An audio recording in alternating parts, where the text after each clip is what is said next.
Volume 14 A Day of Fate Illustrated. 1880. Preface. Some Shallow Story of Deep Love.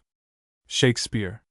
Book 1 Chapter 1 Aimless Steps Chapter 2 A June Day Dream Chapter 3 A Shining Tide Chapter 4 Reality Chapter 5 Mutual Discoveries Chapter 6 A Quaker Tea Chapter 7 A Friend Chapter 8 The Mystery of Mysteries Chapter 9 Old Plod Chapter 10 A Bit of Eden Chapter 11 Moved Chapter 12 One of Nature's Tragedies Chapter 13 The Lightning and a Subtler Flame Chapter 14 Kindling a Spark of Life Chapter 15 My Fate Book 2 Chapter 1 The Day After Chapter 2 It Was Inevitable Chapter 3 Returning Consciousness Chapter 4 In the Dark Chapter 5 A Flash of Memory Chapter 6 Weakness Chapter 7 Old Plot Idealized Chapter 8 An Impulse Chapter 9 A Wretched Failure Chapter 10 In the Depths Chapter 11 Poor Acting Chapter 12 The Hope Up A Hidden Treasure Chapter 13 The Old Meeting House Again Chapter 14 Love Teaching Ethics Chapter 15 Don't Think of Me Chapter 16 Richard Chapter 17 My Worst Blunder Chapter 18 Mrs.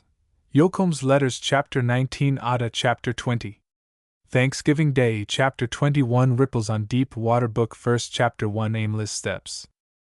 Another month's work will knock Morton into pie, was a remark that caught my ear as I fumed from the composing room back to my private office. I had just irately blamed a printer for a blunder of my own, and the words I overheard reminded me of the unpleasant truth that I had recently made a great many senseless blunders, over which I chafed in merciless self-condemnation. For weeks and months my mind had been tense under the strain of increasing work and responsibility. It was my nature to become absorbed in my tasks, and, as night editor of a prominent city journal, I found a limitless field for labor. It was true I could have jogged along under the heavy burden with comparatively little wear and loss, but, impelled by both temperament and ambition, I was trying to maintain a racer's speed. From casual employment as a reporter I had worked my way up to my present position, and the tireless activity and alertness required to win and hold such a place was seemingly degenerating into a nervous restlessness which permitted no repose of mind or rest of body. I worked when other men slept, but, instead of availing myself of the right to sleep when the world was awake, I yielded to an increasing tendency to wakefulness, and read that I might be informed on the endless variety of subjects occupying public attention. The globe was becoming a vast hunting ground, around which my thoughts ranged almost unceasingly that I might capture something new, striking, or original for the benefit of our paper. Each day the quest had grown more eager, and as the hour for going to press approached I would even become feverish in my intense desire to send the paper out with a breezy, newsy aspect, and would be elated if, at the last moment, material was flashed in that would warrant startling headlines, and correspondingly depressed if the weary old world had a few hours of quiet and peace. To make the paper go, every faculty I possessed was in the harness. The aside I had just overheard suggested, at least, one very probable result. In printer's jargon, I would soon be in pie.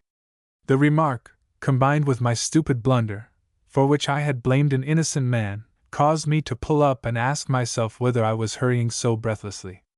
Saying to my assistant that I did not wish to be disturbed for a half hour, unless it was essential, I went to my little inner room. I wished to take a mental inventory of myself, and see how much was left. Hitherto I had been on the keen run, a condition not favorable to introspection. Neither my temperament nor the school in which I had been trained inclined me to slow, deliberate processes of reasoning. I looked my own case over as I might that of some brother editors whose journals were draining them of life, and whose obituaries I shall probably write if I survive them. Reason and conscience, now that I gave them a chance, began to take me to task severely. "You are a blundering fool," said Reason, "and the man in the composing room is right. You are chafing over petty blunders while ignoring the fact that your whole present life is a blunder, and the adequate reason why your faculties are becoming untrustworthy. Each day you grow more nervously anxious to have everything correct, giving your mind to endless details, and your powers are beginning to snap like the overstrained strings of a violin. At this rate you will soon spend yourself and all there is of you." Then conscience, like an irate judge on the bench, arraigned me. "You are a heathen, and your paper is your car of juggernaut. You are ceasing to be a man and becoming merely an editor. No, not even an editor, a newsmonger, one of the world's gossips. You are an Athenian only as you wish to hear and tell some new thing. Long ears are becoming the appropriate symbols of your being. You are too hurried, too eager for temporary success, too taken up with details, to form calm, philosophical opinions of the great events of your time, and thus be able to shape men's opinions. You commenced as a reporter, and are a reporter still. You pride yourself that you are not narrow, unconscious of the truth that you are spreading yourself thinly over the mere surface of affairs. You have little comprehension of the deeper forces and motives of humanity. It is true that I might have pleaded in extenuation of these rather severe judgments that I was somewhat alone in the world, living in bachelor apartments, without the redeeming influences of home and family life. There were none whose love gave them the right or the motive to lay a restraining hand upon me, and my associates in labor were more inclined to applaud my zeal than to curb it. Thus it had been left to the casual remark of a nameless printer, and an instance of my own failing powers to break the spell that ambition and habit were weaving. Before the half-hour elapsed I felt weak and ill. The moment I relaxed the tension and willpower which I had maintained so long, strong reaction set in. Apparently I had about reached the limits of endurance. I felt as if I were growing old and feeble by minutes as one might by years. Taking my hat and coat I passed out, remarking to my assistant that he must do the best he could, that I was ill and would not return. If the journal had never appeared again I could not then have written a line to save it, or read another proof. Saturday morning found me feverish, unrefreshed, and more painfully conscious than ever that I was becoming little better than the presses on which the paper was printed. Depression inevitably follows weariness and exhaustion, and one could scarcely take a more gloomy view of himself than I did. I will escape from this city as if it were Sodom, I muttered, and a June day in the country will reveal whether I have a soul for anything beyond the wrangle of politics and the world's gossip. In my despondency I was inclined to be reckless, and after merely writing a brief note to my editorial chief, saying that I had broken down and was going to the country, I started almost at random. After a few hours' riding I wearied of the cars, and left them at a small village whose name I did not care to inquire. The mountains and scenery pleased me, although the day was overcast like my mind and fortunes. Having found a quiet inn and gone through the form of a dinner, I sat down on the porch in dreary apathy. The afternoon aspect of the village street seemed as dull and devoid of interest as my own life at that hour, and in fancy I saw myself, a broken-down man, lounging away days that would be like eternities, going through my little round like a bit of driftwood, slowly circling in an eddy of the world's great current. With lackluster eyes I looked up to the hills, but no help came from them. The air was close, the sky leaden, even the birds would not sing. Why had I come to the country? It had no voices for me, and I resolved to return to the city.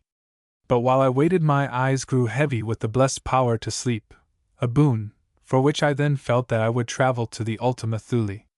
Leaving orders that I should not be disturbed, I went to my room, and nature took the tired man, as if he were a weary child, into her arms. At last I imagined that I was at the Academy of Music, and that the orchestra were tuning their instruments for the overture. A louder strain than usual caused me to start up, and I saw through the open window a robin on a maple bough, with its tuneful throat swelled to the utmost. This was the leader of my orchestra, and the whole country was alive with musicians, each one giving out his own notes without any regard for the others. But apparently the score had been written for them all, since the innumerable strains made one divine harmony. From the full-orbed song from the maple by my window, down to the faintest chirp and twitter, there was no discord, while from the fields beyond the village the whistle of the meadowlarks was so mellowed and softened by distance as to incline one to wonder whether their notes were real or mere ideals of sound. For a long time I was serenely content to listen to the myriad-voiced chords without thinking of the past or future. At last I found myself idly querying whether nature did not so blend all out-of-door sounds as to make them agreeable, when suddenly a catbird broke the spell of harmony by its flat, discordant note. Instead of my wonted irritation at anything that jarred upon my nerves, I laughed as I sprang up, saying, "That cry reminds me that I am in the body and in the same old world." That bird is near akin to the croaking printer. But my cynicism was now more assumed than real, and I began to wonder at myself. The change of air and scene had seemingly broken a malign influence, and sleep, that for weeks had almost forsaken me, had yielded its deep refreshment for 15 hours. Besides, I had not sinned against my life so many years as to have destroyed the elasticity of early manhood. When I had lain down to rest, I had felt myself to be a weary, broken, aged man. Had I, in my dreams, discovered the fountain of youth, and unconsciously bathed in it? In my rebound toward health of mind and body, I seemed to have realized what the old Spaniard vainly hoped for. I dressed in haste, eager to be out in the early June sunshine. There had been a shower in the night, and the air had a fine exhilarating quality, in contrast with the close sultriness of the previous afternoon. Instead of nibbling at breakfast while I devoured the morning dailies, I ate a substantial meal, and only thought of papers to bless their absence, and then walked down the village street with the quick, glad tread of one whose hope and zest in life have been renewed. Fragrant June roses were opening on every side, and it appeared to me that all the sin of man could not make the world offensive to heaven that morning. I wished that some of the villagers whom I met were more in accord with nature's mood, but in view of my own shortcomings, and still more because of my fine physical condition, I was disposed toward a large charity. And yet I could not help wondering how some that I saw could walk among their roses and still look so glum and matter-of-fact. I felt as if I could kiss every velvet petal. "You were unjust," I charged back on conscience. "This morning proves that I am not an ingrained newsmonger. There is still man enough left within me to revive at nature's touch." And I exultantly quickened my steps, until I had left the village miles away. Before the morning was half gone, I learned how much of my old vigor had ebbed, for I was growing weary early in the day. Therefore I paused before a small gray building, old and weather-stained, that seemed neither a barn, nor a dwelling, nor a schoolhouse. A man was in the act of unlocking the door, and his garb suggested that it might be a friend's meeting-house. Yielding to an idle curiosity, I mounted a stone wall at a point where I was shaded and partially screened by a tree, and watched and waited, beguiling the time with a branch of sweetbriar that hung over my resting-place. Soon strong open wagons and rockaways began to appear, drawn by sleek, plump horses that often, seemingly, were gayer than their drivers. Still there was nothing sour in the aspect or austere in the garb of the people. Their quiet appearance took my fancy amazingly, and the peach-like bloom on the cheeks of even well-advanced matrons suggested a serene and quiet life. "These are the people of all others with whom I would like to worship today," I thought, "and I hope that that rotund old lady, whose face beams under the shadow of her deep bonnet like a harvest moon through a fleecy cloud, will feel moved to speak." I plucked a few buds from the sweetbriar bush, fastened them in my buttonhole, and promptly followed the old lady into the meeting-house. Having found a vacant pew, I sat down, and looked around with serene content. But I soon observed that something was amiss, for the men folk looked at each other, and then at me. At last an elderly and substantial friend, with a face so flushed and round as to suggest a Baldwin apple, arose and creaked with painful distinctness to where I was innocently infringing on one of their customs. "If thee will follow me, friend," he said, "I'll give thee a seat with the men folks. Thee's welcome, and they'll feel more at home to follow our ways." His cordial grasp of my hand would have disarmed suspicion itself, and I followed him meekly. In my embarrassment, and desire to show that I had no wish to appear forward, I persisted in taking a side seat next to the wall, and quite near the door, for my guide, in order to show his goodwill and to atone for what might seem rudeness, was bent on marshalling me almost up to the high seats that faced the congregation, where sat my rubicund old friend lady, whose aspect betokened that she had just the gospel message I needed. I at once noted that these staid and decorous people looked straight before them in an attitude of quiet expectancy. A few little children turned on me their round, curious eyes, but no one else stared at the blundering stranger, whose modish coat, with a sprig of wild roses in its buttonhole, made him rather a conspicuous contrast to the other men folk, and I thought, "Here certainly is an example of good breeding which could scarcely be found among other Christians. If one of these friends should appear in the most fashionable church on the avenue, he would be well stared at, But here even the children are receiving admonitory nudges not to look at me. I soon felt that it was not the thing to be the only one who was irreverently looking around, and my good fortune soon supplied ample motive for looking steadily in one direction. The reader may justly think that I should have composed my mind to meditation on my many sins, but I might as well have tried to gather in my hands the reins of all the wild horses of Arabia as to curb and manage my errant thoughts. My only chance was for someone or something to catch and hold them for me. If that old friend lady would preach, I was sure she would do me good. As it was, her face was an antidote to the influences of the world in which I dwelt, but I soon began to dream that I had found a still better remedy, for, at a fortunate angle from my position, there sat a young Quakeress whose side face arrested my attention and held it. By leaning a little against the wall as well as the back of my bench, I also, well content, could look straight before me like the others. The fair profile was but slightly hidden by a hat that had a perceptible leaning toward the world in its character, but the brow was only made to seem a little lower, and her eyes deepened in their blue by its shadow. My sweetbriar blossoms were not more delicate in their pink shadings than was the bloom on her rounded cheek, and the white, firm chin denoted an absence of weakness and frivolity. The upper lip, from where I sat, seemed one half of Cupid's bow. I could but barely catch a glimpse of a ripple of hair that, perhaps, had not been smoothed with sufficient pains, and thus seemed in league with the slightly worldly bonnet. In brief, to my kindled fancy, her youth and loveliness appeared the exquisite human embodiment of the June morning, with its alternations of sunshine and shadow, its roses and their fragrance, of its abounding yet untarnished and beautiful life. No one in the meeting seemed moved save myself, but I felt as if I could become a poet, a painter, and even a lover, under the inspiration of that perfect profile. Chapter 2: A June Daydream. Moment after moment passed, but we all sat silent and motionless.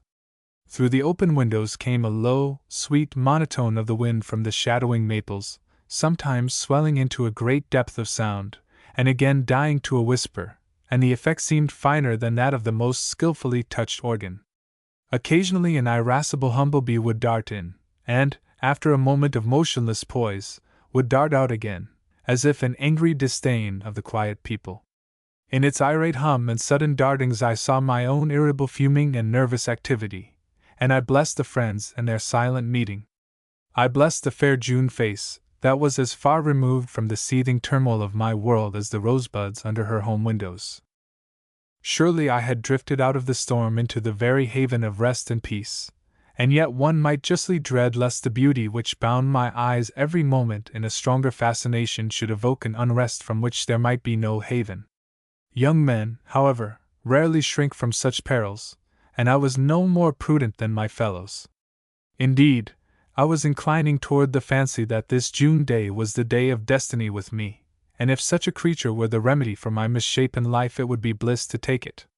In our sweet silence, broken only by the voice of the wind, the twitter of birds beguiling perhaps with pretty nonsense the hours that would otherwise seem long to their brooding mates on the nests, and the hum of insects, my fancy began to create a future for the fair stranger, a future, rest assured, that did not leave the dreamer a calm and disinterested observer. This day, I said mentally, proves that there is a kindly and superintending providence, and men are often led, like children in the dark, to just the thing they want.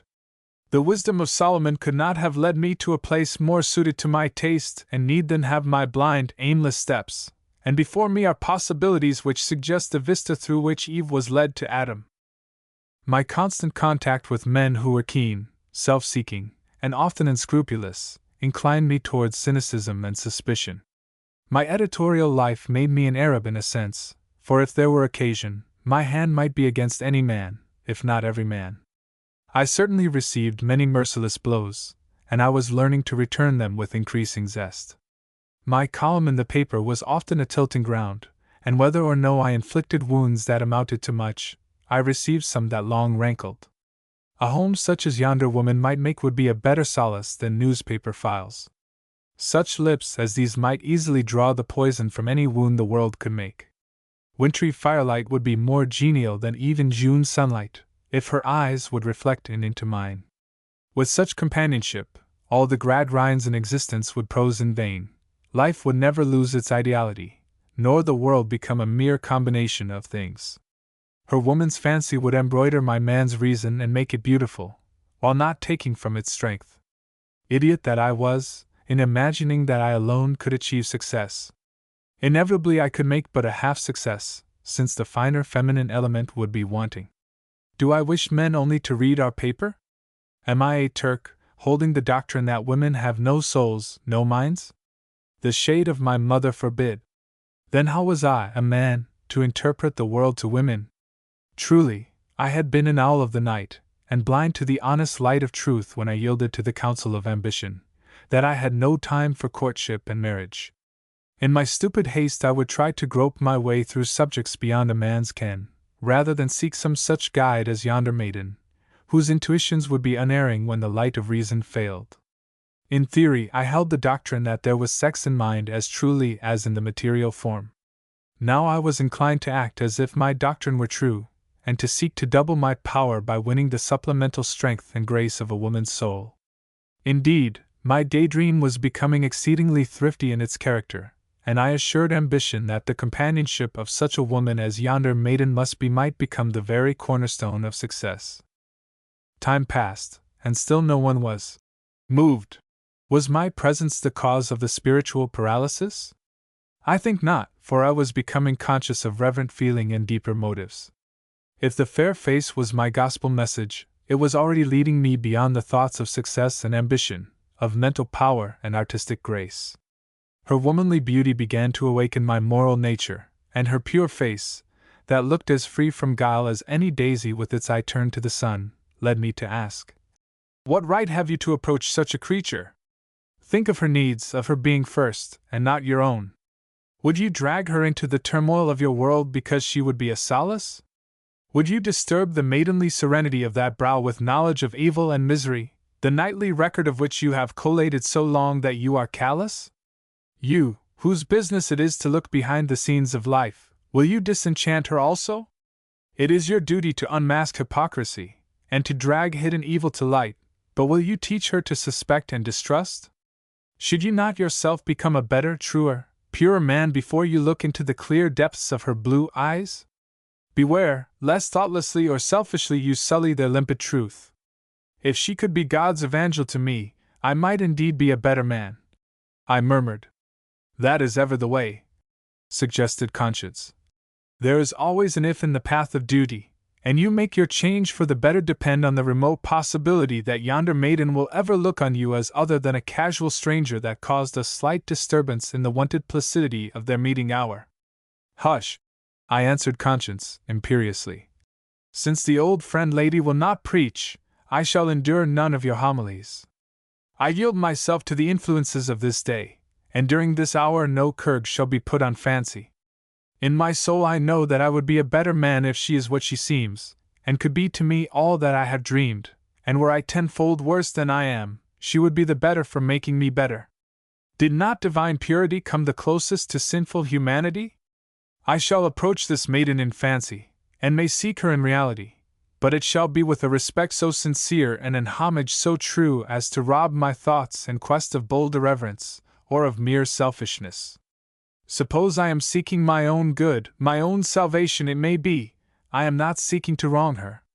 Are not heaven's best gifts best won by giving all for them? I would lay my manhood at her feet.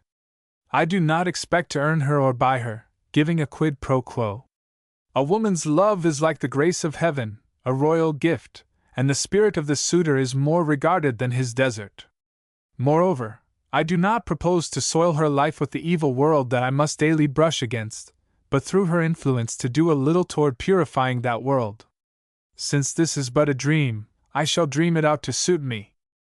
That stalwart and elderly friend who led me to this choice point of observation is her father. The plump and motherly matron on the high seat, whose face alone is a remedy for care and worry, is her mother. They will invite me home with them when meeting is over. Already I see the tree-embowered farmhouse, with its low, wide veranda, and old-fashioned roses climbing the lattice-work.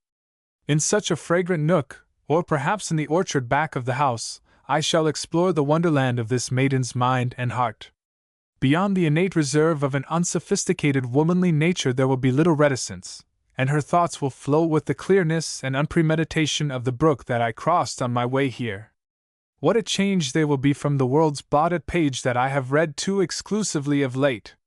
Perhaps it will appear to her that I have become smirched by these pages, and that my character has the aspect of a printer at the close of his day's tasks. This source of fear, however, is also a source of hope. If she has the quickness of intuition to discover that I know the world too well, she will also discern the truth that I would gladly escape from that which might eventually destroy my better nature, and that hers could be the hand which might rescue my manhood. To the degree that she is a genuine woman, there will be fascination in the power of making a man more manly and worthy of respect. Especially will this be true if I have the supreme good fortune not to offend her woman's fancy, and to excite her sympathy, without awakening contempt. But I imagine I am giving her credit for more maturity of thought and discernment than her years permit. She must be young, and her experiences would give her no means of understanding my life. She will look at me with the frank, unsuspecting gaze of a child. She will exercise toward me that blessed phase of charity which thinketh no evil because ignorant of evil. Moreover, while I am familiar with the sin of the world, and have contributed my share toward it, I am not in love with it, and I can well believe that such a love as she might inspire would cause me to detest it. If for her sake and other good motives I should resolutely and voluntarily turn my back on evil, would I not have the right to walk at the side of one who, by the good hap of her life, knows no evil? At any rate, I am not sufficiently magnanimous to forego the opportunity should it occur. Therefore, among the lengthening shadows of this June day I shall woo with my utmost skill one who may be able to banish the deeper shadows that are gathering around my life, and if I fail I shall carry the truth of her springtime beauty and girlish innocence back to the city, and their memory will daily warn me to beware lest I lose the power to love and appreciate that which is her preeminent charm. But enough of that phase of the question. There need be no failure in my dream, however probable failure may be in reality. Let me imagine that in her lovely face I may detect the slight curiosity inspired by a stranger passing into interest. She will be shy and reserved at first, but as the delicious sense of being understood and admired gains mastery, her thoughts will gradually reveal her heart like the opening petals of a rose, and I can reverently gaze upon the rich treasures of which she is the unconscious possessor, and which I may win without impoverishing her. Her ready laugh, clear and mellow as the robin's song that woke me this morning, will be the index of an unfailing spring of mirthfulness, of that breezy, piquant, laughing philosophy which gives to some women an indescribable charm, enabling them to render gloom and despondency rare inmates of the home over which they preside. When I recall what dark depths of perplexity and trouble my mother often hid with her light laugh, I remember that I have never yet had a chance even to approach her in heroism. In my dream, at least, I can give to my wife my mother's laugh and courage, and surely nature, who has endowed yonder maiden with so much beauty, has also bestowed every suitable accompaniment. Wherefore I shall discover in her eyes treasures of sunshine that shall light my home on stormy days and winter nights. As I vary our theme of talk from bright to sad experiences, I shall catch a glimpse of that without which the world would become a desert, woman's sympathy. Possibly I may venture to suggest my own need, and emphasize it by a reference to Holy Writ. That would be appropriate in a Sunday wooing. Surely she would admit that if Adam could not endure being alone in Eden, a like fate would be far more deserving of pity in such a wilderness as New York. Then, as a sequel to her sympathy, I may witness the awakening of that noble characteristic of woman, self-sacrifice, the generous impulse to give happiness, even though at cost to self. As the winged hours pass, and our glances, our words, our intuitions, and the subtle laws of magnetism that are so powerful, and yet so utterly beyond the ken of reason, reveal us to each other, I detect in the depths of her blue eyes a light which vanishes when I seek it, but returns again, a principle which she does not even recognize, much less understand, and yet which she already unconsciously obeys. Her looks are less frank and open, her manner grows deliciously shy, she hesitates and chooses her words, but is not so happy in their choice as when she spoke without premeditation. Instead of the wonted bloom on her cheek, her color comes and goes. Oh, most exquisite phase of human power! I control the fountain of her life, and by an act, a word, a glance even, can cause the crimson tide to rise even to her brow, and then to ebb, leaving her sad and pale. Joy! Joy! I have one that out of which can be created the best thing of earth, and the type of heaven, a home! At this supreme moment in my daydream, an elderly friend on the high seat gave his hand to another white-haired man who had, for the last hour, leaned his chin on his stout cane, and meditated under the shadow of his broad-brimmed hat, and our silent meeting was over. The possessor of the exquisite profile who had led me through a flight of romance such as I had never known before, turned and looked directly at me. The breaking of my dream had been too sudden, and I had been caught too high up to alight again on the solid ground of reality with ease and grace. The night editor blushed like a schoolgirl under her glance, at which she seemed naturally surprised. She, of course, could imagine no reason why her brief look of curiosity should cause me confusion and bring a guilty crimson to my face. I took it as a good omen, however, and said mentally, as I passed out with the others, "My thoughts have already established a subtle influence over her, drawing her eyes and the first delicate tendril of interest toward one to whom she may cling for life." Chapter 3: The Shining Tide. As I was strenuously seeking to gain possession of my wits, so that I could avail myself of any opportunity that offered, or could be made by adroit, prompt action, the stalwart and elderly friend, who had seemed thus far one of the ministers of my impending fate, again took my hand and said, "I hope they'll forgive me for asking thee to conform to our ways, and not think any rudeness was meant. The grasp of your hand at once taught me that you were friendly as well as a friend," I replied. "We should not belie our name, truly. I fear thee did not enjoy our silent meeting?" "You are mistaken, sir. It was just the meeting which, as a weary man, I needed." "I hope thee wasn't asleep?" he said, with a humorous twinkle in his honest blue eyes. "You are quite mistaken again," I answered, smiling, but I should have been in a dilemma had he asked me if I had been dreaming. "Thee's a stranger in these parts," he continued, in a manner that suggested kindness rather than curiosity. "Possibly this is the day of my fate," I thought, "and this man the father of my ideal woman," and I decided to angle with my utmost skill for an invitation. "You are correct," I replied, "and I much regret that I have wandered so far from my hotel, for I am not strong."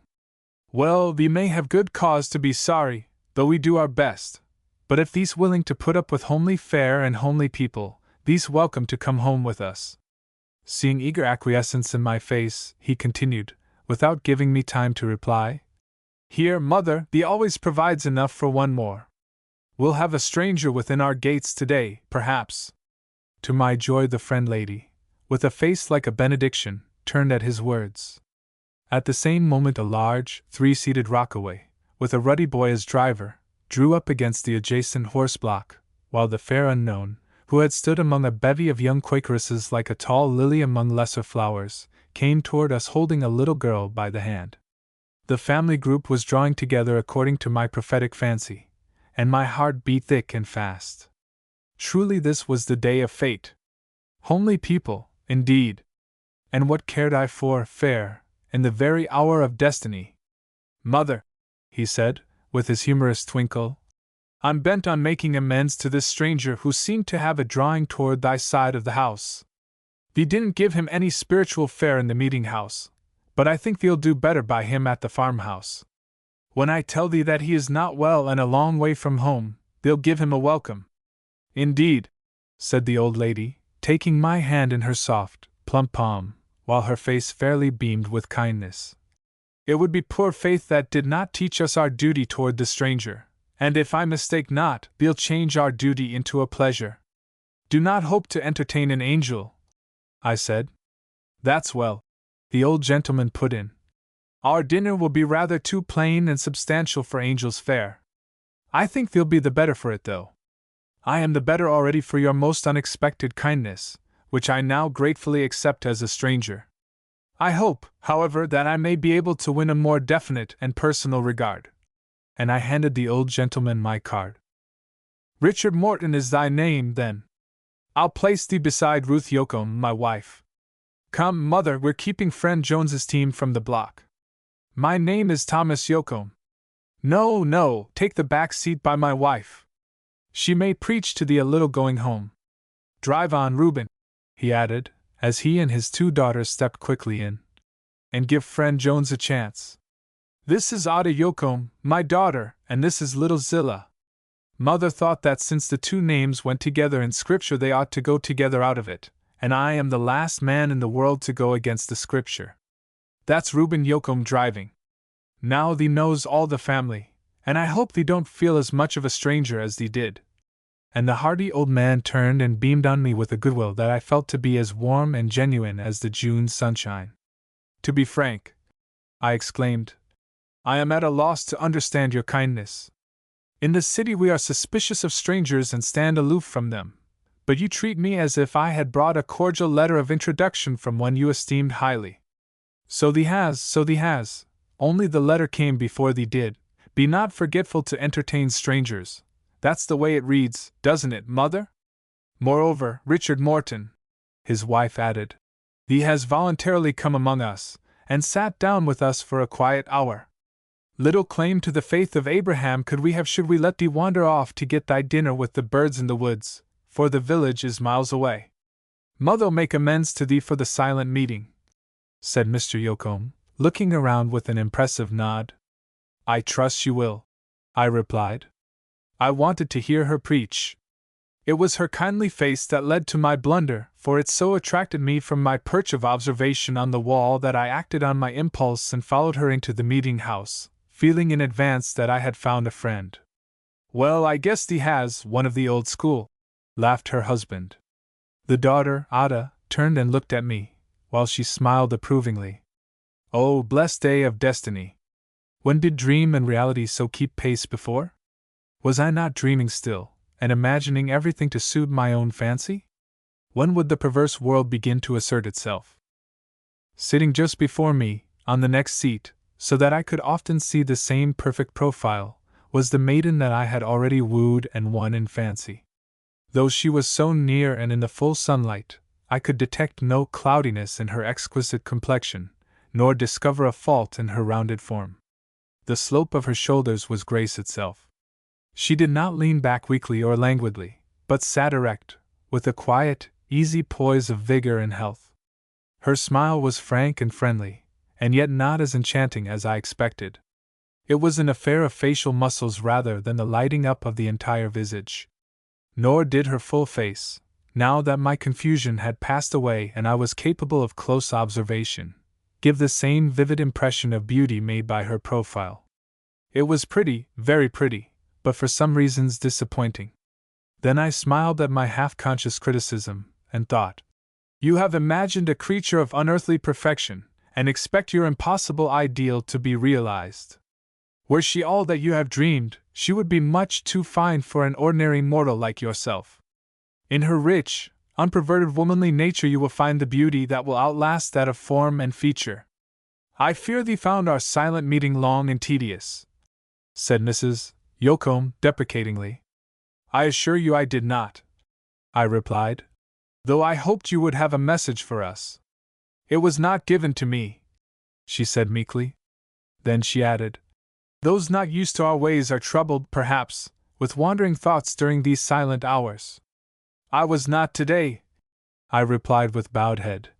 I found a subject that held mine. I'm glad, she said, her face kindling with pleasure. May I ask the nature of the truth that held thy meditations? Perhaps I will tell you some time, I answered hesitatingly, then added reverently, it was of a very sacred nature. Thee's right, she said gravely. Far be it from me to wish to look curiously upon thy soul's communion. For a moment I felt guilty that I should have so misled her, but reassured myself with the thought. That which I dwelt upon was as sacred to me as my mother's memory. I changed the subject, and sought by every means in my power to lead her to talk, for thus, I thought, I shall learn the full source of womanly life from which the peerless daughter has drawn her nature. The kind old lady needed but little incentive. Her thoughts flowed freely in a quaint, sweet vernacular that savored of the meeting house. I was both interested and charmed, and as we rode at a quiet jog through the June sunlight felt that I was in the hands of a kindly fate that, in accordance with the old fairy tales, was bent on giving one poor mortal all he desired. At last, on a hillside sloping to the south, I saw the farmhouse of my dream. 2 tall honey locusts stood like faithful guardians on each side of the porch.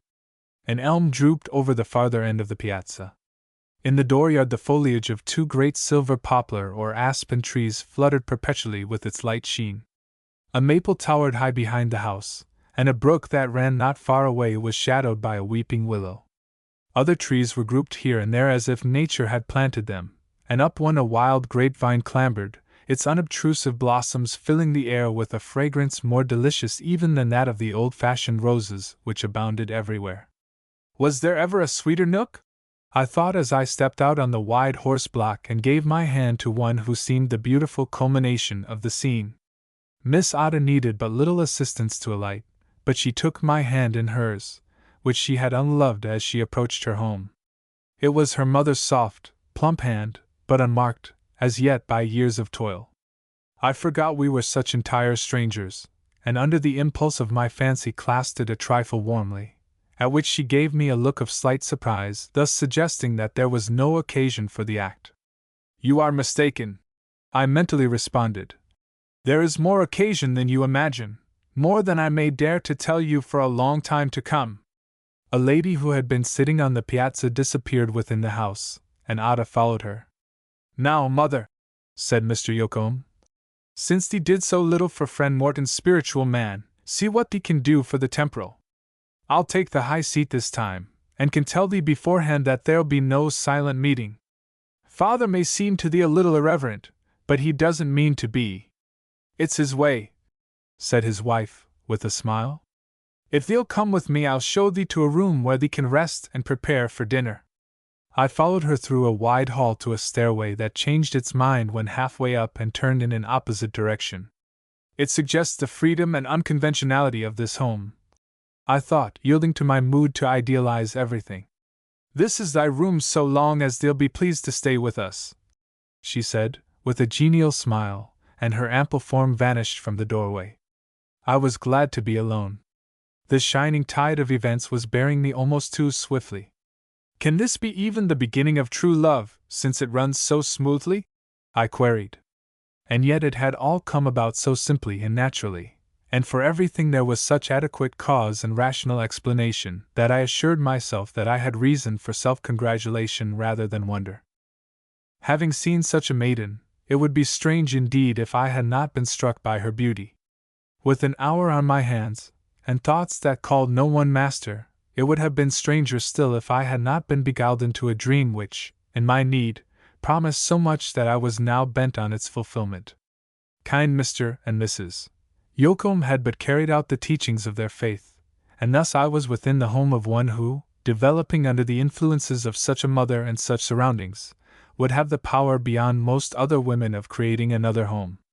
I naturally thought that here, in this lovely and sheltered spot, and under just the conditions that existed, might be perfected the simple, natural flower of womanhood that the necessities of my life and character required. I was too eager to prove my theories, and too strongly under the presentiment that my hour of destiny had come, to rest, and so gladly welcomed the tinkle of the dinner bell.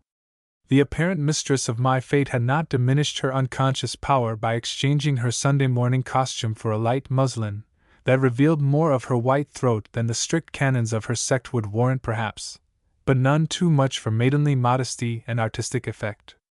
Indeed, the gown harmonized with her somewhat worldly hat. I regarded these tendencies as good omens, however, felicitating myself with the thought that while her Quaker antecedents would always give to her manner and garb a beautiful simplicity, they would not trammel her taste with arbitrary custom. Though now more clearly satisfied that the beauty of her full face by no means equaled that of her profile, I was still far more than content with a perfection of features that sustained a rigorous scrutiny. "Richard Morton," said Mrs. Yocombe, "let me make thee acquainted with Emily Warren." I turned and bowed to a young woman, who seemed very colorless and unattractive to my brief glance, compared with the radiant creature opposite me. It would appear that I made no very marked impression on her either, for she chatted with little Zillah, who sat beyond her, and with Reuben across the table, making no effort to secure my attention. If Mrs. Yoakum's powers as a spiritual provider were indicated by the table she had spread for us, the old meeting house should be crowded every Sunday, on the bare possibility that she might speak. From the huge plate of roast beef before her husband to the dainty dish of wild strawberries on the sideboard, all was appetizing, and although it was the day of my destiny, I found myself making a hearty meal. My beautiful vis-a-vis evidently had no thoughts of destiny, and proved that the rich blood which mantled her cheeks had an abundant and healthful source. I like that too. There is no sentimental nonsense about her, I thought, and her views of life will never be dyspeptic. I longed to hear her talk, and yet was pleased that she was not garrulous. Her father evidently thought that this was his hour and opportunity, and he seasoned the ample repast with not a little homely wit and humor, in which his wife would sometimes join, and again curb and deprecate. I began to grow disappointed that the daughter did not manifest some of her mother's quaint and genial good sense, or some sparkle and piquancy that would correspond to her father's humor. But the few remarks she made had reference chiefly to the people at the meeting, and verged towards small gossip. I broached several subjects which I thought might interest her, but could obtain little other response than "Yes," with a faint rising inflection. After one of these unsuccessful attempts I detected a slight, peculiar smile on Miss Warren's face.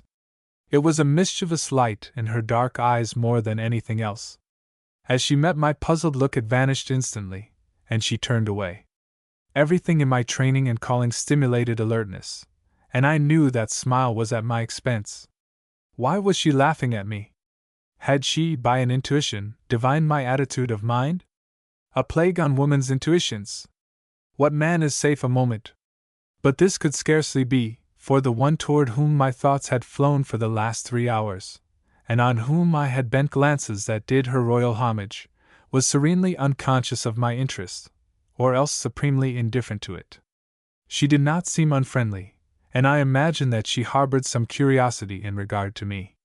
My dress, manner, and some slight personal allusions secured far more attention than any abstract topic I could introduce.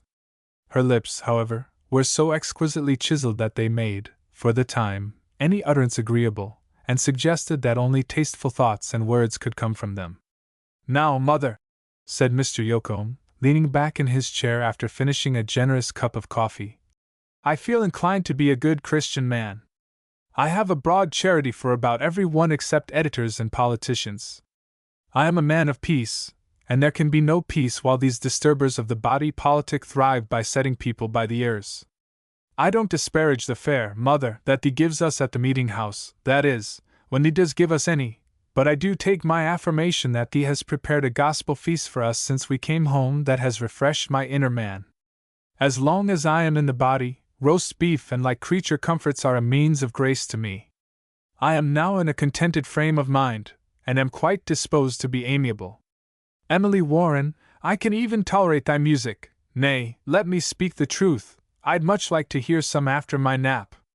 Thee needn't shake thy head at me, mother, I've caught thee listening, and if thee brings me up before the meeting, I'll tell on thee. Does thee realize, Emily Warren, that thee is leading us out of the straight and narrow way?" "I would be glad to lead you out of a narrow way," she replied, in a tone so quiet and yet so rich that I was inclined to believe I had not yet seen Miss Warren. Perhaps she saw that I was becoming conscious of her existence, for I again detected the old mirthful light in her eyes. Was I or Mr. Yoakum's remark the cause? Who was Emily Warren anyway, and why must she be at the farmhouse at a time when I so earnestly wished? The coast clear? The perverse world at last was asserting its true self, and there was promise of a disturbance in my shining tide. Moreover, I was provoked that the one remark of this Emily Warren had pointed to it, while my perfect flower of womanhood had revealed nothing definitely save a good appetite, and that she had no premonitions that this was the day of her destiny. Chapter 4 Reality. "Father," said my fair ideal abruptly, as if a bright idea had just struck her, "did thee notice that friend Jones's Rockaway had been painted and all fixed up? I guess he rather liked our keeping him there before all the meeting." "Mother," I hope they'll be moved to preach about the charity that thinketh no evil, said her father gravely. The young girl tossed her head slightly as she asserted, Araminta Jones liked it anyway. Anyone could see that. And anyone need not have seen it also, her mother said, with a pained look. Then she added, in a low aside, as we rose from the table, "We certainly need not have spoken about thy friend's folly." The daughter apparently gave little heed to her mother's rebuke, and a trivial remark a moment later proved that she was thinking of something else. "Ada, thee can entertain Richard Morton for a time, while mother attends to the things," said her father. The alacrity with which she complied was flattering at least, and she led me out on the piazza. That corresponded with my daydream. "Zillah," called Mrs. Tacombe to her little girl, "do not bother Emily Warren. She may wish to be alone. Stay with Ada till I am through." "Oh, mother, please, let me go with Emily Warren. I never have a good time with Ada." "There, mother, let her have her own way," said Ada pettishly. "Emily Warren, thee shouldn't pet her so if thee doesn't want to be bothered by her." "She does not bother me at all," said Miss Warren quietly. "I like her." The little girl that had been ready to cry turned to her friend a radiant face that was eloquent with the undisguised affection of childhood. "Zillah evidently likes you, Miss Warren," I said, "and you have given the reason. You like her." "Not always a sufficient reason for liking another," she answered. "But a very good one," I urged. "There are many better ones." "What has reason to do with liking, anyway?" I asked. The mirthfulness I had noted before glimmered in her eyes for a moment, but she answered demurely, "I have seen instances that gave much point to your question, but I cannot answer it."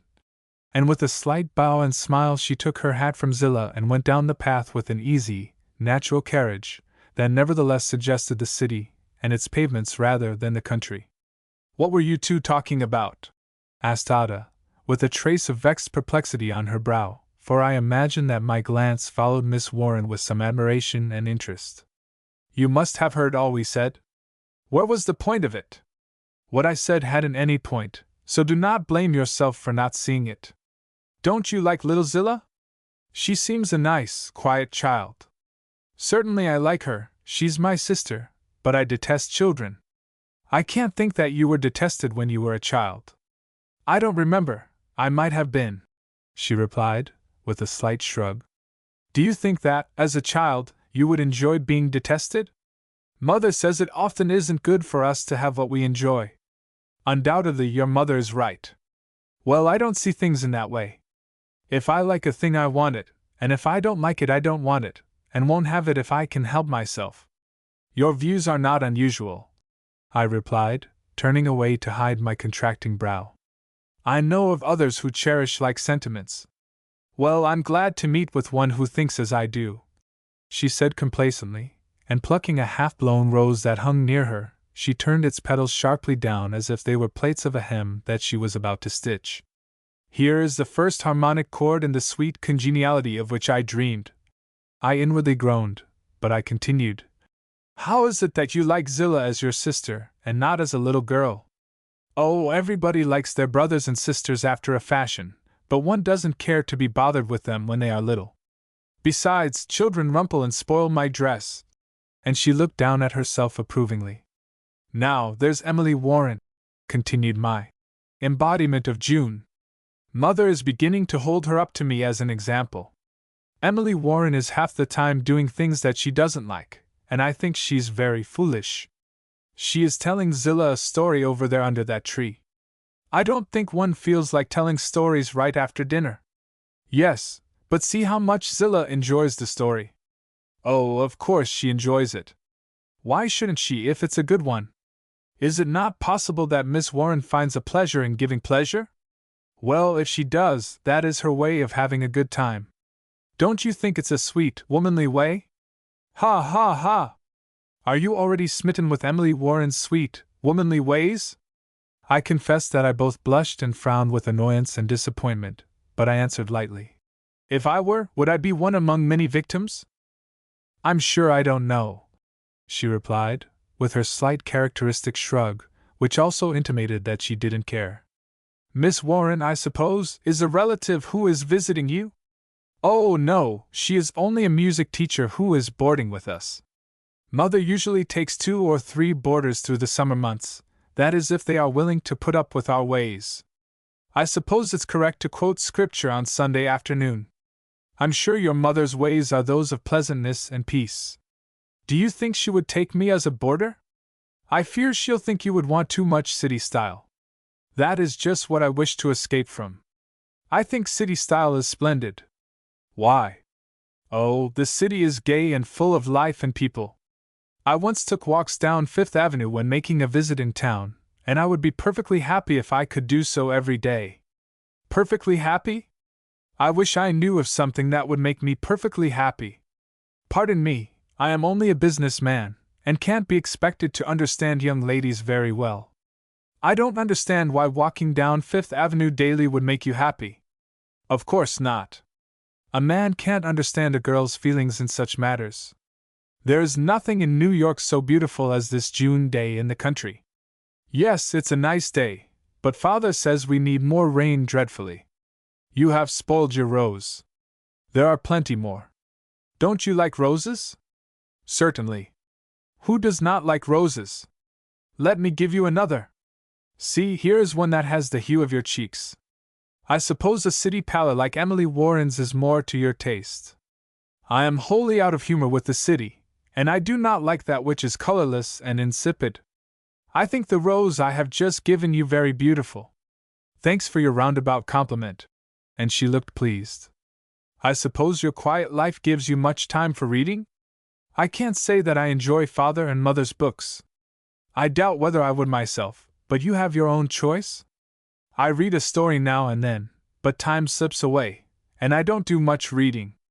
We country girls make our own clothes, and you have no idea how much time it takes. Will you forgive me if I say that I think you make yours very prettily? Again she looked decidedly pleased, and, as if to reward me, she fastened the rose on her bosom. If she would only keep still, I thought, and I could simply look at her as at a draped statue, I could endure another half hour. But every word she speaks is like the note of that catbird which broke the spell of harmony this morning. I have not yet seen a trace of ideality in her mind. Not a lovable trait have I discovered beyond her remarkable beauty, which mocks one with its broken promise. What is the controlling yet perverse principle of her life which makes her seem an alien in her own home? I am glad she does not use the plain language to me, since by nature she is not a friend. Miss Yocombe interrupted my thoughts by saying, I thought my dress would be much too simple and country-like for your taste. I can see myself that Emily Warren's dress has more style. Resolving to explore a little, I said, I know a great many men in town. Indeed? She queried, with kindling interest. Yes, and some of them are fine artists, and the majority have cultivated their taste in various ways, both at home and abroad, but I do not think many of them have any respect for what you mean by style. Shop boys, clerks, and Fifth Avenue exquisites give their minds to the arbitrary mode of the hour, but the men in the city who amount to anything rarely know whether a lady's gown is of the latest cut. They do know, however, whether it is becoming and ladylike. The solid men of the city have a keen eye for beauty, and spend hundreds of thousands of dollars to enjoy its various phases. But half of the time they are anathematizing mere style. I have seen fashion transform a pretty girl into as near an approach to a kangaroo as nature permitted. Now I shall be so bold as to say that I think your costume this afternoon has far better qualities than mere style. It is becoming, and in keeping with the day and season, and I don't care a fig whether it is the style or not. My perfect flower of womanhood grew radiant, and her lips parted in a smile of ineffable content. In bitter disappointment I saw that my artifice had succeeded, and that I had touched the keynote of her being. To my horror, she reminded me of a pleased, purring kitten that had been stroked in the right direction. Your judgment is hasty and harsh, I charged myself, in half-angry accusation, loath to believe the truth. You do not know yet that a compliment to her dress is the most acceptable one that she can receive. She probably takes it as a tribute to her good taste, which is one of woman's chief prerogatives. I resolved to explore farther, and continued. A lady's dress is like the binding of a book, it ought to be suggestive of her character. Indeed, she can make it a tasteful expression of herself. Our eye is often attracted or repelled by a book's binding. When it has been made with a fine taste, so that it harmonizes with the subject under consideration, we are justly pleased. But neither you nor I believe in the people who value books for the sake of their covers only. Beauty and richness of thought, treasures of varied truth, sparkling wit, droll humor, or downright earnestness are the qualities in books that hold our esteem. A book must have a soul and life of its own as truly as you or I, and the costliest materials, the wealth of a kingdom, cannot make a true book any more than a perfect costume and the most exquisite combination of flesh and blood can make a true woman. I wondered if she were listening to me, for her face was taking on an absent look. Conscious that my homily was growing rather long, I concluded. The book that reveals something new, or puts old truths in new and interesting lights. The book that makes us wiser, that cheers, encourages, comforts, amuses, and makes a man forget his stupid, miserable self, is the book we tie to. And so a man might well wish himself knotted to a woman who could do as much for him, and he would naturally be pleased to have her outward garb correspond with her spiritual beauty and worth. My fair ideal had also reached a momentous conclusion, for she said, with the emphasis of a final decision, "I won't cut that dress after Emily Warren's pattern. I'll cut it to suit myself." I had been falling from a seventh heaven of hope for some time, but at this moment I struck reality with a thump that almost made me sick and giddy. The expression of my face reminded her of the irrelevancy of her remark, and she blushed slightly, but laughed it off, saying, "Pardon me, that I followed my own thoughts for a moment rather than yours. These matters, no doubt, seem mere trifles to you gentlemen, but they are weighty questions to us girls who have to make a little go a great way.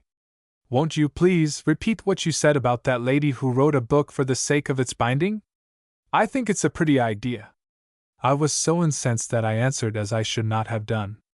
She was remarkably successful. Every one looked at the binding, but were soon satisfied to look no farther.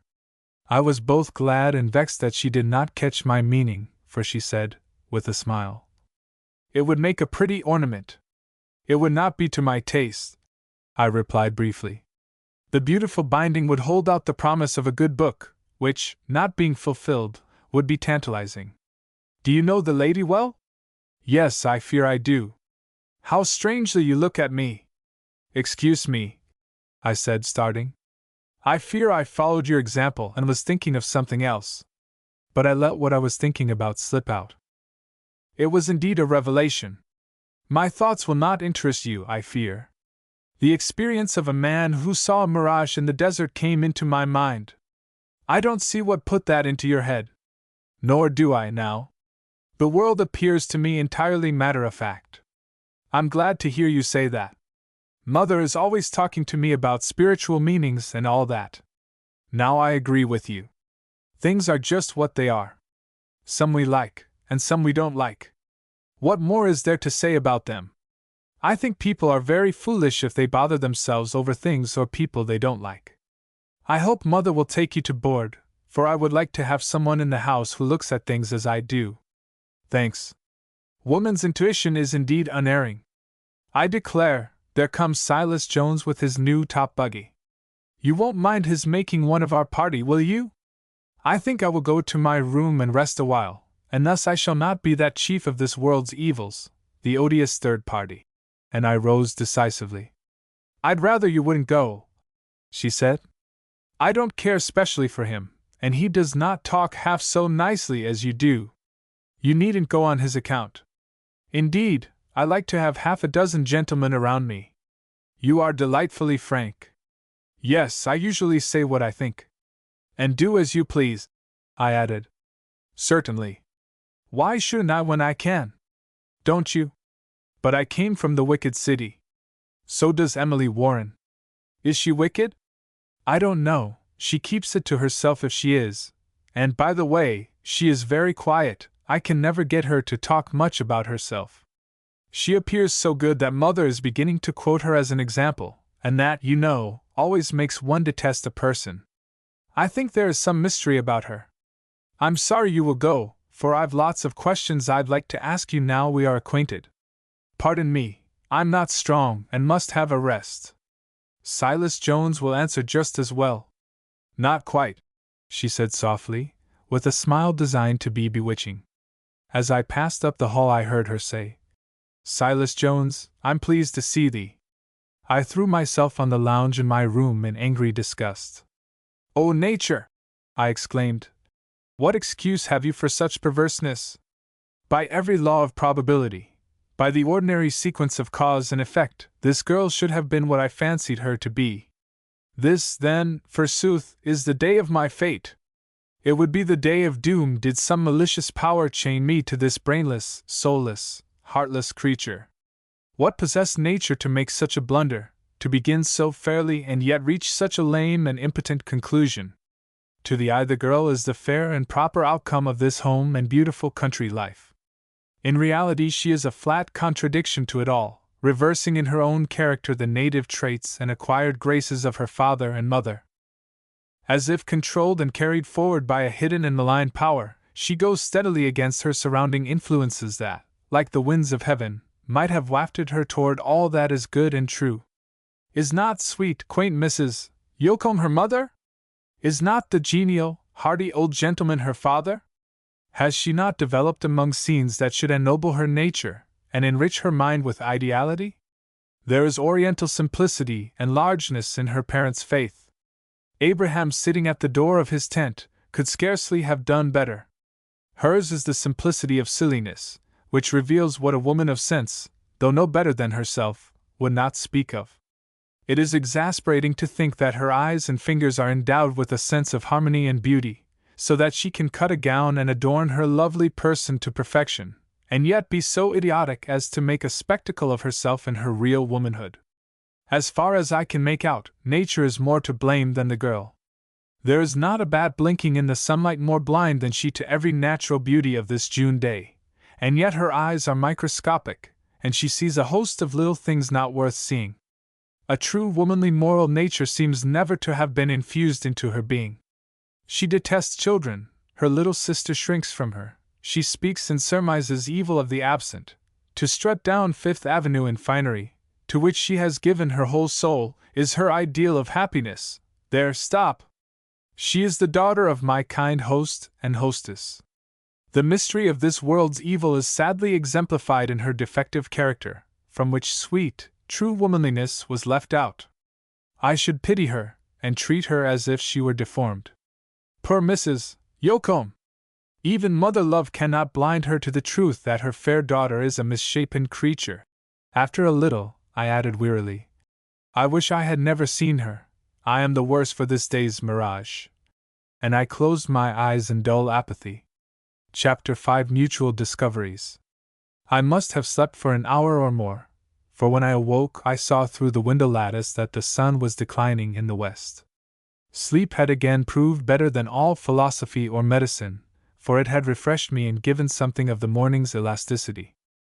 I naturally indulged in a brief retrospect, conscious that while nothing had happened, since the croaking printer's remark, that I would care to print in the paper, experiences had occurred that touched me closer than would the news that all the Malays of Asia were running amok. I felt as if thrown back on to my old life and work in precisely their old form. My expedition into the country and romance had been disappointing.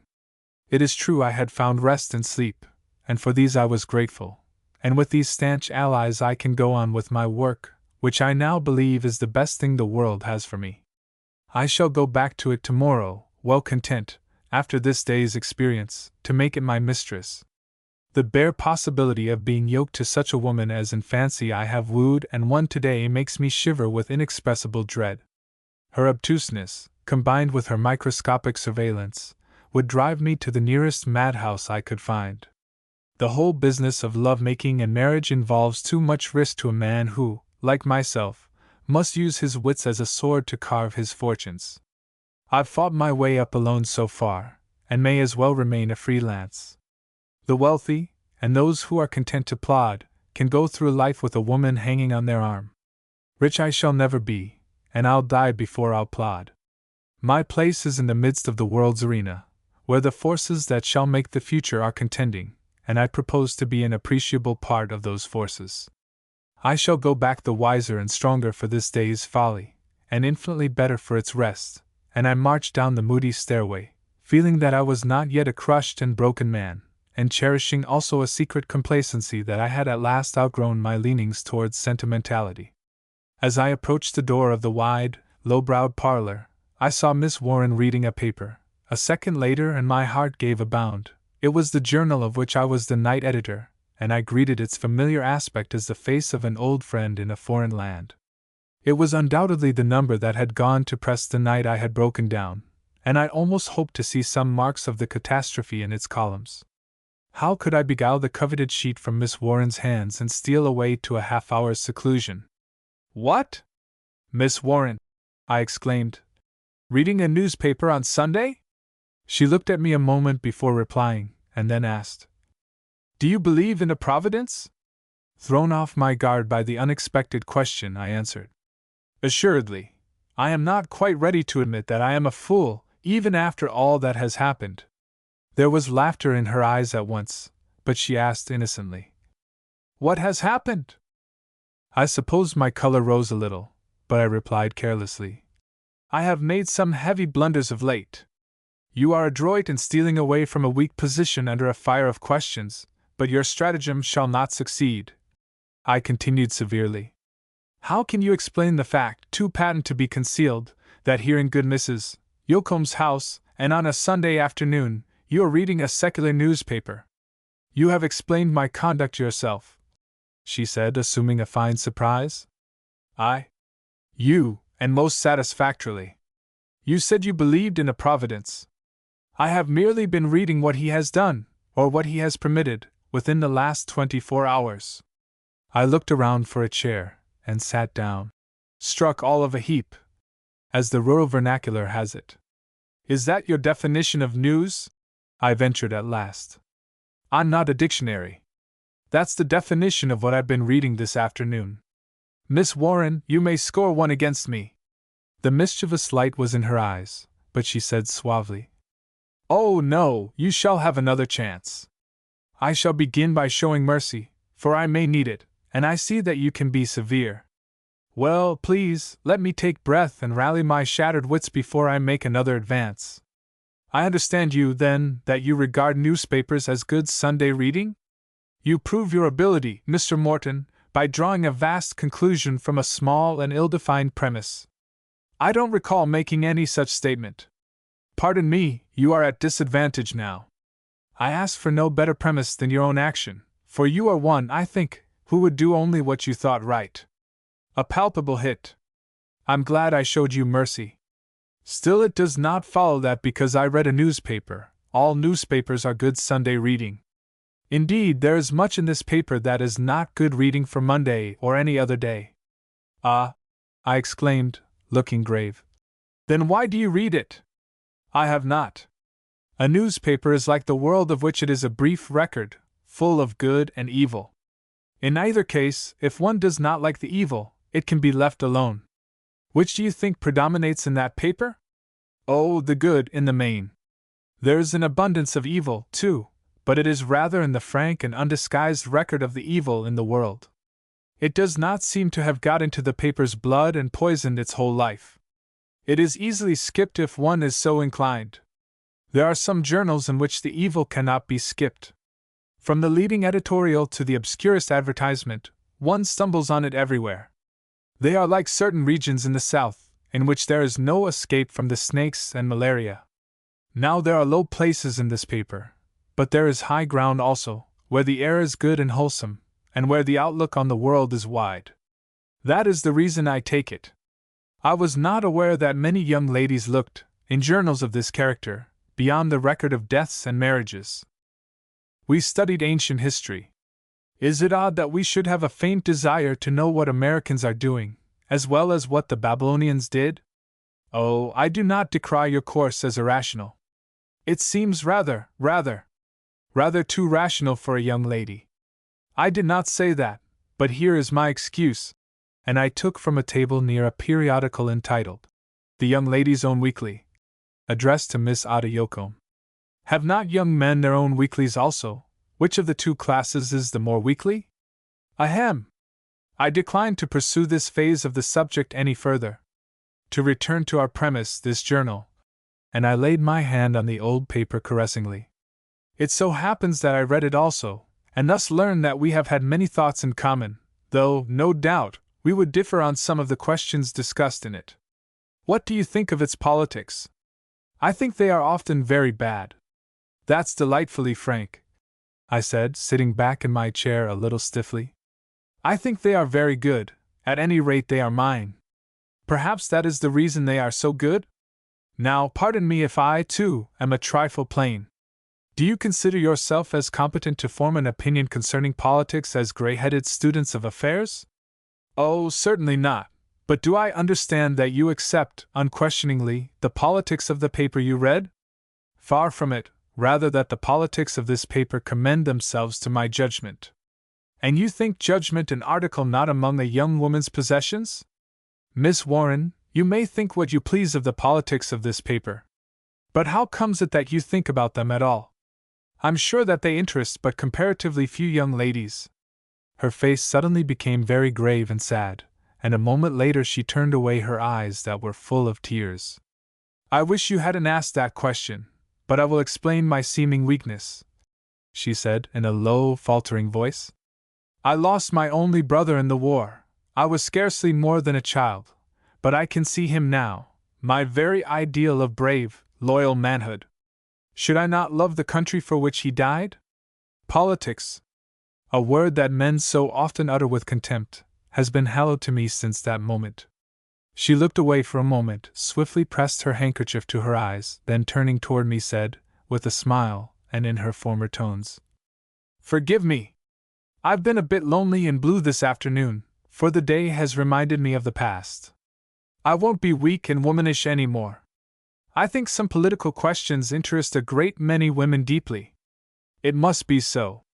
We don't dote on scrambling politicians, but a man as a true statesman makes a grand figure." I was not thinking of statecraft, or the craftsman. "By Jove!" I exclaimed mentally. "This girl is more beautiful than my perfect flower of womanhood. Night owl that I am just gaining the power to see her clearly as the sun declines." I know my face was full of honest sympathy as I said, gently and reverently, "Tell me more of your brother. The thoughts of such men make me better." She shot a quick, grateful glance, looked down, trembled, shook her head as she faltered, "I cannot, please don't, speak of something far removed." The feeling was so deep, and yet so strongly curbed, that its repression affected me more deeply than could its manifestation. Her sorrow became a veiled and sacred mystery of which I could never be wholly unconscious again, and I felt that however strong and brilliant she might prove in our subsequent talk, I should ever see, back of all, the tender-hearted, sensitive woman. "Please forgive me. I was cruelly thoughtless," I said in a voice that trembled slightly. Then, catching up the paper, I continued, with attempted lightness, "We have found this journal, that we mutually read, a fruitful theme. What do you think of its literary reviews?" Mirth and tears struggled for the mastery in her eyes, but she answered, with a voice that had regained its clear, bell-like tone, "In some I have seen indisputable proof of impartiality and freedom from prejudice." In what did that proof consist? In the evident fact that the reviewer had not read the book. "You are severe," I said, coloring slightly. She looked at me with a little surprise, but continued, "That does not happen very often. It is clear that there are several contributors to this department, and I have come to look for the opinions of one of them with much interest. I am sure of a careful and appreciative estimate of a book from his point of view.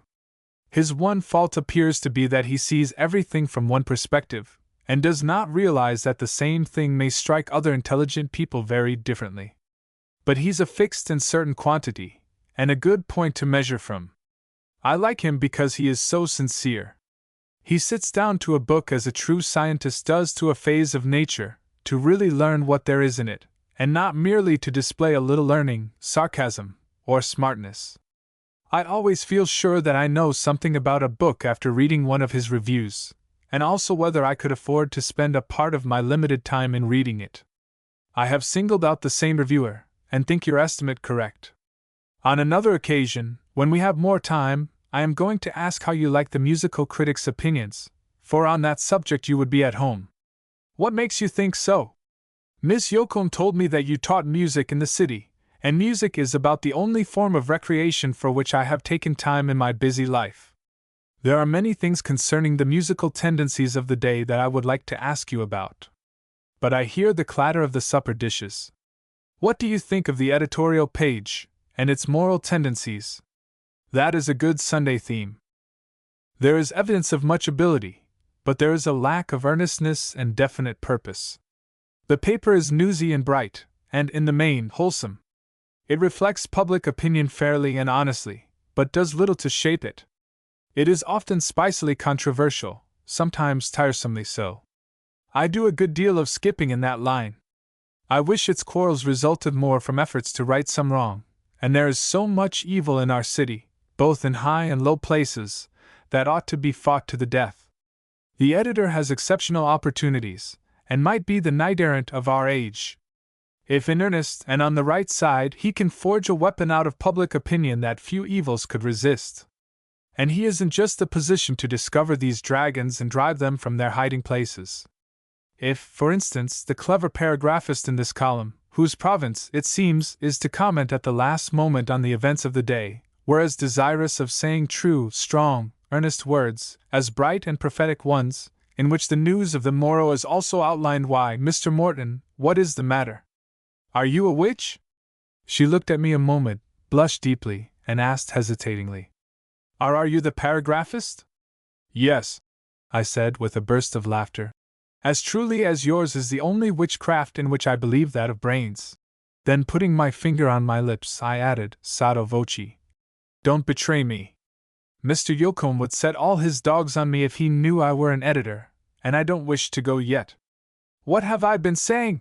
She exclaimed, with an appalled look. Lots of clever things.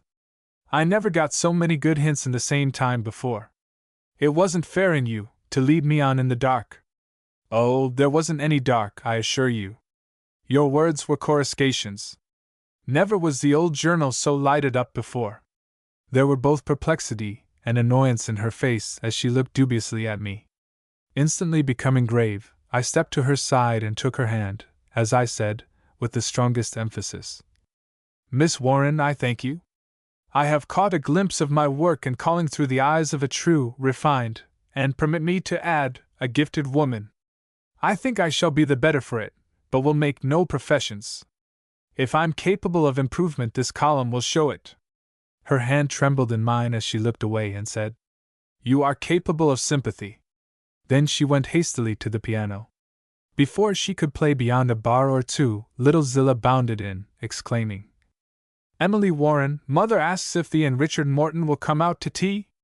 I may be in error, but is not a piano one of the worldly vanities? I asked, as she turned to comply. I did not expect to see one here. Mrs. Yocombe kindly took this in with me. I could scarcely live without one, so you see I carried the shop with me everywhere, and am so linked to my business that I can never be above it. I hope not, but you carried the business up with you. The shop may be, and ought to be, thoroughly respectable. It is the narrow, mercenary spirit of the shop that is detestable. If you had that, you would leave your piano in New York, since here it would have no money value. You take a nice view of it. Is it not the true view? In mock surprise she answered, Mr. Morton, I'm from New York. Did you ever meet a lady from that city who was not all that the poets claimed for womanhood? Chapter 6 A Quaker Tea. Richard Morton, said Mrs. Yocombe genially. Thee seems listening very intently to something Emily Warren is saying, so thee may take that seat beside her. Richard Morton, said Mr. Yocombe from the head of the table. Has thee made the acquaintance of Emily Warren? No, sir, but I am making it. So am I, and she has been here a week. I should esteem that one of the highest of compliments, I said, then turning to her, I added in an aside, You found me out in half an hour. Am I such a sphinx? She asked Mr. Yocombe with a smile, while to me she said, in a low tone, You are mistaken. You have had something to say to me almost daily for a year or more. I am not acquainted with the article, and so can't give an opinion, Mr. Yocom replied, with a humorous twinkle in his eye. If the resemblance is close, so much the better for the sphinxes. Now, father, thee isn't a young man that thee should be complimenting the girls, his wife remarked. I've persuaded Silas Jones to stay, said Ada, entering. Silas Jones, I hope thee and thy parents are well, Mrs. Yocom answered, with a courtesy somewhat constrained. Will thee take that seat by Ada? Let me make thee acquainted with Richard Morton and Emily Warren. We bowed, but I turned instantly to Miss Warren and said, Do you note how delightfully Mrs. Yocom unites our names? I take it as an omen that we may become friends in spite of my shortcomings. You should have been named first in the order of merit. Mrs. Yocom rarely makes mistakes, she replied. That confirms my omen. Omens are often ominous. I'm prepared for the best. Hush! And she bowed her head in the grace customary before meals in this house. I had noted that Mr. Yocom's bow to Mr. Jones was slightly formal also. Remembering the hospitable traits of my host and hostess, I concluded that the young man was not exactly to their taste. Indeed, a certain jauntiness in dress that verged toward flashiness would not naturally predispose them in his favor. But Ada, although disclaiming any special interest in him, seemed pleased with his attentions. She was not so absorbed, however, but that she had an eye for me, and expected my homage also. She apparently felt that she had made a very favorable impression on me, and that we were congenial spirits. During the half-hour that followed I felt rather than saw that this fact amused Miss Warren exceedingly. For a few moments we sat in silence, but I fear my grace was as graceless as my morning worship had been. Miss Warren's manner was reverent. Were her thoughts also wandering? And whither? She certainly held mine, and by a constraint that was not unwelcome. When she lifted her expressive eyes I concluded that she had done better than merely comply with a religious custom.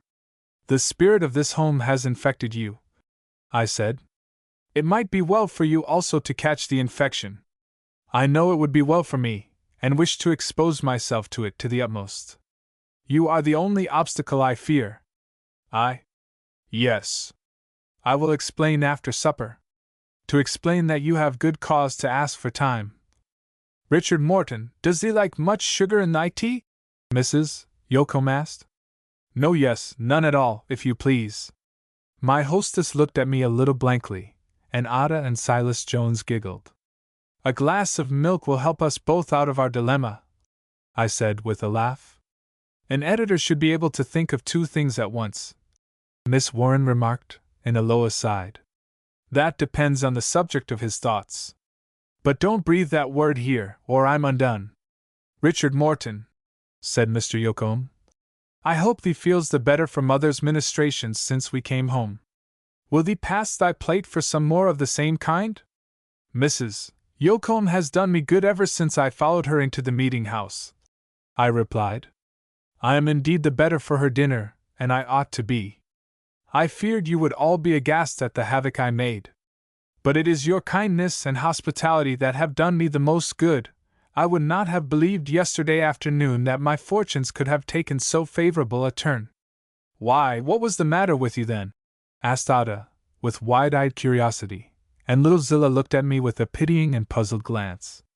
A common complaint in the city. I was committing suicide, and yesterday became conscious of the fact. Mr. Morton must have hit on an agreeable method of suicide, since he could commit it unconsciously, Miss Warren remarked mischievously. I read in Emily Warren's newspaper this afternoon, said Silas Jones, with awkward malice, of a young fellow who got a girl to marry him by pretending to commit suicide. He didn't hurt himself much, though. The incident amused Ada exceedingly, and I saw that Miss Warren's eyes were full of laughter. Assuming a shocked expression, I said, I am surprised that Miss Warren takes a paper so full of insidious evil. Then, with the deepest gravity, I remarked to Silas Jones, I have recently been informed, sir, on good authority, that each one instinctively finds and reads in a newspaper that which he likes or needs. I sincerely hope, my dear sir, that the example you have quoted will not lead you to adopt a like method. Ada laughed openly to her suitor's confusion, and the mouths of the others were twitching. With the complexion of the rose at his buttonhole, Mr. Jones said, a trifle vindicatively, I thought the paragraph might refer to you, sir, you seem so slightly hurt. I don't like to contradict you, but I cannot be this ingenious youth whose matrimonial enterprise so deeply interests you, since I am not married, and I was hurt severely. Thee had been overworking, said Mrs. Yocombe kindly. Working foolishly, rather. I thought I had broken down, but sleep and your kindness have so revived me that I scarcely know myself. Are you accustomed to take in tramps from New York? That depends somewhat upon the tramps. I think the right leadings are given us. If good leadings constitute a friend, I am one today, for I have been led to your home. Now I'm moved to preach a little, said Mr. Yocombe. Richard Morton, does thee realize the sin and folly of overwork? If thee works for thyself, it is folly. If thee toils for the good of the world, and art able to do the world any good, it is sin. If there are loved ones dependent on thee, thee may do them a wrong for which there is no remedy. Thee looks to me like a man who has been overdoing. Unfortunately, there is no one dependent on me, and I fear I have not had the world's welfare very greatly at heart. I have learned that I was becoming my own worst enemy, and so must plead guilty of folly. Well, thee doesn't look as if thee had sinned away thy day of grace yet. If thee'll take roast beef and common sense as thy medicine, thee'll see my years in vigor. Richard Morton, said his wife, with a gentle gravity, never let any one make thee believe that thee has sinned away thy day of grace. Mother, thee's very weak on the terrors of the law, thee's always for coaxing the transgressors out of the broad road. Thee's latitudinarian, now! And thee's a little queer, father. Emily Warren, am I queer? You are very sound and sensible in your advice to Mr. Morton, she replied. One may very easily sin against life and health beyond the point of remedy. I should judge from Mr. Morton's words that he is in danger. Now, mother, thee sees that Emily Warren believes in the terrors of the law. Thee wouldn't be a very good one at enforcing them, Emily, said Mrs. Yocombe, nodding her head smilingly toward her favorite. The trouble is, said Miss Warren a little sadly, that some laws enforce themselves. I know of so many worn-out people in New York, both men and women, that I wish that Mr. Yocombe's words were printed at the head of our leading newspapers. Yes, said Mr. Yocombe. If editors and newspaper writers were only as eager to quiet the people as they are to keep up the hubbub of the world, they might make their calling a useful one. It almost takes away my breath to read some of our great journals. Do you not think laziness the one preeminent vice of the world? Tast? Not of native-born Americans. I think restlessness, nervous activity, is the vice of our age. I am out of the whirl, and can see it all the more clearly. Thee admits that thy city life was killing thee. I know it would kill me in a month. I would like to have a chance to be killed by it, said Ada with a sigh. Thy absence would be fatal to some in the country, I heard Silas Jones remark, and with a look designed to be very reproachful. Don't tell me that. Melissa Bunting would soon console thee. Thee stands city life quite well, Emily, said Mrs. Yocombe. Yes, better than I once did. I am learning how to live there and still enjoy a little of your quiet, but were it not for my long summers in the country, I fear it would go hard with me also. You have suggested my remedy, I said. My business does not permit much chance for rest, unless it is taken resolutely, and like many other sinners, I have great reforms in contemplation. It must be a dreadful business that came so near killing you, Ada remarked, looking at me curiously. What can it be? Mrs. Yocombe glanced at her daughter reprovingly, but Miss Warren's eyes were dancing, and I saw she was enjoying my rather blank look immensely. T decided, however, that honesty and audacity would be my best allies, and at the same time I hoped to punish Ada a little through her curiosity. I must admit that it is a dreadful business. Deeds of darkness occupy much of my time, and when good, honest men, like your father, are asleep, my brain and hand are busiest. Now you see what a suspicious character your father and mother have harbored in their unquestioning hospitality. The young lady looked at me with a thoroughly perplexed and half-alarmed expression. My gracious! She exclaimed. What do?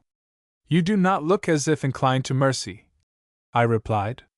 Mr. Yocombe and Miss Warren believe in the terrors of the law, so I have decided to make a full confession to Mrs. Yocombe after supper. I think that I am one of the transgressors that she could coax. After a momentary and puzzled glance at my laughing critic, Mrs. Yocombe said, Emily Warren knows thy secret. So you have told Emily Warren, but will not tell us, Ada complained, in a piqued tone and manner. Indeed, you are mistaken. Miss Warren found me out by intuition. I am learning that there is no occasion to tell her things, she sees them. Mr. Yocombe's face wore a decidedly puzzled look, and contained also the suggestion of an apt guess. Well, he said, he has shown the shrewdness of an editor, and a Yankee one at that. Miss Warren now laughed outright. Thee thinks, he continued, that if thee gets mother on thy side thee's safe. I guess I'll adopt a common editorial policy, and sit safely on the fence till I hear what mother says to thy confession. Are you laughing at me? I asked Miss Warren, with an injured air. To think that one of your callings should have got into such a dilemma, she said in a low tone. It's delicious. My cheeks may become bronzed, but never brazen, Miss Warren. My guilelessness should touch your sympathies. Well, said Ada, with rather a spiteful look at Miss Warren, I'm glad I've not got a prying disposition. I talked with you half the afternoon and did not find you out. Even Mrs. Yocombe laughed at this. Now, Miss Warren, I said, turning to her with a triumphant look, I hope you feel properly quenched.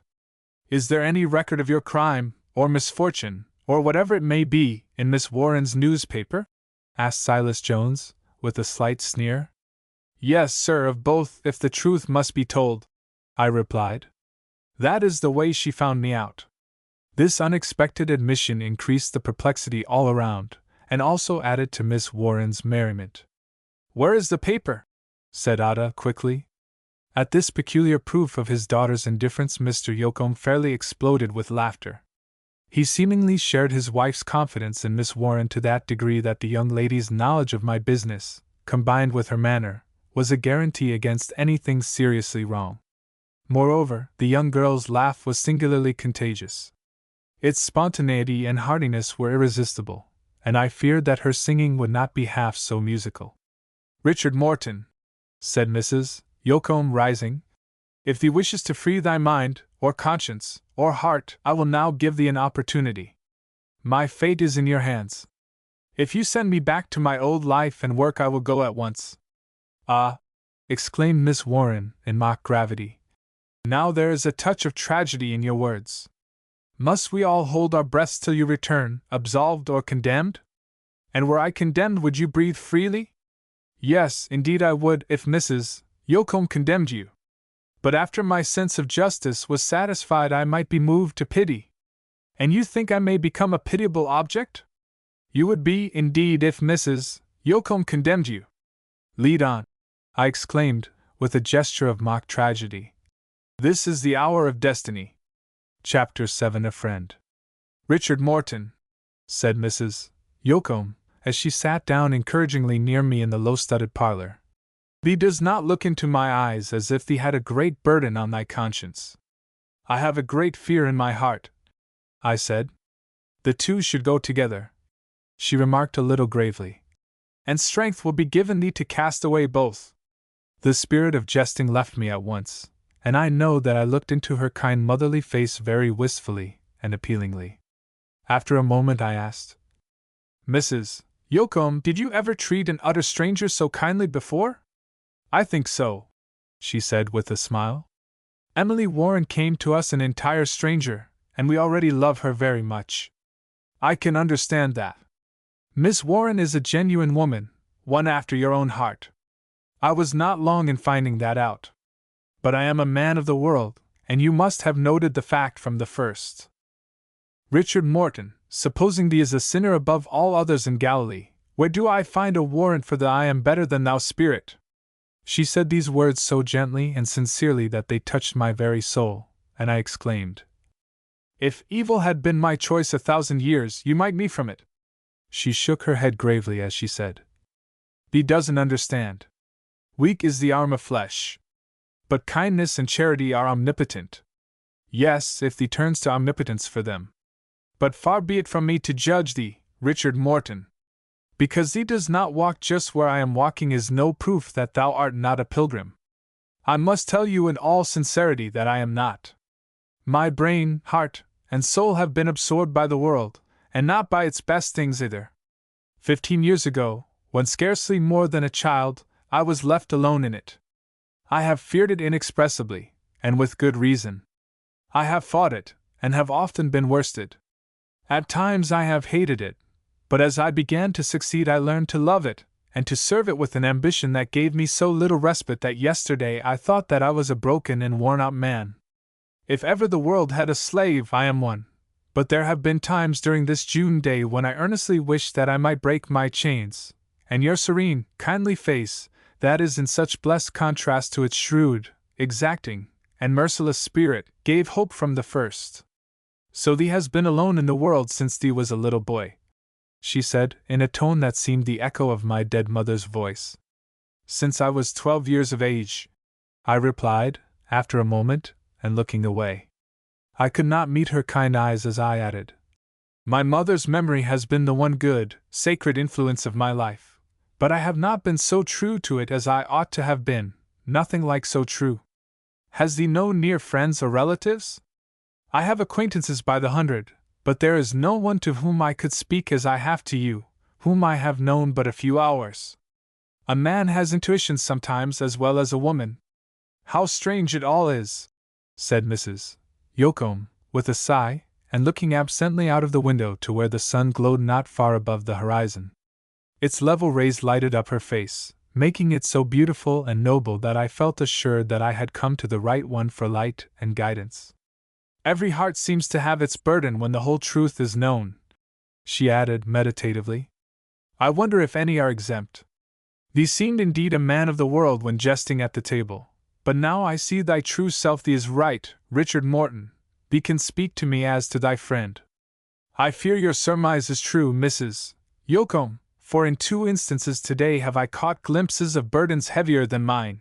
She looked at me hastily, and her face grew pale. I relieved her by quietly continuing, "Whether you have a burden on your heart or not, one thing I know to be true, the burden in heart or conscience would instinctively turn to you.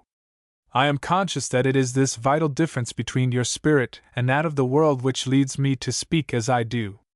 Except as we master and hold our own in the world, it informs us that we are of little account, one of millions, and our burdens and sorrows are treated as sickly sentimentalities. There is no isolation more perfect than that of a man of the world among people of his own kind, with whom manifestations of feeling are weaknesses, securing prompt ridicule.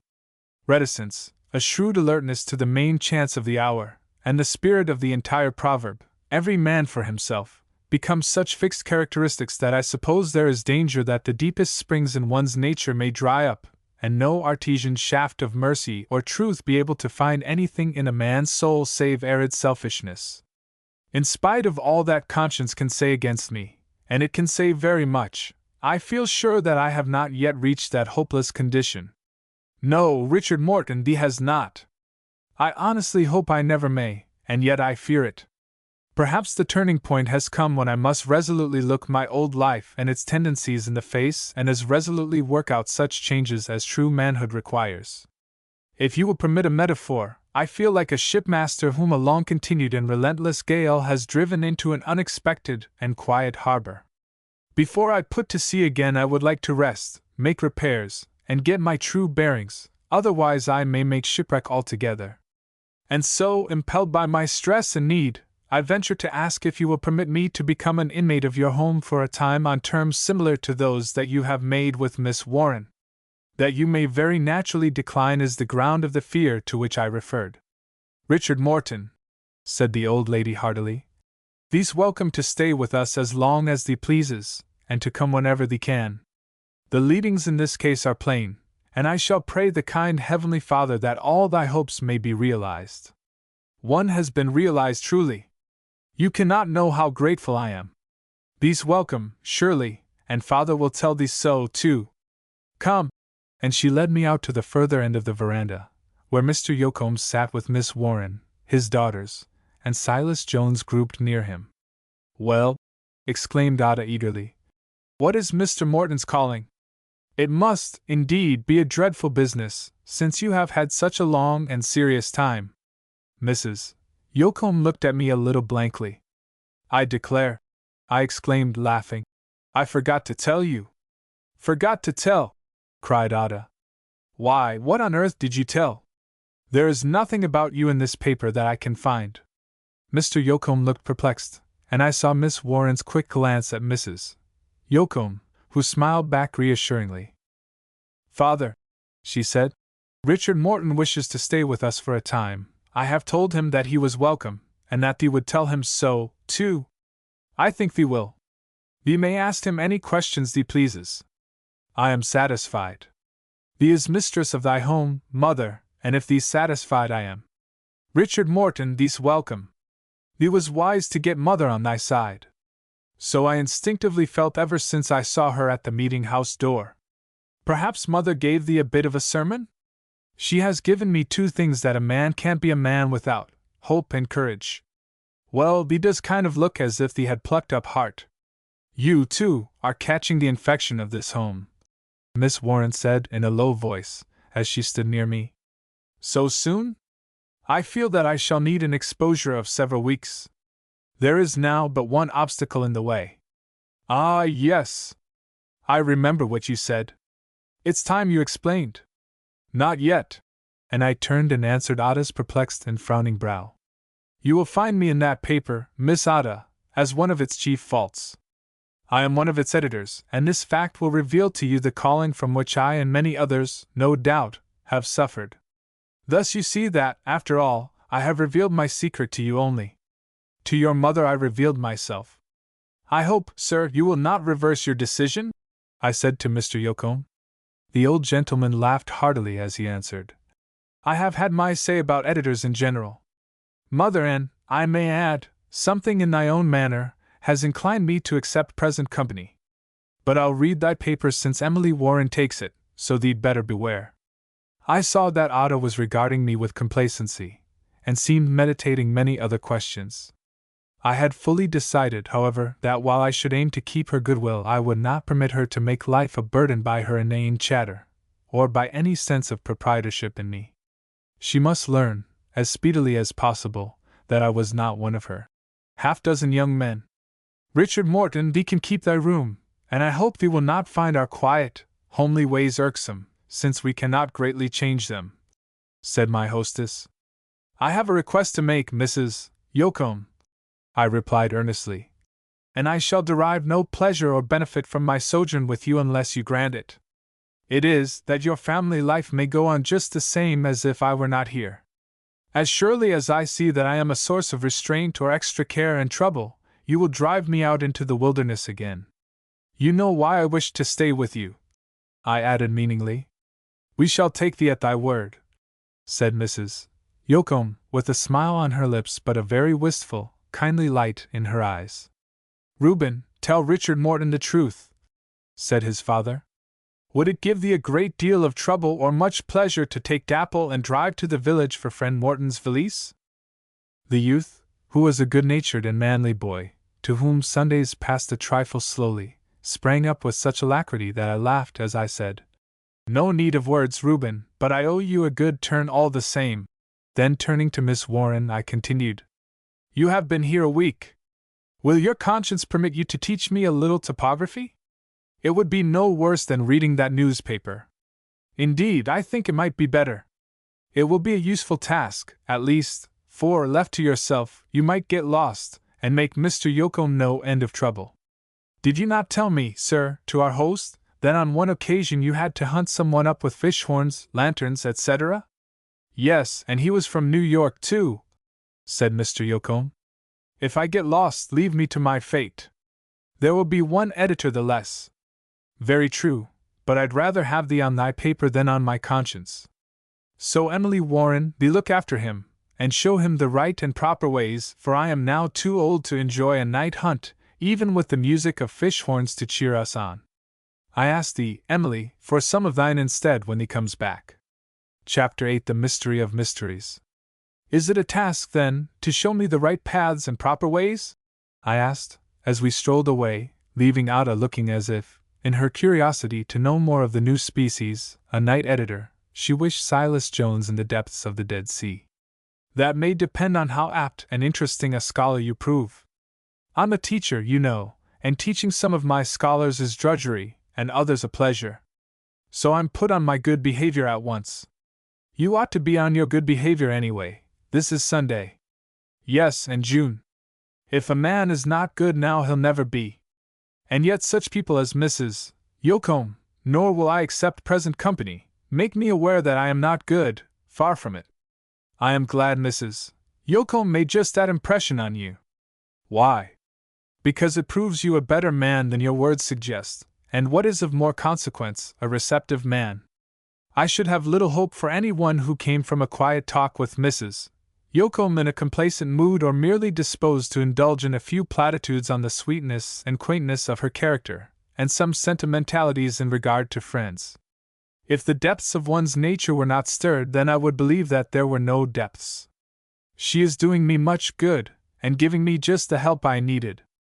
I can honestly say that she uttered one sentence that did find soundings in such shallow depths as exist in my nature, and I ought to be a better man for it hereafter. She may have found you dreadfully bad, Mr. Morton, but I saw from her face that she did not find you shallow. If she had, you would not have touched her so deeply. I touched her? Yes. Women understand each other.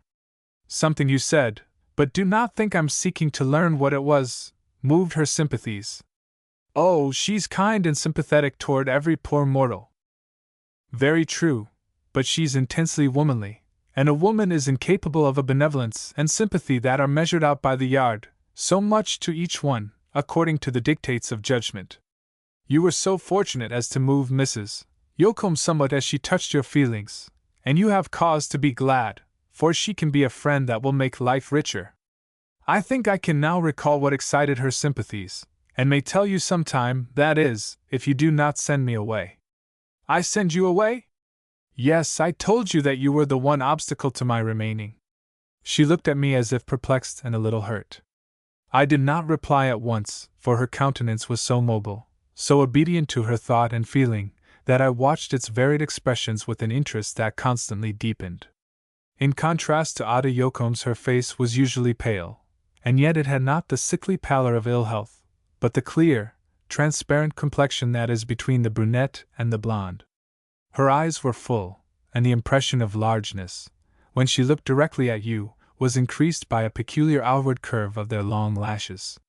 Whether her eyes could be called blue I could not yet decide, and they seemed to darken and grow a little cold as she now looked at me, but she merely said quietly, I do not understand you. This was your chosen resting place for the summer, was it not, Miss Warren? Yes.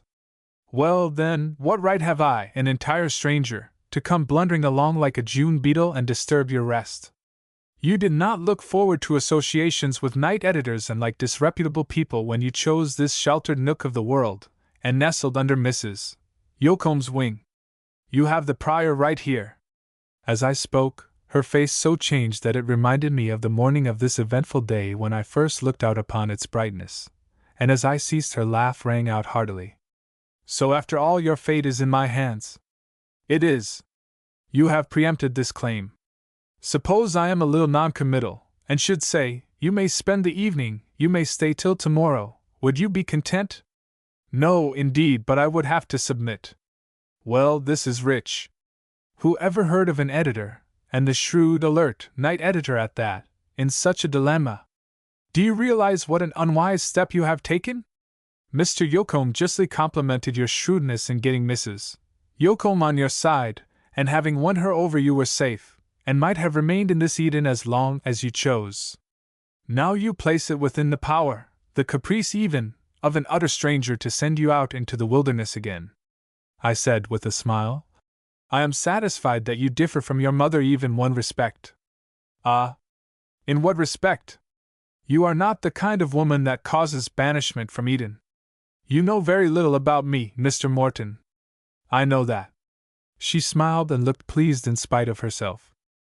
I think I'll let you stay till tomorrow, she said with an arch side glance, then added, with a laugh, What nonsense we are talking! As if you had not as good a right to be here as I have. I beg your pardon. I spoke in downright sincerity. You found this quiet place first.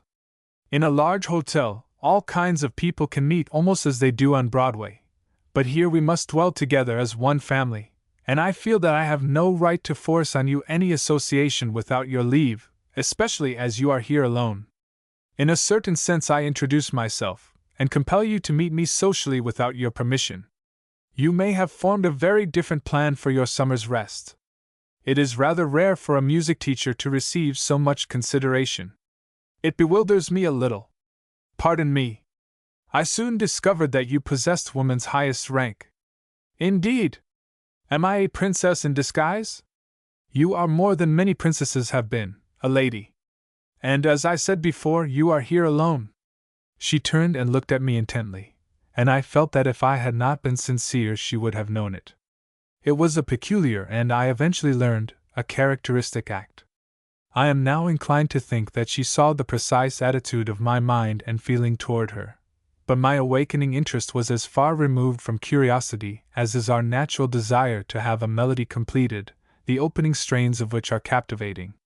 Her face quickly lost its aspect of grave scrutiny, and she looked away, with a slight accession of color. Do you want to stay very much? She asked. Miss Warren, I exclaimed, and my expression must have been eager and glad. You looked at me then as you would at a doubtful stranger, and your glance was searching. You looked as only a woman can, as one who would see her way rather than reason it out. Now tell me in sincerity what you saw. You know from my manner what I saw, she said, smiling and blushing slightly. No, I only hoped. I have not a woman's eyesight. She bit her lip, contracted her wide, low brow for a moment, then turned and said frankly, I did not mean to be rude in my rather direct glance. Even though a music teacher, I have had compliments before, and I have usually found them as empty and insincere as the people who employed them. I am somewhat alone in the world, Mr. Morton, and I belong to that class of timid and rather helpless creatures whose safety lies in their readiness to run to cover. I have found truth the best cover for me, situated as I am.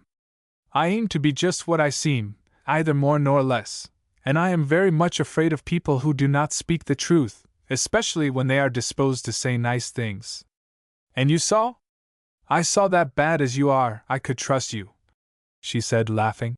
A fact that I was glad to learn since you are so bent on forcing your society upon us all for a time. Thank heaven! I exclaimed. I thought yesterday that I was a bankrupt, but I must have a little of the man left in me to have passed this ordeal. Had I seen distrust in your eyes and consequent reserve in your manner, I should have been sorely wounded. No, she replied, shaking her head. When a man's character is such as to excite distrust, he could not be so sorely wounded as you suggest. I'm not sure of that, I said. I think a man may know himself to be weak and wicked, and yet suffer greatly from such consciousness. Why should he weakly suffer? Why not simply do right? I can endure a certain amount of honest wickedness, but there is a phase of moral weakness that I detest. And for a moment her face wore an aspect that would have made any one wronging her tremble, for it was pure, strong, and almost severe. I do believe, I said, that men are more merciful to the foibles of humanity than women. You are more tolerant, perhaps. Ah, there's Dapple. And she ran to meet the spirited horse that was coming from the farmyard. Reuben, driving, sat confidently in his light open wagon, and his face indicated that he and the beautiful animal he could scarcely restrain shared equally in their enjoyment of young, healthful life. I was alarmed to see Miss Warren run forward, since at the moment Dapple was pawing the air. A second later she was patting his arched neck and rubbing her cheek against his nose. He looked as if he liked it. Well, he might. Oh, Reuben! She cried. I envy you. I haven't seen a horse in town that could compare with Dapple." The young fellow was fairly radiant as he drove away. She looked after him wistfully, and drew a long sigh. "Ah," she said, "they do me good after my city life. There's life for you, Mr. Morton, full, overflowing, innocent life, in the boy and in the horse. Existence, motion, is to them happiness. It seems a pity that both must grow old and weary. My hand fairly tingles yet from my touch of Dapple's neck, he was so alive with spirit. What is it that animates that great mass of flesh and blood, bone and sinew, making him so strong, yet so gentle? At a blow he would have dashed everything to pieces, but he is as sensitive to kindness as I am. I sometimes half think that Dapple has as good a right to a soul as I have. Perhaps you are inclined toward Turkish philosophy, and think so too. I should be well content to go to the same heaven that receives you and Dapple. You are very fearless, Miss Warren, thus to approach a rearing horse." Her answer was a slight scream, and she caught my arm as if for protection. At the moment I spoke, a sudden turning in the lane brought us face to face with a large matronly cow that was quietly ruminating and switching away the flies. She turned upon us her large, mild, Juno-like eyes, in which one might imagine a faint expression of surprise, but nothing more.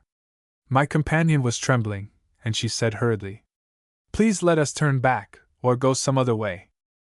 "Why, Miss Warren," I exclaimed, "what is the matter? That dreadful cow! Cows are my terror." I laughed outright as I said, "Now is the time for me to display courage, and prove that an editor can be the knight-errant of the age. Upon my soul, Miss Warren, I shall protect you whatever horn of this dilemma I may be impaled upon." Then advancing resolutely toward the cow, I added, "Madam, by your leave, we must pass this way." At my approach the dreadful cow turned and ran down the lane to the pasture field, in a gait peculiarly feminine. "Now you know what it is to have a protector," I said, returning. "I'm glad you're not afraid of cows," she replied complacently. "I shall never get over it. They are my terror. There is one other beast," I said, "that I am sure would inspire you with equal dread. I know you are going to say a mouse. Well, it may seem very silly to you, but I can't help it. I'm glad I wasn't afraid of Dapple, for you now can think me a coward only in streaks. It does appear to me irresistibly funny that you, who, alone and single-handed, have mastered this great world so that it is under your foot, should have quailed before that inoffensive cow, which is harmless as the milk she gives. A woman, Mr. Morton, is the mystery of mysteries, the one problem of the world that will never be solved. We even do not understand ourselves. For which truth I am devoutly thankful. I imagine that instead of a week, as Mr. Yocombe said, it would require a lifetime to get acquainted with some women. I wish my mother had lived. I'm sure that she would have been a continuous revelation to me. I know that she had a great deal of sorrow, and yet my most distinct recollection of her is her laugh. No earthly sound ever had for me so much meaning as her laugh. I think she laughed when other people would have cried. There's a tone in your laugh that has recalled to me my mother again and again this afternoon. I hope it is not a source of pain," she said gently. "Far from it," I replied. "Memories of my mother give me pleasure, but I rarely meet with one to whom I would even think of mentioning her name. I do not remember my mother," she said sadly. "Come," I resumed hastily. "You admit that you have been dull and lonely today. Look at that magnificent glow in the west. So assuredly ended in brightness the lives of those we loved, however clouded their day may have been at times. This June evening, so full of glad sounds, is not the time for sad thoughts. Listen to the robins, to that saucy oriole yonder on the swaying elm branch. Beyond all, hear that thrush.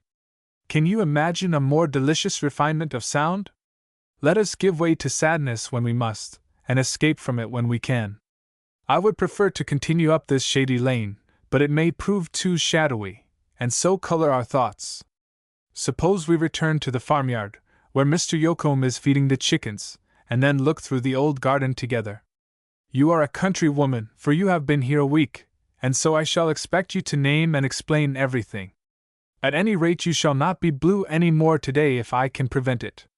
You see, I am trying to reward your self-sacrifice in letting me stay till tomorrow. You are so considerate that I may let you remain a little longer. What is that fable about the camel? If he once gets his head in, he next puts his foot in it, is the sequel, perhaps, she replied, with a laugh that was becoming to me like a refrain of music that I could not hear too often. Chapter 9 Old Plot. Emily Warren, why does thee bring Richard Morton back so soon? Asked Mr. Yocombe, suspending for a moment the sweep of his hand that was scattering grain. You are mistaken, sir, I said. I brought Miss Warren back. I thought she would enjoy seeing you feed the poultry, the horses, and especially the cows. Thee's more self-denying than I'd have been, he resumed, with his humorous twinkle. Don't tell Mother, but I wouldn't mind taking a walk with Emily Warren myself on a June evening like this. I will take a walk with you whenever you wish, laughed Miss Warren. But I'll surely tell Mrs. Yocombe. Oh, I know I'd get found out, said the old man, shaking his head ruefully. I always do. I'm sure you would if Miss Warren were here, I added. I'm at a loss to know how early in the day she found me out. Well, I guess thee's a pretty square sort of a man. If thee'd been stealing sheep, Emily Warren wouldn't laugh at thee so approvingly. I'm finding out that she rather likes the people she laughs at. At least I take that view, for she laughs at me a great deal. I knew from Emily Warren's laugh that thee hadn't anything very bad to tell Mother. I admit that, at the time, I enjoyed being laughed at, a rather rare experience. You needn't either of you plume yourselves that you are irresistibly funny. I laugh easily. Mr. Yocombe, why do you feed the chickens so slowly? I have noticed it before. Now Reuben and Hiram, the man, throw the corn all down at once. They are in more of a hurry than I am. I don't like to do anything in a hurry, least of all to eat my dinner. Now, why should these chickens, turkeys, and ducks gobble everything right down? The corn seems to taste good to them, so, after a handful, I wait till they have had a chance to think how good the last kernel was before they get another. You see, I greatly prolong their pleasure. And in these intervals you meditate on Thanksgiving Day, I suppose, she said. Emily Warren, thee's a good Yankee. I admit that young gobbler there did suggest a day on which I'm always very thankful, and with good reason. I had about concluded before thee came that, if we were both spared, i.e., that gobbler and I, till next November, I would probably survive him. How can you have the heart to plan against that poor creature's life so coolly? See how he turns his round, innocent eyes toward you, as if in gratitude. If he could know that the hand that feeds him would chop off his head, what a moral shock he would sustain! That upturned beak should be to you like a reproachful face. Emily Warren, we expect thee to eat thy Thanksgiving dinner with us, and that young gobbler will probably be on the table. Now what part of him will thee take on that occasion? A piece of the breast, if you please. Richard Morton, is not Emily Warren as false and cruel as I am? Just about. Is thee not afraid of her? I would be if she were unfriendly. Oh, thee thinks everybody in this house is friendly. Emily Warren, thee must keep up our good name, he added, with a mischievous nod toward her. Mr. Yocombe, you are forgetting the chickens altogether. There are some staid and elderly hens that are going to bed in disgust. You have kept them waiting so long. See how quick they'll change their minds, he said, as he threw down a handful of corn. Now isn't that just like a hen? He added, as they hastened back. And just like a woman also, I'm sure you want to suggest, said Miss Warren. I suppose thee never changes thy mind. I'm going to change the subject. Poultry with their feathers on don't interest me very much. The male birds remind me of a detestable class of conceited men, that one must see daily in the city, whose gallantry is all affectation, and who never for a moment lose sight of themselves or their own importance. That strutting gobbler there, Mr. Morton, reminds me of certain eminent statesmen whom your paper delights to honor, and I imagine that ridiculous creature embodies their idea of the American eagle. Then the hens have such a simple, unthinking aspect. They act as if they expected to be crowed over as a matter of course, and thus typify the followers of these statesmen, who are so preeminent in their own estimation. Their exalted perches seemed to be awarded unquestioningly. So you think, Miss Warren, that I have the simple, unthinking aspect typified by the physiognomy of these hens? Mr. Morton, I was generalizing. We always accept present company. Remember, I disagree with your paper, not you. But why you look up to these human species of the gobbler is something I can't understand, and being only a woman, that need not seem strange to you. Since I must tell you the truth on all occasions, nolens volens, you have hit on a subject wherein I differ from my paper. Human phases of the gobbler are not pleasant. But the turkey phase is very, said Mr. Yocombe, throwing a handful of corn down before his favorite, which, like certain eminent statesmen, immediately looked after his own interests. Mr. Yocombe, please let me help you feed the horses, said Miss Warren, leading the way into the barn, where on one side were mows for hay and grain, and on the other stalls for several horses. The sleek and comfortable animals seemed to know the young girl, for they thrust out their black and brown noses toward her and projected their ears instead of laying them back viciously, as when I approached, and one old plough horse that had been much neglected, until Miss Warren began to pet him, gave a loud ecstatic whinny. "Oh, you big, honest old fellows!" she exclaimed, caressing one and another. "I'd rather teach you than half my pupils." "In which half do you place me?" I asked. "You? Oh, I forgot. I was to teach you topography. I will assign you by and by, after you have had a few lessons. A man ought to do as well as a horse, so I hope to win your favor. I wish all men did as well as Mr. Yocombe's horses. They evidently feel they have the family name and respectability to keep up. Mr. Yocombe, what is it that smells so sweetly?" "That is the red-top clover we cut last week." "Oh, isn't it good? I wouldn't mind having some myself." And she snatched down a fragrant handful from the mow. "Here, old plod," she said, turning to the plough horse. "The world has rather snubbed you, as it has honest Worth before. Mr. Yocombe, you and Reuben are much too fond of gay horses. Shall I tell Reuben that thee'd rather ride after old Plod, as thee calls him?" "No, I thank you. I'll go on as I've begun. I'm not changeable. Now, friend Morton, is not Emily Warren as bad as I am about gay horses? I'm inclined to think she is about as bad as you are in all respects. Emily Warren, thee needn't put on any more airs. Richard Morton thinks thee isn't any better than I am, and there's nothing under the sun an editor doesn't know." "I wish you were right this time," she said, with a laugh and sigh curiously blended. "It seems to me, Mr. Yocombe, that you have grown here in the country like your clover hay, and are as good and wholesome. In New York it is so different, especially if one has no home life. You breathe a different atmosphere from us in more respects than one. This fragrant old barn appears to me more of a sanctuary than some churches in which I have tried to worship, and its dim evening light more religious.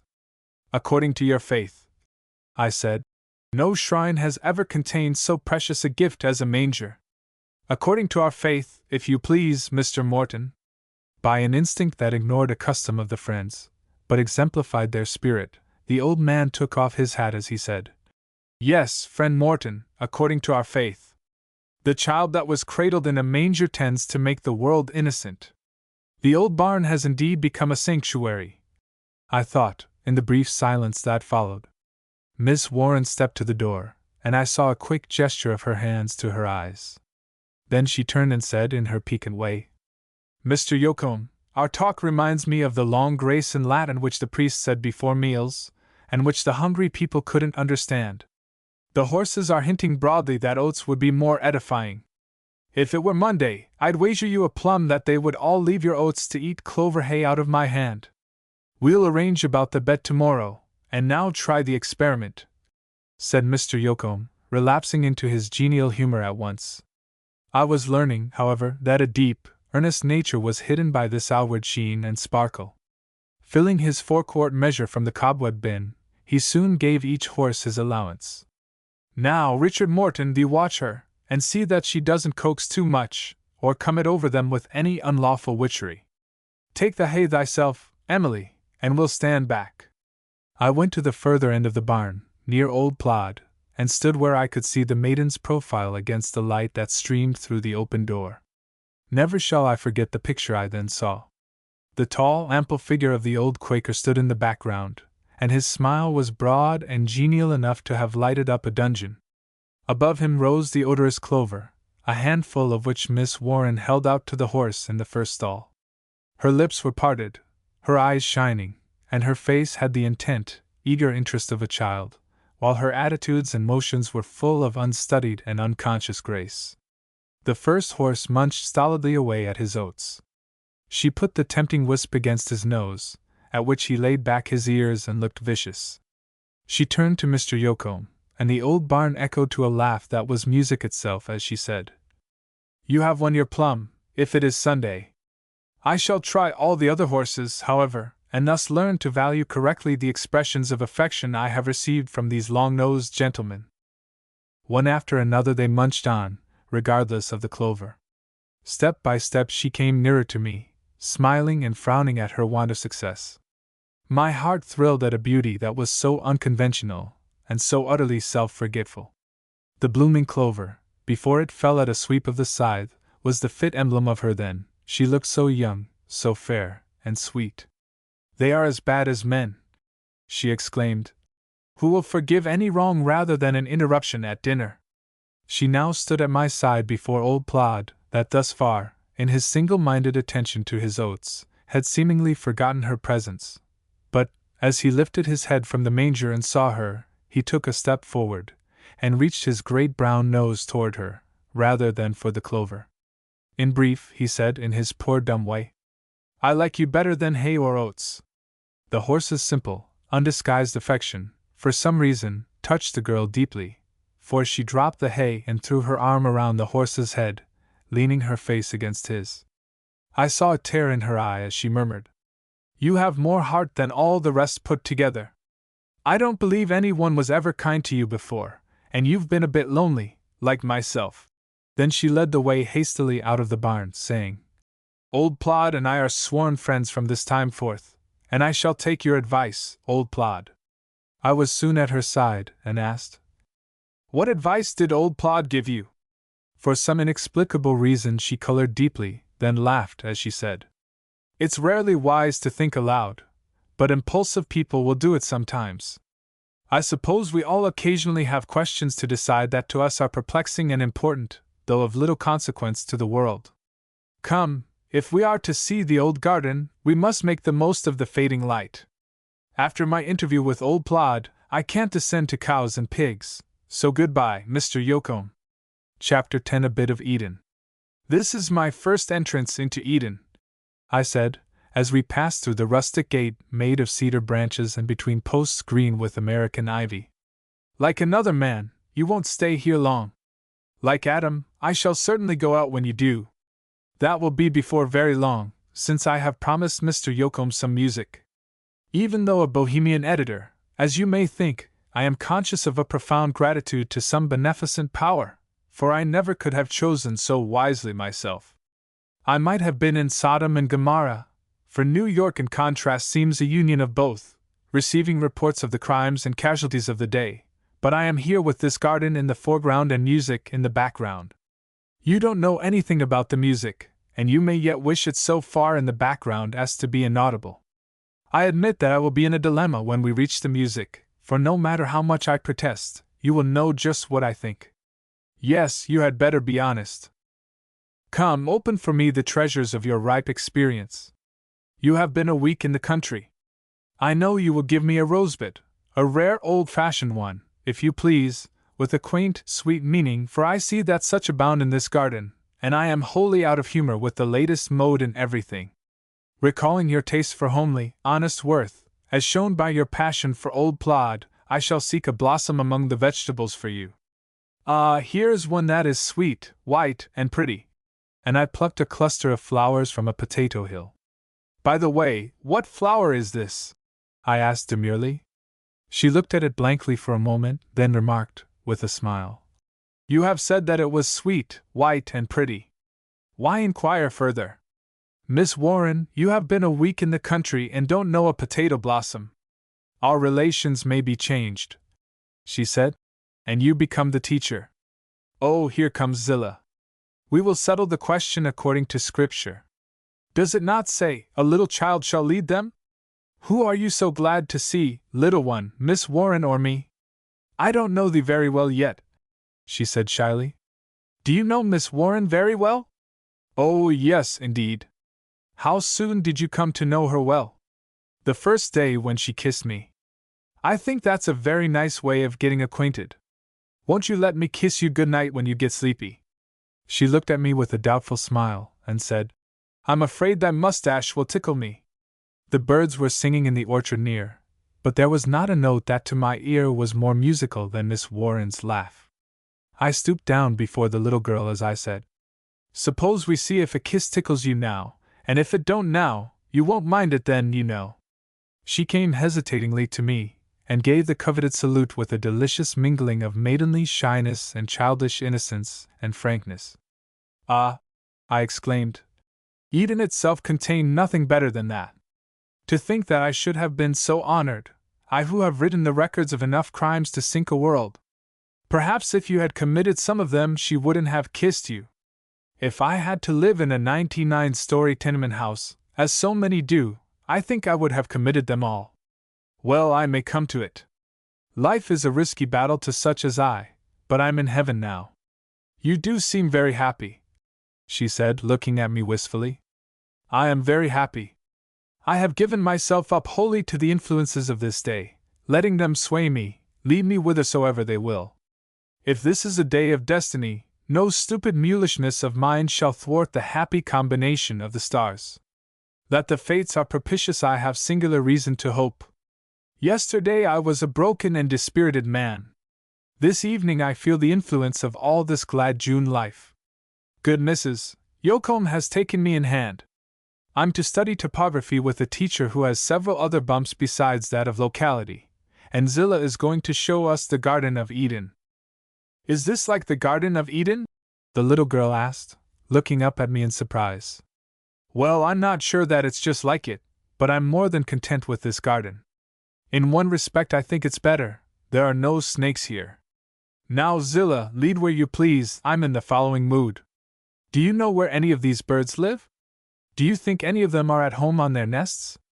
If so, we'll call and pay our respects. When I was a horrid boy I robbed a bird's nest, and I often have a twinge of remorse for it. Do you want to see a robin's nest? Asked Zillah excitedly. Yes, indeed.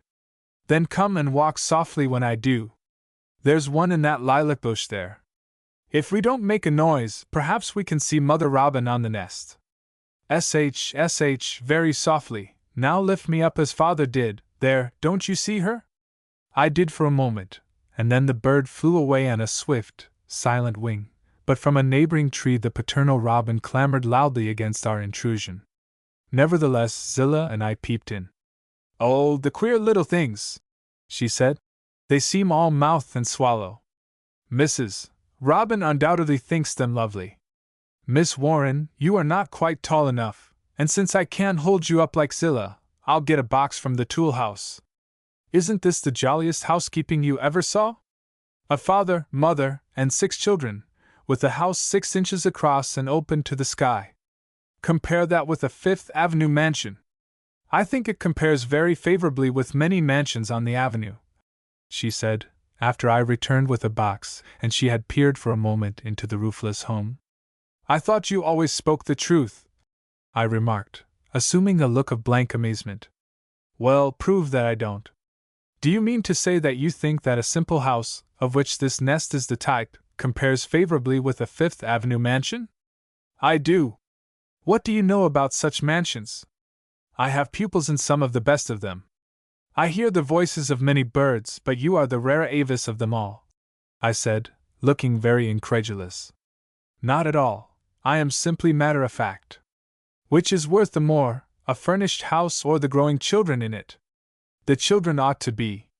Well, many a woman has so much house and furniture to look after that she has no time for her children.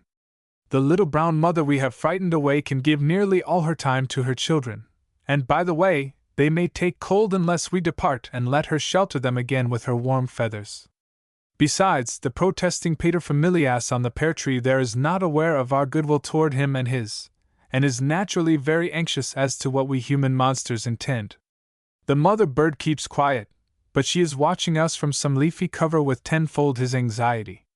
You will admit, however, that the man bird is doing the best he can. Oh, yes, I have a broad charity for all of his kind. Well, I am one of his kind, and so shall take heart and bask in your general goodwill. Stop your noise, old fellow, and go and tell your wife that she may come home to the children. I differ from you, Miss Warren, as I foresee I often shall. You are not matter-of-fact at all. You are unconventional, unique, why not say queer, and give your meaning in good plain English? Because that is not my meaning. I fear you are worse, that you are romantic. Moreover, I am told that girls who dote on love in a cottage all marry rich men if the chance comes. She bit her lip, colored, and seemed annoyed, but said, after a moment's hesitation, "Well, why shouldn't they, if the rich men are the right men? Oh, I think such a course eminently proper and thrifty. I'm not finding fault with it in the least. They who do this are a little inconsistent, however, in shunning so carefully that ideal cottage over which, as young ladies, they had mild and poetic raptures. Now, I can't associate this kind of thing with you. If you had drawings or leadings, as Mrs. Yocombe would say, toward a Fifth Avenue mansion, you would say so in effect. I fear you are romantic, and are under the delusion that love in a cottage means happiness. You have a very honest face, and you looked into that nest as if you liked it. Mr. Morton," she said, frowning and laughing at the same time, "I'm not going to be argued out of self-consciousness. If we don't know what we don't know anything. I insist upon it that I am utterly matter-of-fact in my opinions on this question. State the subject briefly in prose. Does a family exist for the sake of a home, or a home for the sake of a family? I know of many instances in which the former of these suppositions is true. The father toils and wears himself out, often gambles, speculating, some call it, and not unfrequently cheats and steals outright in order to keep up his establishment. The mother works and worries, smooths her wrinkled brow to curious visitors, burdens her soul with innumerable deceits, and enslaves herself that her house and its belongings may be as good or a little better than her neighbors. The children soon catch the same spirit, and their souls become absorbed in wearing apparel. They are complacently ignorant concerning topics of general interest and essential culture, but would be mortified to death if suspected of being a little off on good form and society's latest whims and mode. It is a dreary thraldom to mere things in which the soul becomes as material, narrow, and hard as the objects which absorb it. There is no time for that which gives ideality and breadth. Do you realize that your philosophy would stop half the industries of the world? Do you not believe in large and sumptuously furnished houses? Yes, for those who have large incomes. One may live in a palace, and yet not be a slave to the palace. Our home should be as beautiful as our taste and means can make it, but like the nest yonder, it should simply serve its purpose, leaving us the time and means to get all the good out of the world at large that we can. A sudden cloud of sadness overcast her face as she continued, after a moment, half in soliloquy. The robins will soon take wing and leave the nest, so must we. How many have gone already? But the robins follow the sun in their flight, I said gently, and thus they find skies more genial than those they left. She gave me a quick, appreciative smile as she said, "That's a pleasant thought. Your home must be an ideal one," I remarked unthinkingly. She colored slightly, and laughed as she answered, "I'm something like a snail. I carry my home, if not my house, around with me. A music teacher can afford neither a palace nor a cottage." I looked at her with eager eyes as I said, "Pardon me if I am unduly frank, but on this day I am inclined to follow every impulse, and say just what I think, regardless of the consequences. You make upon me a decided impression of what we men call comradeship. I feel as if I had known you weeks and months instead of hours. Could we not have been robins ourselves in some previous state of existence, and have flown on a journey together? Mrs. Yocombe had better take you in hand, and teach you sobriety.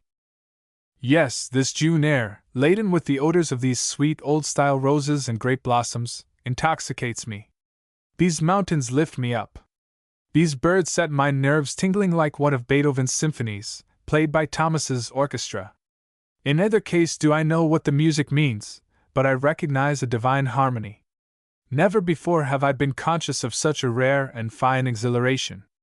My mood is the product of an exceptional combination of causes, and they have culminated in this old garden. You know, too, that I am a creature of the night, and my faculties are always at their best as darkness comes on. I may seem to you obtuseness itself, but I feel as if I had been endowed with a spiritual and almost unerring discernment.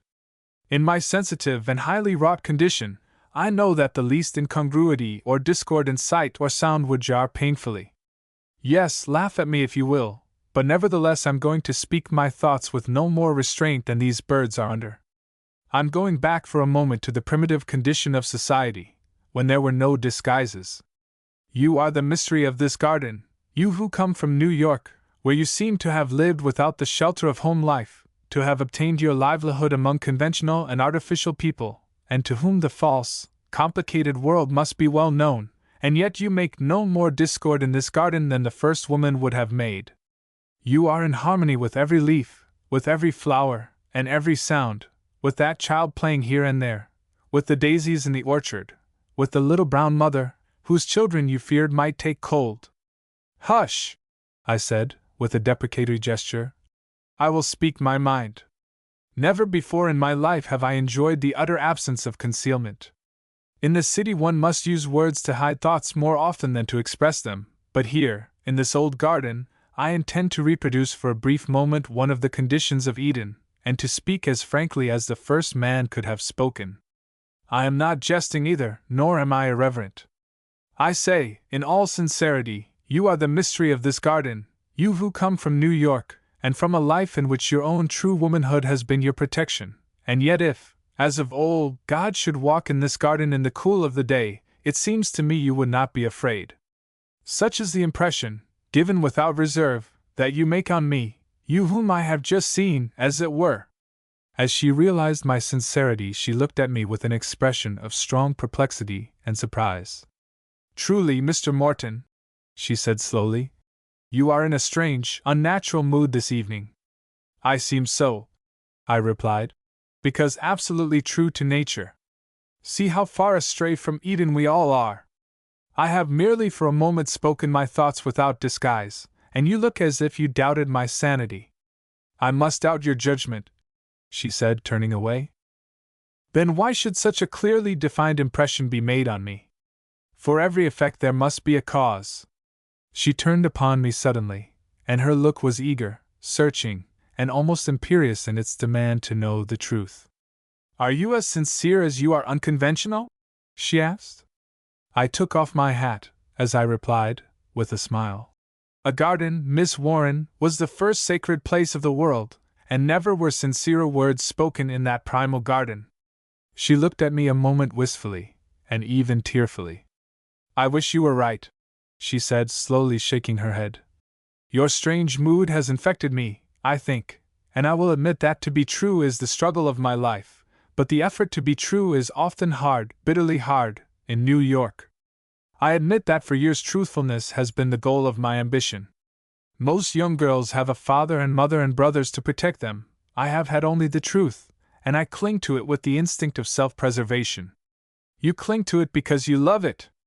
Pardon me, you do not cling to it at all. Truth has become the warp and woof of your nature. Ah, here is your emblem, not growing in the garden, but leaning over the fence as if it would like to come in, and yet, among all the roses here, where is there one that excels this flower? And I gathered for her 2 or 3 sprays of sweetbriar. I won't mar your bit of Eden by a trace of affectation, she said, looking directly into my eyes in a frank and friendly manner. I'd rather be thought true than thought a genius, and I will make allowance for your extravagant language and estimate on the ground of your intoxication. You surely see double, and yet I am pleased that in your transcendental mood I do not seem to make discord in this old garden. This will seem to you a silly admission after you leave this place and recover your everyday senses. I'm sorry already I made it, but it was such an odd conceit of yours. And her heightened color and glowing face proved how she relished it. It was an exquisite moment to me.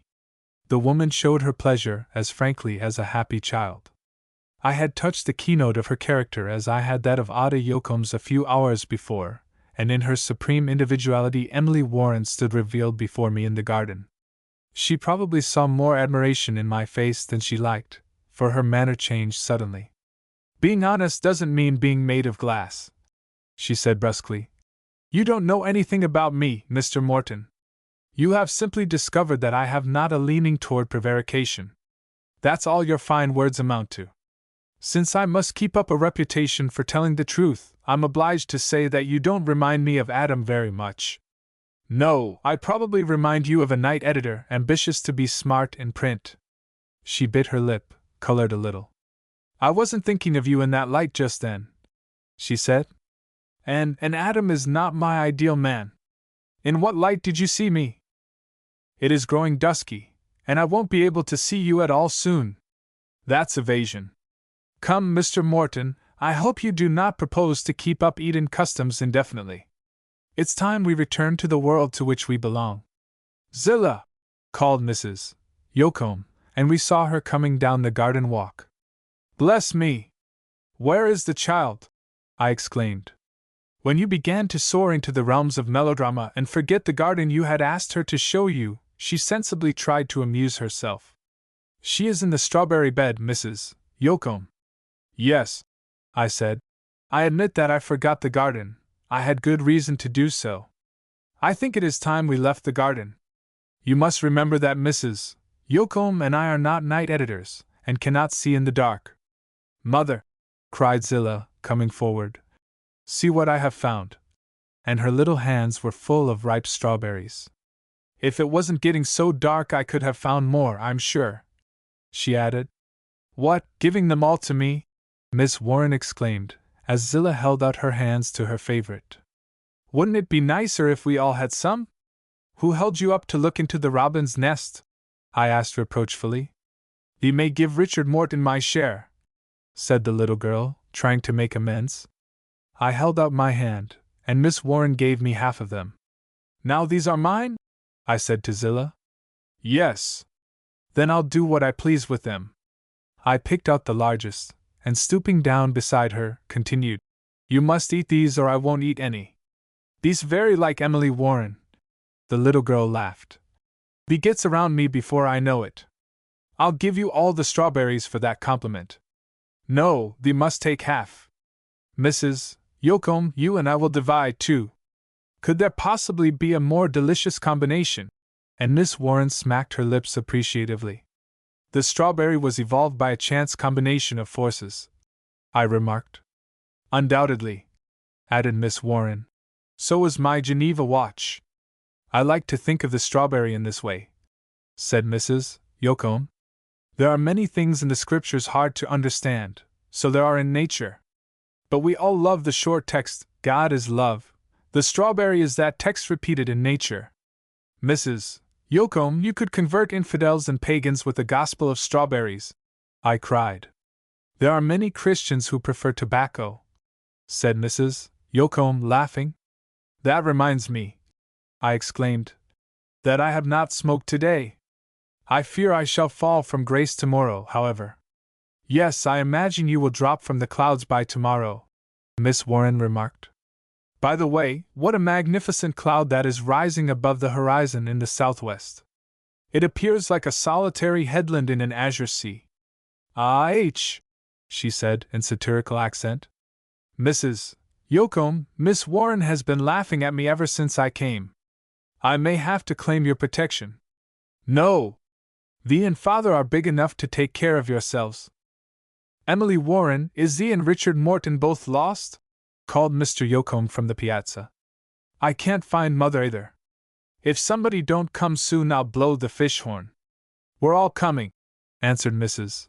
Yoakum, and she led the way toward the house. "You have not given me a rose yet," I said to Miss Warren. "Must you have one?" "A man never uses the word must in seeking favors from a lady." "Adroit policy. Well, what kind of a one do you want?" "I told you long ago." "Oh, I remember. An old-fashioned one, with a pronounced meaning. Here is a York and Lancaster bud. That has a decided old-style meaning. It means war, does it not?" Yes. I won't take it. Yes, I will, too, I said a second later, and I took the bud from her hand. You know the law of war, I added. To the victor belong the spoils. She gave me a quick glance, and after a moment said, a trifle coldly, That remark seems bright, but it does not mean anything. It often means a great deal. There, I'm out of the garden and in the ordinary world again. I wonder if I shall ever have another bit of Eden in my life. Oh, indeed you shall. I will ask Mr. Yocombe to give you a day's weeding and hoeing there. What will you do in the meantime? Sit under the arbor and laugh at you. Agreed. But suppose it was hot and I grew very tired, what would you do? I fear I would have to invite you under the arbor. You fear?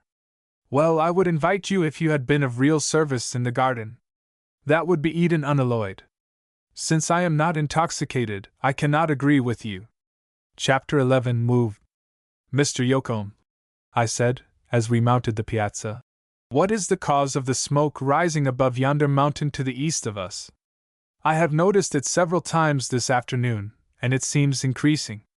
That mountain was on fire on Saturday. I hoped the rain of last night would put it out, but it was a light shower, and the fire is under headway again. It now seems creeping up near the top of the mountain, for I think I see a faint light. I do distinctly. The mountain begins to remind me of a volcano. The moon will rise before very long, and you may be treated to a grand sight if the fire burns, as I fear it will. This is a day of fate, I said, laughing, and almost any event that could possibly happen would not surprise me. It has seemed a very quiet day to me, said the old gentleman. Neither mother nor anyone on the high seat had a message for us this morning, and this afternoon I took a very long nap. If they had not come and stirred us up a little, and Emily Warren had not laughed at us both, I would call it almost a dull day, as far as any peaceful day can be dull. Such days, however, are quite to my mind, and they'll like 'em better when they sees my age.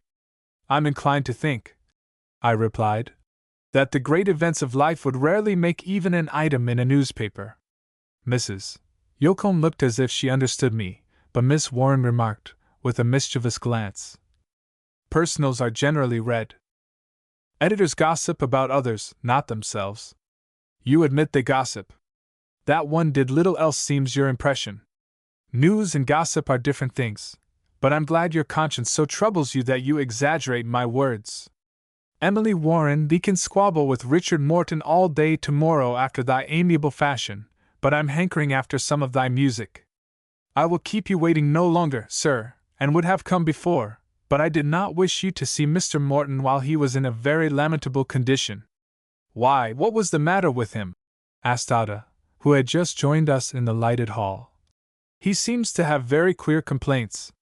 He admits that he was intoxicated, and he certainly talked very strangely. Miss Ada, did I talk strangely or wildly this afternoon? No, indeed, I think you talked very nicely. And I told Silas Jones that I never met a gentleman before who looked at things so exactly as I did. This was dreadful. I saw that Miss Warren was full of suppressed merriment, and was glad that Mrs. Yocombe was in the parlor lighting the lamps. I suppose Mr. Jones was glad to hear what you said, I remarked, feeling that I must say something. He may have been, but he did not look so. Mr. Yocombe, you have your daughter's testimony that I was sober this afternoon, and since that time I have enjoyed nothing stronger than milk and the odor of your old-fashioned roses. If I was in a lamentable condition in the garden, Miss Warren was the cause, and so is wholly to blame. Emily Warren, does thee know that thy mother Eve made trouble in the garden? I've not the least intention of taking Mr. Morton out of the garden. He may go back at once, and I have already suggested that you would give him plenty of hoeing and weeding there. I'm not so sure about that. I fear he'd make the same havoc in my garden that I'd make in his newspaper. Then you think an editor has no chance for Eden? Thee had better talk to mother about that. If there's any chance for thee at all, she'll give thee hope. Now, Emily Warren, we are all ready. Sing some hymns that will give us all hope. No, sing hymns of faith. Ada took a seat on the sofa, and glanced encouragingly at me, but I found a solitary chair by an open window, where I could look out across the valley to the burning mountain, and watched the stars come out in the darkening sky. Within I faced Miss Warren's profile and the family group. I had not exaggerated when I told Miss Warren that I was conscious of a fine exhilaration. Sleep and rest had banished all dragged and jaded feelings. For hours my mind had been free from a sense of hurry and responsibility, which made it little better than a driving machine. In the mental leisure and quiet which I now enjoyed, I had grown receptive, highly sensitive indeed, to the culminating scenes of this memorable day. Even little things and common words had a significance that I would not have noted ordinarily, and the group before me was not ordinary. Each character took form with an individuality as sharply defined as their figures in the somewhat dimly lighted room, and when I looked without into the deepening June night it seemed an obscure and noble background, making the human life within more real and attractive. Miss Warren sat before her piano quietly for a moment, and her face grew thoughtful and earnest. It was evident that she was not about to perform some music, but that she would unite with her sincere and simple friends, Mr. and Mrs. Yocombe, in giving expression to feelings and truths that were as real to her as to them. How perfectly true she is, I thought, as I noted the sweet, childlike gravity of her face. Then, in a voice that proved to be a sympathetic, pure soprano, well trained, but not at all great, she sang, "My faith looks up to thee." Their faith seemed very real and definite, and I could not help feeling that it would be a cruel and terrible thing if that pronoun, "thee," embodied no living and loving personality. The light in their faces, like that of a planet beaming on me through the open window, appeared but the inevitable reflection of a fuller, richer spiritual light that now shone full upon them. One hymn followed another, and Reuben, who soon came in, seemed to have several favorites. Little Zillah had early asked for those she liked best, and then her head had dropped down into her mother's lap, and Miss Warren's sweet tones became her lullaby, her innocent, sleeping face making another element in a picture that was outlining itself deeply in my memory. Ada, having found that she could not secure my attention, had fallen into something like a reverie. Very possibly she was planning out the dress that she meant to cut to suit herself. But in their repose her features became very beautiful again. Her face to me, however, was now no more than a picture on the wall, but the face of the childlike woman that was so wise and gifted, and yet so simple and true, had for me a fascination that excited my wonder. I had seen scores of beautiful women, I lived in a city where they abounded, but I had never seen this type of face before. The truth that I had not was so vivid that it led to the thought that, like the first man, I had seen in the garden the one woman of the world, the mistress of my fate. A second later I was conscious of a sickening fear. To love such a woman, and yet not be able to win her, how could one thereafter go on with life? Beware, Richard Morton! On this quiet June evening, in this home of peace and the peaceful, and with hymns of love and faith breathed sweetly into your ears, you may be in the direst peril of your life. From this quiet hour may come the unrest of a lifetime. Then hope whispered of better things. I said to myself, I did not come to this place. I wandered hither, or was led hither, and to every influence of this day I shall yield myself. If some kindly power has led me to this woman of crystal truth, I shall be the most egregious fool in the universe if I do not watch and wait for further possibilities of good. How sweet and luminous her face seemed in contrast with the vague darkness without. More sweet and luminous would her faith be in the midst of the contradictions, obscurities, and evils of the world. The home that enshrined such a woman would be a refuge for a man's tempted soul, as well as a resting place for his tired body. Tell me the old story, said Mr. Yocombe, in his warm, hearty way. Was I a profane wretch because the thought would come that if I could draw, in shy, hesitating admission, another story as old as the world it would be heavenly music? Could it have been that it was my intent gaze and concentrated thought that made her turn suddenly to me after complying with Mr. Yocombe's request? She colored slightly as she met my eyes, but said quietly, Mr. Morton, you have expressed no preference yet. I have enjoyed everything you have sung, I replied, and I quietly sustained her momentary and direct gaze. She seemed satisfied, and smiled as she said, Thank you, but you shall have your preference also. Miss Warren, you have sung some little time, and perhaps your voice is tired. Do you play Chopin's 12th Nocturne? That seems to me like a prayer. I'm glad you like that, she said, with a pleased, quick glance. I play it every Sunday night when I am alone. A few moments later, and we were all under the spell of that exquisite melody which can fitly give expression to the deepest and tenderest feelings and most sacred aspirations of the heart. Did I say all? I was mistaken. Ada's long lashes were drooping, her face was heavy with sleep, and it suggested flesh and blood only. Miss Warren's eyes, in contrast, were moist, her mouth tremulous with feeling, and her face was a beautiful transparency, through which shone those traits which already made her, to me, preeminent among women. I saw Mrs. Yocombe glance from one girl to the other, then close her eyes, while a strong expression of pain passed over her face. Her lips moved, and she undoubtedly was speaking to one near to her, though so far, seemingly, from most of us. A little later there occurred one or two exquisite movements in the prayer harmony, and I turned to note their effect on Mrs. Yocombe, and was greatly struck by her appearance. She was looking fixedly into space, and her face had assumed a rapt, earnest, seeking aspect, as if she were trying to see something half hidden in the far distance. With a few rich chords the melody ceased. Mr. Yocombe glanced at his wife, then instantly folded his hands and assumed an attitude of reverent expectancy. Reuben did likewise. At the cessation of the music Ada opened her eyes, and by an instinct or habit seemed to know what to expect, for her face regained the quiet repose it had worn at the meeting-house in the morning. Miss Warren turned toward Mrs. Yocombe, and sat with bowed head. For a few moments we remained in perfect silence. There was a faint flash of light, followed after an interval by a low, deep reverberation. The voices in nature seemed heavy and threatening. The sweet, gentle monotone of the woman's voice, as she began to speak, was divine in contrast. Slowly she enunciated the sentences.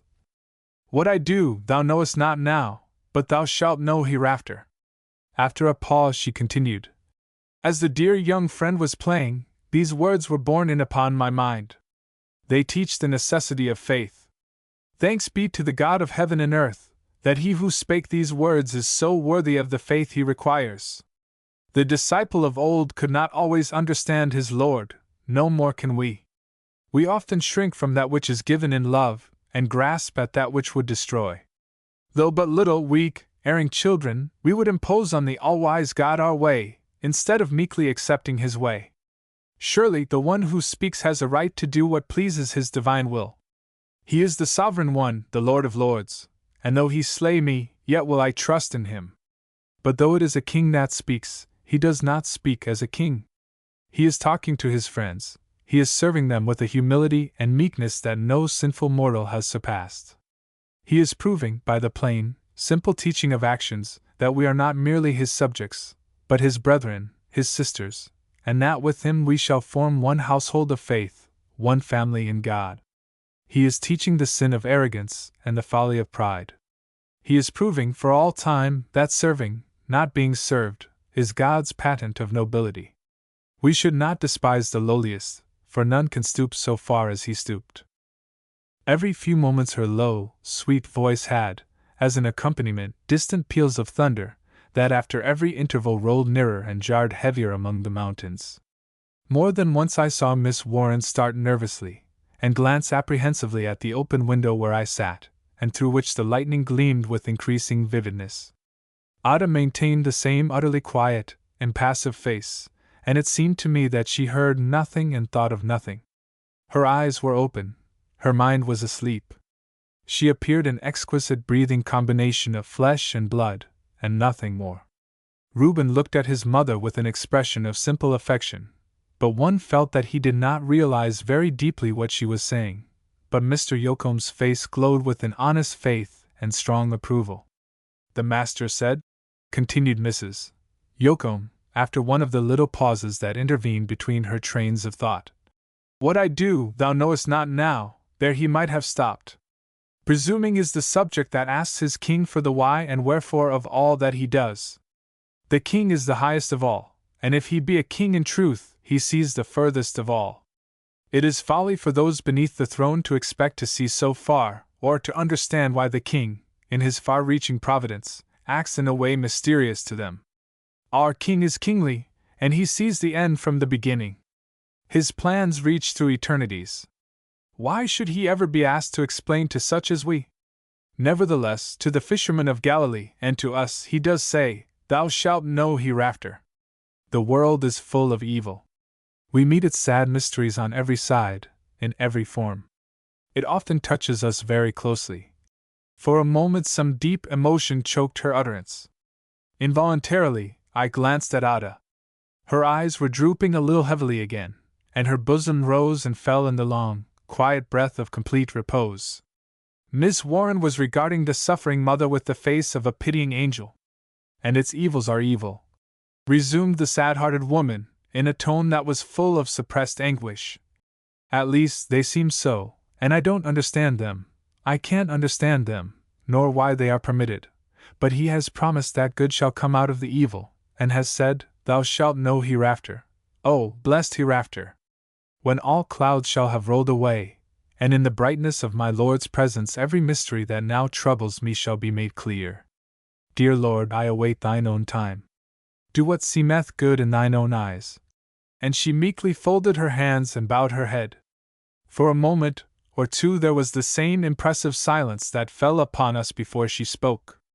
Then a louder and nearer peal of thunder awakened Zillah, who raised her head from her mother's lap and looked wonderingly around, as if someone had called her. Never had I witnessed such a scene before, and I turned toward the darkness that I might hide the evidence of feelings that I could not control. A second later I sprang to my feet, exclaiming, "Wonderful!" Miss Warren came toward me with apprehension in her face, but I saw that she noted my moist eyes. I hastened from the room, saying, "Come out on the lawn, all of you, for we may now witness a scene that is grand indeed." Chapter 12. One of Nature's Tragedies. I had been so interested in Mrs. Yoakum's words, their effect on the little group around her, and the whole sacred mystery of the scene, that I had ceased to watch the smoking mountain, with its increasingly lurid apex. In the meantime the fire had fully reached the summit, on which stood a large dry tree, and it had become a skeleton of flame. Through this lurid fire and smoke the full moon was rising, its silver disk discolored and partially obscured. This scene alone, as we gathered on the piazza and lawn below it, might well have filled us with awe and wonder, but a more impressive combination was forming. Advancing from the southwest, up the starlit sky, which the moon was brightening momentarily, was a cloud whose blackness and heaviness the vivid lightning made only the more apparent. "I am an old man," said Mr. Yoakum, "but I never saw anything so grand as this before." "Mother, mother," said little Zillah, "I'm afraid. Please take me upstairs and put me to bed." And the mother, to whom the scene in the heavens was a glorious manifestation of the God she loved rather than feared, denied herself of what was almost like a vision, for the sake of the child. "It's awful," said Ada. "I won't look at it any longer. I don't see why we can't have nice quiet showers that one can go to sleep in." And she disappeared within the house. Reuben sat down on the piazza, in his quiet, undemonstrative way. Miss Warren came down and stood close to Mr. Yoakum's side, as if she half unconsciously sought the good man's protection. Incessant lightnings played from some portion of the cloud, zigzagging in fiery links and forkings, while, at brief intervals, there would be an exceptionally vivid flash, followed more and more closely by heavier and still heavier explosions. But not a leaf stirred around us. The chirp of a cricket was sharply distinct in the stillness. The stars shone serenely over our heads, and the moon, rising to the left out of the line of the smoke and fire, was assuming her silvery brightness, and at the same time rendering the burning mountain more lurid from contrast. "Herbert, Herbert, now I know how brave you were!" I heard Miss Warren exclaim, in a low, awed tone. I saw by the frequent flashes that she was very pale, and that she was trembling. "You mean your brother?" I said gently. With her eyes fixed on the threatening and advancing cloud as if fascinated by it, she continued in the same tone, that was full of indescribable dread. "Yes, yes, I never realized it so fully before, and yet I have lain awake whole nights, going, by an awful necessity, over every scene of that terrible day. He stood in his place in the line of battle on an open plain, and he watched battery after battery come down from the heights above and open fire. He stood there till he was slain, looking steadily at death. This cloud that is coming makes me understand the more awful storm of war that he faced. Oh, I wish this hadn't happened. And there was almost agony in her tone. I'm not brave as he was, and every nearer peal of thunder shakes my very soul. Mr. Yocom put his hand tenderly on her shoulder as he said, My dear, foolish little child, as if thy Father in heaven would hurt thee. Miss Warren, I said earnestly, I have too little of Mr. and Mrs. Yocom's faith, but it seems impossible that anything coming from heaven could harm you. She drew closer to Mr. Yocom's side, but still looked at the cloud with the same wide-eyed dread, as if spellbound by it. To me, she resumed in her former tone, that only became more hurried and full of fear as the tempest approached. These awful storms are no part of heaven. They are wholly of earth, and seem the counterparts of those wild outbreaks of human passion from which I and so many poor women in the past have suffered. And a low sob shook her frame. I wish I had more of good Mr. Yocom's spirit, for this appalling cloud seems to me the very incarnation of evil. Why does God permit such things? With a front as calm and serene as that of any ancient prophet could have been, Mr. Yocom began repeating the sublime words. The voice of thy thunder was in the heavens, the lightnings lightened the world. Oh, no, no! Cried the trembling girl. The God I worship is not in the storm nor in the fire, but in the still small voice of love. You may think me very weak to be so moved, but truly I cannot help it. My whole nature shrinks from this. I took her hand as I said warmly, I do understand you, Miss Warren. Unconsciously you have fully explained your mood and feeling. It's in truth your nature, your sensitive, delicate organism, that shrinks from this wild tumult that is coming. In the higher moral tests of courage, when the strongest man might falter and fail, you would be quietly steadfast. She gave my hand a quick, strong pressure, and then withdrew it as she said, I hope you are right. You interpret me so generously that I hope I may some day prove you right. I need no proof. I saw your very self in the garden. How strange it all is, she resumed, with a manner that betokened a strong nervous excitability. Can this be the same world, these the same scenes that were so full of peace and beauty an hour ago? How tremendous is the contrast between the serene, lovely June day and evening just past and this coming tempest, whose sullen roar I already hear with increasing dread. Mr. Morton, you said in jest that this was a day of fate. Why did you use the expression? It haunts me, oppresses me. Possibly it is. I rarely give way to presentiments, but I dread the coming of this storm inexpressibly. Oh! And she trembled violently as a heavier peal than we had yet heard filled the wide valley with awful echoes. Not even a sparrow shall fall to the ground without your father. We are safe, my child. God will shield thee more lovingly than I. And he drew her closer to him. I know what you say is true, and yet I cannot control this mortal fear and weakness. No, Miss Warren, you cannot, I said. Therefore do not blame yourself. You tremble as these trees and shrubs will be agitated in a few moments, because you cannot help it. You are not so moved. No, nor will that post be moved, I replied, with a reckless laugh. I must admit that I am very much excited, however, for the air is full of electricity. I can't help thinking of the little robins in a home open to the sky.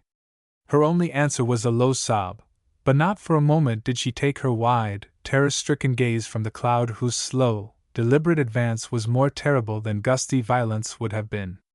The phenomena had now become so awful that we did not speak again for some moments. The great inky mass was extending toward the eastward, and approaching the fire burning on the mountain top, and the moon rising above and to the left of it, and from beneath its black shadow came a heavy, muffled sound that every moment deepened and intensified. Suddenly, as if shaken by a giant's hands, the treetops above us swayed to and fro. Then the shrubbery along the paths seemed full of wild terror and writhed in every direction. Hitherto the moon had shone on the cloud with as serene a face as that with which Mr. Yocom had watched its approach, but now a scud of vapor swept like a sudden pallor across her disk, giving one the odd impression that she had just realized her peril, and then an abyss of darkness swallowed her up. For a few moments longer the fire burned on, and then the cloud with its torrents settled down upon it, and the luridly luminous point became opaque. The night now alternated between utter darkness and a glare in which every leaf and even the color of the tossing roses were distinct. After the first swirl of wind passed, there fell upon nature round us a silence that was like breathless expectation, or the cowering from a blow that cannot be averted, and through the stillness the sound of the advancing tempest came with awful distinctness, while far back among the mountains the deep reverberations scarcely ceased a moment. Broken masses of vapor, the wild skirmish line of the storm, passed over our heads, blotting out the stars.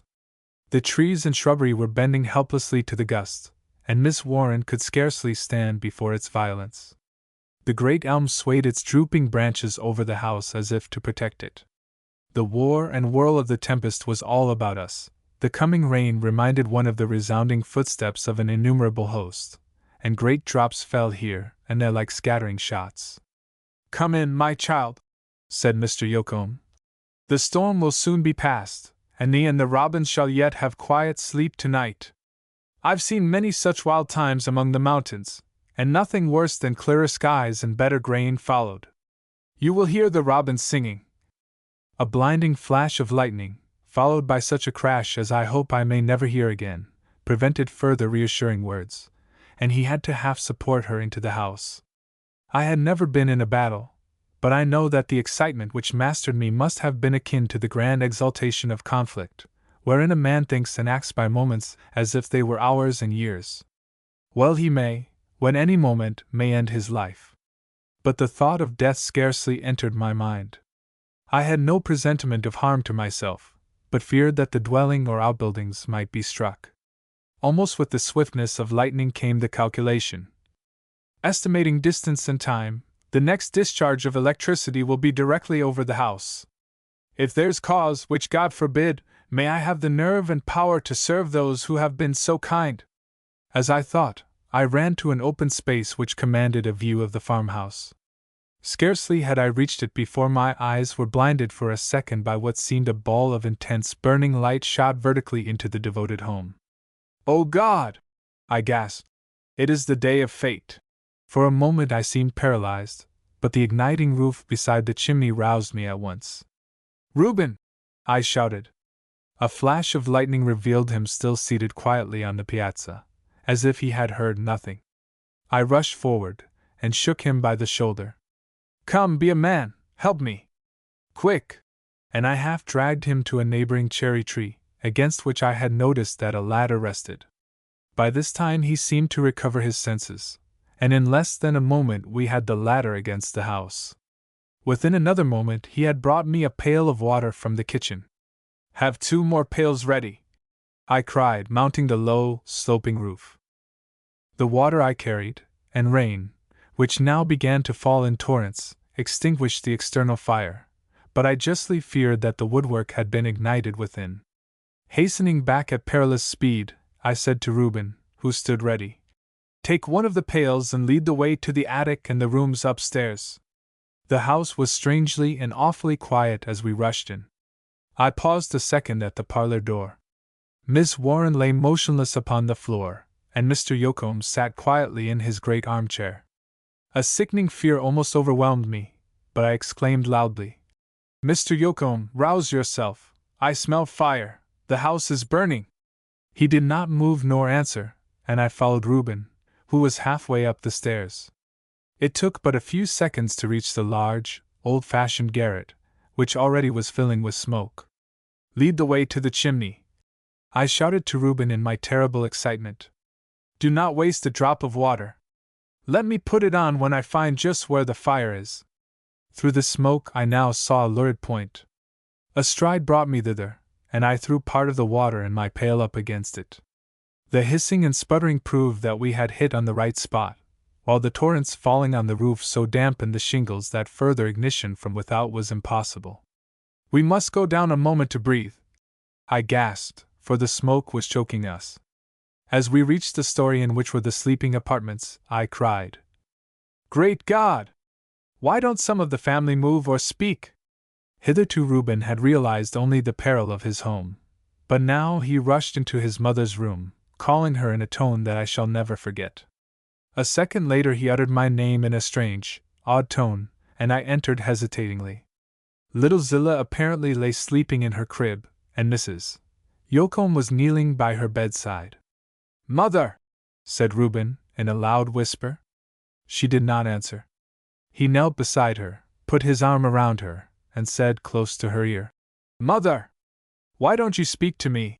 She made no response, and I saw that she leaned so heavily forward on the bed as to indicate utter unconsciousness. The boy sprang up, and gazed at me with wild questioning in his eyes. "Reuben," I said quickly, "she's only stunned by the lightning. Will you prove yourself a man, and help me in what must be done? Life may depend upon it." "Yes," eagerly. "Then help me lift your mother on the bed, strong and gentle, now, that's it." I put my hand over her heart. "She is not dead," I exclaimed joyously, "only stunned. Let us go to the attic again, for we must keep shelter this wild night." We found that the smoke had perceptibly lessened. I dashed the other pail of water on the spot that had been burning, then found that I could place my hand on it. We had been just in time, for there was light woodwork near that communicated with the floor, and the attic was full of dry lumber, and herbs hanging here and there, that would have burned like tinder. Had these been burning, we could not have entered the garret, and as it was, we breathed with great difficulty. The roof still resounded to the fall of such torrents that I felt that the dwelling was safe, unless it had become ignited in the lower stories, and it was obviously our next duty to see whether this was the case. "Reuben," I said, "fill the pails once more, while I look through the house and see if there's fire anywhere else. It's clear that all who were in the house were stunned, even you were, slightly, on the piazza, so don't give way to fright on their account. If you do as I bid, you may do much to save their lives, but we must first make sure the house is safe. If it isn't, we must carry them all out at once." He comprehended me, and went for the water instantly. I again looked into Mrs. Yocombe's room. It was impregnated with a strong sulphurous odor, and I now saw that there was a discolored line down the wall adjoining the chimney, and that little Zillah's crib stood nearer the scorching line of fire than Mrs. Yocombe had been. But the child looked quiet and peaceful, and I hastened away. My own room was dark and safe. I opened the door of Miss Warren's room, and a flash of lightning, followed by complete darkness, showed that nothing was amiss. I then opened another door, and first thought the apartment on fire, it was so bright, but instantly saw that 2 lamps were burning, and that Ada lay dressed upon the bed, with her face turned toward them. By this common device she had sought to deaden the vivid lightning. Her face was white as the pillow on which it rested, her eyes were closed, and from her appearance she might have been sleeping or dead. Even though almost overwhelmed with dread, I could not help noting her wonderful beauty. In my abnormal and excited condition of mind, however, it seemed a natural and essential part of the strange, unexpected experiences of the day. I was now convinced that there was no fire in the second story, and the thought of Miss Warren drew me instantly away. I already had a strange sense of self-reproach that I had not gone to her at once, feeling as if I had discarded the first and most sacred claim. I met Reuben on the stairway, and told him that the second story was safe, and asked him to look through the first story and cellar, and then to go for a physician as fast as the fleetest horse could carry him. Chapter 13: The Lightning and a Subtler Flame. On entering the parlor, I found Mr. Yocombe standing up and looking around in a dazed manner. He did not seem to know me, and in my deep anxiety I did not heed him. Kneeling beside Miss Warren, I found that her pulse was very feeble. I lifted her gently upon the sofa, and threw open a window, so that the damp, gusty wind, full of spray from the rain, might blow in upon her. Mr. Yocombe laid his hand heavily on my shoulder, and asked, in a thick voice, "What does it all mean?" I saw that he was deathly pale, and that he tottered. Taking his arm, I supported him to a lounge in the hall, and said, "Mr. Yocombe, you were taken ill. You must lie down quietly till the physician comes." He seemed so confused and unable to think that he accepted my explanation. Indeed, he soon became so ill from the effects of the shock that he could not rise. Again I knelt at Miss Warren's side, and began chafing her hands, but the cool wind and spray did the most to revive her. She opened her eyes, looked at me fixedly a few moments, and then tried to rise. "Please keep quiet," I said, "till I bring you some brandy." And I hastened to my room, tore open my valise, and was soon moistening her lips from a small flask. After swallowing a little, she regained self-possession rapidly. "What happened?" she asked. "I fear you swooned." She passed her hand over her brow, and looked around as if in search of someone, then said, "Where is Mrs. Yocombe?" "She is in her room with Zillah." "Please let me go to her." And she again essayed to rise. "Miss Warren," I said gently, "I have no right to ask a favor of you, but I will thank you very much if you will just remain quietly on this sofa till you are better. You remember we had a frightful storm. I never knew such heavy thunder." "Ah, there it is again," she said, shuddering, as a heavy peal rolled away to the north. "Miss Warren, you said once today that you could trust me. You can. I assure you the storm is past. There is no more danger from it, but there is danger unless you do as I bid you. Remain quietly here till you have recovered from your nervous prostration. I happen to have some knowledge in a case of this kind, and I know that much depends on your being quiet for an hour or more. You need not be alarmed if you do as I bid you. I will see to it that someone is within call all the time." And I tried to speak cheerfully and decisively. She smiled as she said, "Since you have assumed the role of doctor, I'll obey, for I know how arbitrary the profession is." Then she again reclined wearily on the sofa, and I went out, closing the door.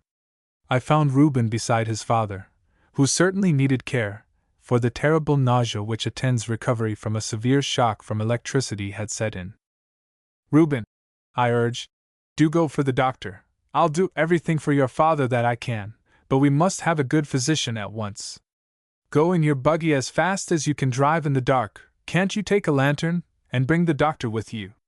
First tell him what has happened, so that he can bring the proper remedies.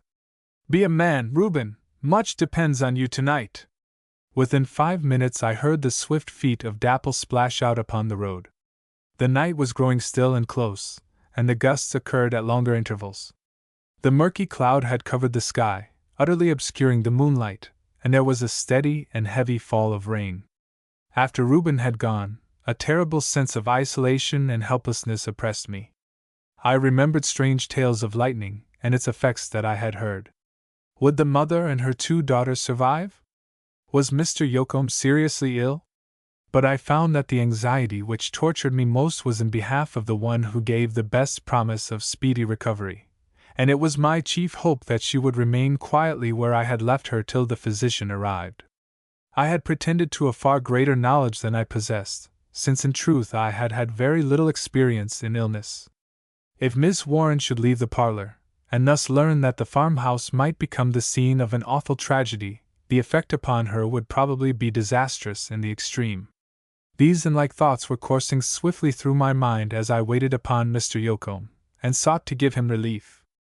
"Ice," he gasped. "It's in cellar." I snatched up the candle that Reuben had left burning on the hall table, and went for it. The place was strange, and I was not as quick and deft as many others would have been, and so was absent some moments. Great was my surprise and consternation when I returned, for Miss Warren stood beside Mr. Yocombe, holding his head. "Why are you here?" I asked, and my tone and manner betokened deep trouble. "I'm better," she said quietly and firmly. "Miss Warren," I remonstrated, "I won't answer for the consequences if you don't go back to the parlor and remain there till the doctor comes. I know what I'm about. You don't look as if master of the situation. You are haggard, you seem half desperate. I'm anxious about you, and if Mr. Morton, you are far more anxious about others. I've had time to think. A swoon is not such a desperate affair. You guess rightly, a thunderstorm prostrates me, but as it passes I am myself again." After aiding Mr. Yocombe to recline feebly on the lounge, she came to the table where I was breaking the ice, and said, in a low tone, "Something very serious has happened." I could not look at her. I dared not to speak even, for I was oppressed with the dread of a worse tragedy. With her morbid fear of lightning, she might almost lose her reason if now, in her weak, unnerved condition, she saw its effect on Mrs. Yocombe and Ada. "Mother," moaned Mr. Yocombe. "Why don't Mother come?" "She's with Zillah upstairs," I faltered. "Zillah's ill. Then why does not Ada come to her father?" Miss Warren questioned, looking at me keenly. I felt that disguise was useless. "Mr. Morton, your hand so trembles that you can scarcely break the ice. Something dreadful has happened. There's the smell of smoke and fire in the house. Tell me, tell me!" And she laid her hand appealingly on my arm. "Oh, Miss Warren," I groaned, "let me shield you. If further harm should come to you tonight—" "Further harm will come unless you treat me as a woman, not as a child," she said firmly. "I know you mean it kindly, and no doubt I have seemed weak enough to warrant any amount of shielding." At this moment there came a peal of thunder from the passing storm, and she sank shudderingly into a chair. As it passed, she sprang up and said, "I can't help that, but I can and will help you. I understand it all. The house has been struck, and Zillah, Ada, and Mr. Yocombe have been hurt. Let me feed Mr. Yocombe with the ice." "Are you sure he should have ice?" "I would give him brandy first if I had my way, but you said you knew." "Miss Warren, I don't know. I'm in mortal terror in behalf of the family, but my chief dread has been that you would come to know the truth, and now I can't keep it from you. If you can be brave and strong enough to help me in this emergency, I will honor you and thank you every day of my life." "Mother! Mother! Why doesn't Mother come?" Mr. Yocombe called. Miss Warren gave me a swift glance that was as reassuring as sunlight, and then went quietly into the parlor. A moment later she was giving Mr. Yocombe brandy and water, and quieting him with low, gentle words. "You remember, Mr. Yocombe," she said, "that Zillah was greatly frightened by the storm. You would not have the mother leave the child just yet. Mr. Morton, will you go upstairs and see if I can be of any assistance? I will join you there as soon as I have made Mr. Yocombe a little more comfortable." And she went to the parlor and brought out another pillow, and then threw open the hall door in order that her patient might have more air, for he respired slowly and laboriously. Her words seemed to quiet him, and he gave himself into her hands. I looked at her wonderingly for a moment, then said in a low tone, "You are indeed a woman and a brave one. I recognize my superior officer, and resign command at once." She shook her head as she gave me a glimmer of a smile, but urged, in a whisper, "Hasten, we must not lose a moment." I swiftly mounted the stairs, relieved of my chief anxiety. Through the open door I saw Ada's fair white face. She had not stirred. I now ventured in and spoke to her, but she was utterly unconscious. Taking her hand, I was overjoyed to find a feeble pulse. "It may all yet be well." "God grant it," I muttered. "He will," said Miss Warren, who had joined me almost immediately. "This is not a day of fate, I trust." And she began moistening Ada's lips with brandy, and trying to cause her to swallow a little, while I chafed her pretty hands and rubbed brandy on her wrists. "It seems to me as if an age, crowded with events, had elapsed since I started on my aimless walk this morning," I said, half in soliloquy. "That you were directed hither will be cause for lasting gratitude. Was not the house on fire?" "Yes, but Reuben was invaluable. He was out on the piazza, and so was not hurt." "Was Mrs. Yocombe hurt?" she asked, looking at me in wild alarm. "Please do not fail me," I entreated. "You have been so brave thus far. Mrs. Yocombe will soon revive, I think. You were unconscious at first." She now realized the truth that Mrs. Yocombe was not caring for Zillah, and hastened to their room, impelled by an overmastering affection for the woman who had treated her with motherly kindness. I followed her, and assured her that her friend was living. It needed but a moment to see that this was true, but little Zillah scarcely gave any sign of life. Both were unconscious. The young girl now looked at me as if almost overwhelmed, and said, in a low, shuddering tone, "This is awful, far worse than I feared. I do wish the doctor was here. He must be here soon. I know you won't give way. In great emergencies, a true woman is great. You may save. A thunder peal from the retreating storm drowned my words. She grew white, and would have fallen had I not caught her and supported her to a chair. Give me a few moments, she gasped, and I'll be myself again. This shock is awful. Why, we would all have burned up, had you not put the fire out. And her eyes dilated with horror. We have no time for words, I said brusquely. Here, take this brandy, and then let us do everything in our power to save life. I scarcely know what to do, but something must be done. If we can only do the right thing, all may yet be well. In a moment the weakness passed, and she was her brave, quiet self once more. I won't fail you again, she said resolutely, as she tried to force a little brandy between Mrs. Yoakum's pallid lips. You are a genuine woman, I replied heartily as I chafed Mrs. Yoakum's wrists with the spirits. I know how terrible the ordeal has been for you, and most young ladies would have contributed to the occasion nothing but hysterics. And you feared I would. I feared worse. You are morbidly timid in a thunderstorm, and I dreaded your learning what you now know beyond measure. You were indeed burdened, she said, looking at me with strong sympathy. No matter. If you can keep up and suffer no ill consequences from this affair, I believe that the rest will come through all right. After all, they are affected only physically, but you. I have been a little weak-minded. I know it. But if it doesn't thunder any more, I'll keep up. Ever since I was a child, the sound of thunder paralyzed me. Thank God, Mrs. Yoakum is beginning to revive. I will leave her in your care, and see if I can do anything for Mr. Yoakum. I thus show that I trust you fully. As I passed out, I heard a faint voice call, Mother! Going to the door of Ada's room, I saw that she was conscious, and feebly trying to rise. As I entered, she looked at me in utter bewilderment, then shrank with instinctive fear from the presence of a seeming intruder. I saw the impulse of her half-conscious mind, and called Miss Warren, who came at once, and her presence seemed reassuring. What's the matter? She asked, with the same thick utterance that I had noted in Mr. Yoakum's voice. It seemed as if the organs of speech were partially paralyzed. You have been ill, my dear, but now you are much better. The doctor will be here soon, Miss Warren said soothingly. She seemed to comprehend the words imperfectly, and turned her wondering eyes toward me. Oh, that the doctor would come! I groaned. Here you have two on your hands, and Mr. Yoakum is calling. Who's that? Asked Ada, feebly pointing to me.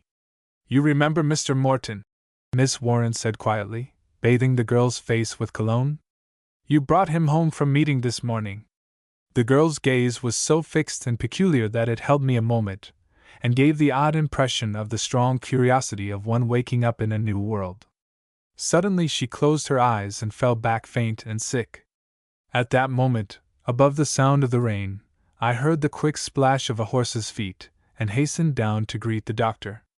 In a few hasty words I added such explanation of the catastrophe as Reuben's partial account rendered necessary, and by the time I had finished we were at Mrs.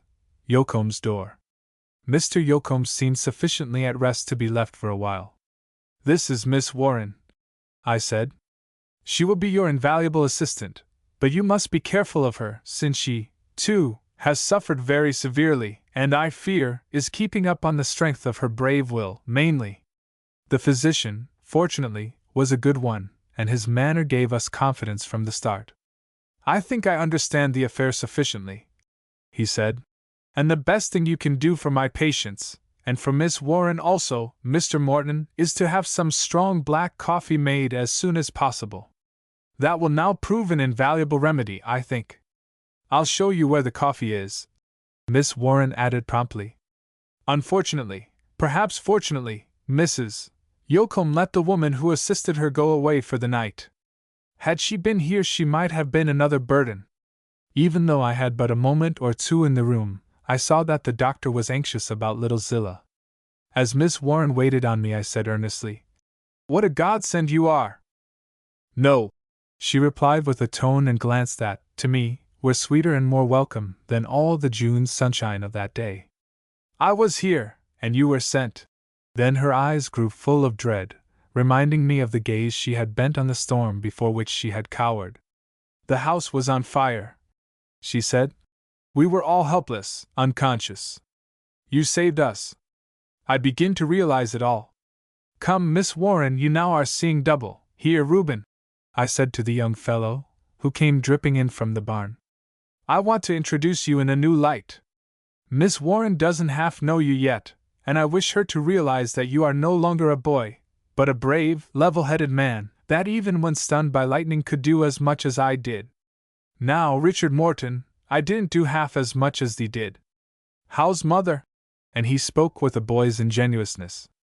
Doing well under the care of the doctor you brought, I said, and if you will now help me make this dying fire burn up quickly, she will have you to thank more than anyone else when well again. I'm going to thank you now, Miss Warren exclaimed, seizing both of his hands. God bless you, Reuben! You don't realize what you have done for us all. The young fellow looked surprised. I only did what Richard Morton told me, he protested. And that wasn't much. Well, there's a pair of you. She laughed. The fire put itself out, and Dapple went after the doctor. Then, as if overwhelmed with gratitude, she clasped her hands and looked upward, as she said, in low, thrilling tones, Thank God, oh thank God! What a tragedy we have escaped! Yes, I said, it might have been a day of fate indeed. Life would have been an unendurable burden if what you feared had happened. What's more, I would have lost my faith in God had such a home and its inmates been destroyed. The thought of it makes me sick. And I sank into a chair. We must not think of it, she cried earnestly. For there's much to be done still. There, I've helped you all I can here. When the coffee's ready, call me, and I'll come for it. Get on dry clothes as soon as you can, Reuben, for you can be of great service to us upstairs. I'm astonished at you, Mr. Morton, you haven't any nerve at all, you who have dealt in conflagrations, murders, wars, pestilences, earthquakes, writing them up in the most harrowing, blood-curdling style. You have absolutely turned white and faint because the inmates of a farmhouse were shocked. I won't believe you are an editor at all unless you call me within 5 minutes. Whether because her piquant words formed just the spur I needed, or because she had a mysterious power over me which made her will mine, I threw off the depression into which I had reacted from my overwhelming excitement and anxiety, and soon had my slowly kindling fire burning furiously, dimly conscious in the meantime that deep in my heart another and subtler flame was kindling also. Chapter 14 Kindling a Spark of Life. I soon had coffee made that was as black as the night without. Instead of calling Miss Warren, I took a tray from the dining room, and carried it with several cups upstairs. Bring it here, called the doctor. I entered Mrs. Yoakum's room, and found that she had quite fully revived, and that Reuben had supported his father thither also. He reclined on the lounge, and his usually ruddy face was very pale. Both he and his wife appeared almost helpless, but the doctor had succeeded in arresting, by the use of ice, the distressing nausea that had followed consciousness. They looked at me in a bewildered manner as I entered, and could not seem to account for my presence at once. Nor did they, apparently, try to do so long, for their eyes turned toward little Zillah with a deeply troubled and perplexed expression, as if they were beginning to realize that the child was very ill, and that events of an extraordinary character had happened. Let me taste the coffee, said the doctor. Ah, that's the kind, black and strong. See how it will bring them around. And he made Mr. and Mrs. Yoakum each swallow a cup of it. Miss Warren, he called, give some of this to Miss Ada, if she is quiet enough to take it. I cannot leave the child. Miss Warren came at once. Her face was clouded and anxious, and she looked with eager solicitude toward the still unconscious Zillah, whose hands Reuben was chafing. I think Miss Ada will soon be better, she replied to the doctor's inquiring glance, and she went back to her charge. Take some yourself, said the physician to me, in a low tone. I fear we are going to have a serious time with the little girl. You do not realize, I urged, That Miss Warren needs keeping up almost as truly as any of them. You'll have to take care of her then, said the doctor hastily. She seems to be doing well herself, and doing well for others. Take her some coffee, and say that I said she must drink it. I knocked at Ada's door and called. Miss Warren, the doctor says you must drink this coffee. In a few moments, she answered, and after a little time she came out. Where's your cup? She asked. Have you taken any? Not yet, of course. Why, of course? If you want me to drink this, you must get some at once. There may not be enough. I don't know how much the doctor may need. Then get a cup, and I'll give you half of this. Never, I answered promptly. Do as the doctor bade you. She went swiftly to Mrs. Yoakum's room and filled another cup. I pledge you my word I won't touch a drop till you have taken this. You don't realize what you have been through, Mr. Morton. Your hand so trembled that you could scarcely carry the cup. You are all unnerved. Come, she added gravely. You must be in a condition to help, for I fear Zillah is in a critical condition. I'm not going to break down, I said resolutely. Give it to Reuben. Poor fellow, he was very wet. She looked at my clothes, and then exclaimed, Why, Mr. Morton, don't you know you are wet through and through? Am I? And I looked down at my soaked garments.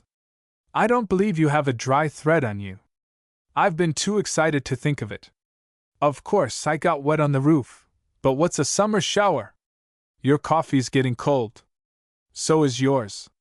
You have the doctor's orders. I would be glad if my wishes weighed a little with you, she said appealingly. There, Miss Warren, if you put it that way, I'd drink gall and vinegar. And I gulped down the coffee. She vanished into Ada's room, saying, You must take my word for it that I drink mine. I shall sip it while waiting on my patient. Having insisted on Reuben's taking some also, I returned to the kitchen and made a new supply. Mr. and Mrs. Yoakum's extreme prostration, both mental and physical, perplexed me. Their idolized child was still unconscious, and yet they could only look on in wondering and perplexed anxiety. I afterward learned that a partial paralysis of every faculty, especially of memory, was a common effect of a severe shock of electricity.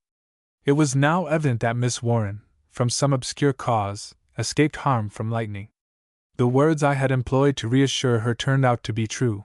She had merely swooned, and thus, on recovery, had full possession of all her faculties. I would be glad if my wishes weighed a little with you, she had said. In wonder at myself, I asked, What weighs more with me? By what right is this maiden, whom I have met but today, taking such absolute control of my being? Am I overwrought, morbid, fanciful, deluded by an excited imagination into beliefs and moods that will vanish in the clear sunlight and clearer light of reason? Or has the vivid lightning revealed with absolute distinctness the woman on whom I can lean in perfect trust, and yet must often sustain in her pathetic weakness? The world would say we are strangers, but my heart and soul and every fiber of my being appear to recognize a kinship so close that I feel we never can be strangers again. It is true the lightning fuses the hardest substances, making them one. However, I am beginning to think that my hitherto callous nature has been smitten by a diviner fire. If so, heaven grant that I'm not the only one struck. Well, it's a queer world. When I broke down, last Friday night, and sat cowering before the future in my editorial sanctum, I little dreamed that on Sunday night I should be making coffee in a good old Quaker's kitchen, and what is still more strange, making a divinity out of a New York music teacher. A moment later I added, That's a stupid way of putting it. I'm not making a divinity out of her at all. She is one, and I've had the wit to recognize the truth. Are her gentlemen friends all idiots that they have not? What? Talking to yourself, Mr. Morton? I fear the events of this day are turning your head. And Miss Warren entered. Speak of an angel, you know the saying. Indeed! The only word I heard as I entered was idiot. Pardon me, you overheard the word idiots, so can gather nothing from that. No, your mutterings are dark indeed. I see no light or sense in them, but the doctor came to Ada's door and asked me for more coffee. How is Miss Ada? Doing nicely. She'll sleep soon, I think. I do hope little Zillah is recovering. Yes, Reuben put a radiant face within the door, a few minutes since, and said Zillah was coming too, as he expressed it. Ada is doing so well that I feel assured about the others. Now that she is becoming quiet, I think I can leave her and help with Zillah. And you're not exhausting yourself? I've not yet reached the stage of muttering delirium. Mr. Morton, will you permit me to suggest that you go to your room and put on dry clothes? You are not fit to be seen. Moreover, there is a mark athwart your nose that gives to your face a sinister aspect, not becoming in one whose deeds of darkness this night will bear the light of all coming time. It might be appropriate in a printing office, but I don't intend to have little Zillah frightened. Oh, I'm so glad and grateful that we have all escaped. There, that will do. Give me the tray. Beg your pardon, I shall carry it up myself. What on earth would I have done without you in this emergency? Come, Mr. Morton, I'm not used to being disobeyed. Yes, you did look as helpless as only a man can look when there's illness, and there's no telling what awful remedies you might have administered before the doctor came. I think I shall take the credit of saving all our lives since you and Reuben won't. She pushed open the door of Mrs. Yoakum's room, and her face changed instantly. Little Zillah lay on the bed and was still unconscious. Mrs. Yoakum had been moved into an armchair, and every moment comprehension of the truth grew clearer, and her motherly solicitude was intensified. Reuben evidently was frightened, and the doctor's brow was knitted into a frown of perplexity. We thought she was coming to, said Reuben to Miss Warren. But she's gone back worse than ever. Mr. Morton, I wish you to give to all a cup of that coffee and take some yourself, said the physician, in a quiet but authoritative voice. Mr. Yoakum, you must not rise, you will be ill again, and I now need all the help I can get with this child. We must try artificial respiration, spraying the chest with cold water, and every possible means. Would to God that I could help thee, cried Mrs. Yoakum. You can help by keeping absolutely quiet. Mr. Morton, in this emergency you must become as a brother or one of the family. I am one with them tonight, I said earnestly. Let me help you in any way. You three must rub her with flannel and spirits, while I lift her arms slowly up and down to try to induce respiration. The poor limp little body, how sacred it seemed to me. We worked and worked till the perspiration poured from our faces. Every expedient was tried, until the physician at last desisted and stood back for a moment in anxious thought. Then, in a tone broken with anguish, Mr. Yoakum exclaimed, Would to God the bolt had fallen on my head, and not on this dear little lamb! In bitter protest against it all I cried, The bolt has fallen on your heart, Mr. Yoakum. How is it that God has thunderbolts for lambs? Richard Morton, these unjust, began Mrs. Yoakum, in a voice that she tried to render quiet and resigned. Who art thou to judge God? What I do thou knowest not now, but thou shalt know. Oh, my child, broke out her wailing cry, and motherhood triumphed. Reuben was sobbing over his sister with all the abandon of boyish grief, but Miss Warren stood before the little form, apparently lifeless, with clasped hands and dilated eyes. I won't give her up, she exclaimed passionately, and darted from the room. I followed wonderingly. She was already in the kitchen, and had found a large tub. Fill this with hot water, she said to me. No! Let me do it, I'll trust no one. Yes, you may carry it up, but please be careful. I'll bring some cold water to temper it. Doctor, she exclaimed, re-entering the room. We must work till we know there is no chance. Yes, and after we know it. Is not hot water good? Anything is good that will restore suspended circulation, he replied. We'll try it. But wait a moment. I've employed a nice test, and if there's life I think this little expedient will reveal it. He held the child's hand, and I noted that a string had been tied around one of the small white fingers, and that he intently watched the part of the finger beyond the string. I comprehended the act at once, and recognized the truth that there would be little hope of life if this test failed. If there was any circulation at all, the string would not prevent the blood flowing out through the artery, but it would prevent its return, and therefore, if there was life, a faint color would manifest itself in the finger. I bent over and held my breath in my eager scrutiny. "The child's alive!" I exclaimed. By a quick, impressive gesture, the physician checked my manifestation of feeling and excitement as he said, "Yes, she's alive, and that's about all. We'll try a plunge in the hot bath, and then friction and artificial respiration again." We set to work once more with double zeal under the inspiration of Miss Warren's words and manner, but especially because assured that life still lingered. In less than a quarter of an hour there was a perceptible pulse.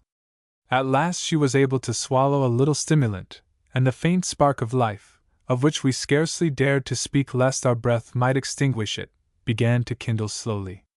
When at last she opened her eyes, Miss Warren turned hers heavenward with a fullness of gratitude that must have been sweet to the fatherly heart of God if the words be true. "Like as a father pitieth his children." Mrs. Yocum threw herself on her knees by the bedside, sobbing, "Thank God! Thank God!" Reuben was growing wild with joy, and the father, overwhelmed with emotion, was struggling to rise, when the doctor said, in low, decided tones, "Hush! Nothing must be said or done to excite or surprise her. Mr. and Mrs. Yocum, as you love your child, control yourselves. You, Mr. Morton, would seem strange to her, and, with Reuben, had better leave us now. Miss Warren will help me, and I think all will be well. Don't overtax Miss Warren," I urged, lingering anxiously at the door a moment.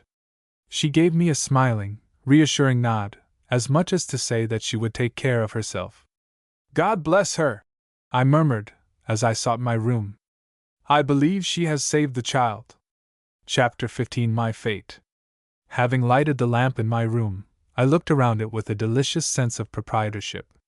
Its quaint, homely comfort was just to my taste, and now appeared doubly attractive. Chief of all, it was a portion of the home I had had some part in saving, and we instinctively love that which ministers to our self-complacency. An old house seems to gain a life and being of its own, and I almost imagined it conscious of gratitude that its existence had not been blotted out. Mrs. Yocum's cordial invitation to come and stay when I could gave me at the time a glad sense that I had found a country refuge to which I could occasionally escape when in need of rest. I felt now, however, as if the old walls themselves would welcome me. As to the inmates of the home, I feared that their grateful sense of the services I was so fortunate as to render might make their boundless sense of obligation embarrassing to me. It would be their disposition to repay an ordinary favor tenfold, and they would always believe that Reuben and I had saved their lives, and the old home which no doubt had long been in their family. "Well, I'll never complain of fortune again," I thought, "since I've been permitted to do for these people what I have." And I threw myself down on the lounge, conscious of the warm, comfortable glow imparted by dry clothes and the strong coffee, still more conscious of an inner satisfaction that the threatening events of the night had ended just as I could have wished. Since it was to be, thank God I was here and was able to act for the best, I murmured. The June sunshine and the lightning have thrown considerable light on my future. I said to Emily Warren, "What could I have done without you in this emergency?" With still greater emphasis I feel like asking, what would life be without you? It seems absurd that one person should become essential to the life of another in a few brief hours. And yet, why absurd? Is it not rather in accord with the deepest and truest philosophy of life? Is the indissoluble union of two lives to result from long and careful calculations of the pros and cons? In true marriage, it seems to me the soul should recognize its mate when meeting it. It thus may be seen that I was no exception to that large class who accept or create a philosophy pleasing to it, and there is usually enough truth in any system to prevent its being wholly unreasonable. I heard a step in the hall, and as I had left my door open so that at any sound I could spring up, I was so fortunate as to intercept the object of my thoughts. Her face was full of deep content, but very pale. To the eager questioning of my manner, she replied, "The doctor says Zillah is doing as well as we could expect." "Oh, I'm so glad! Miss Warren, you don't know how pale you are. When are you going to rest? I've been lying down, and my conscience troubled me as I thought of you still working. I never imagined that editors had such tender consciences," she said, with a low laugh, and she vanished into Ada's room. I knew she wouldn't stay long, and remained at the end of the hall, looking out of the window. The lightning flashes had grown faint and distant, but they were almost incessant, and they revealed that the clouds were growing thin toward the west, while near the horizon a star glimmered distinctly. "Miss Warren," I called, as she came out of Ada's room, "I've a good omen to show you. Do you see that star in the west? I think the morning will be cloudless." But those flashes prove that the storm is causing fear and loss to other and distant homes. Not at all. It is, no doubt, causing better grain and clearer skies, as Mr. Yocombe said. Such an experience as we have had tonight, while having its counterparts not infrequently, take the world over, is by no means common. Oh, I hope we may have no more heavy thunderstorms this summer. They are about the only drawback to this lovely season. You are perfectly safe so long as you remain here. I laughed. You know the lightning never strikes twice in the same place. I hope to stay here, but for better reasons than that. So do I. I should think you would. You, certainly, are no longer homeless. Mr. and Mrs. Yocombe will adopt you in spite of yourself as soon as they realize it all. The string of the latch will always hang outside of the door for you, I can tell you, and a nice place it will be for a city man to come. And for a city woman, too. Mrs. Yocombe had adopted you before all this happened, and I don't believe she'll forget that you really saved little Zilla's life. The dear little thing! She exclaimed, tears starting to her eyes. How pathetic her little unconscious form was. To me, I replied earnestly, it was the most exquisite and sacred thing I ever saw.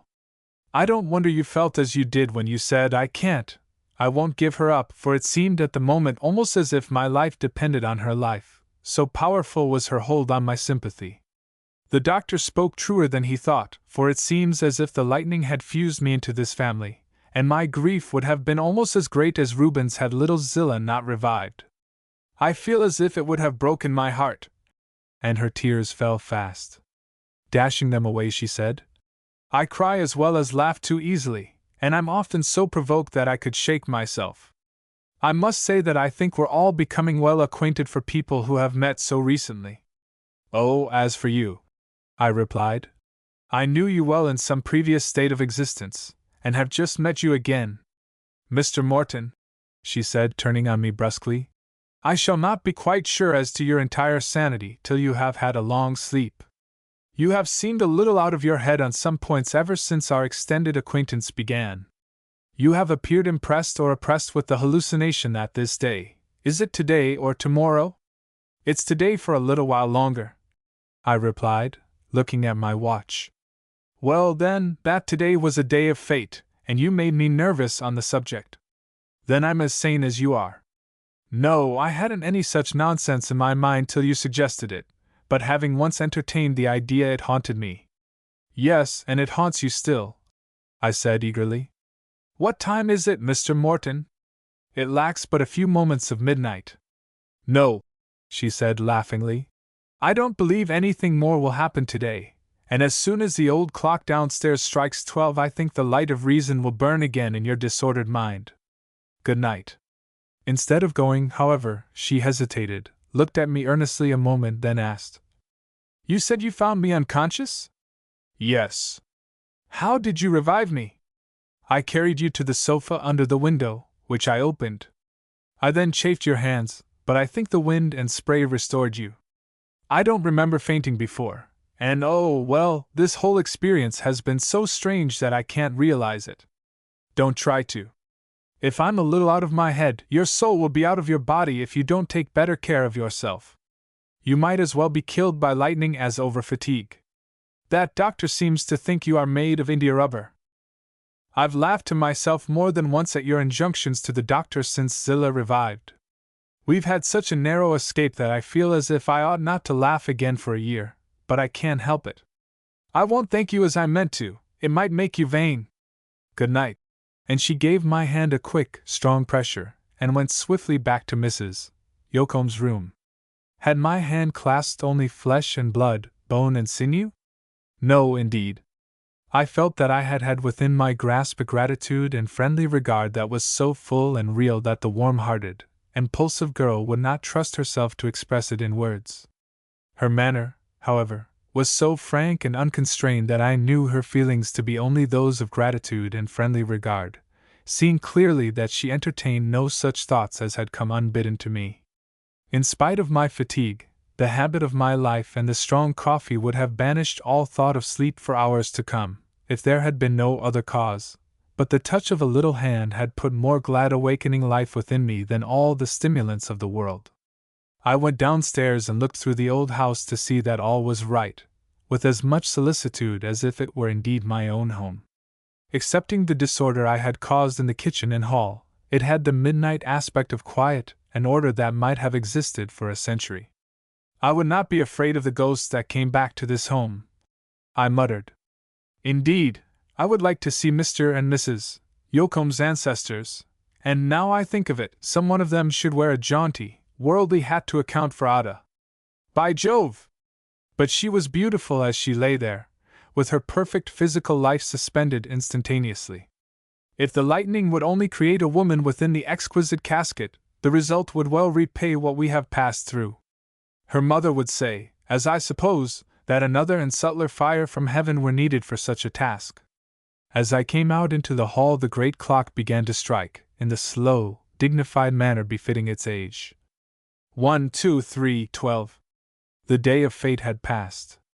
I knew Emily Warren was laughing at me softly to herself as she and the physician watched with the patients in Mrs. Yoakum's room. I was in no mood to laugh, for every moment the truth was growing clearer that I had met my fate. I looked into the parlor, in which a lamp was burning, and conjured up the scene I had witnessed there. I saw a fair young face, with eyes turned heavenward, and heard again the words, "My faith looks up to thee." Their faith had been sorely tried. The burning bolt from heaven seemed a strange response to that faith, the crashing thunder a wild, harsh echo to the girl's sweet, reverent tones. "Is it all chance?" I queried, "or all inexorable law? Who or what is the author of the events of this night?" As if in answer, Mrs. Yoakum's text came into my mind. "What I do thou knowest not now, but thou shalt know hereafter." Well, I muttered, perhaps there is as much reason in their philosophy as in any other. Somebody ought to be in charge of all this complex life and being. I went out on the piazza. The rain was still falling, but softly and lightly. A freshening breeze was driving the thin, lingering clouds before it, and star after star looked out, as if lights were being kindled in the western sky. The moon was still hidden, but the vapor was not dense enough to greatly obscure her rays. In the partial light the valley seemed wider, the mountains higher, and everything more beautiful, in contrast with the black tempest that had so recently filled the scene. I sat down on the piazza to watch with those who were watching with the child. I made up my mind that I certainly should not retire until the physician departed, and in my present mood I felt that my Midsummer Night's Dream would be to me more interesting than that of Will Shakespeare. Hour after hour passed almost unnoted. The night became serene and beautiful. The moon, like a confident beauty, at last threw aside her veil of clouds, and smiled as if assured of welcome. Raindrops gemmed every leaf, and when the breeze increased, myriads of them sparkled momentarily through the silver light. As morning approached, the air grew so sweet that I recognized the truth that the new flowers of a new day were opening, and that I was inhaling their virgin perfume. I rose and went softly to the ivy-covered gateway of the old garden, and the place seemed transfigured in the white moonlight. Even the kitchen vegetables lost their homely, prosaic aspect. I stole to the lilac bush, and peered at the home that had been roofless through all the wild storm. My approach had been so quiet that the little brown mother sat undisturbed, with her head under her wing, but the paternal robin, from an adjacent spray, regarded me with unfeigned surprise and alarm. He uttered a note of protest, and the mother bird instantly raised her head and fixed on me her round, startled eyes. I stole away hastily, smiling to myself as I said, "Both families will survive unharmed, and both nests are safe." I went to the spot where I had stood with Emily Warren at the time I had half-jestingly, half-earnestly indulged my fancy to reproduce a bit of Aidan-like frankness. Under the influence of the hour and my mood I was able to conjure up the maiden's form almost as if she were a real presence. I knew her far better now. With her I had passed through an ordeal that would test severely the best and strongest. She had been singularly strong and very weak, but the weakness had left no stain on her crystal truth, and her strength had been of the best and most womanly kind. As in the twilight, so in the white moonlight she again made perfect harmony in the transfigured garden. "There is but one woman in the world for me," I murmured, "as truly as there was only one for the first lonely man. I know not how it is with her, but I hope, oh, what would life now be to me without this hope, that she cannot have inspired this absolute conviction that she is essential to my being without some answering sympathy in her own woman's heart. But whether this is true or not, or whether it ever can be true, I have met my fate." As I returned from the garden I saw that the dawn was coming, and I sat down and watched it brighten with the feeling that a new and happy life was also coming. The end of Book 1, Book 2, Chapter 1. The day after. The epochs of one's life are not divided according to the calendar, nor are they measured by the lapse of time. Within a few brief hours I had reached a conclusion that left no shadow of doubt on my mind. As I sat there in the beautiful June dawn I turned a page in my history. The record of future joys and ills would have to be kept in double entry, for I felt with absolute conviction that I could entertain no project and decide no question without instinctively and naturally consulting the maiden who had quietly and as if by divine right obtained the mastery of my soul. But a day since I would have said that my present attitude was impossible, but now it seemed both right and inevitable. The doubt, the sense of strangeness and remoteness that we justly associate with a comparative stranger, had utterly passed away, and in their place was a feeling of absolute trust and rest. I could place in her hands the best treasures of my life, without a shadow of hesitancy, so strongly had I been impressed with her truth. And yet it all was a beautiful mystery, over which I could have dreamed for hours. I had not shunned society in the past, and had greatly admired other ladies. Their voices had been sweet and low, as a woman's tones should be, and their glances gentle and kind, but not one of them had possessed the power to quicken my pulse or to disturb the quiet slumber of my heart. But this woman spoke to me as with authority from heaven. My whole being, I murmured, bows down to her by a constraint that I could scarcely resist, and no queen in the despotic past ever had a more loyal subject than I have become. To serve her, even to suffer for her and to stand between her and all evils the world could inflict, are privileges that I covet supremely. My regard is not a sudden passion, for passion is selfish and inconsiderate. My love is already united with honor and reverence, and my strongest impulse is to promote her happiness before my own. The thought of her is an inspiration toward a purer, better manhood than I have yet known. Her truth and innate nobility produce an intense desire to become like her, so that she may look into my eyes and trust also. I scarcely know how long my bright-hued dream would have lasted, but at length the door of Mrs. Yoakum's room opened, and steps were on the stairs. A moment later the physician came out, and Miss Warren stood in the doorway. "They are all sleeping quietly," he said in answer to my inquiry. "Yes, all danger in Zilla's case is now past, I think, but she's had a serious time of it, poor little thing." "There's no need of your walking home tonight," protested Miss Warren. "We can make you comfortable here, and Reuben will gladly drive you over in the morning." "It's morning now," he said, smiling, "and I'll enjoy the walk in the fresh air. I'll call again before very long. Good day." And he walked lightly down the path, as if all were very satisfactory to him. "What are you doing here, Mr. Morton?" Miss Warren asked, assuming an expression of strong surprise. "Helping to watch." "What a waste! You haven't done Zilla a bit of good. Didn't you know I was here?" "Yes, but I hope you don't think that I need watching?" "I was within call." "So you would have been if sleeping. I could have blown the great tin horn if it had been necessary to waken you, and you had remained undisturbed by other means." "Oh, well then, if it made no difference to you, I'll merely say I'm a night editor and kept awake from habit." "I didn't say it made no difference to me," she answered. "You ought to have known better than to have made that speech." "Miss Warren," I urged anxiously, "you look white as a ghost in this mingling of moonlight and morning. When will you rest?" When the mind and heart are at rest, a tired body counts for little. So you're not afraid of ghosts? I looked at her intently as I replied. No, I would like to be haunted all my life. It was not wholly the reflection of the dawn that tinged the pallor of her face as I spoke these words. After a moment's hesitation, she apparently dismissed the thought, and maintained her old frank manner.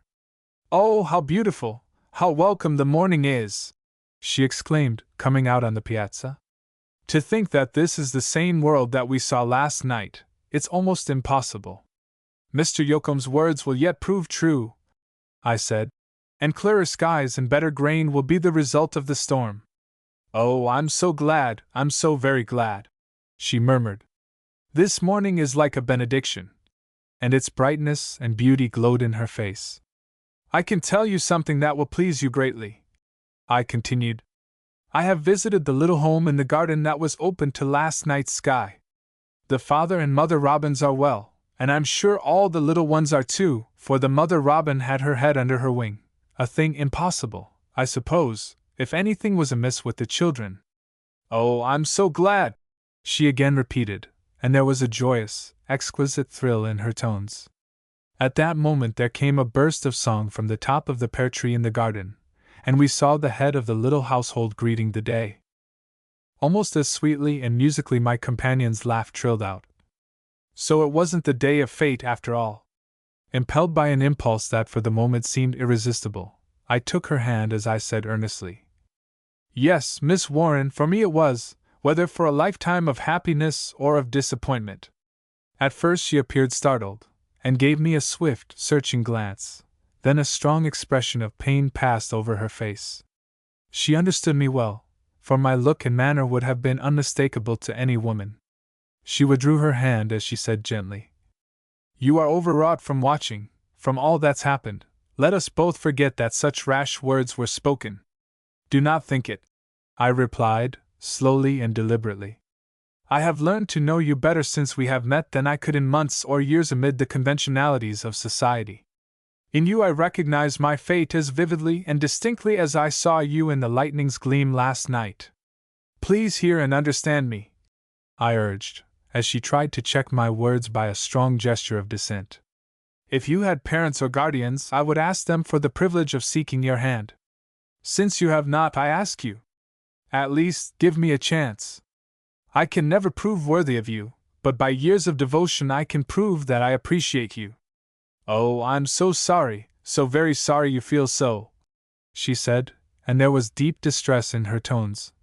I was in hopes we should be lifelong friends. We shall be, I replied quietly. She looked at me hesitatingly a moment, then said impulsively, Mr. Morton, you are too honorable a man to seek that which belongs to another. There, she added, flushing deeply, I've told you what I've acknowledged to no one, scarcely to myself. I know that the light of hope faded out of my face utterly, for I felt ill and faint. If in truth she belonged to another, her absolute truth would make her so loyal to him that further hope would be not only vain but an insult, which she would be the first to resent. I understand you too well, I began despondently. To say another word? Miss Warren. I wish, it seems rather odd I should have felt so toward you when it was no use. It was as inevitable as our meeting. The world and all that's in it is an awful muddle to me. But God bless you, and if there's any good God, you will be blessed.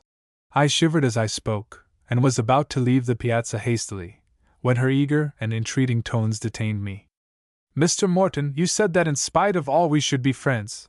Let me claim my privilege at once. I'm sure I'm right in believing that you're overwrought and morbid, from the strange experiences you have just passed through. Do not add to your exhaustion by starting off on another aimless walk today.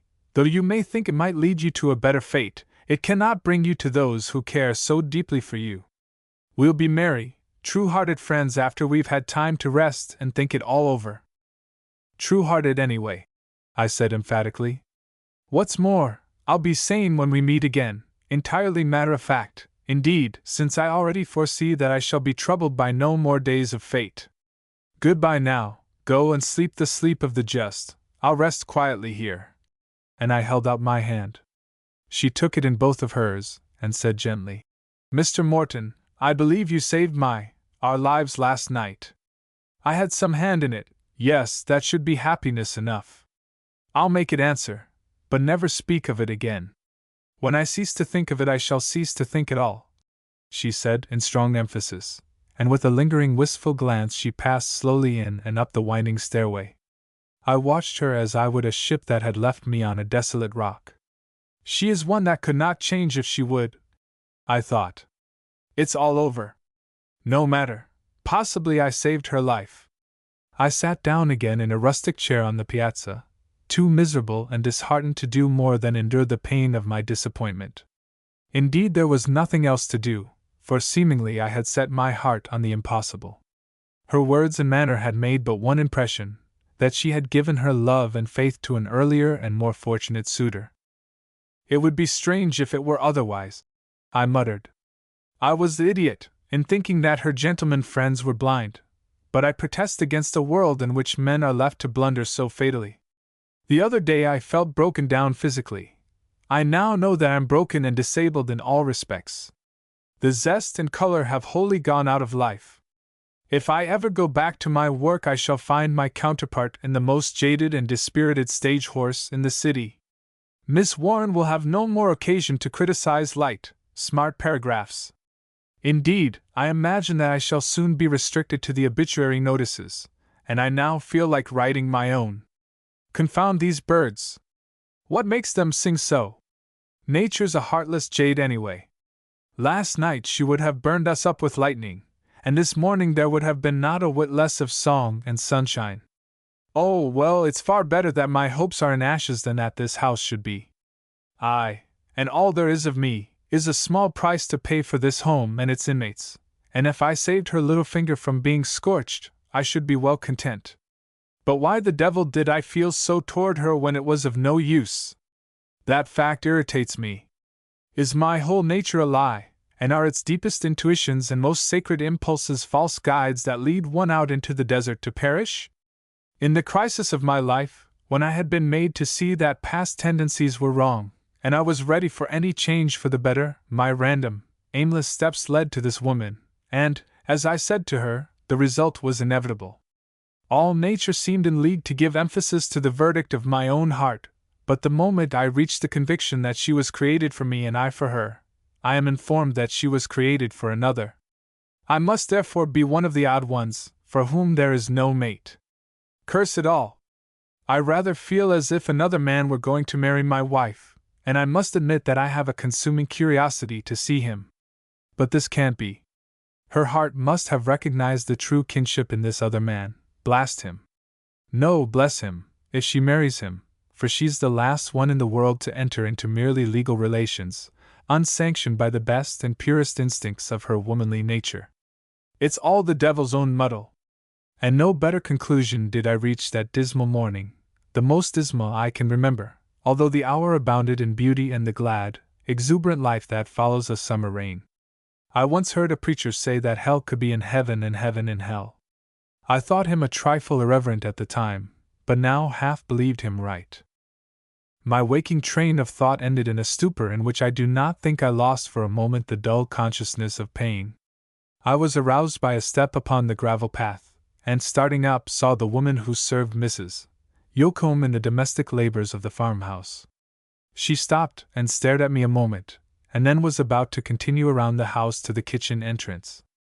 "Wait a moment, my good woman," I said, "and you'll now have a chance to prove yourself a good woman, and a very helpful and considerate one, too. The house was struck by lightning last night." "Lord a massy!" she ejaculated, and she struck an attitude with her hands on her hips, and stared at me again, with her small eyes and capacious mouth opened to their utmost extent. "Yes," I continued, "and all were hurt except Reuben. The doctor has been here, and all are now better and sleeping, so please keep the house quiet, and let us sleep till the doctor comes again. Then have a good fire, so that you can get ready at once whatever he orders for the patients." "Lord a massy!" she again remarked very emphatically, and scuttled off to her kitchen domains in great excitement. I now felt that my watch had ended, and that I could give the old farmhouse into the hands of one accustomed to its care. Therefore I wearily climbed the stairs to my room, and threw myself, dressed, on the lounge. After a moment or two Miss Warren's door opened, and her light step passed down to the kitchen. She, too, had been on the watch for the coming of the domestic, and if aware that I had seen the woman, did not regard me as competent to enlighten her as to her duties for the day. The kitchen divinity began at once. "Lord a massy, Miss Emily, what a time yus all had!" the strange man told me. "There hain't no danger now, is there?" In response to some remark from Miss Warren, she continued, in shrill volubility. "Yes, he told me yus all struck but rea ben. I found him sittin' on the stoop, and lookin' all struck of a heap himself. Is that the way lightning fecks folks? He looked white as a ghost, and as if he didn't keer yef he was one afore night. 'Twas amazin'." And here Miss Warren evidently silenced her. I heard the murmur of her voice as she gave a few brief directions, and then her steps returned swiftly to her room. "She can be depended upon," I sighed, "to do all she thinks right. She must have been wearied beyond mortal endurance, and worried by my rash and unlooked-for words, and yet she keeps up till all need is past. Every little act shows that I might as well try to win an angel of heaven as sue against her conscience, she is so absolutely true. You're right, old woman, I was struck, and I wish it had been by lightning only. Just when I exchanged waking thoughts for hateful dreams I do not remember." At last I started to my feet, exclaiming, "It's all wrong! He shall not marry my wife!" And then I sat down on the lounge and tried to extricate myself from the shadows of sleep, and thus become able to recognize the facts of the real world that I must now face. Slowly the events of the previous day and night came back, and with them a sense of immeasurable loss. The sun was low in the west, thus proving that my unrefreshing stupor had lasted many hours. The clatter of knives and forks indicated preparations for supper in the dining room below. I dreaded meeting the family and all words of thanks, as one would the touching of a diseased nerve. More than all, I dreaded meeting Miss Warren again, feeling that we both would be under a wretched constraint. My evil mood undoubtedly had physical causes, for my mouth was parched, my head throbbed and ached, and I felt so ill in body and mind, so morbid and depressed, that I was ready to escape to New York without seeing a soul, were the thing possible. The door opened softly, and I saw Reuben's ruddy, happy face. "Oh, I'm so glad thee's awake," he said. "They're all doing well. Ada's got well so fast that she actually looks better than Emily Warren. Even Zilla's quite bright this evening, only she's so weak she can't sit up much, but the doctor says it'll wear away. Thee doesn't look very extra, and no wonder thee did so much. Father, Mother, and Emily Warren have been talking about thee for the last 2 hours, and Ada can't ask questions enough about thee, and how thee found her. She says the last thing she saw was thee on the lawn, and thee was the first thing she saw when she came to, and now she says she can't help seeing thee all the time. Emily Warren said we must let thee sleep as long as thee would, for that, she said, was what thee needed most of all. She's mistaken," I muttered, starting up. "Reuben," I continued aloud, "you're a good, brave fellow. I'll come down to supper as soon as I can fairly wake up. I feel as stupid as an owl at midday, but I'm exceedingly glad that all are doing well." When he left me I thought, "Well, I will keep up for 2 or 3 hours, and then can excuse myself. Tomorrow I can return to New York, since clearly this will be no place for me. Miss Warren thinks that a little sleep will cure me, and that I will be sane and sensible now that I am awake.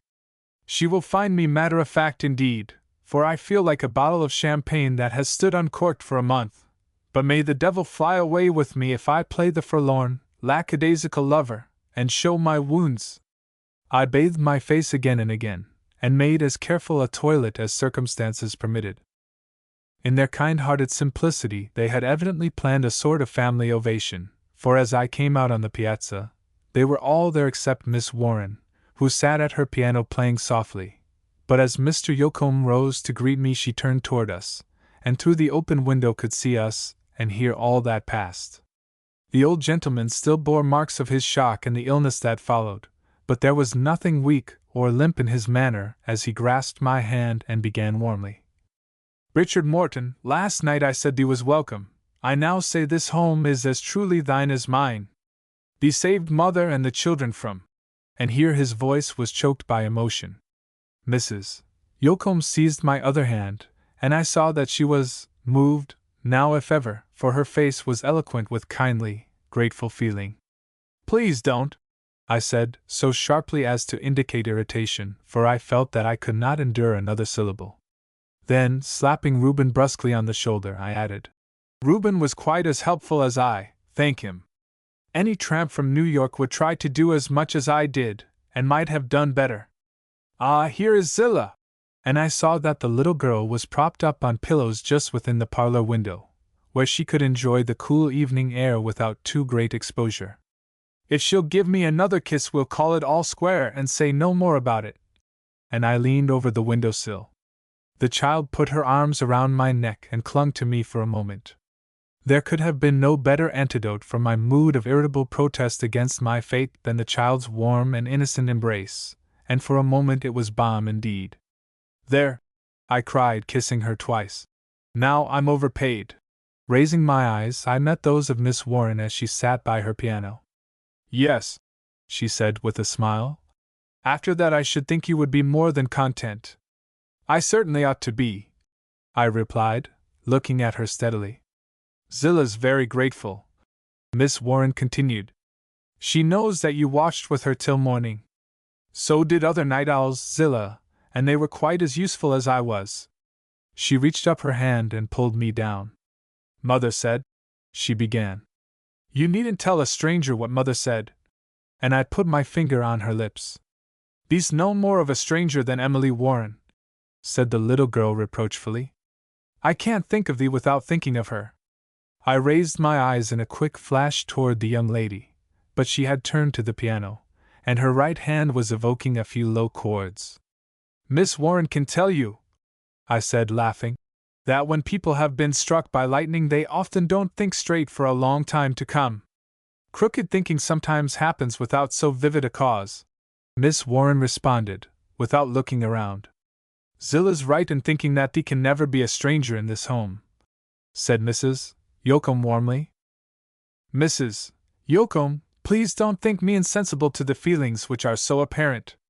Should I live centuries, the belief that I had served you and yours after your kindness would still be my pleasantest thought. But you overrate what I have done. It was such obvious duty that any one would have done the same, or else his ears should have been cropped. It gives me a miserably mean feeling to have you thank me so for it. Please don't any more. We forget, said Miss Warren, advancing to the window, that Mr. Morton is versed in tragedies, and has daily published more dreadful affairs. Yes, and has written paragraphs about them that no doubt seemed quite as lurid as the events themselves, suggesting that I gloated over disasters as so much material. Mr. Morton, isn't it nearly as bad to tell fibs about oneself as about other people? My depravity will be a continuous revelation to you, Miss Warren, I replied. With a low laugh she answered, I see you make no secret of it. And she went back to her piano. I had bowed cordially to Ada as I joined the family group, and had been conscious all the time of her rather peculiar and fixed scrutiny, which I imagine suggested a strong curiosity more than anything else. Well, Richard Morton, said Mr. Yocombe, as if the words were irrepressible, thee knows a little of how we feel toward thee, if thee won't let us say as much as we would like. I love this old home in which I was born and have lived until this day. I could never build another home like it if every leaf on the farm were a banknote. But I love the people who live here far more. Richard Morton, I know how it would all have ended, and thee knows. The house was on fire, and all within it were helpless and unconscious. I've seen it all today, and Reuben has told us. May the Lord bless thee for what thou hast done for me and mine. I'm not going to burden thee with our gratitude, but truth is truth, and we must speak out once for all, to be satisfied. Thee knows, too, that when a friend has anything on his mind it's got to come, hasn't it, Mother? Richard Morton, thee has saved us all from a horrible death. Yes, Mr. Morton, said Miss Warren, coming again to the window and laughing at my crimson face and embarrassment. You must face that truth, there's no escaping it. Forgive me, Mr. Yocom, for laughing over so serious a subject, but Reuben and Mr. Morton amused me greatly. Mr. Morton already says that any tramp from New York would have done the same. By easy transition he will soon begin to insist that it was some other tramp. I now understand evolution. Emily Warren, thee needn't laugh at Richard Morton, said Reuben a little indignantly. Thee owes more to him than to any other man living. She did not turn to the piano so quickly now but that I saw her face flush at the unlooked-for speech. That you are mistaken, Reuben. No one knows better than Miss Warren herself, I replied irritably. She turned quickly and said in a low tone, You are right, Mr. Morton. Friends do not keep a debit and credit account with each other. I shall not forget, however, that Reuben is right also, even though I may seem to sometimes. And she left the room. I was by the open window, and I do not think anyone heard her words except Zillah, and she did not understand them. I stood looking after her, forgetful of all else, when a hand laid upon my arm caused me to look around, and I met Ada's gaze, and it was as fixed and intent as that of a child. She doesn't owe thee any more than I do, she said gravely. I wish I could do something for thee. Why do you say thee to me now? You always said you before, I asked. I don't know. It seems as if I couldn't say you to thee any more. And a delicate color stole into her face. We all feel as if thee were one of us now, explained Mrs. Yocom gently, and I trust that life will henceforth seem to Ada a more sacred thing, and worthy of more sacred uses. And she passed into the house to prepare for supper. Mr. Yocom followed her, and Reuben went down to the barn. If you live to grow like your mother, Miss Ada, you will be the most beautiful woman in the world, I said frankly, for I felt as if I could speak to her almost as I would to Zillah. Her eyes drooped and her color deepened as she shook her head and murmured, I'd rather be Emily Warren than any other woman in the world. Her words and manner so puzzled me that I thought she had not fully recovered from the effects of the shock, and I replied, in an offhand way, After a few weeks of teaching stupid children to turn noise into music you would gladly be yourself again. She paid no heed to this remark, but with the same intent, exploring look, asked, Thee was the first one I saw when I came to last night? Yes, and you were much afraid of me. I was foolish, I fear mother's right, and I've always been foolish. Your manner last night was most natural. I was a stranger, and a hard-looking customer, too, when I entered your room. I hope I didn't look very, very bad. You looked so like a beautiful piece of marble that I feared you were dead. You wouldn't have cared much. Indeed I would. If you knew how anxious I was about Zillah. Ugh!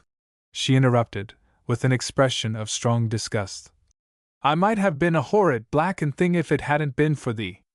Oh, hush! I cried. I merely threw a couple of pails of water on the roof. Please say no more about it. She passed her hand over her brow, and said hesitatingly, I'm so puzzled, I feel so strangely.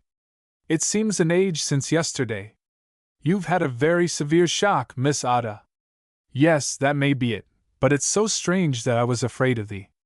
Why, Miss Ada, I was wet as a drowned rat, and had a black mark across my nose. I would have made an ideal burglar. That oughtn't to have made any difference. Thee was trying to save my life. But you didn't know it. I don't believe I know anything rightly. I feel so strange, just as if I had waked up and hadn't got anything clear. But I know this much, in spite of what Reuben said, she added impulsively. Emily Warren doesn't owe thee any more than I do. And she turned like a flash and was gone. Poor child, I muttered. She hasn't recovered so fully as the others. I had been holding one of Zillah's hands during the interview, and she now pulled me down and whispered, What's the matter with thee, Richard Morton? Heaven grant you may never know, little one. Goodbye. I had scarcely left the piazza, however, before Mrs. Yocom called. Richard Morton, thee must be famished. Come to supper. Chapter 2. It was inevitable. I ought to have had a ravenous appetite, but I had none at all. I ought to have been glad and thankful from the depths of my heart, but I was so depressed that everything I said was forced and unnatural. My head felt as if it were bursting, and I was enraged with myself and the wretched result of my bright dream. Indeed, I found myself inclined to a spirit of recklessness and irritation that was well nigh irresistible. Miss Warren seemed as wholly free from any morbid, unnatural tendencies as Mr. Yocum himself, and she did her utmost to make the hour as genial as it should have been. At first I imagined that she was trying to satisfy herself that I had recovered my senses, and that my unexpected words, spoken in the morning, were the result of a mood that was as transient as it was abnormal. I think I puzzled her. I certainly did not understand myself any better than did poor Ada, whose mind appeared to be in solution from the effects of the lightning, and I felt that I must be appearing worse than idiotic. Miss Warren, resolutely bent on banishing every unnatural constraint, asked Mr. Yocum, "How is my genuine friend, old Plod? Did the lightning wake him up?" "No, he plods as heavily as ever this morning. The only can wake him up." "You've no idea what a compliment that is," she said with a low laugh. "Old Plod inspires me with a sense of confidence and stability that is very reassuring in a world full of lightning flashes." "Yes," I said, "he is safe as a horseblock, and quite as exhilarating. Give me Dapple." She looked at me quickly and keenly, and colored slightly. She evidently had some association in her mind with the old plow horse that I did not understand. "Exhilaration scarcely answers as a steady diet, Mr. Morton. Little chance of its lasting long," I replied, "even in a world overcharged with electricity. I prefer calm, steady sunshine to these wild alternations." "I doubt it. Calm, steady sunshine would make the world as dry and monotonous as a desert." "That's true, Richard Morton," said Mr. Yocum. "I like peace and quiet more than most men, but even if we had all burned up last night, this part of the world would have been wonderfully the better for the storm. I reckon it was worth $1 million or more to the county." "That's the right way to look at it, Mr. Yocum," I said carelessly. "The greatest good to the greatest number. Individuals are of no account. Your philosophy may be true, but I don't like it," Miss Warren protested.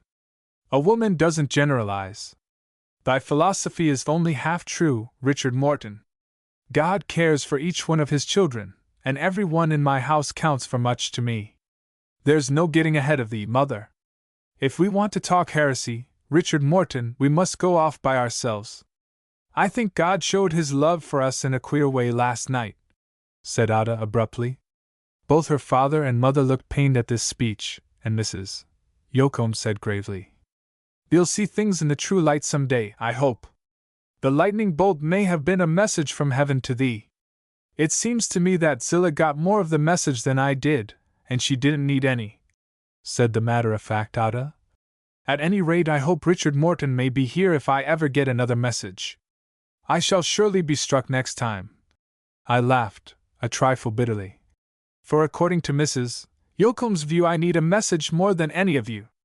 It was evident that neither Ada nor I was in a frame of mind that Mrs. Yocum could commend. "As you suggested, Mr. Morton, if some other tramp from New York had been present, what a thrilling narrative you could write for your paper," Miss Warren began. Seemingly she had had enough of clouds the previous evening, and was bent on clear skies tonight. She found me incorrigible, however, for I said briefly, "Oh, no, it would only make an item among the crimes and casualties." Undaunted, she replied, "And such might have been its appropriate place had not the doctor arrived so promptly. The casualty had already occurred, and I'm quite sure you would have finished us all with original remedies if left to yourself. I agree with you, Miss Warren, blunders are worse than crimes, and I've a genius for them. Well, I'm not a genius in any sense of the word. Miss Ada and I look at things as they are. One would think, Mr. Morton, accepting your view of yourself, that you could supply your paper with all the crimes and casualties required, as the result of the genius you claim. Stupid blunders would make stupid reading. Oh, that column in your paper is very interesting, then? Why shouldn't it be? I've never had the bad taste to publish in it anything about myself. I failed to find any logic in that remark. Have you a conscience, Mr. Morton? The idea of an editor having a conscience!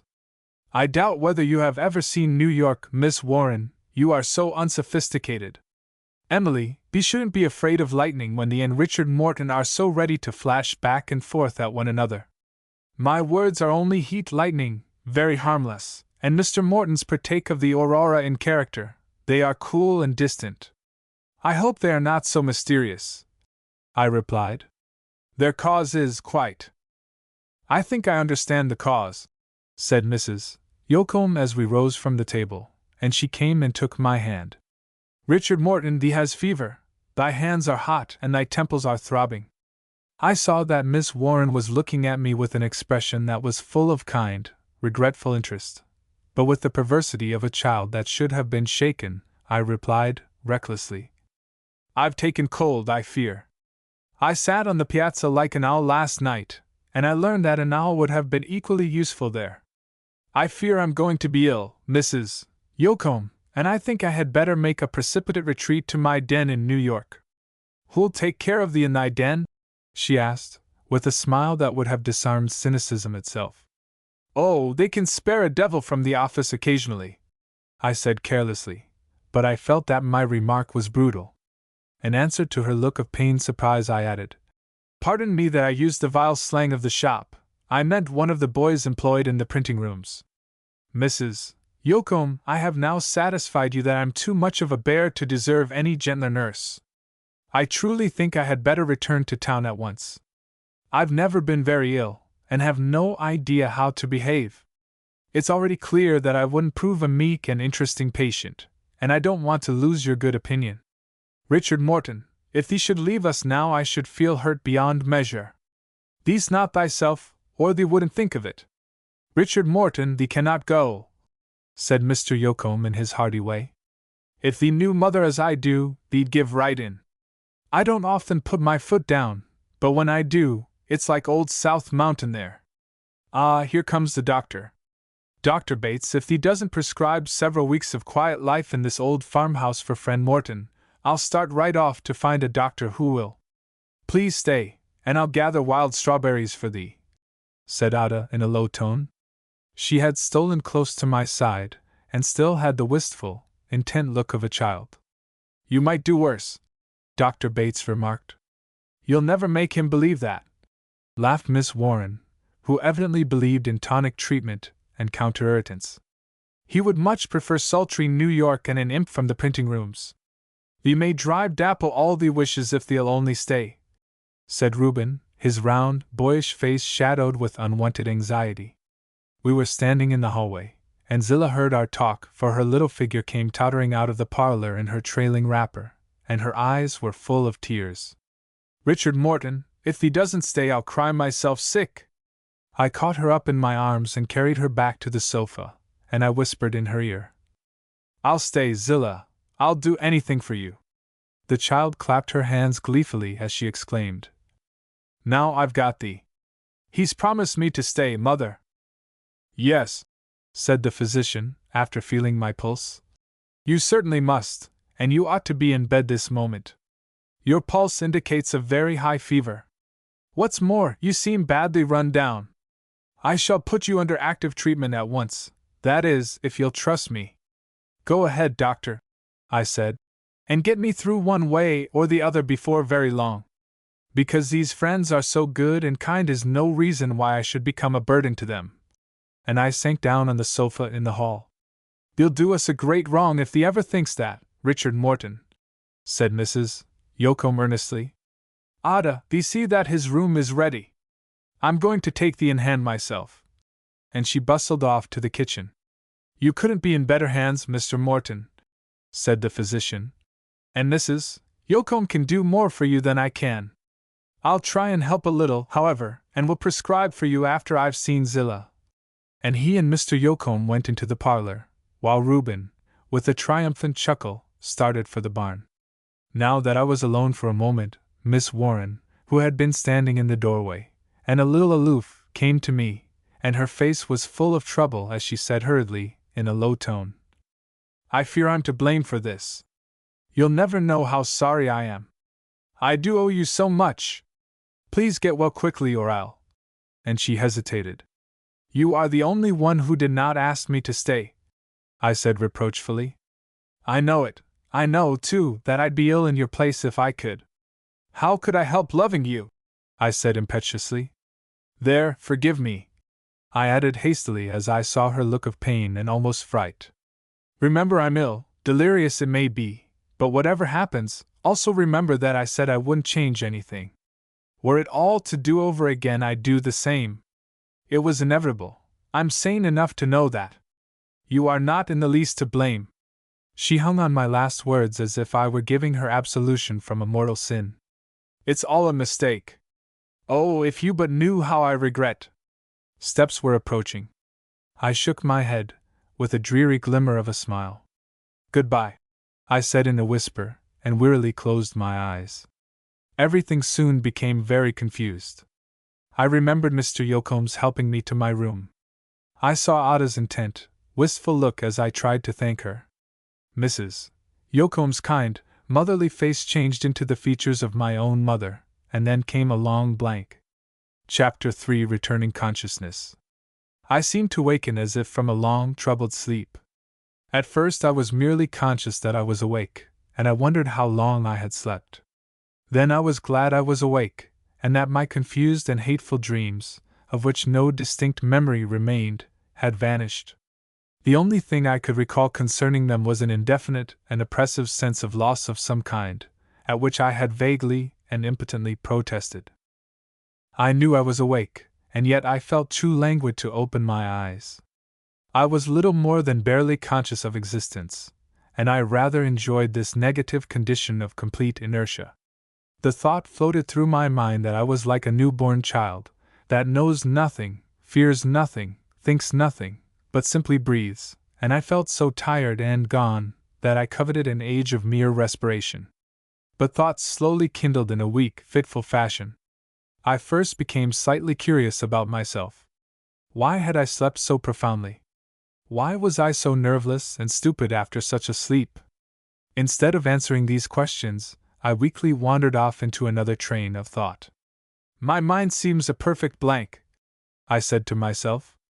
I don't remember anything, I don't know where I am, and don't much care, nor do I know what my experience will be when I fully rouse myself. This is like beginning a new existence. What shall be the first entry on the blank page of my wakening mind? Perhaps I had better rouse up and see whether I am truly alive. And yet I did not rise, but just lay still, heavy with a strange, painless inertia, over which I puzzled in a vague, weak way. At last I was sure I heard a child crying. Then there was a voice, that I thought I had heard before, trying to hush and reassure the child, and I began to think who they were, and yet I did not seem to care enough to open my eyes to see. I next heard something like a low sob near me, and it caused a faint thrill among my sluggish nerves. Surely I had heard that sound before, and curiosity so far asserted itself that I opened my eyes and looked wonderingly around. The room was unfamiliar, and yet I was certain I had seen it on some previous occasion.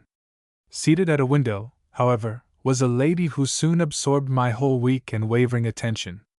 My first thought was, how very pretty she is! Then, what is she looking at so steadfastly from the window? After a moment I mentally laughed at my stupidity. She's looking at the sunset. What else should she be looking at? Can I have slept all day? I saw her bosom heave with another convulsive sob, and that tears fast followed each other down her cheeks.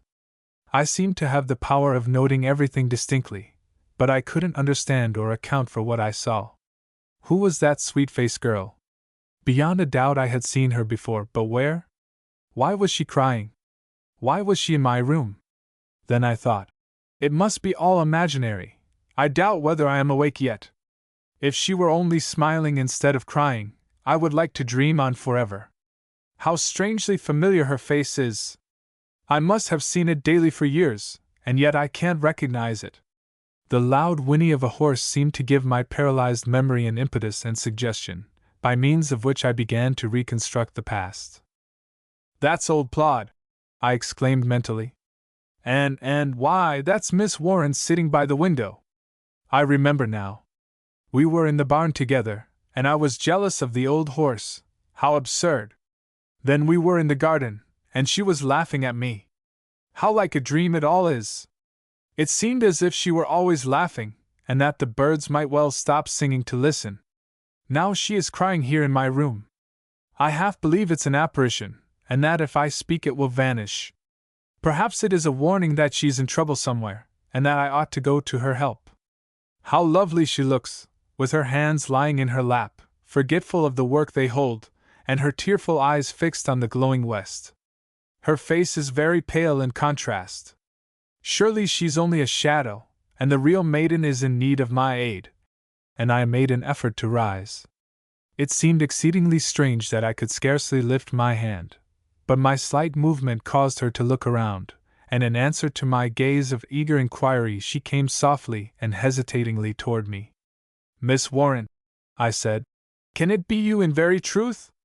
"Yes," she replied, with a sudden and glad lighting up of her face. "But please don't talk. How you relieve me!" I tried to say joyfully, but I found I could only whisper. "What the mischief makes my voice so weak? Do you know that I had the odd impression that you were an apparition, and had come to me as a token that you were in trouble, and I tried to rise, to go to your aid, then it seemed yourself that looked around. But you are in trouble, why can't I get up and help you?" She trembled, and by her gesture tried to stop my words. "Will you do what I ask?" she said in a low, eager tone. I smiled as I replied, "Little need of your asking that question. Then please try to get well speedily. Don't talk, but just keep every little grain of strength. Oh, I'm so glad you are in your right mind. You have been very ill, but will soon get well now if only careful. I'll call Mrs. Yocombe." "Please don't go," I whispered. "Now that I know you, it seems so natural that you should be here. So I've been ill, and you have taken care of me." And I gave a deep sigh of satisfaction. "I did not know you at first, idiot," but Old Plod whinnied, and then it all began to come back. At the word Old Plod, she turned hastily toward the door. Then, as if mastered by an impulse, she returned, and said in a tone that thrilled even my feeble pulse, "Oh, live!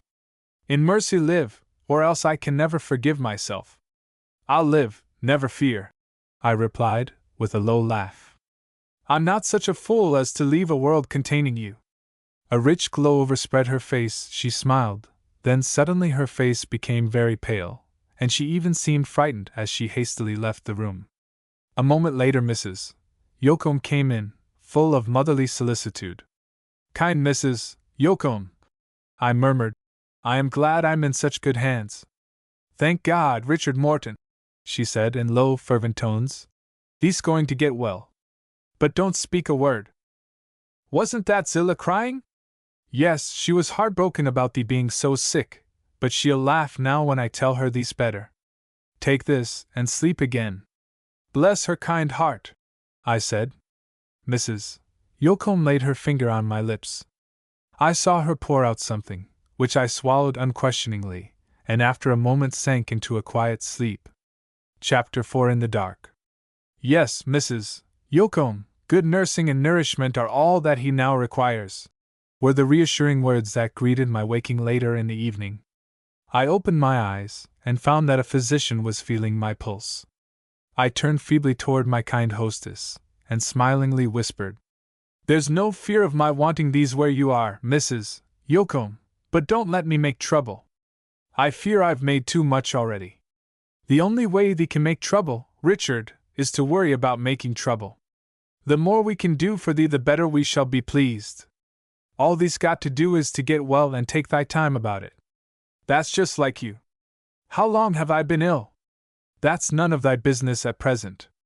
One thing at a time. The doctor has put thee in my hands, and I'm going to make thee mind." "I've heard that men were perfect bears when getting well," I said. "Thee can be a bear if thee feels like it, but not another word tonight, not another syllable. Am I not right, doctor?" "Yes, I prescribe absolute quiet of mind and body. That and good living will bring you around in time. You've had a narrow graze of it, but if you will mind Mrs. Yocombe you will yet die of old age. Good night." My nurse gave me what she thought I needed, and darkened the room. But it was not so dark but that I saw a beautiful face in the doorway. Miss Warren, I exclaimed. It was Ada, said Mrs. Yocombe quietly. She's been very anxious about thee. You are all so kind. Please thank her for me, I replied eagerly. Mother, may I speak to Richard Morton? Asked a timid voice from the obscurity of the hallway. Not tonight, Ada, tomorrow. Forgive me if I disobey you this once, I interrupted hastily. Yes, Miss Ada, I want to thank you.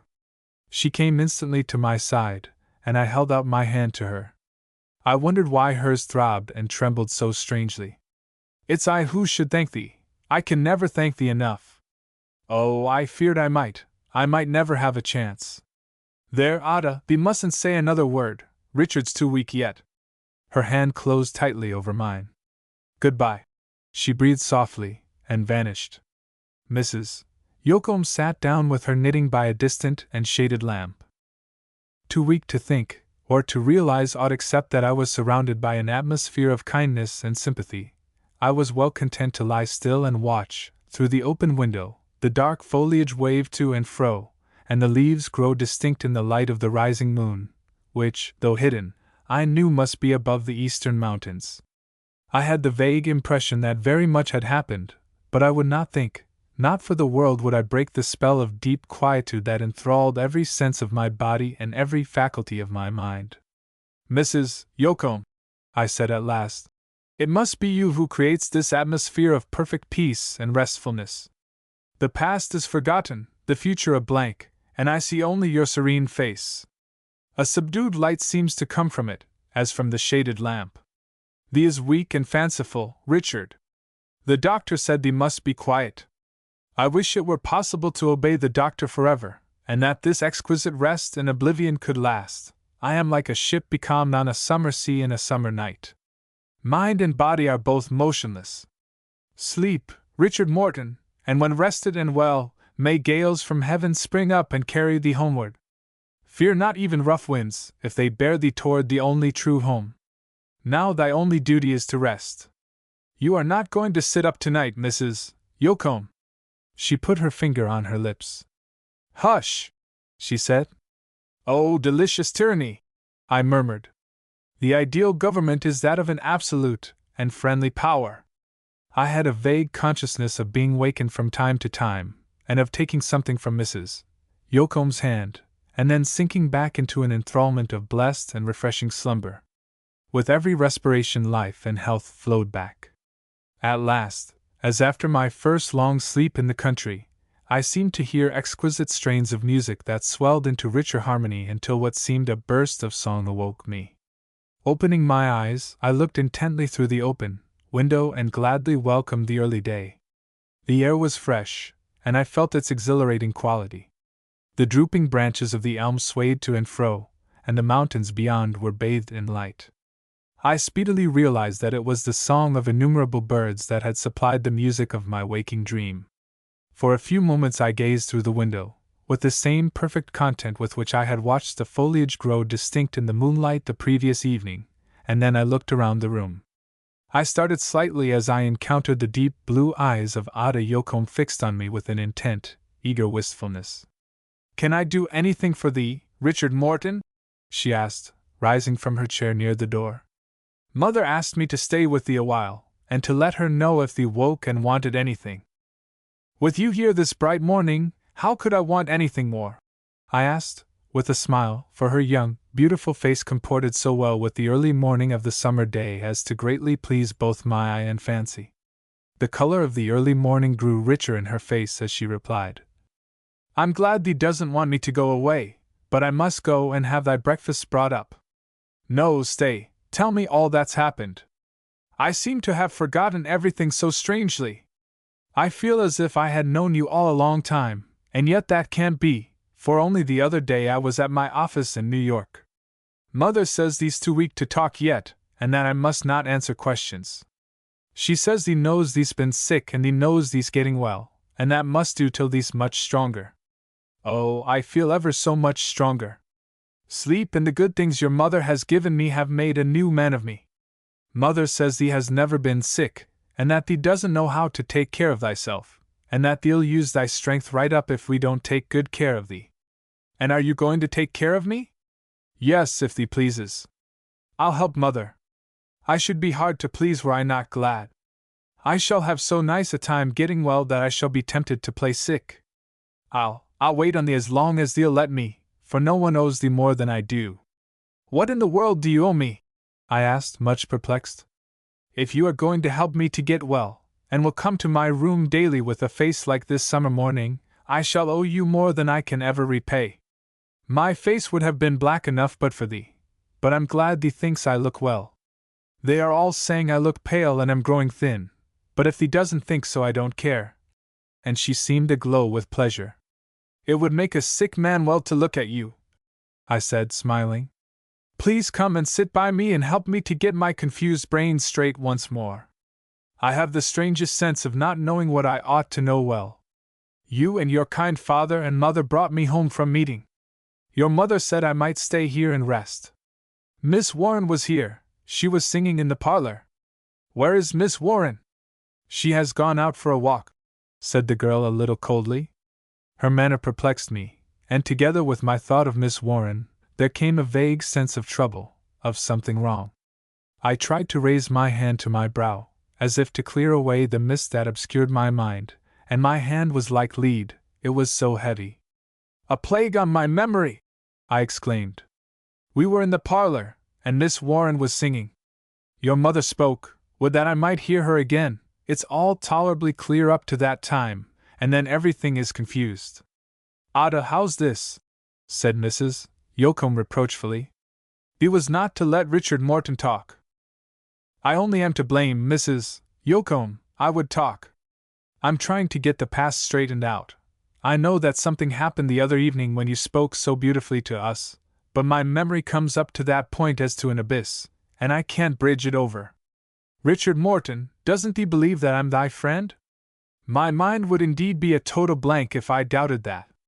Well then, do what I ask thee, don't question, don't think. Isn't it sufficient to know that thee has been ill, and that thy life depends on quiet?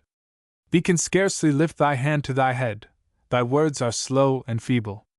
Can't thee realize that it is thy sacred duty to rest and grow strong before taking up the cares and burdens that life brings to us all? Thee looks weak and exhausted. I am indeed weak enough, but I felt almost well when I awoke. Ada, I fear I can't trust thee as a nurse, her mother began gravely. Please don't blame her, it was wholly my fault, I whispered. I'll be very good now, and do just what you bid me. Well then, thee must take what I have prepared, and thy medicine, and sleep again. Goodbye, Ada, I said, smiling. Don't look so concerned, you haven't done me a bit of harm. Your face was as bright and welcome as the sunshine. If it hadn't been for thee, she began. Mrs. Yocombe raised a warning finger, and the girl stole away. Can I not see Miss Warren this morning? I asked hesitatingly. Thee must sleep first. The medicine she gave evidently contained a sedative, or else sleep was the remedy that nature instinctively grasped, for it gave back part of the strength that I had lost.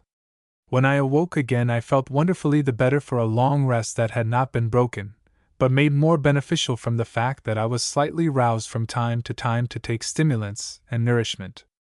The heat and glare of the summer day had passed. This I could perceive even through the half-closed window blinds. At first I thought myself alone, but soon saw that Reuben was seated in the furthest corner, quietly carving on some woodwork that interested his boyish fancy. His round, fresh face was like a tonic. Well, old fellow, I laughed. So you are playing nurse? Is he awake for good, Richard Morton? He asked, springing up.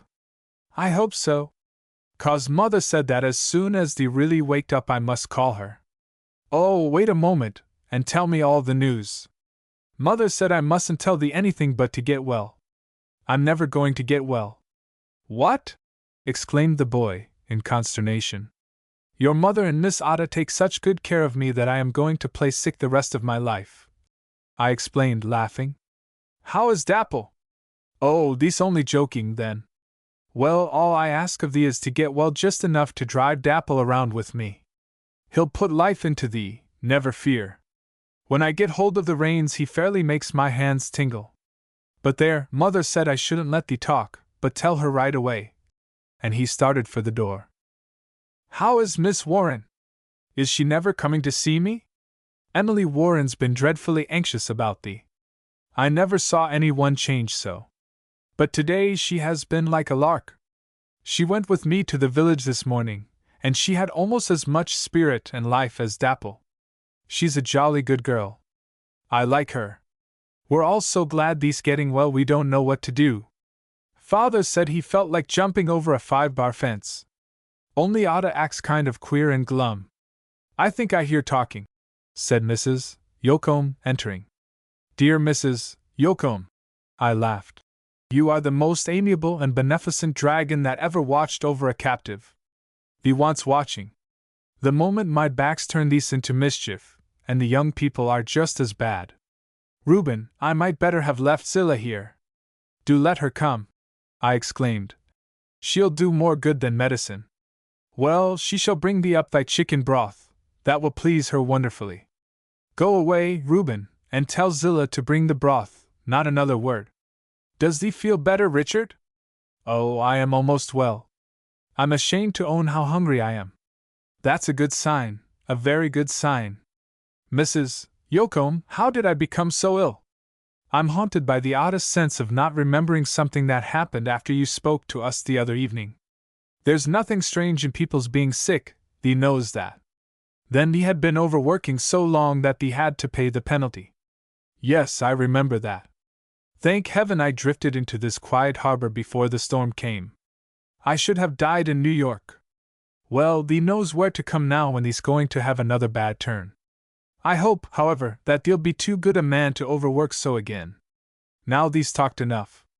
Can I not see Mr. Yocombe and Miss Warren this evening? No, not till tomorrow. Father's been waiting till I said he could come, but he's so hearty-like that I won't trust him till thee's stronger. Is Miss Warren so hearty-like also? It seems to me her laugh would put life into a mummy. Well, thee isn't a mummy, so she can't come till tomorrow. She had been smoothing my pillow and bathing my face with cologne, thus creating a general sense of comfort and refreshment. Now she lifted my head on her strong, plump arm and brushed my hair. Tears came into my eyes as I said brokenly, I can remember my mother doing this for me when I was ill once and a little fellow. I've taken care of myself ever since. You can have no idea how grateful your manner is to one who has no one to care for him specially. Thee'll always have someone to care for thee now, but thee mustn't say anything more. And I saw strong sympathy in her moist eyes. Yes, I breathed softly. I should have died in New York. And thee said an imp from the printing house could take care of thee, she replied, with a low laugh. Did I say that? I must have been out of my head. Thee'll see that all was ordered for the best, and be content when thee gets strong. People are often better every way after a good fit of sickness. I believe the good physician will give his healing touch to thy soul as well as thy body. Ah, here is Zillah. Come in, little girl. Richard wishes to see thee. Bearing a bowl in both hands, she entered hesitatingly. Why, Zillah, you waiting on me, too? It's all like a fairy tale, and I'm transformed into a great prince, and am waited on right royally. I'm going to drink that broth to your health, as if you were a great lady. It will do me more good than all the drugs of all the doctors, just because you are such a good little fairy, and have bewitched it. The child dimpled all over with pleasure as she came and stood by my side. Oh, I'm so glad thee's getting well, she cried. Thee talks queer, but not so queer as thee did before. A warning gesture from her mother checked her, and she looked a little frightened. That will do, Zillah. After Richard has taken this, I'm not going to let him talk for a long time. Do you want to make me all well, Zillah? I asked, smiling into her troubled and sympathetic face. She nodded eagerly and most emphatically. Then climb on a chair and give me a kiss. After a quick, questioning look at her mother, she complied, laughing. Ah, that puts life into me, I said. You can tell them all that you did me more good than the doctor. I'll go with you to see the robins soon. I've got something else for thee downstairs, she whispered. Something that Emily Warren gathered for thee. and she was gone in a flash. A moment later she stood in the doorway, announced in advance by the perfume of an exquisite cluster of rosebuds arranged in a dainty vase entwined and half hidden with myrtle. "Put the vase on the table by Richard, and then thee mustn't come any more. These surely are from the Garden of Eden," I exclaimed. "These and your kiss, Zillah, will make me well. Tell Miss Warren that I am going to thank her myself. Goodbye now." And she flitted out of the room, bright with the unalloyed happiness of a child. "Dear me," said Mrs. Yocombe, "thee must indeed get strong fast, for I do have such a time keeping the young people out of thy room. Reuben asks a dozen times a day if he can see thee, and father's nearly as bad. No more shall see thee today, I promise thee. Now thee must rest till tomorrow." I was well content, for the roses brought a presence very near. In their fragrance, their beauty, their dewy freshness, their superiority to other flowers, they seemed the emblem of the maiden who had made harmony in the garden when nature was at her best. The scene, as we had stood there together, grew so vivid that I saw her again almost in reality, her face glowing with the undisguised, irrepressible pleasure that had been caused by my unexpected tribute to the absolute truthfulness of her character. Again I heard her piquant laugh, then her sweet, vibratory voice as she sang hymns that awakened other than religious emotions, I fear. By an odd freak of fancy the flowers seemed an embodied strain from Chopin's nocturne that she had played, and the different shades of color the rising and falling of the melody. "What do they mean?" I murmured to myself. "At any rate I see no York and Lancaster buds among them. Is thee so very fond of roses that thee gazes so long and intently at them?" Mrs. Yocombe quietly asked. I started, and I had still sufficient blood to crimson my pallid face. Turning away I said, "They recalled a scene in the garden where they grew. It seemed to me that Miss Warren had grown there too, she was so like them, and that this impression should have been made by a girl bred in the city struck me as rather strange." "Thy impression was correct, she's genuine," Mrs. Yocombe replied gravely, and her eyes rested on me in a questioning and sympathetic way that I understood better as I thought it over afterward.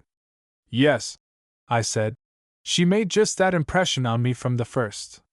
We met as strangers, and in a few hours, without the slightest effort on her part, she won my absolute trust.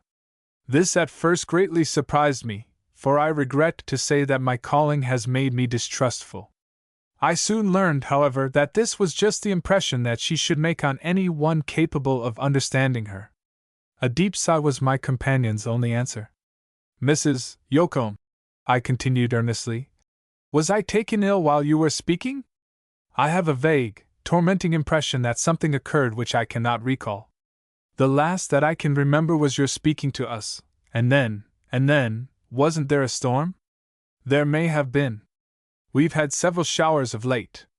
Thee had been overdoing, Richard, and he felt the effects of the fever in thy system before thee or any of us knew what was the matter. Thy mind soon wandered, but thee was never violent, thee made us no trouble, only our anxiety.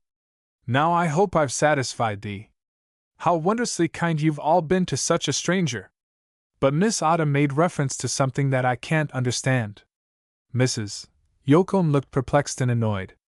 "I'll ask Ada," she said gravely. "It's time thee took this medicine and slept." The draught she gave me was more quieting than her words had been, for I remembered nothing more distinctly until I awoke in the brightness of another day. Chapter 5: A Flash of Memory.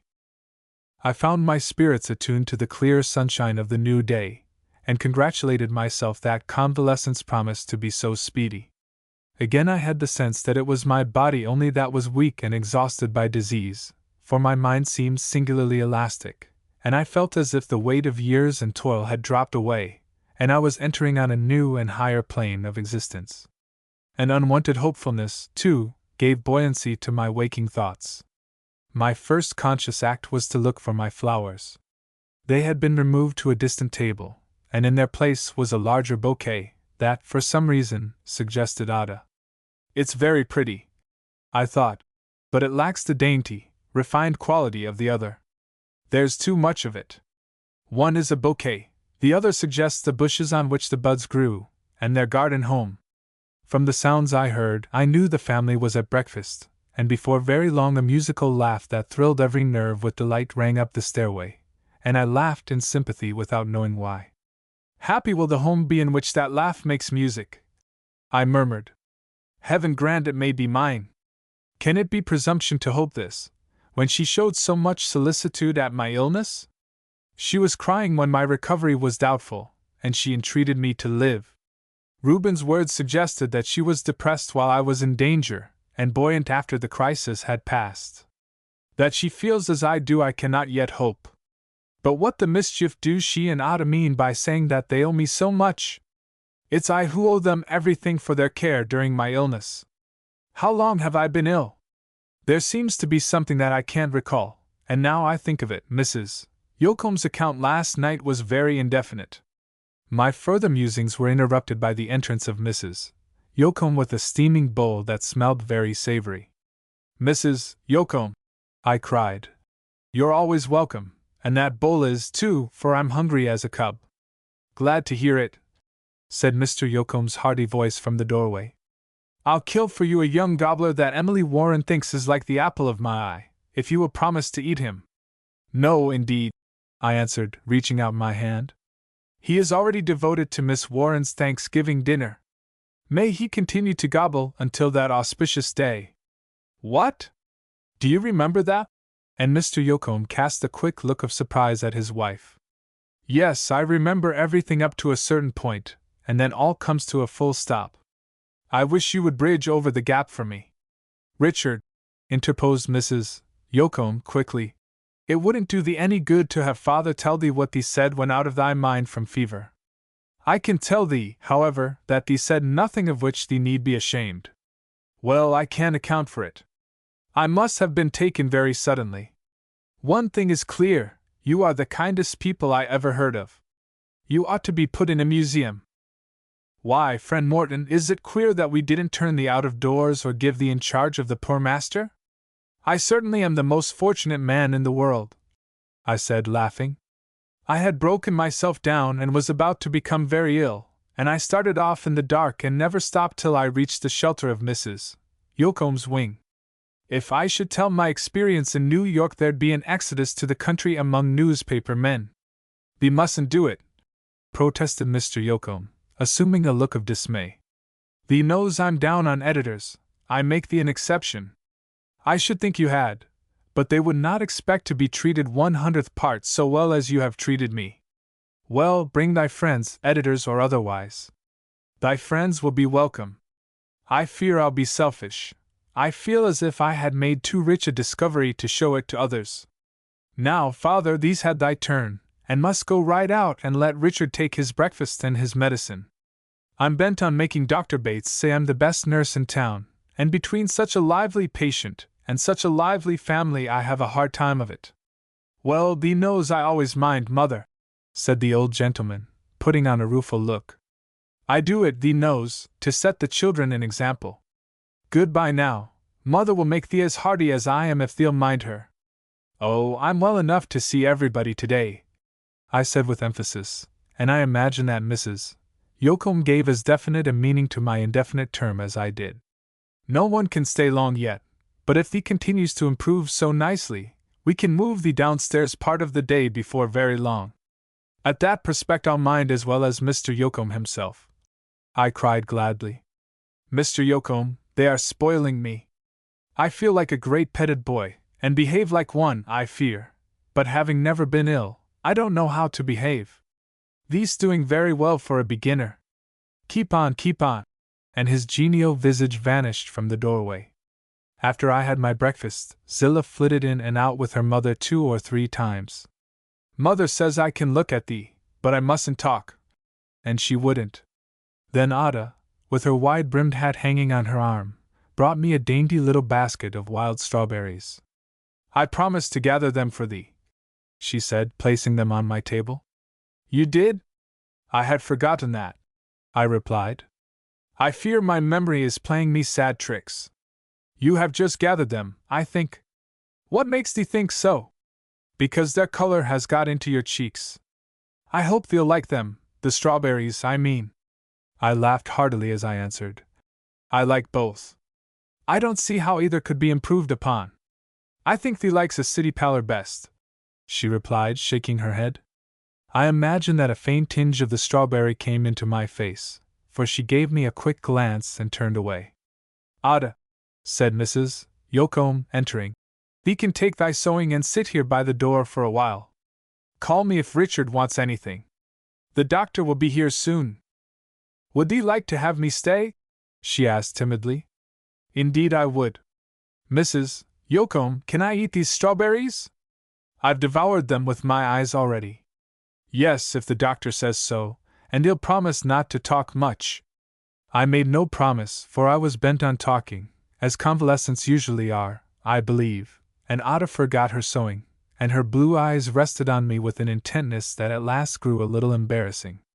She said comparatively little, and her words had much of their old directness and simplicity, but the former flippancy and coloring of small vanity was absent.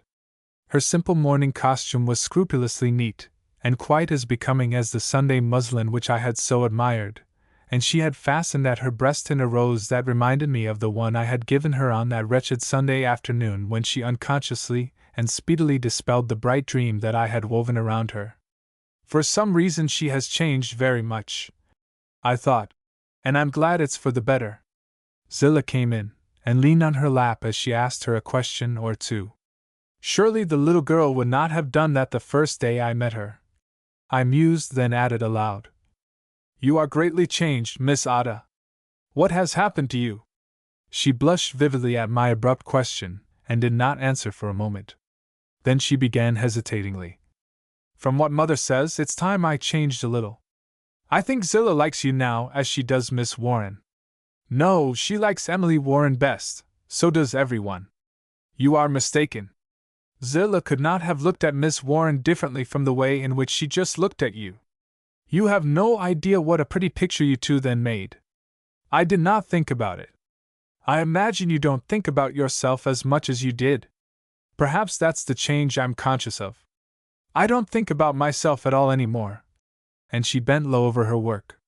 Dr. Bates now entered with Mrs. Yocombe, and Ada slipped quietly away. After strong professions of satisfaction at my rapid convalescence, and giving him medicine that speedily produced drowsiness, he too departed. I roused up slightly from time to time as the day declined, and finding Reuben quietly busy at his carving, dozed again in a delicious, dreamy restfulness. In one of these half-waking moments I heard a low voice ask, Reuben, may I come in? Sleep departed instantly, and I felt that I must be stone dead before I could be unmoved by those tones, now as familiar as if heard all my life. Yes, please come, I exclaimed. And you have been long in coming. Reuben sprang up with alacrity as he said, I'm glad thee's come, Emily. Would thee mind staying with Richard for a little while? I want to take Dapple out before night. If I don't, he gets fractious. I will take your place for a time, and will call Mrs. Yocombe if Mr. Morton needs anything. I assure you I won't need anything as long as you'll stay, I began, as soon as we were alone. I want to thank you for the rosebuds. They were taken away this morning, but I had them brought back and placed here where I could touch them. They seem to bring back that June evening in the old garden so vividly that I've lived the scene over and over again. She looked perplexed, and colored slightly, but said smilingly, Mrs. Yocombe will think I'm a poor nurse if I let you talk too much. Then talk to me. I promise to listen as long as you will talk. Well, mention an agreeable subject. Yourself. What have you been doing in the ages that have elapsed since I came to life? It seems as if I had been dead, and I can't recall a thing that happened in that nether world. I only hope I didn't make a fool of myself. I'm sorry to say you were too ill to do anything very bad. Mr. Morton, you can't realize how glad we all are that you are getting well so fast. I hope I can't realize how glad you are, and yet I would like to think that you are very glad. Do you know what has done me the most good today? How should I know? She asked, looking away, with something like trouble in her face. I heard your laugh this morning while you were at breakfast, and it filled all the old house with music. It seemed to become a part of the sunshine that was shimmering on the elm leaves that swayed to and fro before my window, and then the robins took it up in the garden. By the way, have you seen the robin's nest that Zilla showed us? Yes, she replied. But it's empty, and the queer little things that Zilla said were all mouth and swallow are now pert young robins, rollicking around the garden all day long.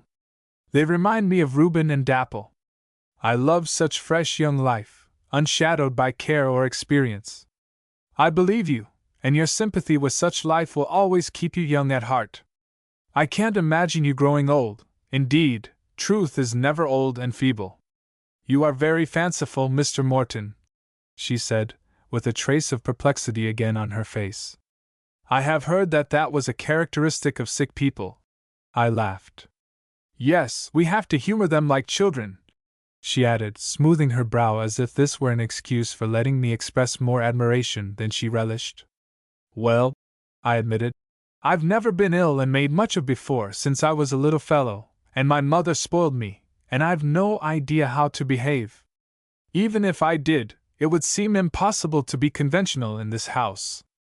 Am I not the most singularly fortunate man that ever existed? Like a fool, I had broken myself down, and was destined to be ill. I started off as aimlessly as an arrow shot into the air, and here I am, enjoying your society and Mrs. Yoakum's care. It is indeed strange, she replied musingly, as if half speaking to herself. So strange that I cannot understand it. Life is a queer tangle at best. That is, it seems so to us sometimes. I assure you I am glad to have it tangled for me in this style, I said, laughing. My only dread is getting out of the snarl. Indeed, I'm sorely tempted to play sick indefinitely. In that case we shall all leave you here to yourself. I think you have done that already. What would your paper do without you? She asked, with her brows slightly knitted and the color deepening in her cheeks. Recalling what you said, I'm tempted to think it is doing better without me. You imagine I said a great deal more than I did. No, I remember everything that happened until I was taken ill. It's strange I was taken so suddenly. I can see you playing Chopin's Nocturne as distinctly as I see you now. Do you know that I had the fancy that the cluster of roses you sent me was that nocturne embodied, and that the shades of color were the variations in the melody? You are indeed very fanciful. I hope you will grow more rational as you get well. I remember you thought me slightly insane in the garden. Yes, and you promised that you would see things just as they are after leaving it. I can't help seeing things just as they seem to me. Perhaps I do see them just as they are. Oh, no! To a matter-of-fact person like myself, you are clearly very fanciful. If you don't improve in this respect, you'll have to take a course in mathematics before returning to your work, or you will mislead your readers.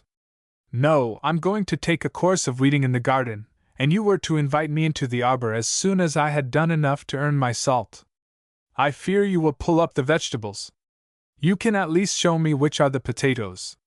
In spite of a restraint that she tried to disguise, she broke out into a low laugh at this reminiscence, and said, After that revelation of ignorance you will never trust me again.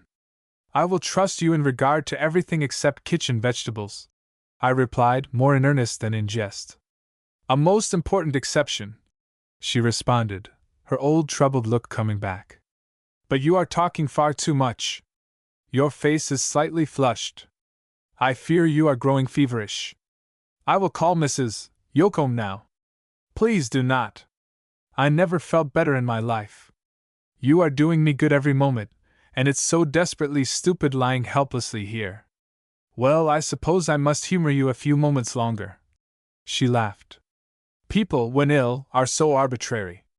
By the way, your editorial friends must think a great deal of you, or else you are valuable to them, for your chief writes to Mr. Yoakum every day about you, so do some others, and they've sent enough fruit and delicacies to be the death of an ostrich. I'm glad to hear that. It rather increases one's faith in human nature. I didn't know whether they or anyone would care much if I died. Mr. Morton, she said reproachfully. Oh, I remember my promise to you. If, like a cat, I had lost my 9th life, I would live after your words. Indeed, I imagine that you were the only reason I did live. It was your will that saved me, for I hadn't enough sense or spirit left to do more than flicker out. Do you think so?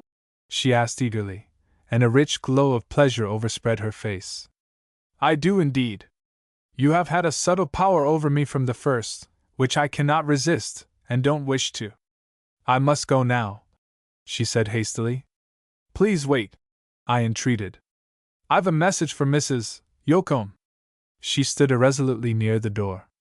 I wish you to tell her. Why is it getting dark so suddenly? I fear we're going to have a shower. And she glanced apprehensively toward the window.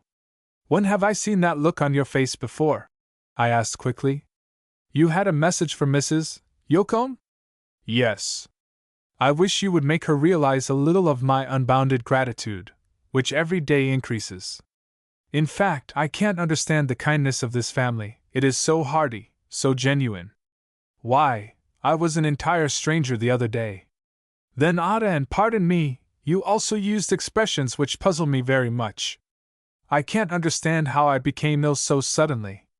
I was feeling superbly that Sunday evening, and then everything became a blank.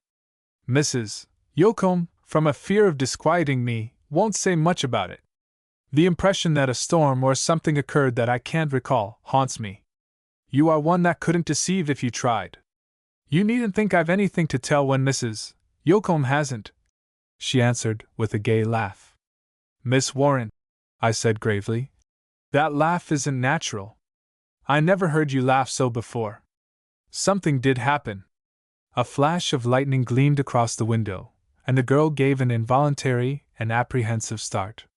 Almost as instantaneously the events I had forgotten passed through my mind. In strong and momentary excitement I rose on my elbow, and looked for their confirmation in her troubled face. Oh, forget it all, she exclaimed in a low, distressed voice, and she came and stood before me with clasped hands. Would to God I had died, I said despairingly, and I sank back faint and crushed. I had no right to speak, to think of you as I did. Goodbye. Mr. Morton. Please leave me now. I'm too weak to be a man, and I would not lose your esteem. But you will get well, you promised me that. Well, I said in a low, bitter tone. When can I ever be well? Goodbye. Mr. Morton, would you blight my life? She asked, almost indignantly. Am I to blame for this? Nor am I to blame. It was inevitable. Curses on a world in which one can err so fatally. Can you not be a brave, generous man?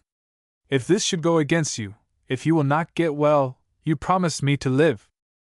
I will exist, but can one whose heart is stone, and hope dead, live? I'll do my best. No, yon are not to blame, not in the least.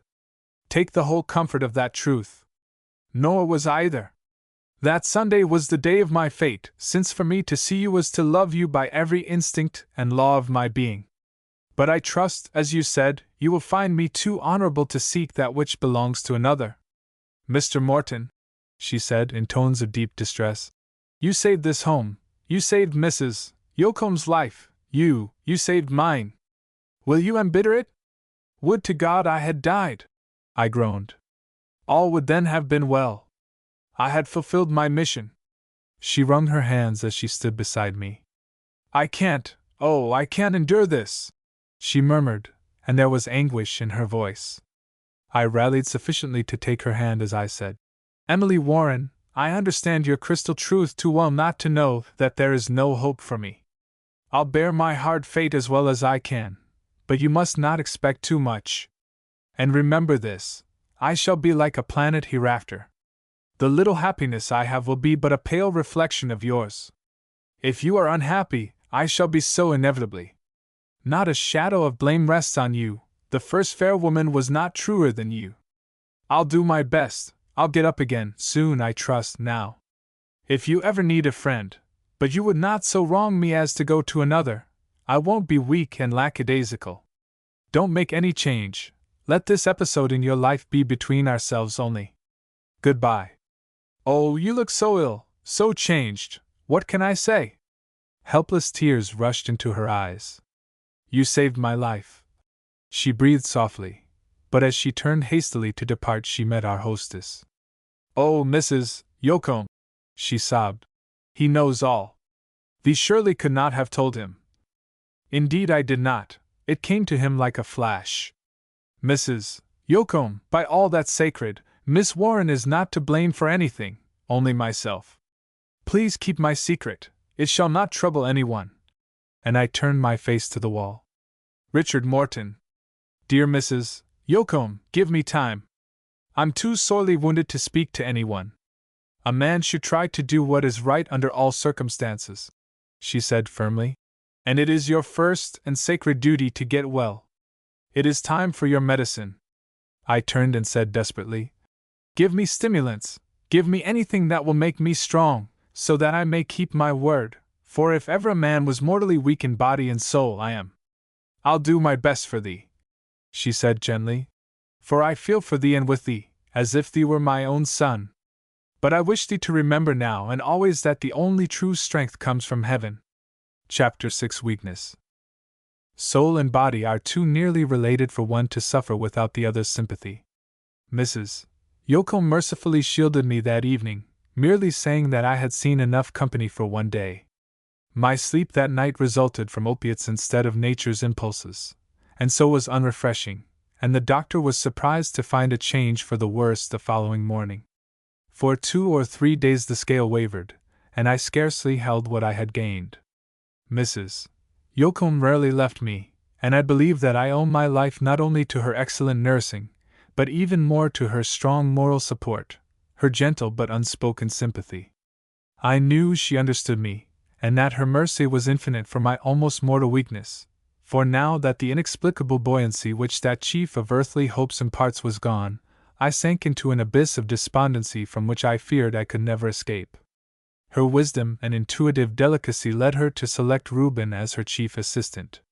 I found his presence very restful, for, so far from suspecting, he could not understand a wound often more real and painful than any received on battlefields. I now could not have endured Ada's intent and curious scrutiny, and yet I deeply appreciated her kindness, for she kept my table laden with delicate fruits and flowers. The dainty little vase was replenished daily also with clusters of roses only, and I soon recognized rare and perfect buds that at this late season only a florist could supply. The pleasure they gave was almost counterbalanced by the pain.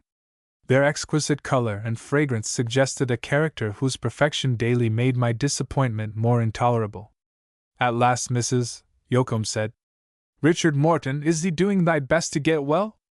Thee's incurring a grave responsibility if thee is not.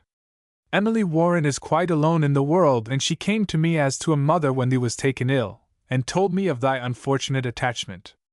As thee said, she is not to blame, and yet such is her kindly and sensitive nature that she suffers quite as much as if she were wholly to blame. Her life almost depends on thine. She is growing pale and ill. She eats next to nothing, and I fear she sleeps but little. She is just waiting in miserable suspense to see if thee will keep thy word and live.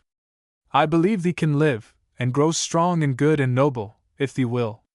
Oh, Mrs. Yocombe, how you must despise me! If you but knew how I loathe myself. No, I'm sorry for thee from the depths of my heart.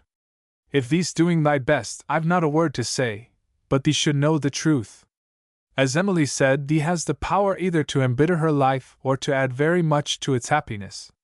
Well, I said, if I have not the strength to overcome this unmanly, contemptible weakness, I ought to die, and the sooner the better. If I'm worth life, I shall live. If ever a weak, nerveless body yielded to an imperious will, mine did. From that hour, as far as possible, I gave my whole thought to recovery, and was as solicitous as I before had been apathetic. No captain could have been more so in regard to his ship, which he fears may not outride a storm. I appealed to Dr. Bates to rack his brains in the preparation of the most effective tonics. I took my food with scrupulous regularity, and in the effort to oxygenize my thin pale blood, drew long respirations of the pure summer air. Mrs. Yocombe daily smiled a warmer and more hearty encouragement. Under the impetus of a resolute purpose the wheels of life began to move steadily, and at last rapidly toward the goal of health. I soon was able to sit up part of the day. As I rallied, I could not help recognizing the richer coloring that came into the life at the farmhouse, and the fact touched me deeply.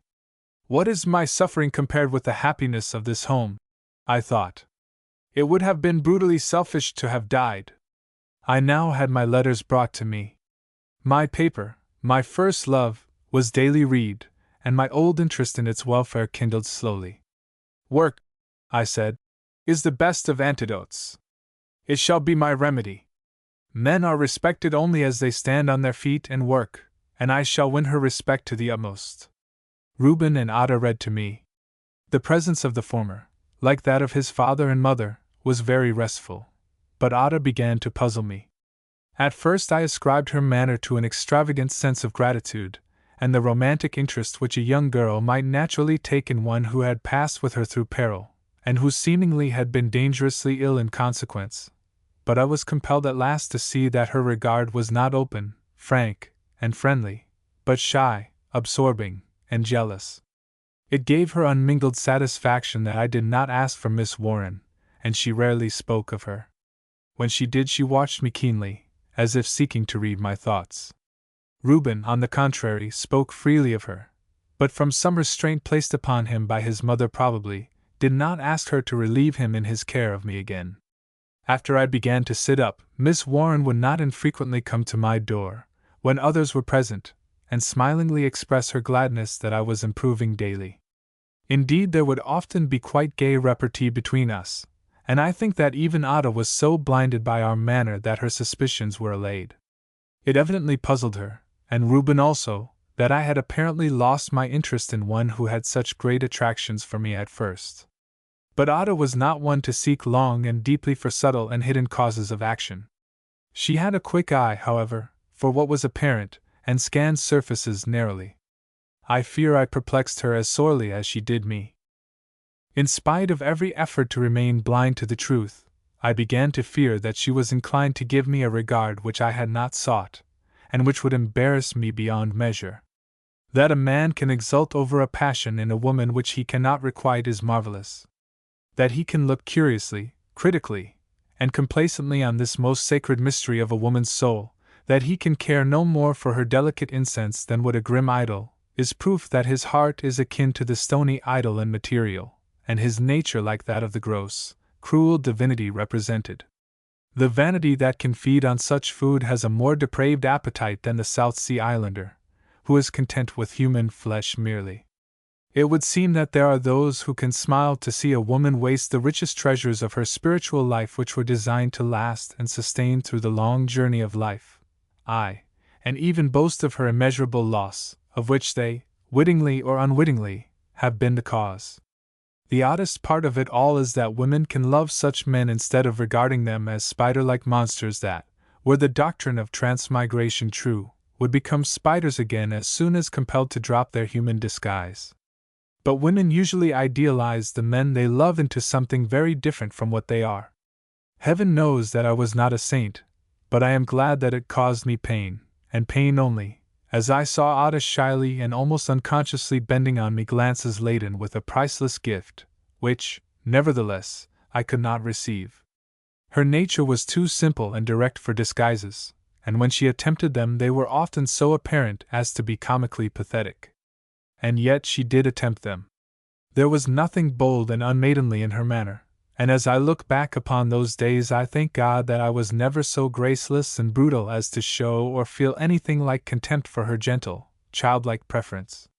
Very possibly also my own unfortunate experience made me more considerate, and it was my policy to treat her with the same frank, undisguised affection that I manifested toward Zillah, with, of course, the differences required by their different ages. Ada was no longer repulsive to me. The events of that memorable night of storm and danger, and the experiences that followed, had apparently awakened her better nature, which, although having a narrow compass, was gentle and womanly. Her old flippancy was gone. My undisguised preference for Miss Warren after I had actually made her acquaintance, and my persistent blindness to everything verging toward sentiment, had perhaps done something toward dispelling her belief that beauty and dress were irresistible. Thus she may have been led honestly to compare herself with Emily Warren, who was not only richly endowed but highly cultivated. At any rate her small vanity had vanished also, and she was in contrast as self-distrustful and hesitating in manner as she formerly had been abrupt and self-asserting. Moreover, she had either lost her interest in her neighbor's petty affairs, or else had been made to feel that a tendency to gossip was not a captivating trait, and we heard no more about what this one said or that one wore on her return from meeting. While her regard was undoubtedly sincere, I felt and hoped that it was merely a sentiment attendant on her awakening and fuller spiritual life, rather than an abiding and deep attachment, and I believed that it would soon be replaced by other interests after my departure. For my own sake as well as hers, I had decided to leave the farmhouse as speedily as possible, but I soon began to entertain the theory that I could dispel her dreams better by remaining a little longer, and by proving that she held the same place in my thoughts as Zillah, and could possess no other.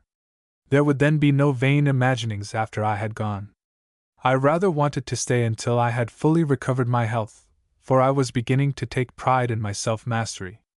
If I could regain my footing, and stand erect in such quiet, manly strength as to change Miss Warren's sympathy into respect only, I felt that I would achieve a victory that would be a source of satisfaction for the rest of life.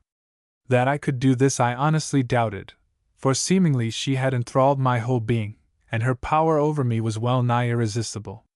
I knew that she understood Ada even better than I did, and it seemed her wish to afford the girl every opportunity, for she never came to ask how I was when Ada was present, and the latter was honest enough to tell me that it was Miss Warren who had suggested some of the simple yet interesting stories with which my long hours of convalescence were beguiled.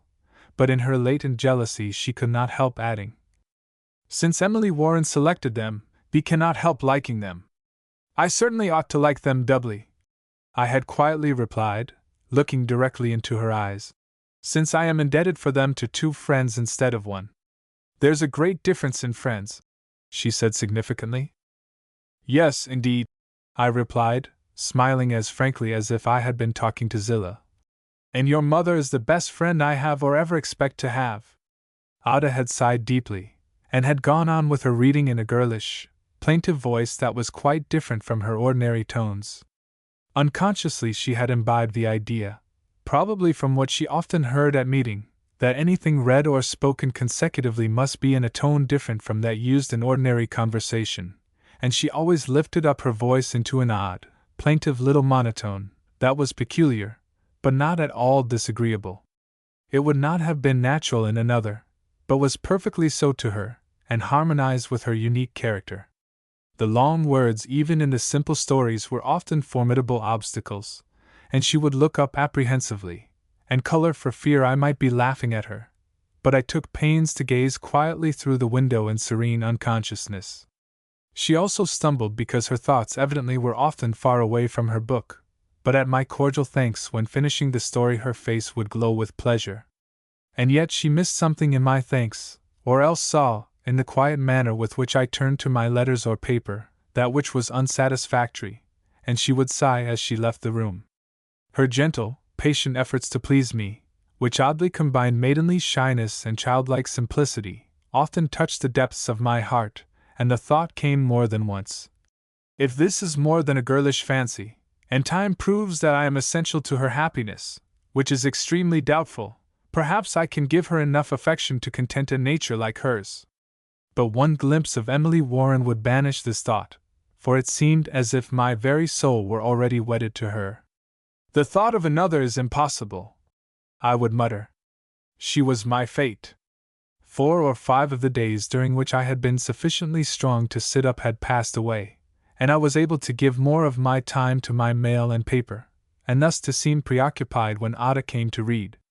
I found Zillah also a useful though unconscious ally, and I lured her into my room by innumerable stories. Reuben and Mr. Yocombe were now very busy in their harvest, and I saw them chiefly in the evening, but they were too tired to stay long. Time often hung woefully heavy on my hands, and I longed to be out of doors again, but Mrs. Yocombe was prudently inexorable.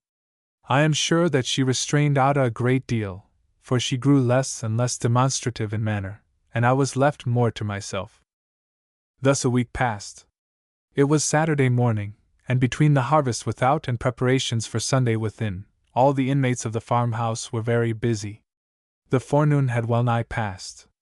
I had exhausted every expedient to kill time, and was looking on the landscape shimmering in the fierce sunlight with an apathy that was dull and leaden in contrast, when a low knock caused me to look up, but instead of Ada, as I expected, Miss Warren stood in the doorway. "They are all so busy today," she said hesitatingly, "that I thought I might help you pass an hour or two. It seems too bad that you should be left to yourself so long." To my disgust, I, who had resolved to be so strong and self-poised in her presence, felt that every drop of blood in my body had rushed into my face. It certainly must have been very apparent, for her color became vivid also. "I fear I was having a stupid time," I began awkwardly. "I don't want to make trouble. Perhaps Mrs. Yocombe needs your help." "No," she said, smiling. "You can't banish me on that ground. I've been helping Mrs. Yocombe all the morning. She's teaching me how to cook. I've succeeded in proving that the family would have a fit of indigestion that might prove fatal were it wholly dependent on my performances." "Tell me what you made," I said eagerly.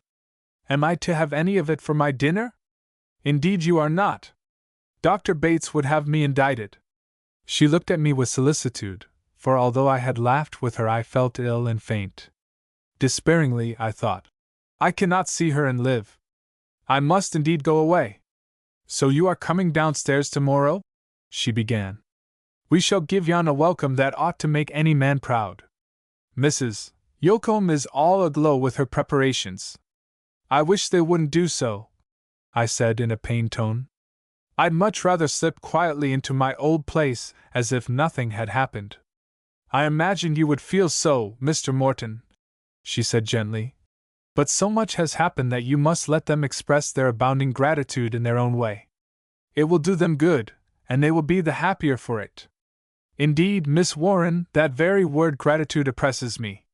There is no occasion for their feeling so. Why, Hiram, their man, could not have done less. I merely happened to be here. It's all the other way now. If ever a man was overwhelmed with kindness, I have been. How can I ever repay Mrs. Yocombe?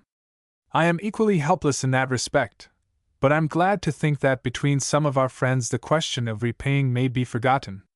I never expect to repay Mrs. Yocombe. Has she done so much for you, also?" "Yes, more than I can tell you." "Well," I said, trying to laugh, "if I ever write another paragraph it will be due to her good nursing. That is my chief cause for gratitude," she said hurriedly, the color deepening again in her cheeks. "If you hadn't, I know of your brave effort to get well, too," she told me. "Yes, Miss Warren," I said quietly. "I am now doing my best."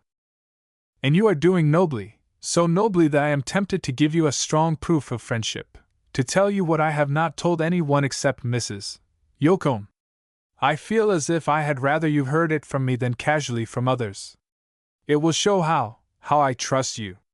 My very heart seemed to stand still, and I think my pallor alarmed her, but feeling that she had gone too far, she continued hurriedly, taking a letter from her pocket. "I expect my friend tonight. He's been absent, and now writes that he will." I shrank involuntarily as if from a blow, and with her face full of distress she stopped abruptly. Summoning the whole strength of my manhood, I rallied sufficiently to say, in a voice that I knew was unnatural from the stress I was under, "I congratulate you. I trust you may be very happy." "I had hoped," she began. "I would be if I saw that you were happy." "You are always hoping," I replied, trying to laugh, "that I may become sane and rational. Haven't you given that up yet? I shall be very happy tomorrow, and will drink to the health of you both." She looked at me very dubiously, and the trouble in her face did not pass away. "Let me read to you," she said abruptly. "I brought with me Hawthorne's mosses from an old manse. They are not too familiar, I trust?" "I cannot hear them too often," I said, nerving myself as if for torture. She began to read that exquisite little character study, The Great Stone Face. Her voice was sweet and flexible, and varied with the thought as if the words had been set to music. At first I listened with delight to hear my favorite author so perfectly interpreted, but soon, too soon, every syllable added to my sense of unutterable loss. Possibly she intuitively felt my distress. Possibly she saw it as I tried to look as stoical as an Indian chief who is tortured on every side with burning brands. At any rate, she stopped, and said hesitatingly, You do not enjoy my reading. With a rather grim smile, I replied, Nothing but the truth will answer with you. I must admit I do not. Would you like to hear something else? She asked, in evident embarrassment. Nothing is better than Hawthorne, I said. I fear I'm not yet strong enough. Then, after a second's hesitation, I spoke out despairingly. Miss Warren, I may as well recognize the truth at once. I never shall be strong enough. I've overrated myself. Goodbye. She trembled. Tears came into her eyes, and she silently left the room. So abrupt was her departure that it seemed like a flight. After she had gone, I tottered to my feet, with an imprecation on my weakness, and I took an amount of stimulant that Dr. Bates would never have prescribed, but it had little effect. In stony, sullen protest at my fate, I sat down again, and the hours passed like eternities. Chapter 7 Old Plot Idealized. Ada brought me up my dinner, and I at once noted that she was in a flutter of unusual excitement. Her mother had undoubtedly prepared her for the arrival of the expected guest, and made known also his relations, to one of whom she had been somewhat jealous, and it would seem that the simple-hearted girl could not disguise her elation. I was in too bitter a mood to endure a word, and yet did not wish to hurt her feelings. Therefore she found me more absorbed in my paper and preoccupied than ever before. Thank you, Miss Ada, I said cordially but briefly. Editors are wretched company. Their paper is everything to them, and I've something on my mind just now that's very absorbing. He isn't strong enough to work yet, she said sympathetically. Oh, yes, I replied, laughing bitterly. I'm a small edition of Samson. Besides, I'm as poor as Job's impoverished turkey, and must get to work again as soon as possible. There is no need of thee feeling that way, And then she stopped and blushed. I know all about we. I laughed. Your hearts are as large as this wide valley, but then I must keep my self-respect, you know. You have no idea how happy you ought to be in such a home as yours. I like the city better, she replied, blushing, and she hastily left the room. My greed for work departed as abruptly. Poor child, I muttered. Life is a tangle, as Miss Warren said, and a wretched one too for many of us. Mrs. Yocombe soon after came in, and looked with solicitude at my almost untasted dinner. Why, Richard, she said, thy appetite flags strangely. Isn't thy dinner to thy taste? The fault is wholly in me, I replied. Thee doesn't look so well, nothing like so well. Has Ada said anything to trouble thee? She asked apprehensively. No, indeed, Ada is just as good and kind as she can be. She's becoming as good as she is beautiful. Every day increases my respect for her.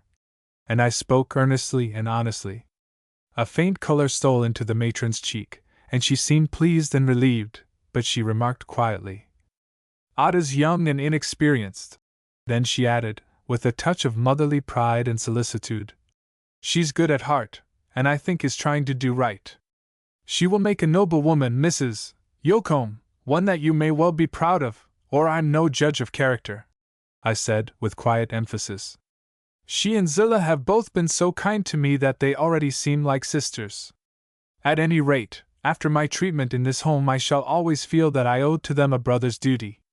The color deepened in the old lady's face, that was still so fair and comely, and tears stood in her eyes. I understand thee, Richard, she said quietly. I thought I loved thee for saving our lives and our home, but I love thee more now. Still thee cannot understand a mother's heart. Thee's a true gentleman. Dear Mrs. Yocombe, you must learn to understand me better, or I shall have to run away in self-defense. When you talk in that style I feel like an arrant hypocrite. I give you my word that I've been swearing this very forenoon. Who was thee swearing at? She asked, in much surprise. Myself, and with good reason. There is never good reason for such wickedness, she said gravely, but regarding me with deep solicitude. Presently she added, Thee has had some great provocation? No, I've been honored with unmerited kindness and trust, which I have ill requited. Emily Warren has been to see thee? Yes. Did she tell thee? Yes, and I feel that I could throttle that man. Now you know what a heathen savage I am. Yes, she said dryly. Thee has considerable untamed human nature. Then added, smiling, I'll trust him with thee, nevertheless. I'm inclined to think that for her sake thee do more for him than for any man living. Now wouldn't thee? Oh, Satan take him! Yes, I groaned. Forgive me, Mrs. Yocombe. I'm so unmanned, so desperate from trouble, that I'm not fit for decent society, much less your company. You believe in a providence. Why was this woman permitted to enslave my very soul when it was of no use? Richard Morton, she said reproachfully, thee is indeed unmanned. Thee's wholly unjust and unreasonable. This gentleman has been Emily Warren's devoted friend for years. He has taken care of her little property, and done everything for her that her independent spirit would permit. He might have sought an alliance among the wealthiest, but he has sued long and patiently for her hand. Well, he might, I interrupted irritably. Emily Warren is the peer of any man in New York. Thee knows New York and the world in general well enough to be aware that wealthy bankers do not often seek wives from the class to which Emily belongs, though in my estimation, as well as in thine, no other class is more respectable. But I'm not blinded by prejudice, and I think it speaks well for him that he is able to recognize and honor worth wherever he finds it. Still, he knew her family. The Warrens were quite wealthy, too, at one time. What is his name? I asked sullenly. Gilbert Hearn. What, Hearn the banker, who resides on Fifth Avenue? The same. I know him, that is, I know who he is, well. Then I added bitterly. It's just like him. He has always had the good things of this world, and always will. He'll surely marry her. Has thee anything against him? Yes, infinitely much against him. I feel as if he were seeking to marry my wife. That's what thee said went out of thy mind, she exclaimed apprehensively. I hope thee is not becoming feverish? Oh, no, Mrs. Yocombe, I've nothing against him at all. He is preeminently respectable, as the world goes. He is shrewd, wonderfully shrewd, and always makes a 10 strike in Wall Street, but his securing Miss Warren was a masterstroke. There, I'm talking slang, and disgracing myself generally. But my bitter spirit broke out again in the words. Never fear, Gilbert Hearn will have the best in the city, nothing less will serve him. Thee is prejudiced and unjust. I hope thee'll be in a better mood tomorrow. And she left my room looking hurt and grieved. I sank back in my chair in wretched, reckless apathy, and from the depths of my heart wished I had died. After a little time Mrs. Yocombe came hastily in, looking half ashamed of her weakness, and in her hands was a bowl of delicious broth. My heart relents toward thee, she said with moist eyes. I ought to have made more allowance for one whose mother left him much too early. Take this, every drop, and remember thy pledge to get well and be a generous man. I'll trust thee to keep thy word. And she departed before I could speak. Well, I should be a devil incarnate if I didn't become a man after her kindness, I muttered, and I gulped down the broth and my evil mood at the same time. At the end of an hour I could almost have shaken hands with Gilbert Hearn, who prospered in all that he touched. As the sun declined I heard the rustle of a silk on the stairway. A moment later Miss Warren mounted the horse-block and stood waiting for Reuben, who soon appeared in the family rockaway. I thought the maiden looked a trifle pale in contrast with her light silk, but perhaps it was the shadow of the tree she stood under. But I muttered, even his critical taste can find no fault with that form and face. She'll grace his princely home, and none will recognize the truth more clearly than he. She hesitatingly lifted her eyes toward my window, and I started back, forgetting that I was hidden by the half-closed blind, but my face suffused with pleasure as I said to myself, Heaven bless her! She does not forget me wholly, even on the threshold of her happiness. At that moment old Plod, passing through the yard in his early Saturday release from toil, gave a loud whinny of recognition. The young girl started visibly, sprang lightly down from the block and caressed her great heavy-footed pet, and then, without another glance at my window, entered the Rockaway, and was driven rapidly toward the distant depot at which she would welcome the most fortunate man in the world. I now felt sure that I had guessed her associations with the old plough horse, and sore-hearted as I was, I laughed long and silently over the quaint fancy. Truly, I muttered, the courtly and elegant banker would not feel flattered if he knew about it. How in the world did she ever come to unite the two in her mind? But as I thought it all over, I was led to conclude that it was natural enough. The lonely girl had no doubt found that even in the best society of a Christian city she must ever be warily on her guard. She was beautiful, and yet poor and apparently friendless, and, as she had intimated, she had found many of the young and gay ready to flatter, and with anything but sincere motives. The banker, considerably her senior, had undoubtedly proved himself a quiet, steadfast friend. He was not the fool to neglect her as did those stupid horses, for any oats the world could offer, and she always found him, like old Plod, ready to drop everything for her, and well he might. No matter how devoted he has been, he can never plume himself on any magnanimity, I said to myself. She probably finds him a trifle formal and sedate, and rather lacking in ideality, just as old Plod is very stolid till she appears, but then he is safe and strong, and very kind to a friendless girl, who might well shrink from the vicissitudes of her lot, and would naturally be attracted by the protection and position which he could offer. In spite of the disparity of years, a woman might easily love a man who could do so much for her, and the banker is still well preserved and handsome.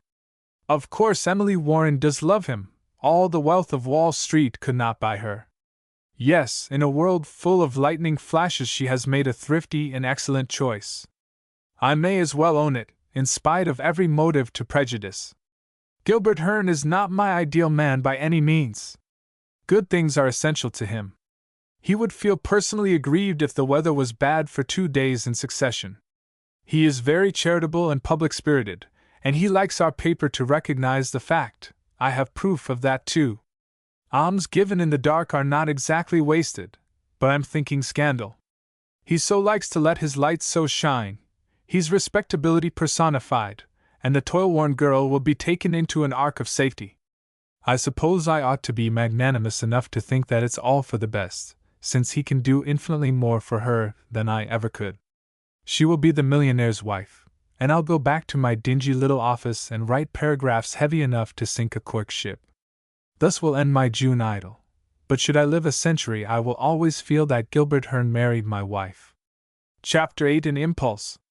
For nearly an hour I sat listlessly in my chair and watched the shadows lengthen across the valley. Suddenly an impulse seized me, and I resolved to obey it. If I can go downstairs tomorrow, I can go just as well tonight, I said, and go I will. She shall not have a shadow on her first evening with her lover, and she's too good-hearted to enjoy it wholly if she thinks I'm moping and sighing in my room. Moreover, I shall not let my shadows make a background for the banker's general prosperity. Stately and patronizing he cannot help being, and Miss Warren may lead him to think that he is under some obligation to me. I wish he might never hear of it, but by Vulcan and his sledge, he shall have no cause to pity me while he unctuously rubs his hands in self-felicitation. As far as my strength permitted, I made a careful toilet, and sat down to wait. As the sun sank below the horizon, the banker appeared.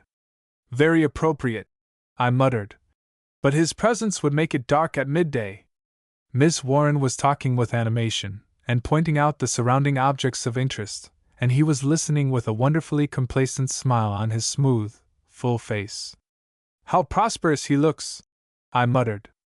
The idea of anything going contrary to his will or wishes. Then I saw that a little girl sat on the front seat with Reuben, and that he was letting her drive, but with his hand hovering near the reins. Mr. and Mrs. Yocombe came out and greeted Mr. Hearn cordially, and he in return was very benign, for it was evident that, in their place and station, he found them agreeable people, and quite to his mind. Why doesn't he take off his hat to Mrs. Yocombe as if she were a duchess? I growled. That trunk that fills half the Rockaway doesn't look as if he had come to spend Sunday only. Perhaps we are destined to make a happy family. I wonder who the little girl is. The banker was given what was known as the parlor bedroom, on the ground floor, and I heard Ada taking the little girl to her room. Miss Warren did not glance at my window on her return. She would have been happy enough had I remained here and sighed like a furnace. I muttered grimly. Well, idiot! Why shouldn't she be? She had evidently lingered to say something to Mrs. Yocombe, but I soon heard her light step pass up to her room.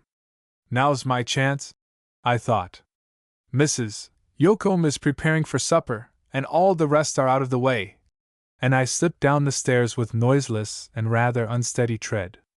Excitement, however, lent me a transient strength, and I felt as if the presence of the banker would give me sinews of steel.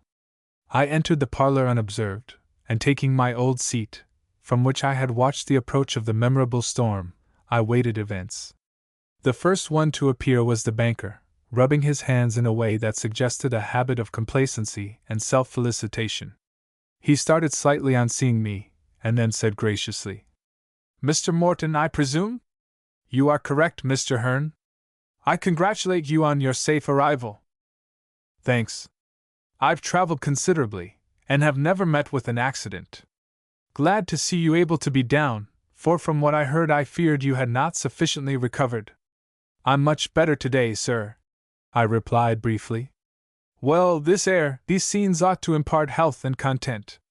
I'm greatly pleased already, and congratulate myself on finding so pleasant a place of summer sojourn. It will form a delightful contrast to great hotels and jostling crowds. I now saw Miss Warren, through the half-open door, talking to Mrs. Yocombe. They evidently thought the banker was conversing with Mr. Yocombe. Instead of youthful ardor and bubbling happiness, the girl's face had a grave, sedate aspect that comported well with her coming dignities. Then she looked distressed. Was Mrs. Yocombe telling her of my profane and awful mood? I lent an inattentive ear to Mr. Hearn's excellent reasons for satisfaction with his present abode, and in the depths of my soul I thought, if she's worrying about me now, how good-hearted she is! I already foresee, Mr. Hearn proceeded, in his full-orbed tones, that it will also be just the place for my little girl, safe and quiet, with very nice people to associate with. Yes, I said emphatically. They are nice people, the best I ever knew. Miss Warren started violently, took a step toward the door, then paused, and Mrs. Yocombe entered first. Why, Richard Morton! She exclaimed. What does thee mean by this imprudence? I mean to eat a supper that will astonish you, I replied, laughing. But I didn't give thee leave to come down. You said I could come tomorrow, so I haven't disobeyed in spirit. Miss Warren still stood in the hall, but seeing that I had recognized her, she came forward and gave me her hand as she said, No one is more glad than I that you are able to come down. Her words were very quiet, but the pressure of her hand was so warm as to surprise me, and I also noted that what must have been a vivid color was fading from her usually pale face. I saw, too, that Mr. Hearn was watching us keenly. Oh, but you are shrewd, I thought. I wish you had cause to suspect. I returned her greeting with great apparent frankness and cordiality as I replied, Oh, I'm much better tonight, and as jolly as Mark Tapley. Well, ejaculated Mrs. Yocombe, thee has stolen a march on us, but I'm afraid thee'll be the worse for it. Ah, Mrs. Yocombe, I laughed, your captive has escaped. I'm going to meeting with you tomorrow. No, thee isn't. I feel as if I ought to take thee right back to thy room. Mr. Yocombe, I cried to the old gentleman, who now stood staring at me in the doorway. I appeal to you. Can I stay down to supper? How's this? How's this? He exclaimed. We were going to give thee a grand ovation tomorrow, and Mother had planned a dinner that might content an alderman. Or a banker, I thought, as I glanced at Mr. Hearn's ample waistcoat, but I leaned back in my chair and laughed heartily as I said, You cannot get me back to my room, Mrs. Yocombe, now that I know I've escaped an ovation. I'd rather have a toothache. But does thee really feel strong enough? Oh, yes, I never felt better in my life. I don't know what to make of thee, she said, with a puzzled look. No, I replied. You little knew what a case I was when you took me in hand. I'll stand up for thee, friend Morton. Thee shall stay down to supper, and have what thee pleases. Thee may as well give in, mother, he's out from under thy thumb. My dear sir, you talk as if you were out too. I fear our mutiny may go too far. Tomorrow is Sunday, Mrs. Yocombe, and I'll be as good as I know how all day, which, after all, is not promising much. It must be very delightful to you to have secured such good friends, began Mr. Hearn, who perhaps felt that he had stood too long in the background. I congratulate you. At the same time, Mr. and Mrs. Yocombe, with a courtly bend toward them. I do not wonder at your feelings, for Emily has told me that Mr. Morton behaved very handsomely during that occasion of peril. Did I? I remarked, with a wry face. I was under the impression that I looked very ridiculous. And I turned a quick, mischievous glance toward Miss Warren, who seemed well content to remain in the background. Yes, she said, laughing. Your appearance did not comport with your deeds. I'm not so sure about that, I replied dryly. At any rate, I much prefer the present to reminiscences. I trust that you will permit me, as one of the most interested parties, to thank you also, began Mr. Hearn, impressively. No, indeed, sir, I exclaimed, a little brusquely. Thanks do not agree with my constitution at all. Hurrah! Cried Reuben, looking in at the parlor window.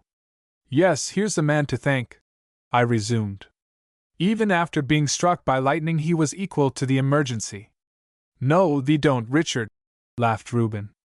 Thee needn't think thee's going to palm that thing off on me. We've all come to our senses now. For some reason Miss Warren laughed heartily, and then said to me, You look so well and genial tonight that I do begin to think it was some other tramp. I fear I'm the same old tramp, for, as Reuben says, we have all come to our senses. Thee didn't lose thy senses, Richard, till after thee was sick. 'Twas mighty lucky thee wasn't struck, explained the matter-of-fact Reuben. You must permit me to echo the young lad's sentiment, said Mr. Hearn feelingly. It was really a providence that you escaped, and kept such a cool, clear head. I fear I made another very wry face as I looked out of the window. Reuben evidently had not liked the term, young lad, but as he saw my expression he burst out laughing as he said, What's the matter, Richard? I guess thee thinks thee had the worst of it after all. So thee has, broke out Mr. Yocombe. Thee didn't know what an awful scrape I was getting thee into when I brought thee home from meeting. Never was a stranger so taken in before. I don't believe thee'll ever go to friends' meeting again. And the old gentleman laughed heartily, but tears stood in his eyes. In spite of myself my color was rising, and I saw that Mrs. Yocombe and Miss Warren looked uncomfortably conscious of what must be in my mind, but I joined in his laugh as I replied, You are mistaken. Had I a prophet's eye, I would have come home with you. The kindness received in this home has repaid me 1,000 times. With a sick bear on their hands, Mrs. Yocombe and Miss Ada were in a worse scrape than I. Well, thee hasn't growled as much as I expected, laughed Mrs. Yocombe. And now thee's a very amiable bear indeed, and shall have thy supper at once. And she turned to depart, smiling to herself, but met in the doorway Ada and the little stranger, a girl of about the same age as Zillah, with large, vivid black eyes and long dark hair. Zillah was following her timidly, with a face full of intense interest in her new companion, but the moment she saw me she ran and sprang into my arms, and forgetful of all others, cried gladly, Oh, I'm so glad thee's well. The impulse must have been strong to make so shy a child forget the presence of strangers. I whispered in her ear, I told you that your kiss would make me well. Yes, but thee said Emily Warren's roses too, protested the little girl. Did I? I replied, laughing. Well, there's no escaping the truth in this house. I dared not look at Miss Warren, but saw that Mr. Hearn's eyes were on her. Confound him, I thought. Can he be fool enough to be jealous? Ada still stood hesitatingly in the doorway, as if she dared not trust herself to enter. I put Zillah down, and crossing the room in a free, frank manner, I took her hand cordially as I said, Miss Ada, I must thank you next to Mrs. Yocombe that I am able to be down this evening, and that I am getting well so fast. You have been the best of nurses, and just as kind and considerate as a sister. I'm going to have the honor of taking you out to supper. I placed her hand on my arm, and its thrill and tremble touched my very soul. In my thoughts I said, "It's all a wretched muddle, and, as the banker said, mysterious enough to be a providence." But at that moment the ways of Providence seemed very bright to the young girl, and she saw Mr. Hearn escorting Miss Warren with undisguised complacency.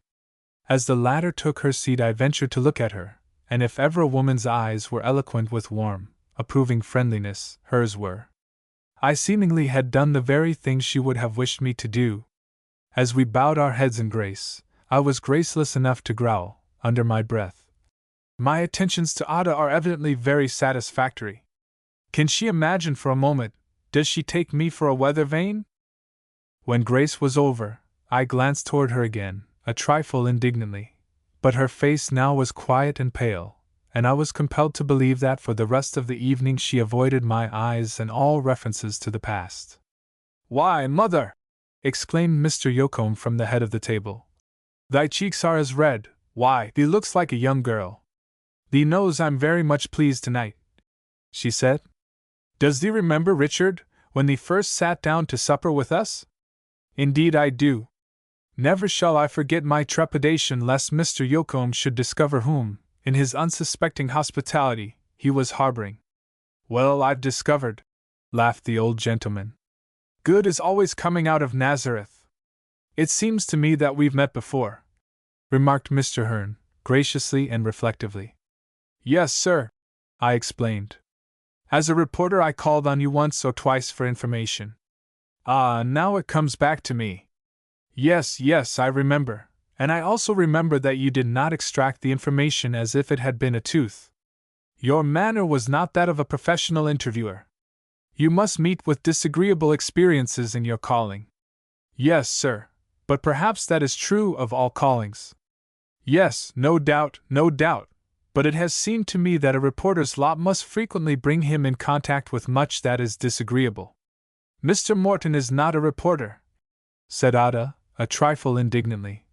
"He's the editor of a first-class paper." "Indeed!" exclaimed Mr. Hearn, growing much more benign. "Why, Emily, you did not tell me that." "No, I only spoke of Mr. Morton as a gentleman. I imagine that Miss Warren thinks that I have mistaken my calling, and that I ought to be a gardener.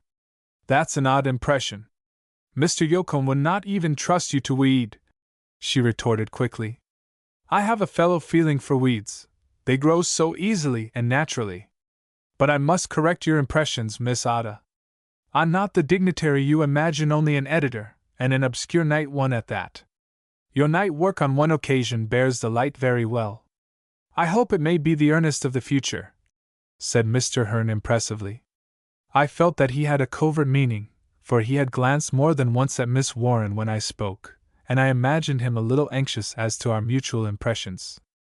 "I feel it my duty to set you right also, Mr. Hearn," I replied, with quiet emphasis, for I wished to end all further reference to that occasion.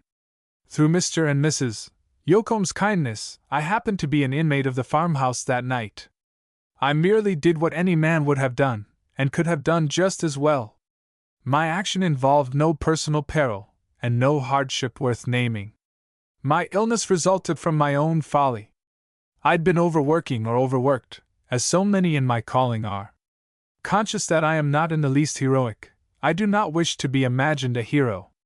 Mrs. Yocombe knows what a bear I've been," I concluded, with a humorous nod toward her. "Yes, I know, Richard," she said, quietly smiling. "After this statement in prose, Mr. Hearn, you will not be led to expect more from me than from any ordinary mortal. Indeed, sir, I like your modesty, your self-depreciation."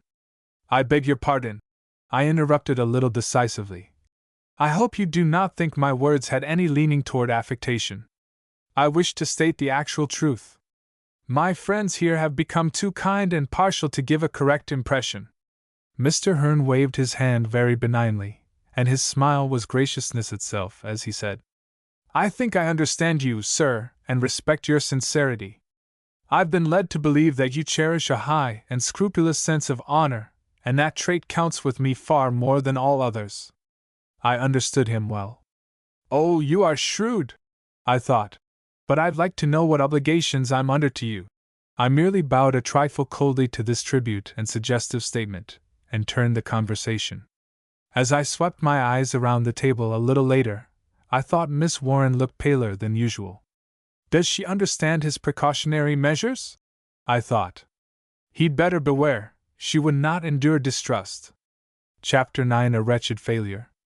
The excitement that had sustained me was passing away, and I felt myself growing miserably weak and depressed.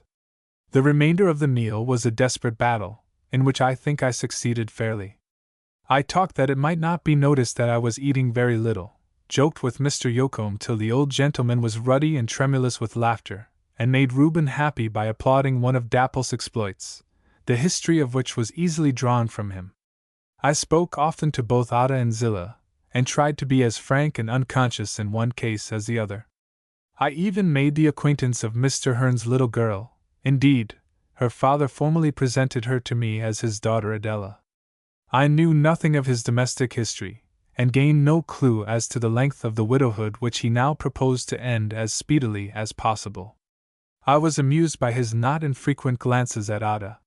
He evidently had a keen eye for beauty as for every other good thing of this world, and he was not so desperately enamored but that he could stealthily and critically compare the diverse charms of the two girls, and I imagined I saw a slight accession to his complacency as his judgment gave its verdict for the one toward whom he manifested proprietorship by a manner that was courtly, deferential, but quite pronounced.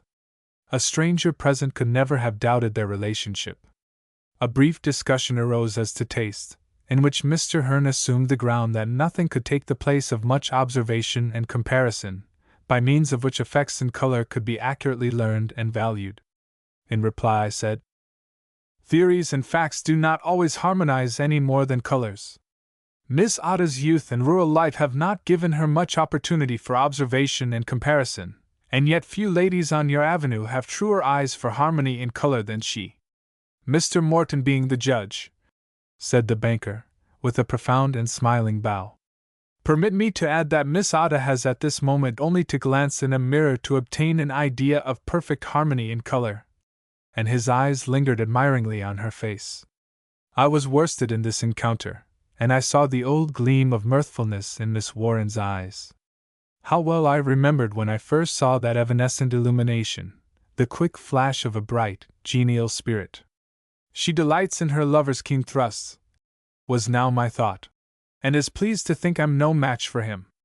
She should remember that it's a poor time for a man to tilt when he can scarcely sit erect." But Ada's pleasure was unalloyed. She had received 2 decided compliments, and she found herself associated with me in the newcomer's mind, and by my own actions. "I frankly admit," I said, "that I'm a partial judge, and perhaps a very incompetent one." Then I was stupid enough to add, "But newspaper men are prone to have opinions." Mr. Yocombe was so sarcastic as to say that there was nothing under heaven that an editor did not know. "Oh, if you judge by her father's authority, you are on safe ground," and I yield at once. He had now gone too far, and I flushed angrily as we rose from the table.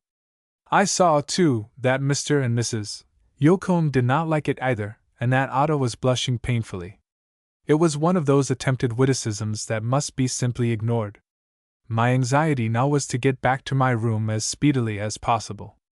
Again I had overrated myself. The excitement of the effort was gone, and my heart was like lead. I, too, would no longer permit my eyes to rest even a moment on one whose ever-present image was only too vivid in spite of my constant effort to think of something else, for so complete was my enthrallment that it was intolerable pain to see her the object of another man's preferred attentions. I knew it was all right. I was not jealous in the ordinary sense of the word. I merely found myself unable longer, in my weak condition, to endure in her presence the consequences of my fatal blunder. Therefore I saw with pleasure that I might in a few moments have a chance to slip back to my refuge as quietly as I had left it. Mrs. Yocombe was summoned to the kitchen. A farm laborer was inquiring for her husband, and he and Reuben went out toward the barn. Ada would have lingered, but the 2 children pulled her away to the swing. Mr. Hearn and Miss Warren stood by me a moment or two as I sat on the lounge in the hall, and then the former said, "Emily, this is just the time for a twilight walk. Come and show me the old garden." And he took her away, with an air of proprietorship at which I sickened, to that place consecrated by my first conscious vision of the woman that I hoped would be my fair Eve. The moment they were off the porch I tottered to the stairway, and managed to reach the turn of the landing, and there my strength failed, and I held on to the railing for support, feeling ill and faint.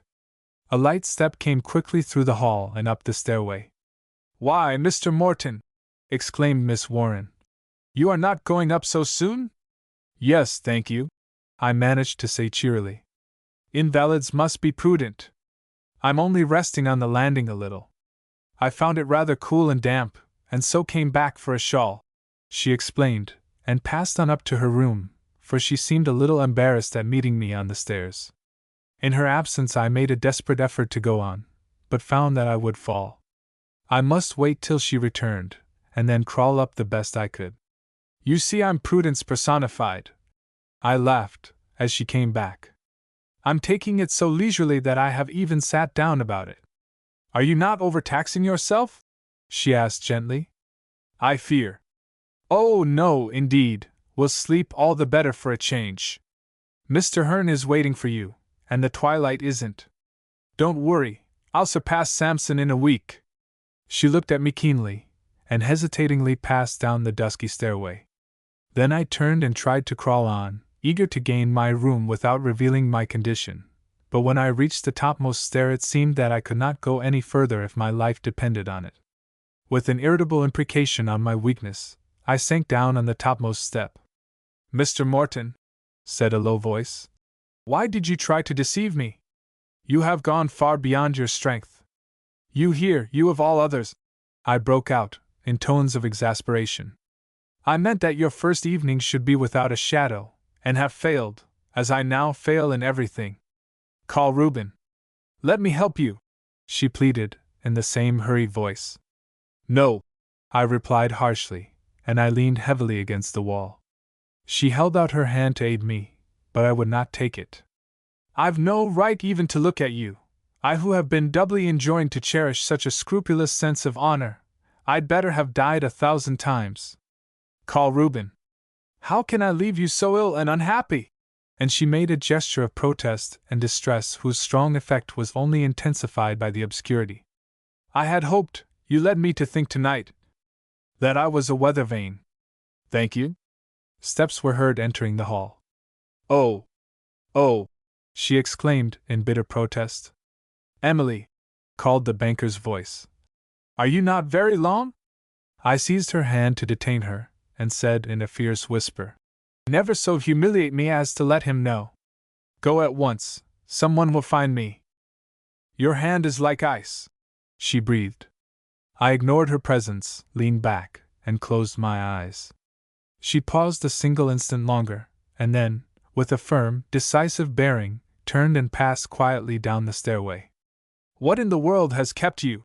Mr. Hearn asked, a trifle impatiently. "Can you tell me where Reuben is?" she answered, in a clear, firm voice that she knew I must hear. "What does he want, Emily?" cried Reuben from the piazza. "Mr. Morton wishes to see you," she replied, in the same tone that she would have used had my name been Mrs. Yocombs, and then she passed out with her affianced. Reuben almost ran over me as he came bounding up the stairs. "Hold on, old fellow," I whispered, and I pulled him down beside me. "Can you keep a secret? I'm played out, Reuben, to speak elegantly, and I don't wish a soul to know it. I'm sitting very comfortably on this step, you see, that's the way it looks, but I'm stuck, hard aground, you'll have to tow me off. But not a word, remember. Lift me up, let me get my arm around your neck there. Lucky I'm not heavy, slow and easy now, that's it. Ah, thank the Lord. I'm in my refuge again.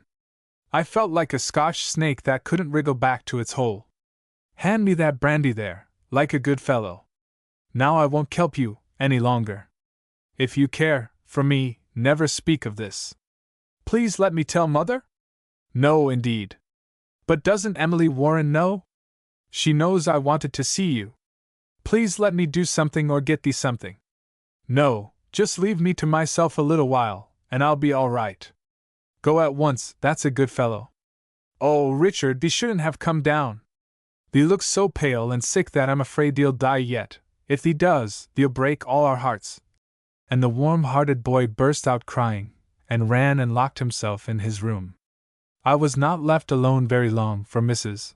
Yocombe soon entered, saying, I'm glad thee's so prudent, and has returned to thy room.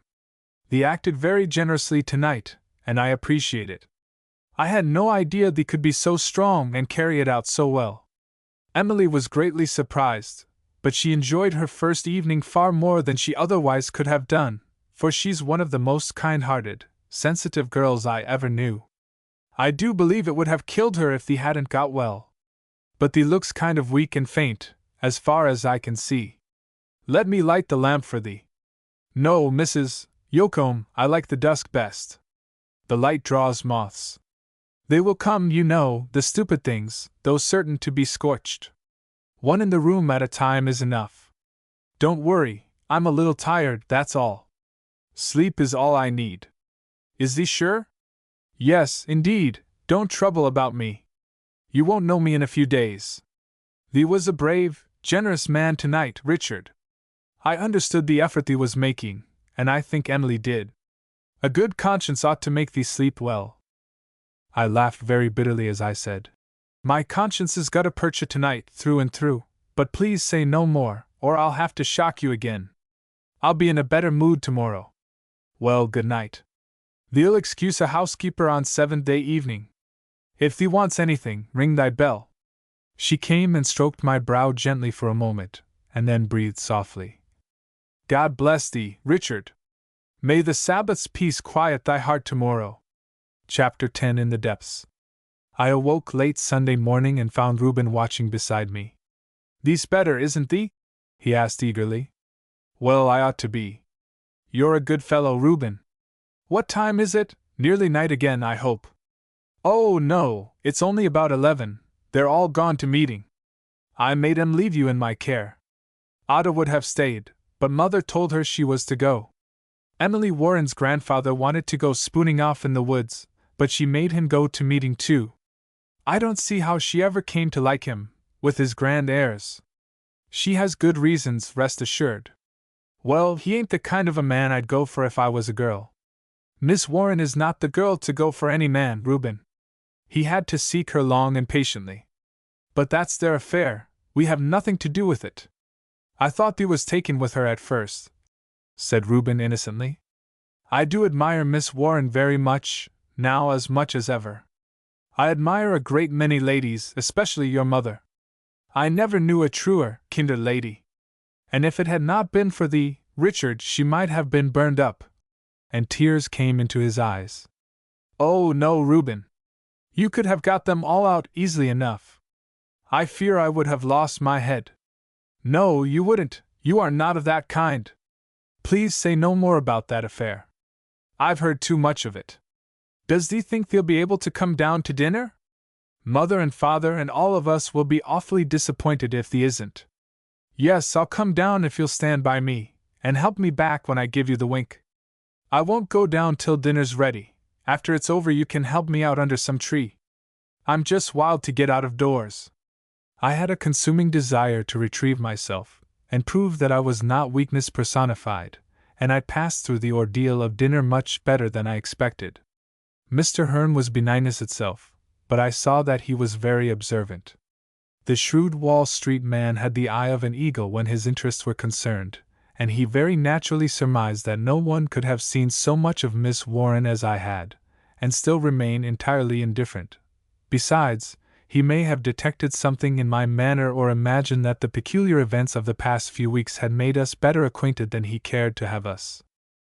Miss Warren's greeting was cordial, but her manner toward me was so quiet and natural that he had no cause for complaint, and I felt that I had rather be drawn asunder by wild horses than give him a clue to my feelings. I took a seat next to Mr. Yocombe, and we chatted quietly most of the time. The old gentleman was greatly pleased about something, and it soon came out that Mr. Hearn had promised him $500 to put a new roof on the meeting house and make other improvements.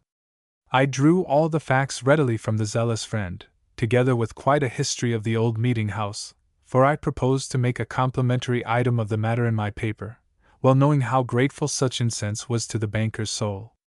Mr. Hearn, who sat nearest to us, may have heard my questions and divined my purpose, for he was peculiarly gracious. I was not able to do very much justice to Mrs. Yoakum's grand dinner, but was unstinted in my praise. The banker made amends for my inability, and declared he had never enjoyed such a repast, even at Delmonico's. Although Miss Warren's appetite flagged a little, but to the utmost extent of my power I kept my eyes and thoughts from her. After dinner Reuben helped me to a breezy knoll behind the dwelling, and spreading some robes from the carriage house under a wide branching tree, left me, at my request, to myself. The banker now had his way, and carried Miss Warren off to a distant grove. I would not look at them as they went down the lane together, but shut my eyes and tried to breathe in life and health. Ada read to the two little girls for some time, and then came hesitatingly toward me. I feigned sleep, for I was too weak and miserable to treat the girl as she deserved. She stood irresolutely a moment or two, and then slowly and lingeringly returned to the house. My feigning soon became reality, and when I awoke Reuben was sitting beside me, and I found had covered me well to guard against the dampness of the declining day. "You are always on hand when I need you most," I said smilingly. "I think I will go back to my room now, while able to make a respectable retreat." I saw Mr. Hearn and Miss Warren entering the house, and thought that they had had a long afternoon together, but that time no doubt had passed more quickly with them than with me, even though I had slept for hours. When reaching the parlor door I saw Miss Warren at the piano. She turned so quickly as almost to give me the impression that she was waiting to intercept me. "Would you not like to hear your favorite nocturne again?" she asked, with a friendly smile. I hesitated, and half entered the parlor.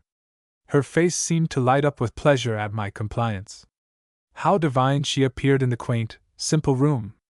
I felt that I would gladly give the best years of my life for the right to sit there and feast my eyes on a grace and beauty that to me were indescribable and irresistible.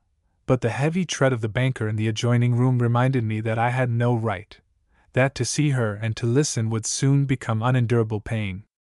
I had twice been taught my weakness. "Thank you," I said with a short, dry laugh. "I'm sorely tempted, but it's time I learned that for me discretion is certainly the better part of valor." And I turned away, but not too soon to see that her face grew sad and wistful. "Heaven bless her kind heart," I murmured as I wearily climbed the stairs. Ada brought me up my supper long before the others were through, and I felt a faint remorse that I had feigned sleep in the afternoon, even though my motive had been consideration for her as truly as for myself. "Miss Ada!" I exclaimed. "You are growing much too unselfish. Why didn't you get your supper first? I've had all I wish. I'm not hungry tonight. Truly, you look as if you lived on roses, but you can't thrive long on such unsubstantial diet. It was real good of you to read to those children so long. If I had been an artist, I would have made a sketch of you three. You and that little dark-eyed girl make a lovely contrast." "I like her," she said simply. "I feel as if I wanted someone to pet. Can't I read to you while you eat your supper? I'd rather have you talk to me. What do you think of the little girl's father?" "I haven't thought much about him.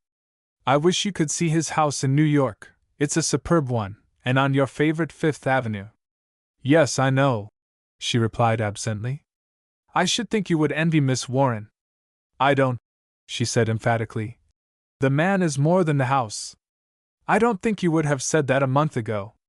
"I fear not. I fear thee didn't like me that Sunday afternoon when I was so self-satisfied. I've thought it over. Indeed, Miss Ada, I would gladly be struck by lightning myself if it would change me for the better as greatly as you are changed." "It wasn't the lightning," she said, blushing and slowly shaking her head. "I've been thinking." "Ah," I laughed. "You are shrewd. If women only knew it, there's nothing that gives beauty like thought, and it's a charm that increases every year. Well," I continued, with the utmost frankness, I do like you now, and what is more, I honestly respect you. When you come to New York again, I am going to ask your mother to trust me as if I were your older brother, and I'll take you to see and hear much that I'm sure you'll enjoy." "Oh, that will be splendid!" she cried gladly. "I know Mother will let me go with thee, because, well, she says thee is a gentleman. Do you know, Miss Ada, I'd rather have your mother say that than have all Mr. Hearn's thousands. But your mother judges me leniently. To tell you the honest truth, I've come lately to have a very poor opinion of myself. I feel that I would have been a much better man if, in past years, I had seen more of such people as dwell in this house." "Thee remembers what father said to thee," she replied shyly, with downcast eyes. "This is thy home hereafter." She looks now, I thought, as if she might fulfill the dream I wove about her on that memorable day when I first saw her in the meeting house. How perverse my fate has been, giving me that for which I might well thank God on my knees, and yet which my heart refuses, and withholding that which will impoverish my whole life. Why must the heart be so imperious and self-willed in these matters? An elderly gentleman would say, everything is just right as it is. It would be the absurdity of folly for Miss Warren to give up her magnificent prospects because of your sudden and sickly sentiment. And what more could you ask or wish than this beautiful girl, whose womanhood has awakened and developed under your very eyes, almost as unconsciously as if a rosebud had opened and shown you its heart? Indeed, but a brief time since I would have berated any friend of mine who would not take the sensible course which would make all happy. If I could but become sane and reasonable, as Miss Warren would say, how she would beam upon me, and, the thought of my disappointment and woebegone aspect banished, how serenely she would go toward her bright future. And yet in taking this sane and sensible course I would be false to my very soul, false to this simple, true-hearted girl, to whom I could give but a cold, hollow pretense in return for honest love. I would become an arrant hypocrite, devoid of honor and self-respect. "Heaven bless you, Ada," I murmured. "I love you too well for all your kindness and goodness to pretend to love you so ill." Thoughts like these passed through my mind as I thanked her for all that she had done for me, and told her of such phases of New York life as I thought would interest her. She listened with so intent and childlike an expression on her face that I could scarcely realize that I was talking to one in whose bosom beat the heart of a woman. I felt rather as if I were telling Zillah a fairy story. Still I had faith in her intuition, and believed that after I was gone she would recognize and accept the frank, brotherly regard that I now cherished toward her. Reuben was not very long in joining us, and boylike did not note that his sister evidently wished him far away. My greeting was so cordial that she noted with a sigh that I did not regard him as the unwelcome third party. Then Mr. Yocombe and the little girls came to the door and asked if there was room for a crowd. Soon after Mrs. Yocombe appeared, with her comely face ruddy from exercise. "I've hurried all I could," she said, "but thee knows how it is with housekeepers, and yet how should thee know, living all thy life alone in dens, as thee said? Why, thee's having a reception. I fear your guests downstairs will feel neglected, Mrs. Yocombe." "Don't thee worry about that, Richard," Mr. Yocombe said, laughing. "I'm not so old, Mother, but I can remember when we could get through an evening together without help from anybody. I reckon we could do so again, eh? Mother? Ha ha ha! So thee isn't too old to blush yet? How's that, Richard, for a young girl of 60? Don't thee worry about Emily Warren. I fear that any one of us would make a large crowd in the old parlor." This was sorry comfort, and I fear that my laugh was anything but honest, while Mrs. Yocombe stared out of the window, at which she sat fanning herself, with a fixedness that I well understood. But they were all so kind and hearty that I could no more give way to dejection than to chill and cheerlessness before a genial wood fire. They seemed in truth to have taken me into the family. Barely was I now addressed formally as Richard Morton. It was simply, "Richard," spoken with the unpremeditated friendliness characteristic of family intercourse. Heathen though I was, I thanked God that He had brought me among these true-hearted people. "And may He blast me," I muttered, "if I ever relapse into the old sneering cynicism that I once affected. Let me at least leave that vice to half-fledged young men and to bad old men." One thing puzzled me. Miss Warren remained at her piano, and it struck me as a little odd that she did not find the music of her lover's voice preferable, but I concluded that music was one of the strongest bonds of sympathy between them, and one of the means by which he had won her affection. Sometimes, as her voice rose clear and sweet to my open windows, I answered remarks addressed to me with an inaptness that only Mrs. Yocum understood. Before very long, that considerate lady looked into my face a moment, and then said decisively, "Richard, thee is getting tired. We must all bid thee good night at once." Ada looked almost resentfully at her mother, and lingered a little behind the others. As they passed out, she stepped hastily back, and unclasping a rosebud from her breastpin laid it on the table beside me. "It was the last one I could find in the garden," she said breathlessly, and with its color in her cheeks. Before I could speak she was gone. "It shall be treated with reverence, like the feeling which led to the gift," I murmured sadly. "Heaven grant that it may be only the impulse of a girlish fancy." And I filled a little vase with water and placed the bud near the window, where the cool night air could blow upon it. Still Miss Warren remained at the piano. "How singularly fond of music he is," I thought. I darkened my room, and sat at the window that I might hear every note. The old garden, half hidden by trees, looked cool and Eden-like in the light of the July moon, athwart whose silver hemisphere fleecy clouds were drifting like the traces of thought across a bright face. Motionless shadows stretched toward the east, from which the new day would come, but with a dreary sinking of heart I felt as if each coming day would bring a heavier burden. But a little time passed before I recognized Chopin's Nocturne, to which I had listened with kindling hope on the night of the storm. Was it my own mood, or did she play it with far more pathos and feeling than on that never-to-be-forgotten evening? Be that as it may, it evoked a fiercer storm of unavailing passion and regret in my mind. In bitterness of heart I groaned aloud and insulted God. It was a cruel and terrible thing, I charged, to mock a creature with such a hope. Why was such power over me given to her when it was of no use? But I will say no more of that hour of weak human idolatry.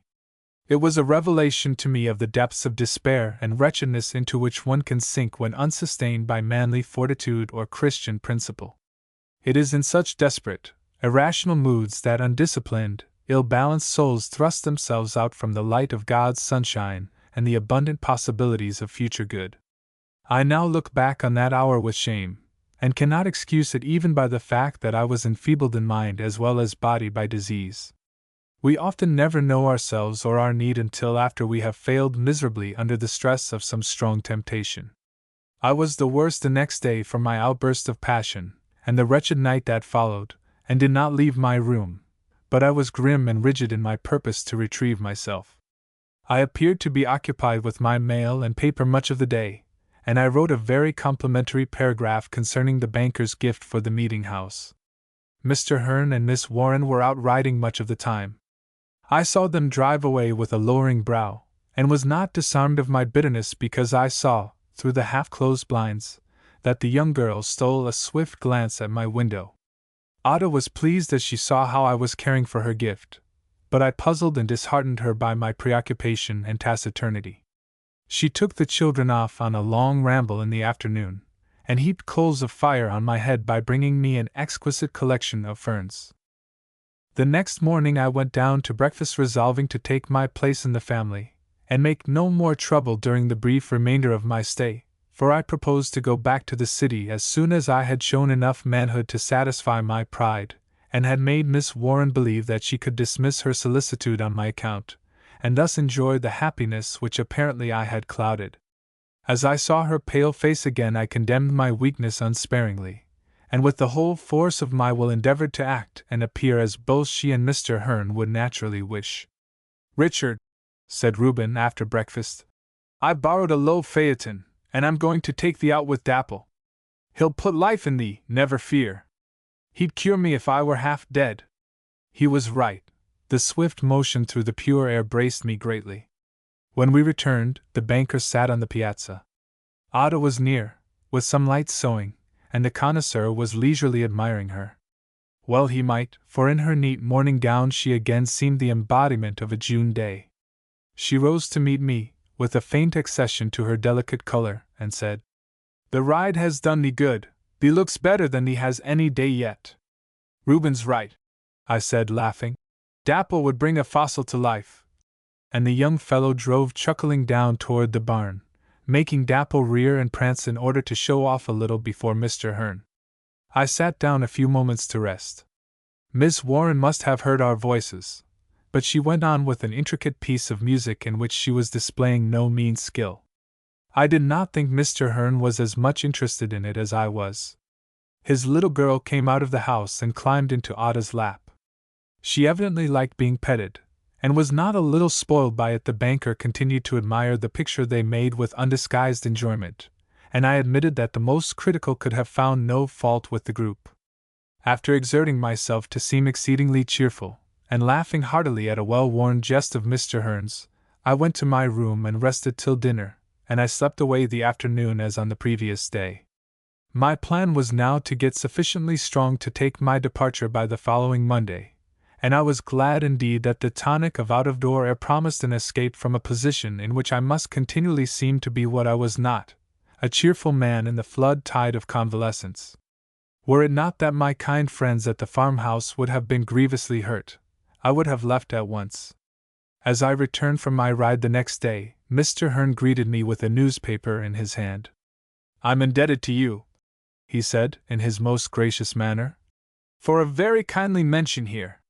So small a donation was not worth the importance you give it, but you have put the matter so happily and gracefully that it may lead other men of means to do likewise at the various places of their summer sojourn. You editors are able to wield a great deal of influence." I bowed, and said I was glad the paragraph had been worded in a way not disagreeable to him. "Oh, it was good taste itself, I assure you, sir. It seemed the natural expression of your interest in that which interests your good friends here." When I came down to dinner, I saw that there was an unwonted fire in Miss Warren's eyes and unusual color in her cheeks. Moreover, I imagined that her replies to the few remarks that I addressed to her were brief and constrained. "She is no dissembler," I thought. "Something has gone wrong." After dinner I went to my room for a book, and as I came out I met her in the hall. "Mr. Morton," she said, with characteristic directness, "if you had given a sum toward a good object in a quiet country place, would you have been pleased to see the fact paraded before those having no natural interest in the matter?" "I have never had the power to be munificent, Miss Warren," I replied, with some embarrassment. "Please answer me," she insisted, with a little impatient tap of the floor with her foot. "No," I said bluntly. "Did you think it would be pleasing to me?" "Pardon me," I began, "that I did not sufficiently identify you with Mr. Hearn." "What?" she interrupted, blushing hotly. "Have I given any reason for not being identified with him?" "Not at all, not in one sense," I said bitterly. "Of course you are loyalty itself." She turned away so abruptly as to surprise me a little. "You had no more right to think it would be pleasing to him than to me," she resumed coldly. "Miss Warren," I said after a moment, "don't turn your back on me. I won't quarrel with you, and I promise to do nothing of the kind again." And I spoke gravely and a little sadly. "When you speak in that way you disarm me completely," she said, with one of the sudden illuminations of her face that I so loved to see. But I also noted that she had become very pale, and as my eyes met hers I thought I detected the old frightened look that I had seen when I had revealed my feelings too clearly after my illness. "She fears that I may again speak as I ought not," I thought, and therefore I bowed quietly and passed on. Mr. Hearn was reading the paper on the piazza. I took a chair and went out under the elm, not far away. In a few moments Miss Warren joined her affianced, and sat down with some light work. "Emily," I heard the banker say, as if the topic were uppermost in his mind, "I'd like to call your attention to this paragraph. I think our friend has written it with unusual good taste and grace, and I've taken pains to tell him so." I could not help hearing his words, but I would not look up to see her humiliation, and turned a leaf, as if intent on my author. After a moment she said, with slight but clear emphasis, "I can't agree with you." A little later she went to the piano, but I never heard her play so badly. A glance at Mr. Hearn revealed that his dignity and complacency had received a wound that he was inclined to resent. I strolled away muttering, "She has idealized him as she did old Plod, but after all it's not a very serious foible in a man of millions." Before the day passed she found an opportunity to ask, "Why did you not tell me that Mr. Hearn had spoken to you approvingly of that paragraph?" "I would not willingly say anything to annoy you," I replied quietly. "Did you hear him call my attention to it?" "I could not help it." "You did not look up and triumph over me." "That would have given me no pleasure." "I believe you," she said in a low tone, but she devoted herself so assiduously to the stately banker that he became benignness itself. I also observed that Mr. Yocombe looked in vain for the paper after tea. "I happened to destroy the copy," I said very innocently. Chapter 11. Poor Acting. The last week that I proposed to spend at the farmhouse was passing quietly and uneventfully away. I was gaining steadily though not rapidly in physical strength, but not in my power to endure my disappointment with equanimity, much less with resignation. In the delirium of my fever I kept constantly repeating the words, "So Mrs. Yocombe told me." "It's all wrong." Each successive day found these words on my lips again with increasing frequency. It seemed contrary to both right and reason that one should so completely enslave me, and then go away leaving me a bound and helpless captive. The conviction grew stronger that no such power over me should have been given to her, if her influence was to end only in darkening my life and crippling my power to be a forceful man among men. I felt with instinctive certainty that my burden would be too heavy to leave me the elastic spring and energy required by my exacting profession. A hopeful, eager interest in life and the world at large was the first necessity to success in my calling, but already I found a leaden apathy creeping over me which even the powerful motives of pride, and my resolute purpose to seem cheerful that she might go on to her bright future unregretfully, were not sufficiently strong to banish. If I could not cope with this despondency in its inception, how could I face the future? At first I had bitterly condemned my weakness, but now I began to recognize the strength of my love, which, so far from being a mere sudden passion, was the deep, abiding conviction that I had met the only woman I could marry, the woman whom my soul claimed as its mate, because she possessed the power to help me and inspire me to tireless effort toward better living and nobler achievement. Her absolute truth would keep me true and anchored amid the swift, dark currents of the world to which I was exposed. I feared, with almost instinctive certainty, that I would become either a brooding, solitary man or else a very ambitious and reckless one, for I was conscious of no reserve strength which would enable me to go steadfastly on my way under the calm and inexorable guidance of duty.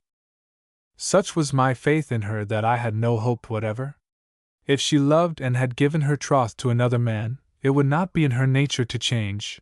Therefore my purpose had simplified itself to the effort to get through this 1 week at the farmhouse in a manner that would enable me to carry away the respect of all its inmates, but especially the esteem of one to whom I feared I seemed a rash, ill-balanced man. So carefully had I avoided Miss Warren's society, and yet so freely and frankly, apparently, had I spoken to her in the presence of her affianced, that his suspicions were evidently banished, and he treated me with a gracious and patronizing benignity. He saw no reason why he should not turn on me the light of his full and smiling countenance, which might be taken as an emblem of prosperity, and, in truth, I gave him no reason. So rigid was the constraint under which I kept myself that jealousy itself could not have found fault. With the exception of the 2 momentary interviews recorded in the previous chapter, we had not spoken a syllable together, except in his presence, nor had I permitted my eyes to follow her with a wistful glance that he or she could intercept. Even Mrs. Yocombe appeared to think that I was recovering in more senses than one, and by frequent romps with the children, jests and chaffing with Mr. Yocombe and Reuben, by a little frank and ostentatious gallantry to Ada, which no longer deceived even her simple mind, since I never sought her exclusive society as a lover would have done, I confirmed the impression. And yet, in spite of all efforts and disguises, the truth will often flash out unexpectedly and irresistibly, making known all that we hope to hide with the distinctness of the lightning, which revealed even the color of the roses on the night of the storm. The weather had become exceedingly warm, and Miss Warren's somewhat portly suitor clung persistently to the wide, cool veranda. Ada sat there frequently also. Sometimes she read to the children fairy stories, of which Adela, Mr. Hearn's little girl, had brought a great store, and she seemed to enjoy them quite as much as her eager-eyed listeners. But more often she superintended their doll dressmaking, over which there were the most animated discussions. The banker would look on with the utmost content, while he slowly waved his palm-leaf fan. Indeed, the group was pretty enough to justify all the pleasure he manifested. The rustic piazza formed just the setting for Ada's beauty, and her light summer costume well suggested her perfect and womanly form, while the companionship of the children proved that she was almost as guileless and childlike as they. The group was like a bubbling, sparkling spring, at which the rather advanced man of the world sipped with increasing pleasure. Miss Warren also gave much of her time to the children, and beguiled them into many simple lessons at the piano. Zillah was true to her first love, but Adela gave to Ada a decided preference, and when they entered on the intense excitement of making a new wardrobe for each of the large dolls that Mr. Hearn had brought, Ada had the advantage, for she was a genius in such matters, and quite as much interested as the little girls themselves. In my desperate struggle with myself, I tried not even to see Miss Warren, for every glance appeared to rivet my chains, and yet I gained the impression that she was a little restless and distrait. She seemed much at her piano, not so much for Mr. Hearn's sake as her own, and sometimes I was so impressed by the strong, passionate music that she evoked that I was compelled to hasten beyond its reach. It meant too much to me. Oh, the strange idolatry of an absorbing affection! All that she said or did had for me an indescribable charm that both tortured and delighted. Still, every hour increased my conviction that my only safety was in flight. My faithful ally, Reuben, still took me on long morning drives, and in the afternoon, with my mail and paper, I sought secluded nooks in a somewhat distant grove, which I reached by the shady lane, of which I had caught a glimpse with Miss Warren on the first evening of my arrival. But Friday afternoon was too hot for the walk thither. The banker had wilted and retired to his room. Ada and the children were out under a tree. The girl looked up wistfully and invitingly as I came out. "I wish I were an artist, Miss Ada," I cried. "You three make a lovely picture." Remembering an arbor at the further end of the garden, I turned my steps thither, passing rapidly by the spot where I had seen my Eve who was not mine. I had entered the arbor before I saw it was occupied, and was surprised by the vivid blush with which Miss Warren greeted me. "Pardon me," I said. "I did not know you were here." And I was about to depart, with the best attempt at a smile that I could muster. She sprang up and asked, a little indignantly, "Am I infected with a pestilence that you so avoid me, Mr. Morton?" "Oh, no," I replied, with a short, grim laugh. "If it were only a pestilence, I fear I disturbed your nap, but you know I'm a born blunderer. You said we should be friends," she began hesitatingly. "Do you doubt it?" I asked gravely. "Do you doubt that I would hesitate at any sacrifice?" "I don't want sacrifices. I wish to see you happy, and your manner natural. I'm sure I've been cheerful during the past week." "No, you have only seemed cheerful, and often I've seen you look as grim, hard, and stern as if you were on the eve of mortal combat. You observe closely, Miss Warren." "Why should I not observe closely? Do you think me inhuman? Can I forget what I owe you, and that you nearly died?" "Well," I said dejectedly, "what can I do? It seems that I have played the hypocrite all the week in vain. I will do whatever you ask. I was in hopes that as you grew well and strong you would throw off this folly. Have you not enough manhood to overcome it?" "No, Miss Warren," I said bluntly. "I have not. What little manhood I had led to this very thing. Such enthrallment you may call it. No, I will not, it's a degrading word. I would not have a slave if I could. Since I can't help it, I don't see how you can. I may have been a poor actor, but I know I've not been obtrusive." "You have not indeed," she replied a little bitterly. "But you have no cause for such feelings. They seem to me unnatural, and the result of a morbid mind.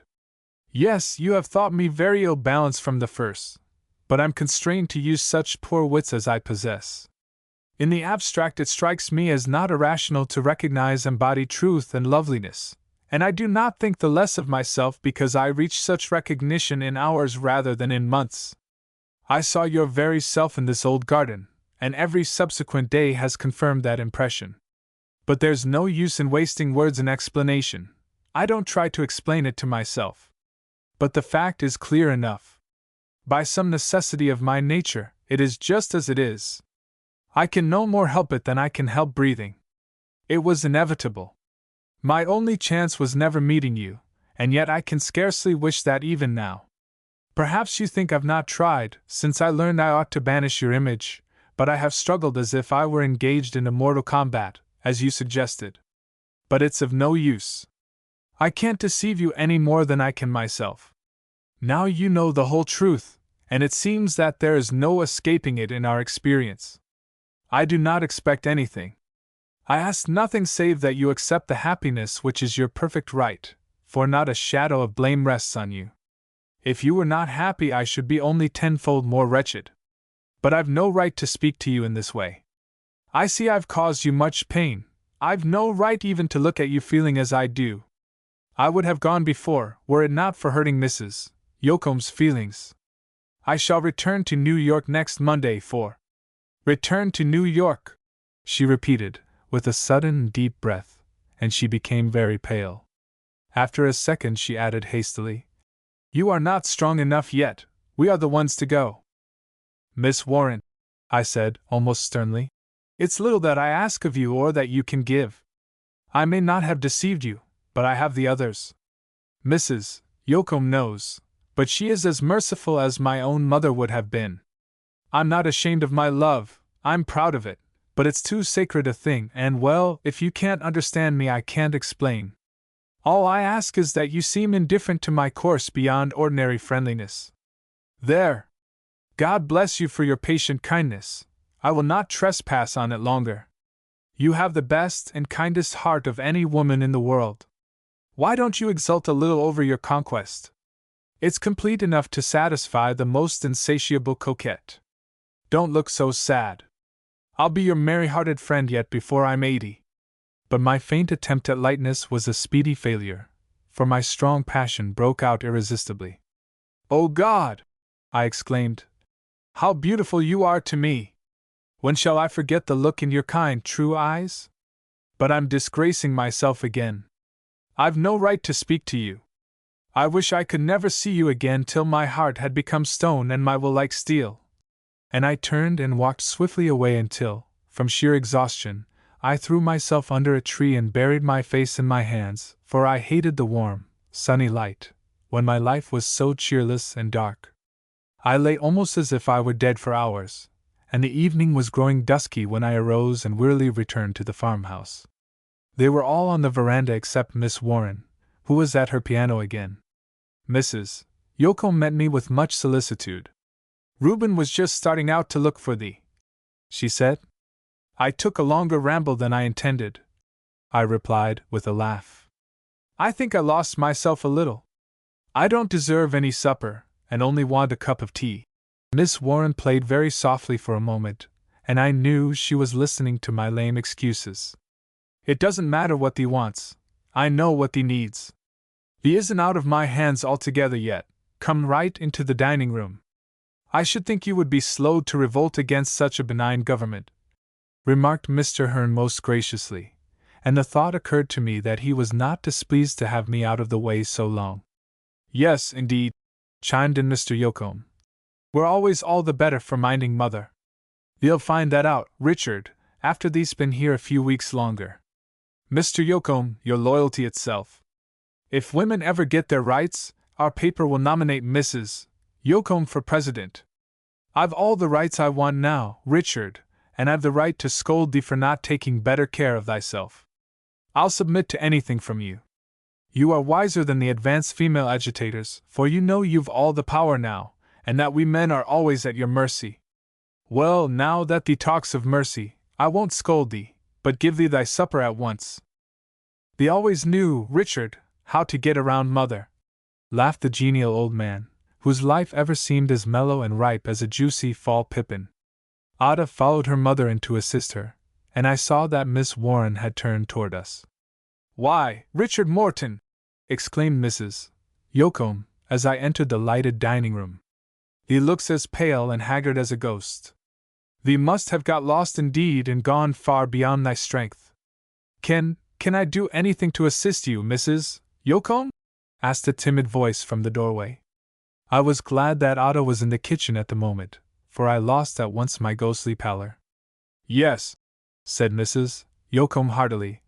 "Come in and make this man eat, and scold him soundly for going so far away as to get lost when he's scarcely able to walk at all. I've kind of promised I wouldn't scold him, and somebody must. I'd scold like Xantippe if I thought it would do any good," she said with a faint smile, but her eyes were full of reproach. For a moment Mrs. Yocombe disappeared behind the door of her china closet, and Miss Warren added, in a low, hurried whisper to me, "You promised me to get well. You are not keeping your word. That cuts worse than anything Xantippe could have said. I don't want to cut, but to cure. Then become the opposite of what you are. That would cure me. With such a motive I'm tempted to try," she said, with a half-reckless laugh, for Ada was entering with some delicate toast. "Miss Ada," I cried, "I owe you a supper at the Brunswick for this, and I'll pay my debt the first chance you'll give me. If thee talks of paying, I'll not go with thee," she said, a little coldly, and she seemingly did not like the presence of Miss Warren nor the telltale color in my cheeks. "That's a deserved rebuke, Miss Ada. I know well enough that I can never repay all your kindness, and so I won't try. But you'll go with me because I want you to, and because I will be proud of your company. I shall be the envy of all the men present. They'd think me very rustic," she said, smiling. "Quite as much so as a moss rose. But you'll see. I will be besieged the next few days by my acquaintances for an introduction, and my account of you will make them wild. I shall be, however, a very dragon of a big brother, and won't let one of them come near you who is not a saint, that is, as far as I am a judge of the article. Thee may keep them all away if thee pleases," she replied, blushing and laughing. "I should be afraid of thy fine city friends." "I'm afraid of a good many of them myself," I replied. "But some are genuine, and you shall have a good time, never fear. I'll leave you to arrange the details of your brilliant campaign," said Miss Warren, smiling. "But thee hasn't scolded Richard," said Mrs. Yocombe, who was seemingly busy about the room. "My words would have no weight. He knows he ought to be ashamed of himself," she answered from the doorway. "I am, heartily," I said, looking into her eyes a moment. "Since he's penitent, Mrs. Yocombe, I don't see as anything more can be done," she replied, smilingly. "I don't think much of penitence unless it's followed by reformation," said my sensible hostess. "We'll see how he behaves the next few weeks. Mr. Morton, I hope you will let Mrs. Yocombe see a daily change for the better for a long time to come. She deserves it at your hands," and there was almost entreaty in the young girl's voice. "She ought to know better than to ask it," I thought. My only answer was a heavy frown, and I turned abruptly away from her appealing glance. "I think Emily Warren acts very queer," said Ada, after the young lady had gone. "She's at her piano half the time, and I know from her eyes that she's been crying this afternoon. If ever a girl was engaged to a good, kind man, who would give her everything, she is." "I don't see." "Ada," interrupted her mother, "I hope thee was overcoming that trait. It's not a pleasing one. If people give us their confidence, very well, if not, we should be blind." The girl blushed vividly, and looked deprecatingly at me. "You meant nothing ill-natured, Miss Ada," I said gently. "It isn't in you. Come, now, and let me tell you and your mother what a good time I'm planning for you in New York." And we soon made the old dining room ring with our laughter. Mr. Yocombe, Reuben, and the children soon joined us, and the lovers were left alone on the shadowy porch. From the gracious manner of Mr. Hearn the following morning, I think he rather thanked me for drawing off the embarrassing third parties. Chapter 12: The Hope of a Hidden Treasure. The next day I lured Reuben off on a fishing excursion to a mountain lake, and so congratulated myself on escaping ordeals to which I found myself wholly unequal. We did not reach the farmhouse till quite late in the evening, and found that Mr. Hearn and Miss Warren were out enjoying a moonlight ride. As on the previous evening, all the family gathered around Reuben and me as we sat down to our late supper, the little girls arranging with delight the sylvan spoil that I had brought them. They were all so genial and kind that I grieved to think that I had but one more evening with them, and I thought of my cheerless quarters in New York with an inward shiver. Before very long Mr. Hearn entered with Miss Warren, and the banker was in fine spirits. "The moonlit landscapes were divine," he said. "Never have I seen them surpassed, not even in Europe." It was evident that his complacency was not easily disturbed, for I thought that a more sympathetic lover would have noted that his companion was not so enthusiastic as himself. Indeed, Miss Warren seemed to bring in with her the cold, pale moonlight. Her finely chiseled oval face looked white and thin as if she were chilled, and I noticed that she shivered as she entered. "Come!" cried Mr. Yocombe in his hearty way. "Emily, thee and Mr. Hearn have had thy fill of moonlight, dew, and such like unsubstantial stuff. I'm going to give you both a generous slice of cold roast beef. That's what makes good red blood, and Emily, thee looks as if thee needed a little more. Then I want to see if we cannot provoke thee to one of thy old-time laughs. Seems to me we've missed it a little of late. Thy laugh beats all thy music at the piano." "Yes, Emily," said Mr. Hearn, a little discontentedly. "I think you are growing rather quiet and distrait of late. When have I heard one of your genuine, mirthful laughs?" With a sudden wonder my mind took up his question. When had I heard her laugh, whose contagious joyousness was so infectious that I, too, had laughed without knowing why? I now remembered that it was before he came. It was that morning when my memory, more kind than my fate, still refused to reveal the disappointment that now was crushing my very soul. It was when all in the farmhouse were so glad at my assured recovery. Reuben had said that she was like a lark that day, that she equaled Dapple in her glad life. I could recall no such day since, though her lover was present, and her happiness assured. Even he was beginning to note that the light of his countenance did not illumine her face, that she was quiet and distrait. Manlike, I had to think it all out, but I thought swiftly. The echo of his words had scarcely died away before the light of a great hope flashed into my face as my whole heart put the question. "Can it be only sympathy?" She met my eager glance shrinkingly. I felt almost as if my life depended on the answer that she might consciously or unconsciously give. Why did she fall into painful and even piteous confusion? But her womanly pride and strong character at once asserted themselves, for she arose quietly, saying, "I do not feel well this evening," and she left the room. Mr. Hearn followed precipitately, and was profuse in his commiseration.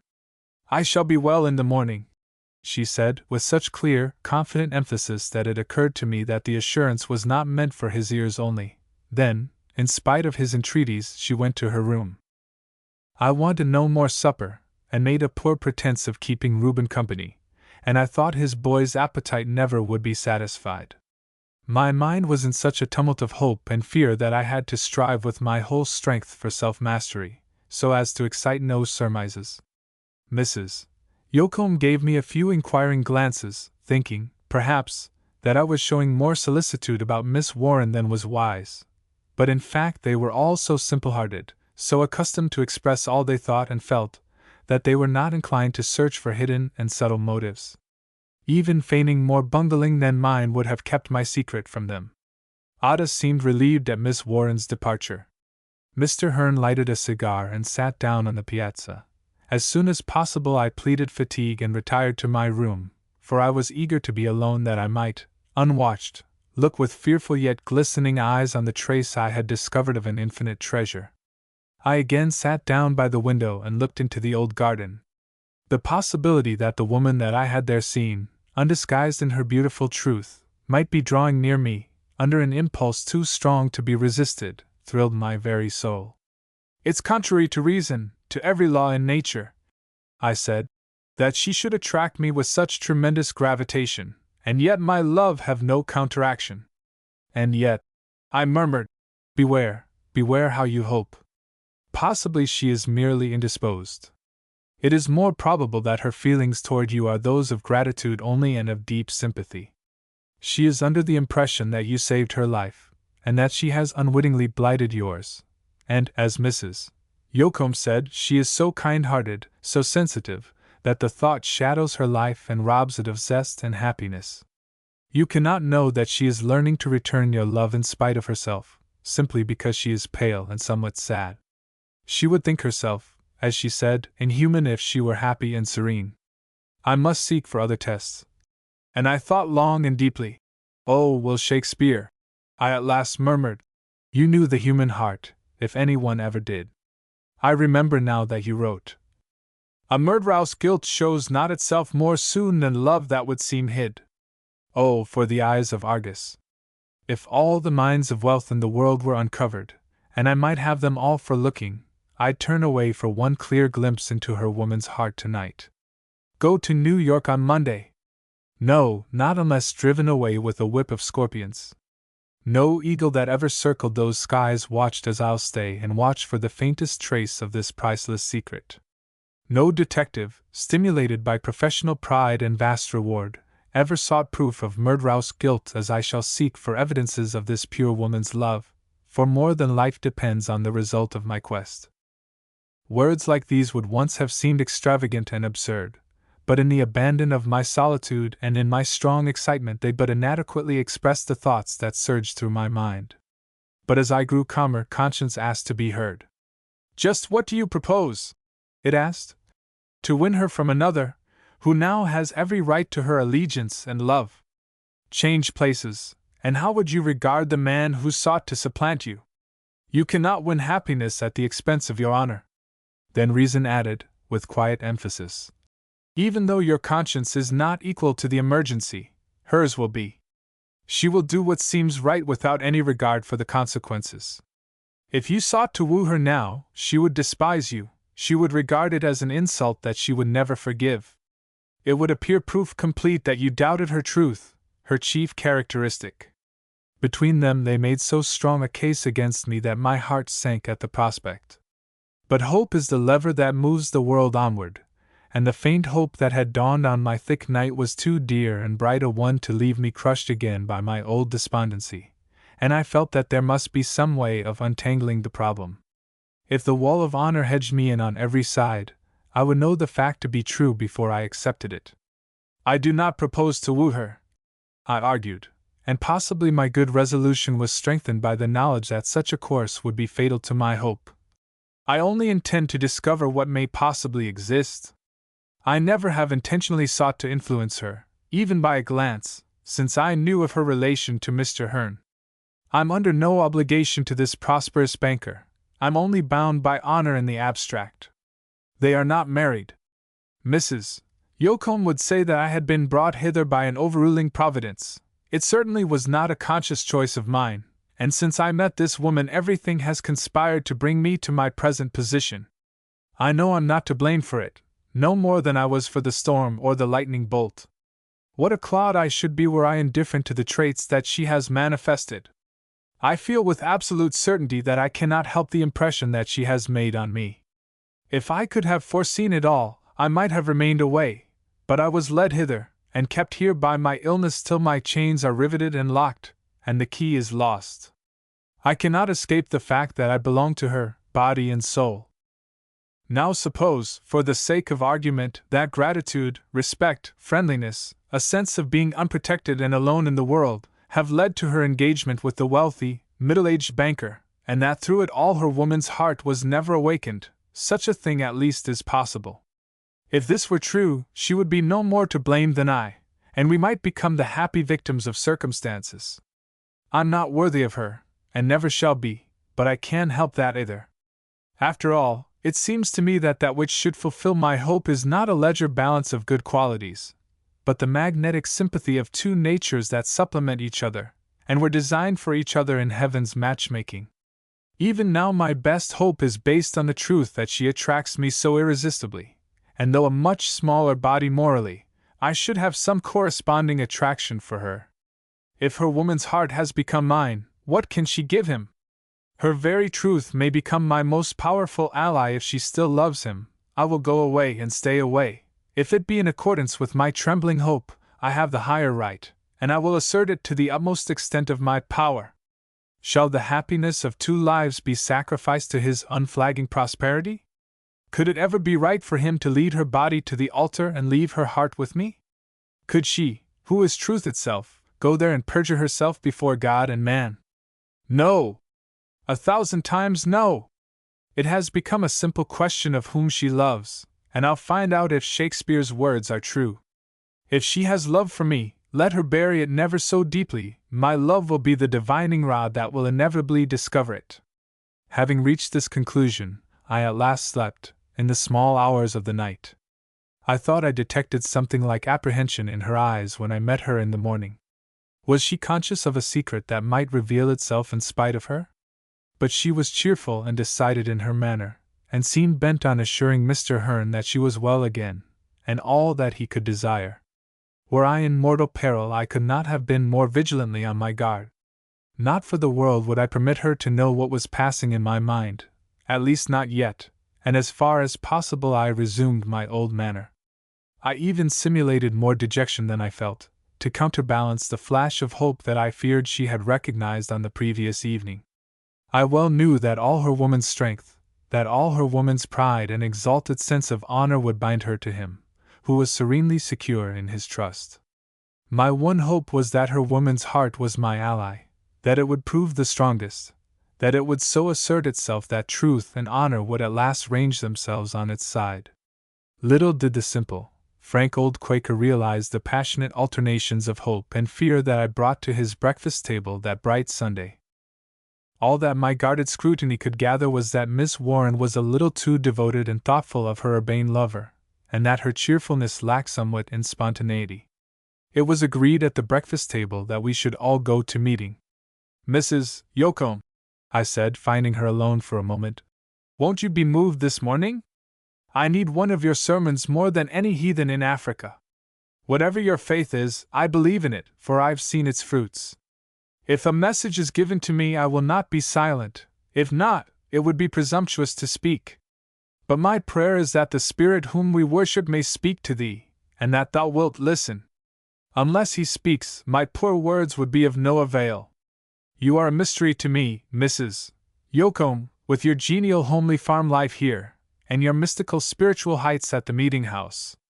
You seem to go from the kitchen by easy and natural transition to regions beyond the stars, and to pass without hesitancy from the companionship of us poor mortals into a presence that is to me supremely awful. Thee doesn't understand, Richard. The little faith I have I take with me to the kitchen, and I'm not afraid of my Father in heaven because he is so great, and I'm so little. Is Zillah afraid of her father? I suppose you are right, and I admit that I don't understand, and I don't see how I could reason it out. God's children, she replied, as all children, come to believe many blessed truths without the aid of reason. It was not reason that taught me my mother's love, and yet, now that I have children, it seems very reasonable. I think I learned most from what she said to me and did for me. If ever children were assured of love by their Heavenly Father, we have been. If it is possible for a human soul to be touched by loving, unselfish devotion, let him read this story of Christ. But Mrs. Yocombe, I'm not one of the children. Yes, thee is. The trouble with thee is that thee's ashamed, or at least that thee won't acknowledge the relation, and be true to it. Dear Mrs. Yocombe, I cried in dismay, I must either renounce heathenism or go away from your influence. And I left precipitately. But in truth I was too far gone in human idolatry to think long upon her words. They lodged in my memory, however, and I trust will never lose their influence. Chapter 13. The Old Meeting House Again. Reuben and I, with Dapple, skimmed along the country roads, and my hope and spirits kindled, though I scarcely knew why.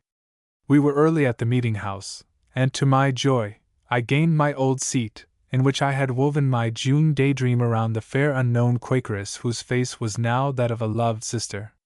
What ages, seemingly, had elapsed since that fateful day! What infinite advances in life's experiences I had made since I last sat there! How near I had come to the experiences of another life! The fact made me grave and thoughtful.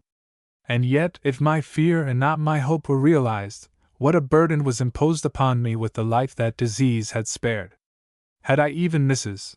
Yoakum's faith, I knew it would be a weight under which I would often stagger and faint. Before very long the great family rockaway unloaded its precious freight at the horse block, and Ada and Miss Warren entered, followed by the little girls. In secret wonder I saw Ada pause before the same long, straight-backed bench or pew, and Miss Warren take the place where I had first seen my embodiment of June. Mrs. Yoakum went quietly to her place on the high seat.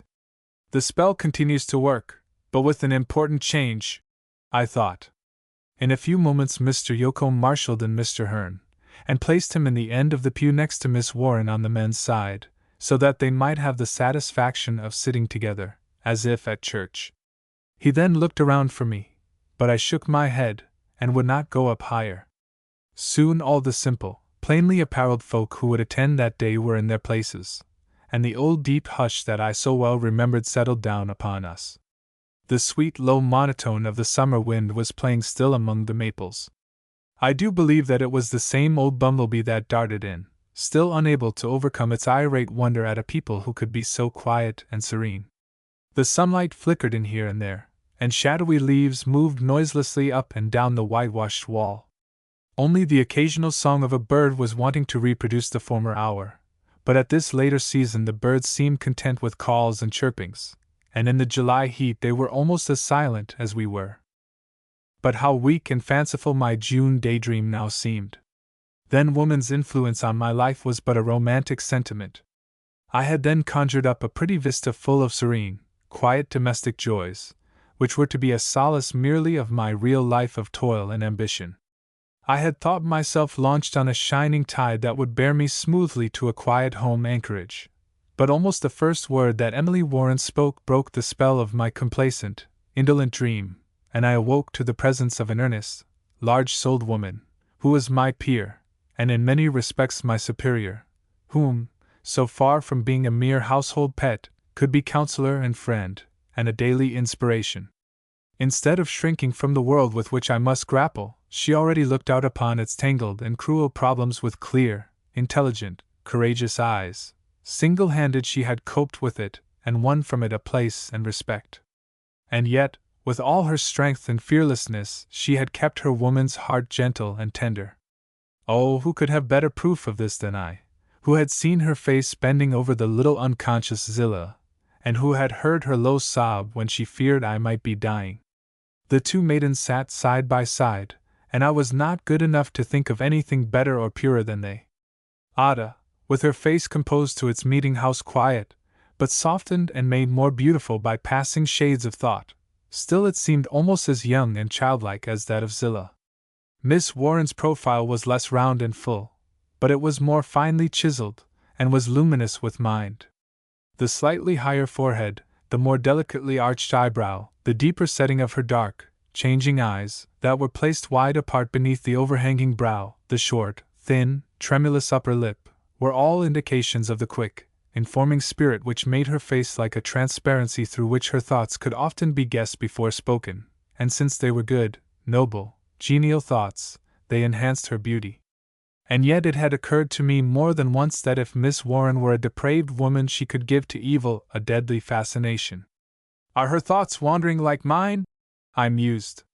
With kindling hope I saw her face grow sad, and I even imagined that her pallor increased. For a long time she looked quietly and fixedly before her, as did Ada, and then she stole a shy, hesitating glance at Mr. Hearn by her side.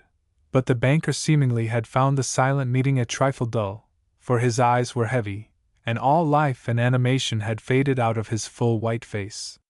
Was it my imagination, or did she slightly shrink from him? In an almost instantaneous flash she turned a little more and glanced at me, and I was caught in the act of almost breathless scrutiny. A sudden red flamed in her cheeks, but not a friend of them all was more motionless than she at once became. My conscience smote me. Though I watched for her happiness as truly as my own, the old meeting-house should have been a sanctuary even from the eyes of love. I knew from the expression of her face that she had not liked it, nor did I blame her. I was glad to have the silence of the meeting broken, for a venerable man rose slowly from the high seat and reverently enunciated the words: "The Lord of hosts is with us, the God of Jacob is our refuge. He maketh wars to cease unto the end of the earth. He breaketh the bow and cutteth the spear in sunder. He burneth the chariot in the fire. Be still, and know that I am God." The quiet, reverent bowing of the heart to His will is often the most acceptable worship that we can offer. He began, and if he had stopped there the effect would have been perfect, but he began to talk and to ramble. With a sense of deep disappointment I dreaded lest the hour should pass and that Mrs. Yocombe would not speak, but as the old gentleman sat down, that rapt look was on her face that I remembered seeing on the night of the storm. She rose, took off her deep Quaker bonnet, and laid it quietly on the seat beside her, but one saw that she was not thinking of it or of anything except the truth which filled her mind. Clasping her hands before her, she looked steadfastly toward heaven for a few moments, and then, in a low, sweet, penetrating monotone, repeated the words: "Peace I leave with you, my peace I give unto you, not as the world giveth, give I unto you. Let not your heart be troubled, neither let it be afraid." She paused a moment, and I gazed in wonder at her serene, uplifted face. She had spoken with such an utter absence of self-consciousness or regard for externals as to give the strong impression that the words had come again from heaven through her lips, and were endowed with a new life and richer meaning, and now she seemed waiting for whatever else might be given to her. Could that inspired woman, who now looked as if she might have stood unabashed on the Mount of Transfiguration, be my genial, untiring nurse, and the cheery matron of the farmhouse, whose deft hands had made the sweet, light bread we had eaten this morning? I had long loved her, but now, as I realized as never before the grand compass of her womanly nature, I began to reverence her. A swift glance at Miss Warren revealed that the text had awakened an interest so deep as to suggest a great and present need, for the maiden was leaning slightly toward the speaker and waiting with parted lips. As I sat here, Mrs. Yocombe began, looking down upon us with a grave, gentle aspect. These words came to me as if spoken in my soul, and I am constrained to repeat them unto you. I am impressed with the truth that peace is the chief need of the world, the chief need of every human heart. Beyond success, beyond prosperity, beyond happiness, is the need of peace, the deep, assured rest of the soul that is akin to the eternal calmness of him who spake these words. The world at large is full of turmoil and trouble. The sounds of its wretched disquietude reach me even in this quiet place and at this quiet hour. I seem to hear the fierce uproar of battle, for while we are turning our thoughts up to the God of peace, misguided men are dealing death blows to their fellow men. I hear cries of rage, I hear the groans of the dying. But sadder than these bloody fields of open strife are the dark places of cruelty. I hear the clank of the prisoner's chain, and the crack of the slave-driver's whip. I see desperate and despairing faces revealing tortured souls to whom the light of each day brings more bitter wrongs, viler indignities, until they are ready to curse God for the burden of life. Sadder still, I hear the dark whisperings of those who would destroy the innocent and cast down the simple. I hear the satanic laugh of such as are false to sacred trusts and holy obligations, who ruthlessly as swine are rending hearts that have given all the pearls they had. From that sacred place, home, come to me hot words of strife, drunken, brutal blows, and the wailing of helpless women and children. Saddest of all earthly sounds, I hear the wild reverie of those who are not the victims of evil in others, but who, while madly seeking happiness, are blotting out all hope of happiness, and who are committing that crime of crimes, the destruction of their own immortal souls. Did I say the last was the saddest of earthly sounds? There comes to me another, at which my heart sinks. It is the sound of proud, arrogant voices, who are explaining that faith is a delusion, that prayer is wasted breath, that the God of the Bible is a dream of old-time mystics, and that Christ died in vain. I hear the moan of Mary at the sepulchre repeated from thousands of hearts, "They have taken away my Lord. O God, forgive those who would blot out the dearest hope which has ever sustained humanity." Can there be peace in a world wherein we can never escape these sad, terrible, discordant sounds? The words that I have repeated were spoken in just such a world when the din of evil was at its worst, and to those who must soon suffer all the wrong that the world could inflict. After a brief pause of silent waiting, she continued, But is the turmoil of the world a faraway sound, like the sullen roar of angry waves beating on a shore that rises high and enduring, securing us safety and rest? Beyond the deep disquietude of the world at large is the deeper unrest of the human heart. No life can be so secluded and sheltered but that anxieties, doubts, fears, and foreboding will come with all their disturbing power. Often sorrows more bitter than death are hidden by smiling faces, and in our quiet country homes there are men and women carrying burdens that are crushing out hope and life, mothers breaking their hearts over wayward sons and daughters, wives desperate because the men who wooed them as blushing maidens have forgotten their vows and have become swinish sots. Men disheartened because the sweet-faced girls that they thought would give them a home have become vile slatterns, busybodies, shrill-tongued shrews, who banish the very thought of peace and rest, who waste their substance and eat out their hearts with care. Oh, the clouds of earth are not those which sweep across the sun, but those which rise out of unhappy hearts and evil lives.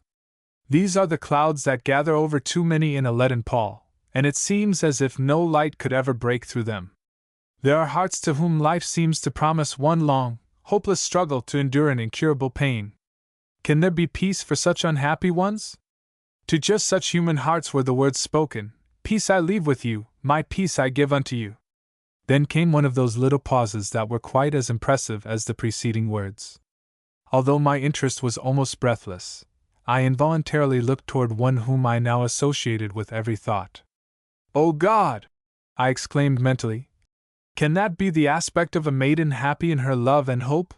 Her face had become almost white, and across the pallor of her cheeks tear followed tear, as from a full and bitter fountain.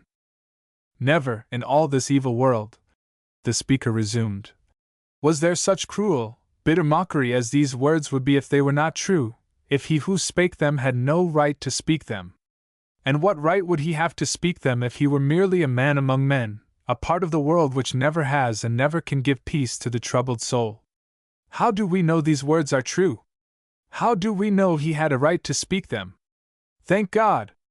I know, because he has kept his word to me. Thank God! Millions know, because he has proved his power to them.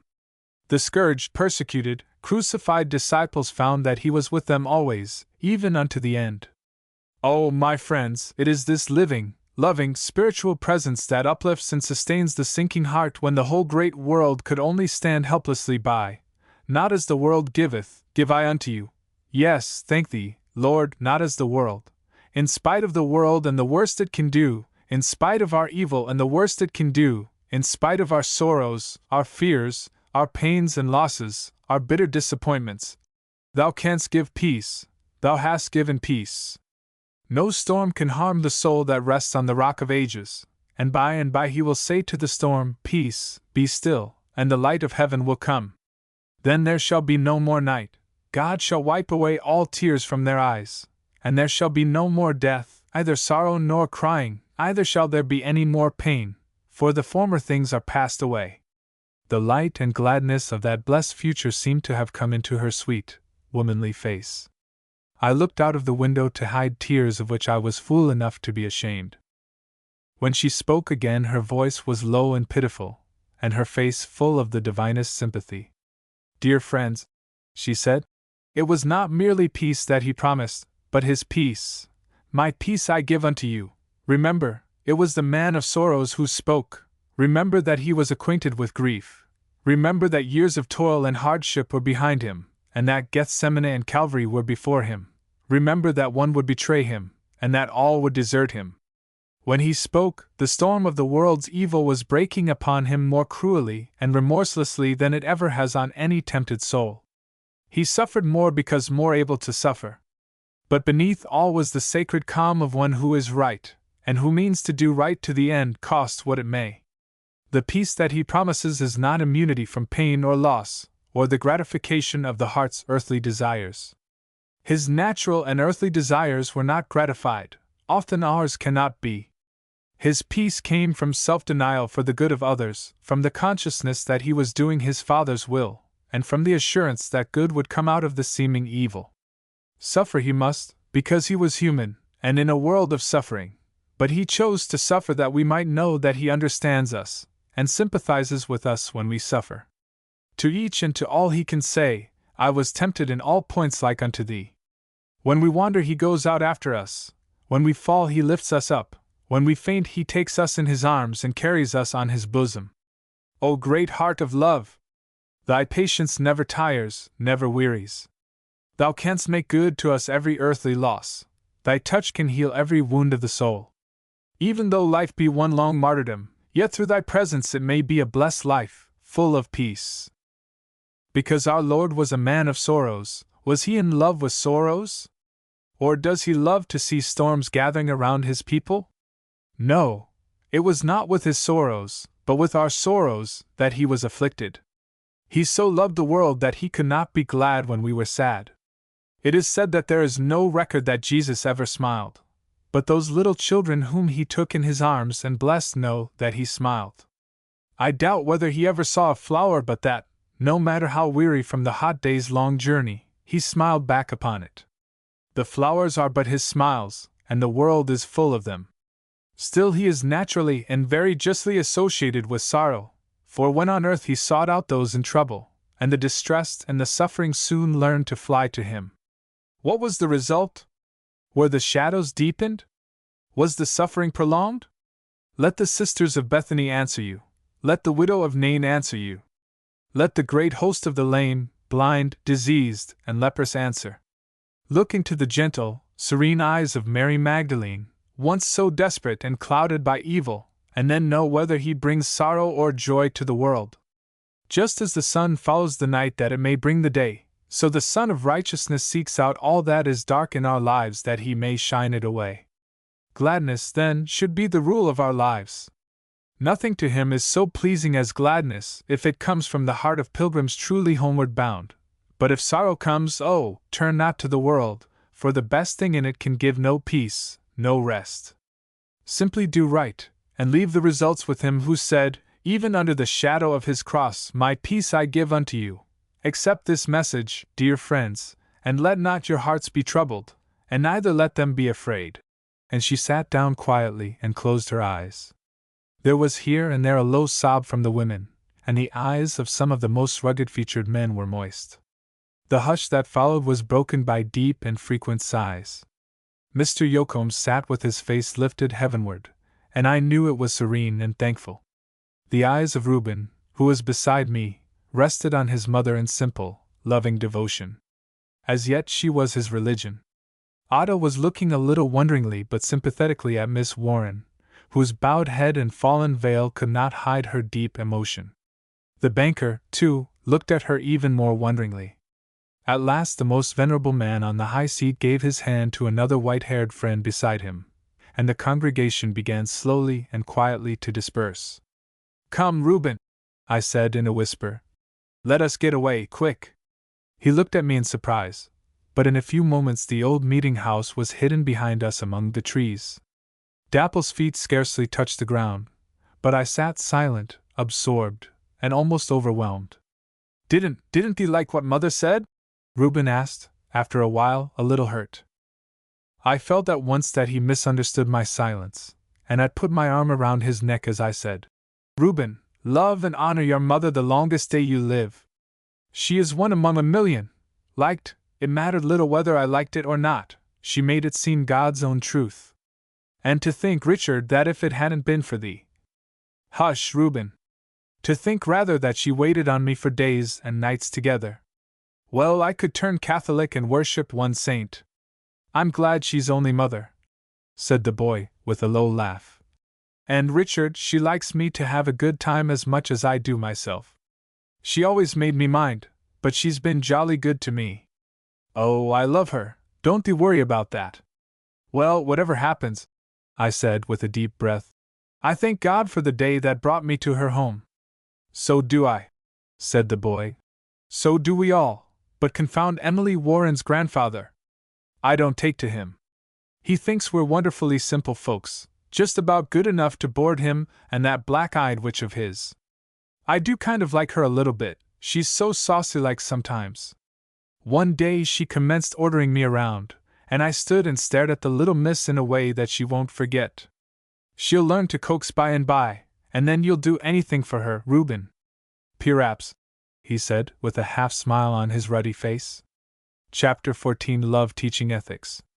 On reaching the farmhouse I went directly to my room, and I wished that I might stay there the rest of the day, but I was soon summoned to dinner. In Miss Warren's eyes still lingered the evidences of her deep feeling, but her expression was quiet, firm, and resolute. The effect of the sermon upon her was just what I anticipated. In case my hope had any foundation, it had bound her by what seemed the strongest of motives to be faithful to the man who she believed had the right to her fealty. Well, I thought bitterly, life might have brought her a heavier cross than marrying a handsome millionaire, even though considerably her senior. I'm probably a conceited fool for thinking it any very great burden at all. But how, then, can I account? Well, time alone can unravel this snarl. One thing is certain, she will do nothing that she does not believe right, and after what Mrs. Yocombe said I would not dare to wish her to do wrong.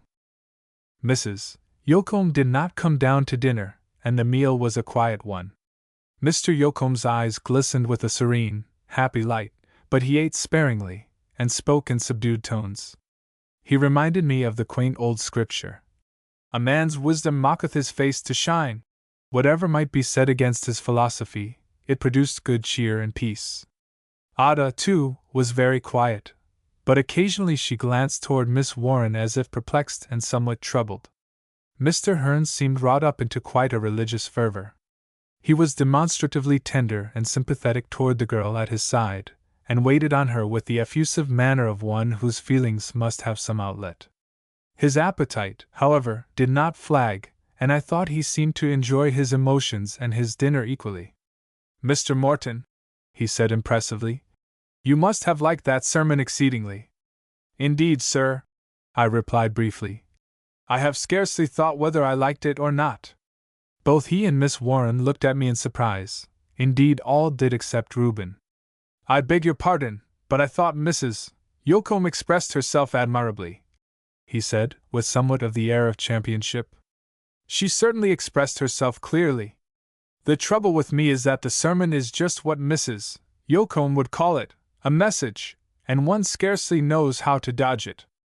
I never had such a spiritual blow between the eyes before, and think I'm a little stunned yet." A smile lighted up Miss Warren's face. "Mrs. Yocombe would like your tribute to her sermon, I think," she said. "What most bewilders me," I resumed, "is to think how Mrs. Yocombe has been waiting on me and taking care of me. I now feel like the peasant who was taken in and cared for by the royal family. I think our friend Mr. Morton is in what may be termed a frame of mind," said Mr. Hearn a little satirically. "Yes, sir, I am," I replied emphatically. "I believe that adequate causes should have some effects. It does not follow, however, that my frame of mind is satisfactory to any one, least of all to Mrs. Yocombe. Your contact with the truth," said Mr. Hearn, laughing, "is somewhat like many people's first experience of the ocean. You are much stirred up, but have not yet reached the point of yielding to the mysterious malady." I was disgusted, and was about to reply with a sarcastic compliment upon the elegance of his illustration, when a look of pain upon Miss Warren's face checked me, and I said nothing. Lack of delicacy was one of Mr. Hearn's gravest faults. While courtly, polished, and refined in externals, he lacked in tact and nicety of discrimination. He often said things which a finer-fibered but much worse man would never have said. He had an abundance of intellect, great shrewdness, vast will force, and organizing power, but not much ideality or imagination. This lack rendered him incapable of putting himself in the place of another, and of appreciating their feelings, moods, and motives. The most revolting thought to me of his union with Miss Warren was that he would never appreciate her. He greatly admired and respected her, but his spiritual eyes were too dim to note the exquisite bloom on her character, or to detect the evanescent lights and shades of thought and feeling of which to me her mobile face gave so many hints. He would expect her to be like the July days now passing, warm, bright, cloudless, and in keeping with his general prosperity. They will disappoint each other inevitably, I thought, and it's strange that her clear eyes cannot see it when mine can. It is perhaps the strongest evidence of her love for him, since love is blind. Still she may love and yet be able to see his foibles and failings clearly. Thousands of women do this. But whether the silken cord of love or the chain of supposed duty binds her to him now, I fear that Mrs. Yoakum's sermon has made her his for all time. Her manner confirmed my surmise, for she apparently gave me little thought, and was unobtrusively attentive and devoted to him. He had the good taste to see that further personal remarks were not agreeable, and since his last attempted witticism fell flat, did not attempt any more. Our table talk flagged, and we hastened through the meal. After it was over, he asked, "Emily, what shall we do this afternoon?" "Anything you wish," she replied quietly. "That's the way it will always be," I muttered as I went dejectedly to my room. "Through all his life it has been anything you wish, and now it would seem as if religion itself had become his ally. There is nothing to me so wonderful as some men's fortune. Earth and heaven seem in league to forward their interests." But why was she so moved at the meeting house? Was it merely religious sensibility? It might have been we were all moved deeply. Was it my imagination, or did she really shrink from him, and then glance guiltily at me? Even if she had, it might have been a momentary repulsion caused by his drowsy, heavy aspect at the time, just as his remark at dinner gave her an unpleasant twinge. These little back eddies are no proof that there is not a strong central current. Can it be that she was sorrowful in the meeting house for my sake only? I've had strong proof of her wonderful kindness of heart. Well, God bless her anyway. I'll wait and watch till I know the truth. I suppose I'm the worst heathen Mrs. Yoakum ever preached to, but I'm going to secure Emily Warren's happiness at any cost. If she truly loves this man, I'll go away and fight it out so sturdily that she need not worry. That's what her sermon means for me. I'm not going to pump up any religious sentiment. I don't feel any. It's like walking into a bare room to have a turn with a thumbscrew, but Mrs. Yoakum has hedged me up to just this course. Oh, the gentle, inexorable woman! Satan himself might well tremble before her. There is but one that I fear more, and that's the woman I love most. Gentle, tender-hearted as she is more inexorable than Mrs. Yoakum. It's a little strange, but I doubt whether there is anything in the universe that so inspires a man with awe as a thoroughly good, large-minded woman. I could not sleep that afternoon, and at last I became so weary of the conflict between my hope and fear that I was glad to hear Miss Warren at the piano, playing softly some old English hymns. The day was growing cool and shadowy, but I hoped that before it passed I might get a chance to say something to her which would give a different aspect to the concluding words of Mrs. Yoakum's sermon. I had determined no longer to avoid her society, but rather to seek it, whenever I could, in the presence of others, and especially of her affianced. They had returned from a long afternoon in the arbor, which I knew must occasion Miss Warren some unpleasant thoughts, and the banker was sitting on the piazza chatting with Ada. I strolled into the parlor with as easy and natural a manner as I could assume, and taking my old seat by the window, said quietly, "Please go on playing, Miss Warren."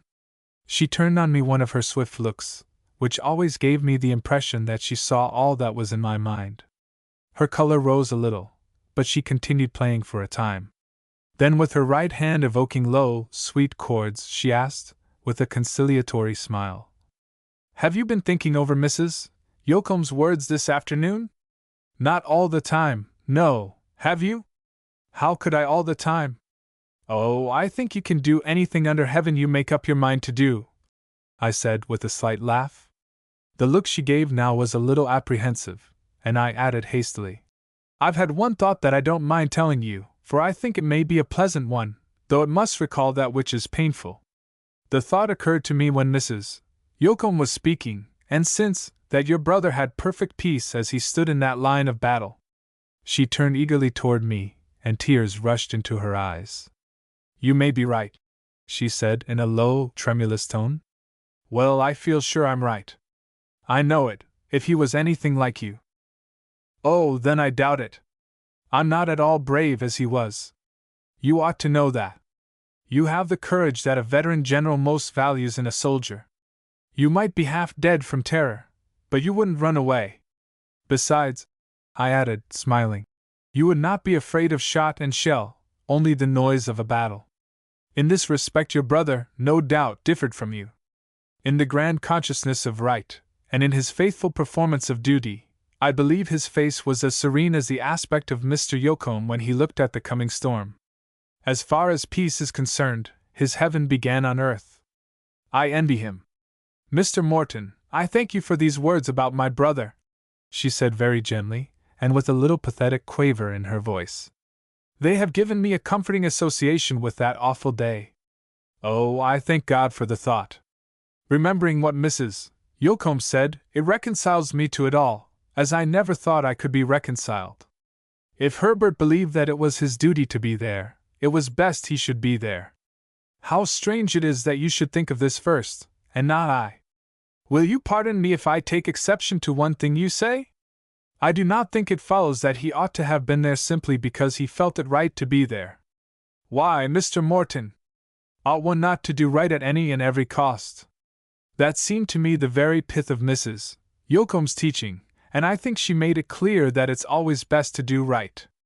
I think so too, most emphatically, but what is right, Miss Warren? That's too large a question for me to answer in the abstract. But is not the verdict of conscience right for each one of us? I can't think so, I replied, with a shrug. About every grotesque, horrible act ever committed in this world has been sanctioned by conscience. Delicate women have worn haircloth and walked barefooted on cold pavements in midnight penance. The devil is scarcely more cruel than the Church, for ages, taught that God was.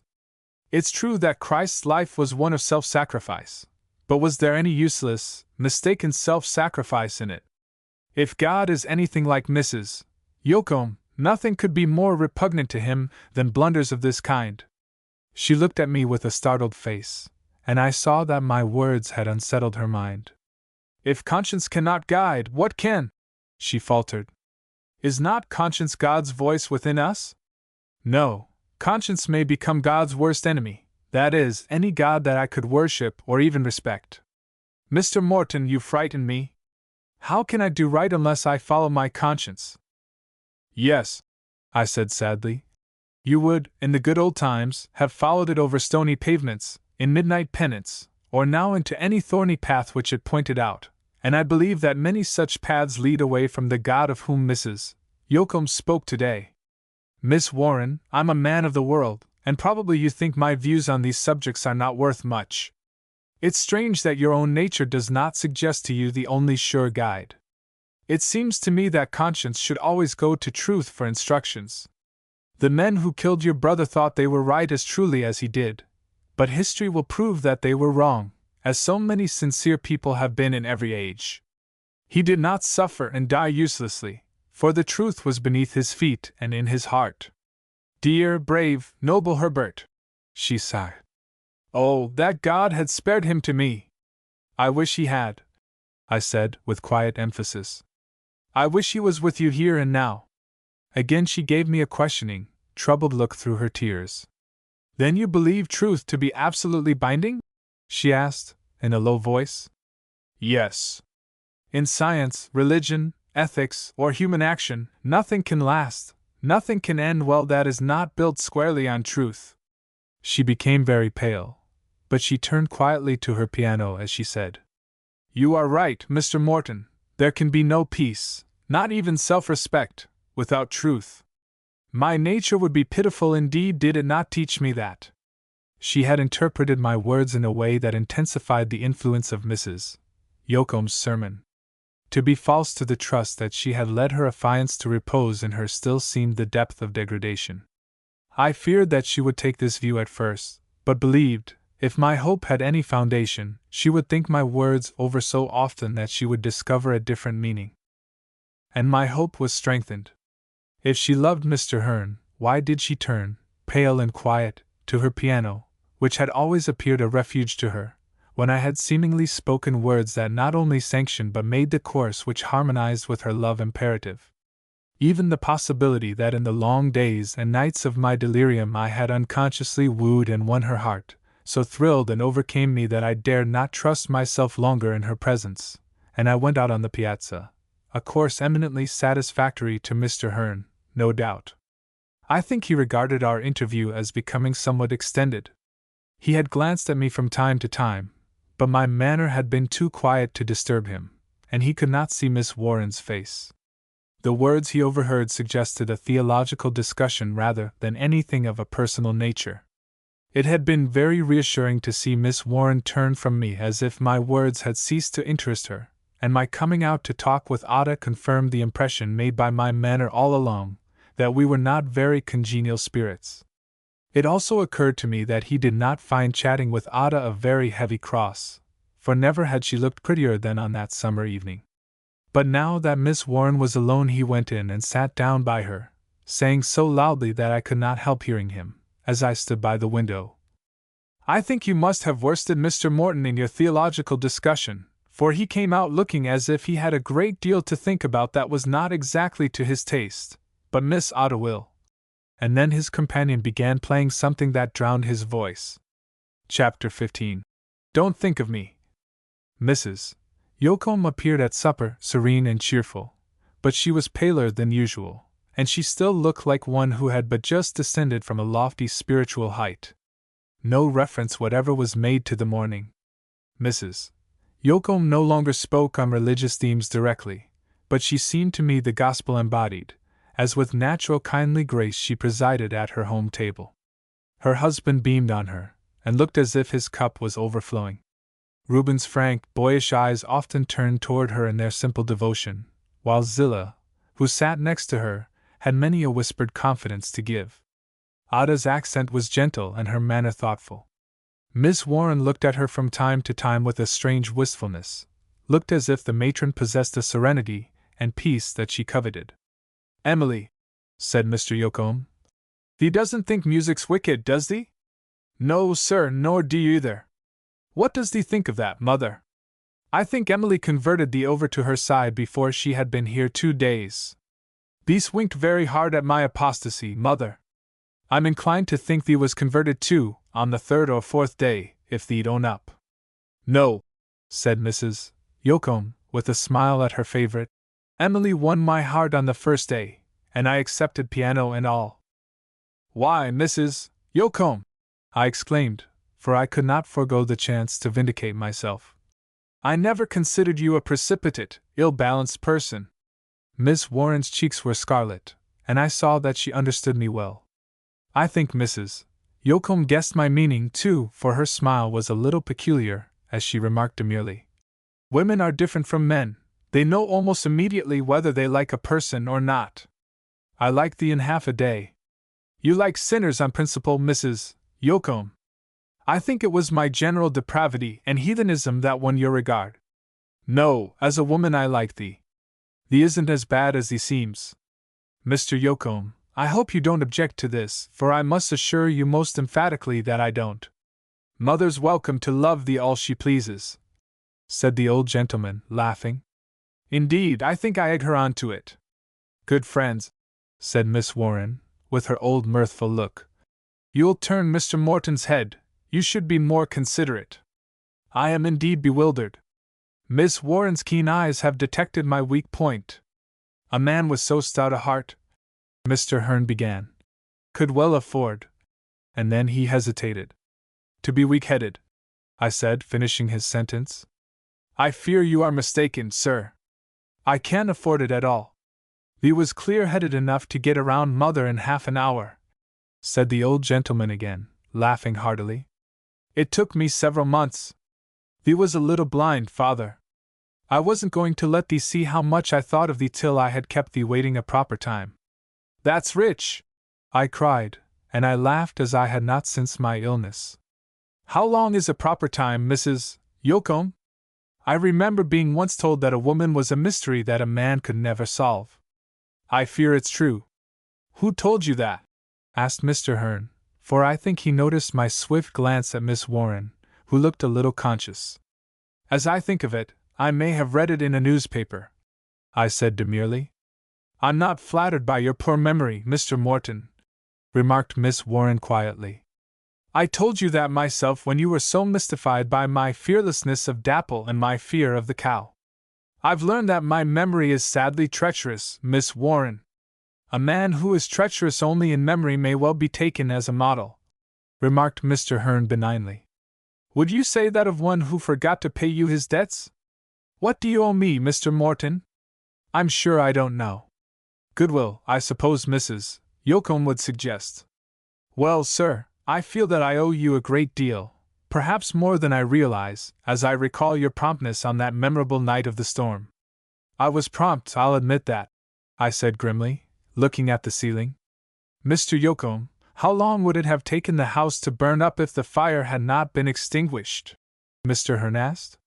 The interior, replied Mr. Yocombe very gravely, would all have been in flames in a very few moments, for it's old and dry. Ugh! Exclaimed Ada, shudderingly. Richard! I put my finger on my lips. Miss Ada, I interrupted. I'd rather be struck by lightning than hear any more about that night. Yes, said Miss Warren desperately. I wish I could forget that night forever. I never wished to forget the expression on your face, Miss Warren, when we knew Zillah was alive. If that didn't please God, nothing in this world ever did. Oh, hush! She cried. Emily, I think you cannot have told me all that happened. I can't think of it any more, she said, and her face was full of trouble. I certainly don't know, and have never thought how I looked. Mr. Morton seems to have been cool enough to have been very observant, said the banker keenly. I was wet enough to be cool, sir. Miss Warren said I was not fit to be seen, and the doctor bundled me out of the room, fearing I would frighten Zillah into hysterics. Hey, Zillah! What do you think of that? I think the doctor was silly. I wouldn't be afraid of thee any more than of Emily. Please let us talk and think of something else, Miss Warren pleaded. I don't want to forget what I owe to Richard, said Reuben a little indignantly. I trod on his foot under the table. Thee needn't try to stop me, Richard Morton, continued the boy passionately. I couldn't have got Mother out alone, and I'd never left her. Where would we be, Emily Warren, if it hadn't been for Richard? In heaven, I said, laughing, for I was determined to prevent a scene. Well, I hope so, Reuben muttered. But I don't mind being in Mother's dining room. Even Mrs. Yocombe's gravity gave way at this speech. As we rose from the table, Zillah asked innocently, Emily, is thee crying or laughing? I hardly know myself. She faltered, and went hastily to her room, but she soon came down again, looking very resolute. Emily, said Mr. Yocombe, since thee and Mother doesn't think music's wicked, I have a wonderful desire to hear thee sing again. Tell me the old story, as thee did on the night of the storm. In spite of her brave eyes and braver will, her lip trembled. I was cruel enough to add, and I would be glad to listen to the 12th Nocturne once more. For some reason she gave me a swift glance full of reproach. I will listen to anything, I said quickly. Mr. Hearn looked a little like a man who feared that there might be subterranean fires beneath his feet. I will not promise more than to be chorister tonight, she said, sitting down to the piano with her back toward us. Let us have familiar hymns that all can sing. Miss Ada has a sweet voice, and Mr. Morton, no doubt, is hiding his talent in a napkin. There's a book for you, sir. I'm sorry it doesn't contain the music. It doesn't matter, I said. I'm equally familiar with Choctaw. Adela and Zillah, you come and stand by me. Your little voices are like the birds. We all gathered in the old parlor, and spent an hour that I shall never forget. I had a tolerable tenor, and an ear made fairly correct by hearing much music. Mr. Hearn did not sing, but he seemingly entered into the spirit of the occasion. Before very long Miss Warren and I were singing some things together. Mr. Hearn no doubt compared our efforts unfavorably with what he had heard in the city, but the simple people of the farmhouse were much pleased, and repeatedly asked us to continue. As I was leaning over Miss Warren's shoulder, finding a place in the hymn book on the stand, she breathed softly. Have you told them you are going tomorrow? No, I replied. Can you leave such friends? Yes. You ought not.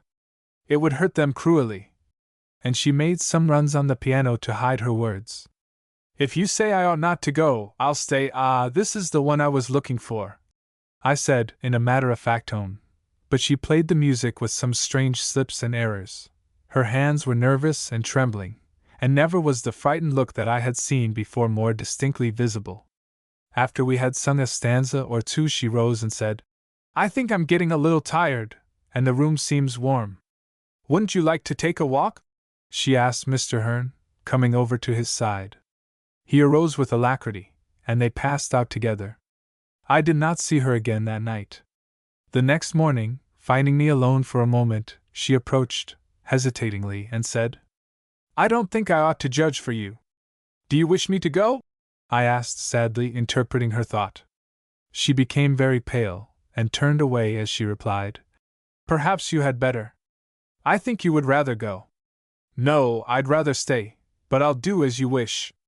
She did not reply, and went quickly to her piano. I turned and entered the dining room where Mrs. Yocombe and Ada were clearing away the breakfast. Mr. Yocombe was writing in his little office adjoining. "I think it is time I said good-bye and went back to New York." In the outcry that followed, Miss Warren's piano became silent. "Richard Morton," Mrs. Yocombe began almost indignantly, "if thee hasn't any regard for thyself, thee should have some for thy friends. Thee isn't fit to leave home, and this is thy home now. Thee doesn't call thy hot rooms in New York home, so I don't see as thee has got any other. Just so sure as thee goes back to New York now, thee'll be sick again. I won't hear to it. Thee's just beginning to improve a little." Ada looked at me through reproachful tears, but she did not say anything. Mr. Yocombe dropped his pen and came out, looking quite excited. "I'll send for Dr. Bates and have him lay his commands on thee," he said. "I won't take thee to the depot, and thee isn't able to walk halfway there. Here, Emily, come and talk reason to this crazy man. He says he's going back to New York. He ought to be put in a straitjacket. Doesn't thee think so?" Her laugh was anything but simple and natural. As she said, "I do indeed." Mr. Hearn had joined her. "What would thee do in such an extreme case of mental disorder? Treat him as they did in the good old times, get a chain and lock him up on bread and water. Would thee then enjoy thy dinner? That wouldn't matter if he were cured. I think Mr. Morton would prefer hot New York to the remedies that Emily prescribes," said Mr. Hearn, with his smiling face full of vigilance. "Richard," said Mrs. Yocombe, putting both her hands on my arm, "I should feel more hurt than I can tell thee if thee leaves us now." "Why, Mrs. Yocombe? I didn't think you would care so much. Then thee's very blind, Richard. I didn't think thee'd say that. You cut deep now. Suppose I must go? Why must thee go, just as thee is beginning to gain? Thee is as pale as a ghost this minute, and thee doesn't weigh much more than half as much as I do. Still, we don't want to put an unwelcome constraint on thee." I took her hand in both of mine as I said earnestly, "God forbid that I should ever escape from any constraint that you put upon me. Well, I won't go today, and I'll see what word my mail brings me." And I went up to my room, not trusting myself to glance at the real controller of my action, but hoping that something would occur which would make my course clear. As I came out of my room to go down to dinner, Miss Warren intercepted me, saying eagerly, "Mr. Morton, don't go. If you should be ill again in New York, as Mrs. Yocombe says—" "I won't be ill again. Please don't go," she entreated. I shouldn't have said what I did. You would be ill, Mrs. Yocombe would never forgive me. Miss Warren, I will do what you wish. I wish what is best for you, only that. I fear I cloud your happiness. You are too kind-hearted." She smiled a little bitterly. "Please stay, don't think of me. Again I repeat, you are too kind-hearted. Never imagine that I can be happy if you are not." And I looked at her keenly, but she turned away instantly, saying, "Well, then I'll be very happy, and will test you." And she returned to her room. "Mrs. Yocombe," I said quietly at the dinner table, "I've written to the office saying that my friends do not think I'm well enough to return yet, and asking to have my leave extended." She beamed upon me as she replied, "Now thee's sensible. For once," I added. "I expect to see thee clothed and in thy right mind yet," she said, with a little reassuring nod. "Your hopeful disposition is contagious," I replied, laughing. I'd like to see thee get to the depot till we're ready to let thee go, said Reuben, emphatically. Yes, added Mr. Yocombe, with his genuine laugh. Reuben and I are in league against thee. You look like two dark, muttering conspirators, I responded. And to think thee was going away without asking me, Zillah put in, shaking her bright curls at me. Well, you all have made this home to me, true enough. The best part of me will be left here when I do go. At these words Ada gave me a shy, blushing smile. Mr. Morton, will you please pass me the vinegar? Said Miss Warren, in the most matter-of-fact tone. Wouldn't you prefer the sugar? I asked. No, I much prefer the vinegar. Mr. Hearn also smiled approvingly. Don't be too sure of your prey, I said mentally. If she's not yours at heart, which I doubt more than ever, you shall never have her. But she puzzled me for a day or two. If she were not happy, she simulated happiness, and made my poor acting a flimsy pretense in contrast. She and the banker took long rides together, and she was always exceedingly cheerful on her return, a little too much so, I tried to think. She ignored the past as completely as possible, and while her manner was kind to me, she had regained her old-time delicate brusqueness, and rarely lost a chance to give me a friendly fillip. Indeed, I had never known her to be so brilliant, and her spirits seemed unflagging. Mr. Yocombe was delighted, and in his large appetite for fun applauded and joined in every phase of our home gaiety. There was too much hilarity for me, and my hope failed steadily. Now that her conscience is clear in regard to me, now that I have remained in the country, and am getting well, her spirits have come up with a bound, I reasoned moodily. I began to resume my old tactics of keeping out of the way and of taking long rambles, but I tried to be cheerfulness itself in her presence. On Wednesday, Miss Warren came down to breakfast in a breezy, airy way, and scarcely speaking to me as I stood in the doorway, she flitted out, and was soon romping with Zillah and Adela. As she returned, flushed and panting, I said, with a smile, You are indeed happy. I congratulate you. I believe I've never had the honor of doing that yet. But you said that you would be happy also? Am I not? No. Well, it doesn't matter since you are. Oh, then, I'm no longer kind-hearted. You take Reuben's view, that I'm a heartless monster. He scarcely speaks to me any more. You think I propose to be happy now under all circumstances. I wish you would be. I hope you may be. What's the use of my acting my poor little farce any longer? I don't deceive you a mite. But I'm not going to mope and pine, Miss Warren. Don't think of me so poorly as that. I'm not the first man who has had to face this thing.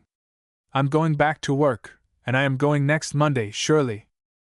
I've no doubt of it, she said with sudden bitterness. And you'll get over it bravely, very bravely. And she started off toward the barn, where Reuben was exercising Dapple, holding him with a long rope. The horse seemed wild with life and spirit, and did I not know that the beautiful creature had not a vicious trait I should have feared for the boy. Just at this moment, Dapple in his place slipped off his headstall, and was soon careering around the dooryard in the mad glee of freedom. In vain Reuben tried to catch him, for the capricious beast would allow him to come almost within grasp, and then would bound away. Miss Warren stood under a tree laughing till the boy was hot and angry. Then she cried, I'll catch him for you, Reuben. I uttered a loud shout of alarm as she darted out before the galloping horse and threw up her arms. Dapple stopped instantly. In another second she had her arm around his arched neck and was stroking his quivering nostrils. Her poise was full of grace and power. Her eyes were shining with excitement and triumph, and, to make her mastery seem more complete, she leaned her face against his nose.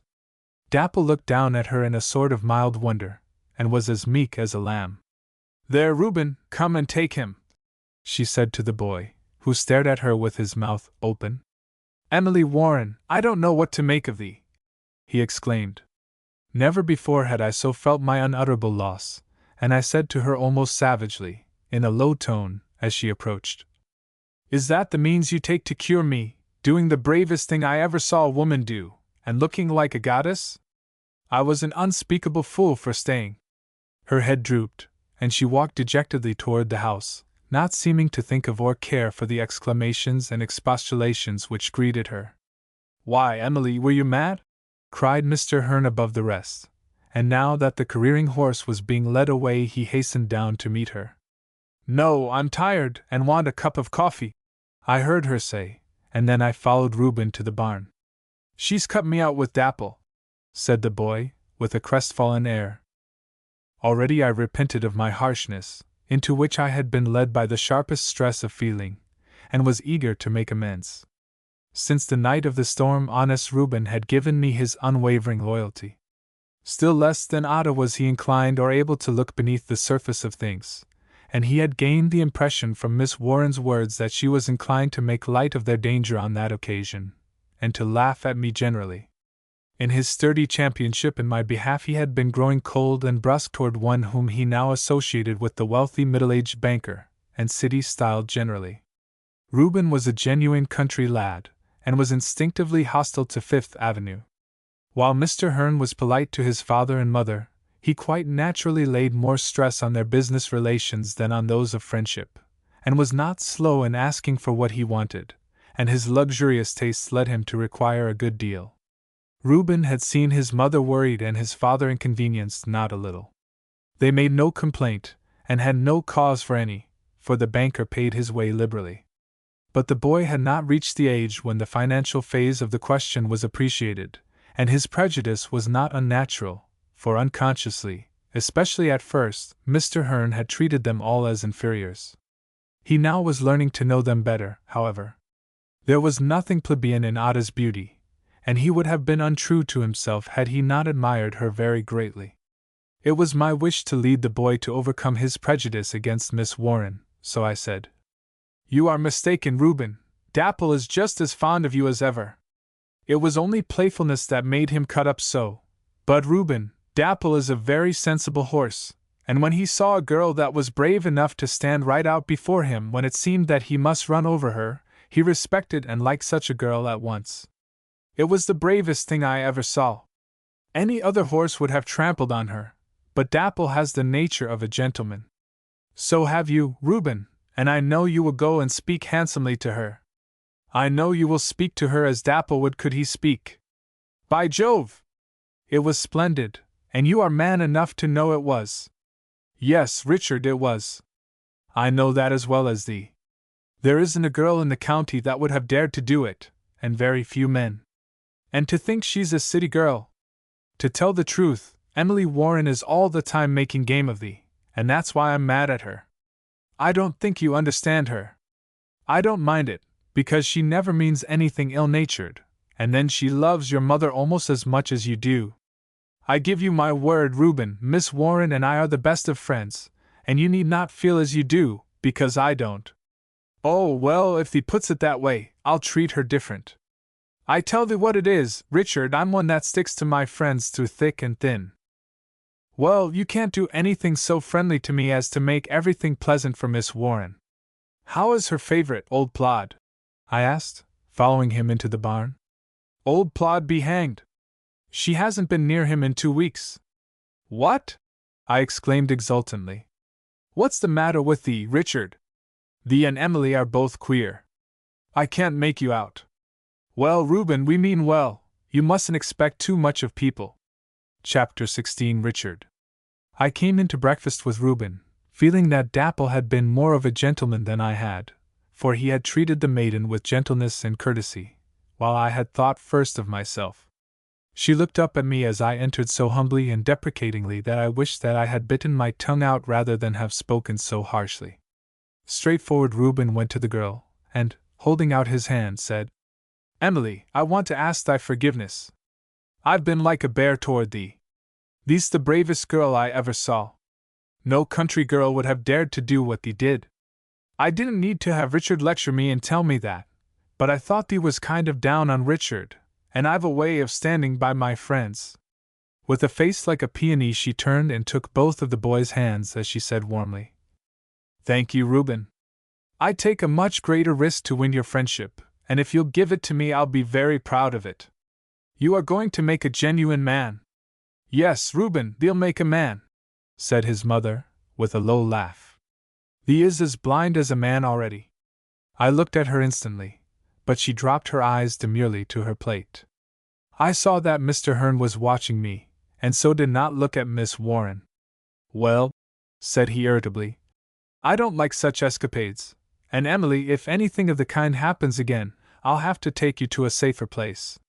His face was flushed, but hers was very pale. It won't happen again, she said quietly, without looking up. Richard, said Mr. Yocombe, as if glad to change the subject, I've got to drive across the country on some business. I will have to be gone all day. Would thee like to go with me? Certainly. I'll go with you to the ends of the earth. That would be too far away from Mother. Thee always pulls me back very soon, doesn't thee? Well, I know thee comes, replied his wife. Don't tire Richard out, he isn't strong yet. Richard, said Mr. Yocombe, as we were driving up a long hill, I want to congratulate thee on thy course toward Emily Warren. Thee's a strong-minded, sensible man. I saw that thee was greatly taken with her at first, and no wonder. Besides, I couldn't help hearing what thee said when out of thy mind.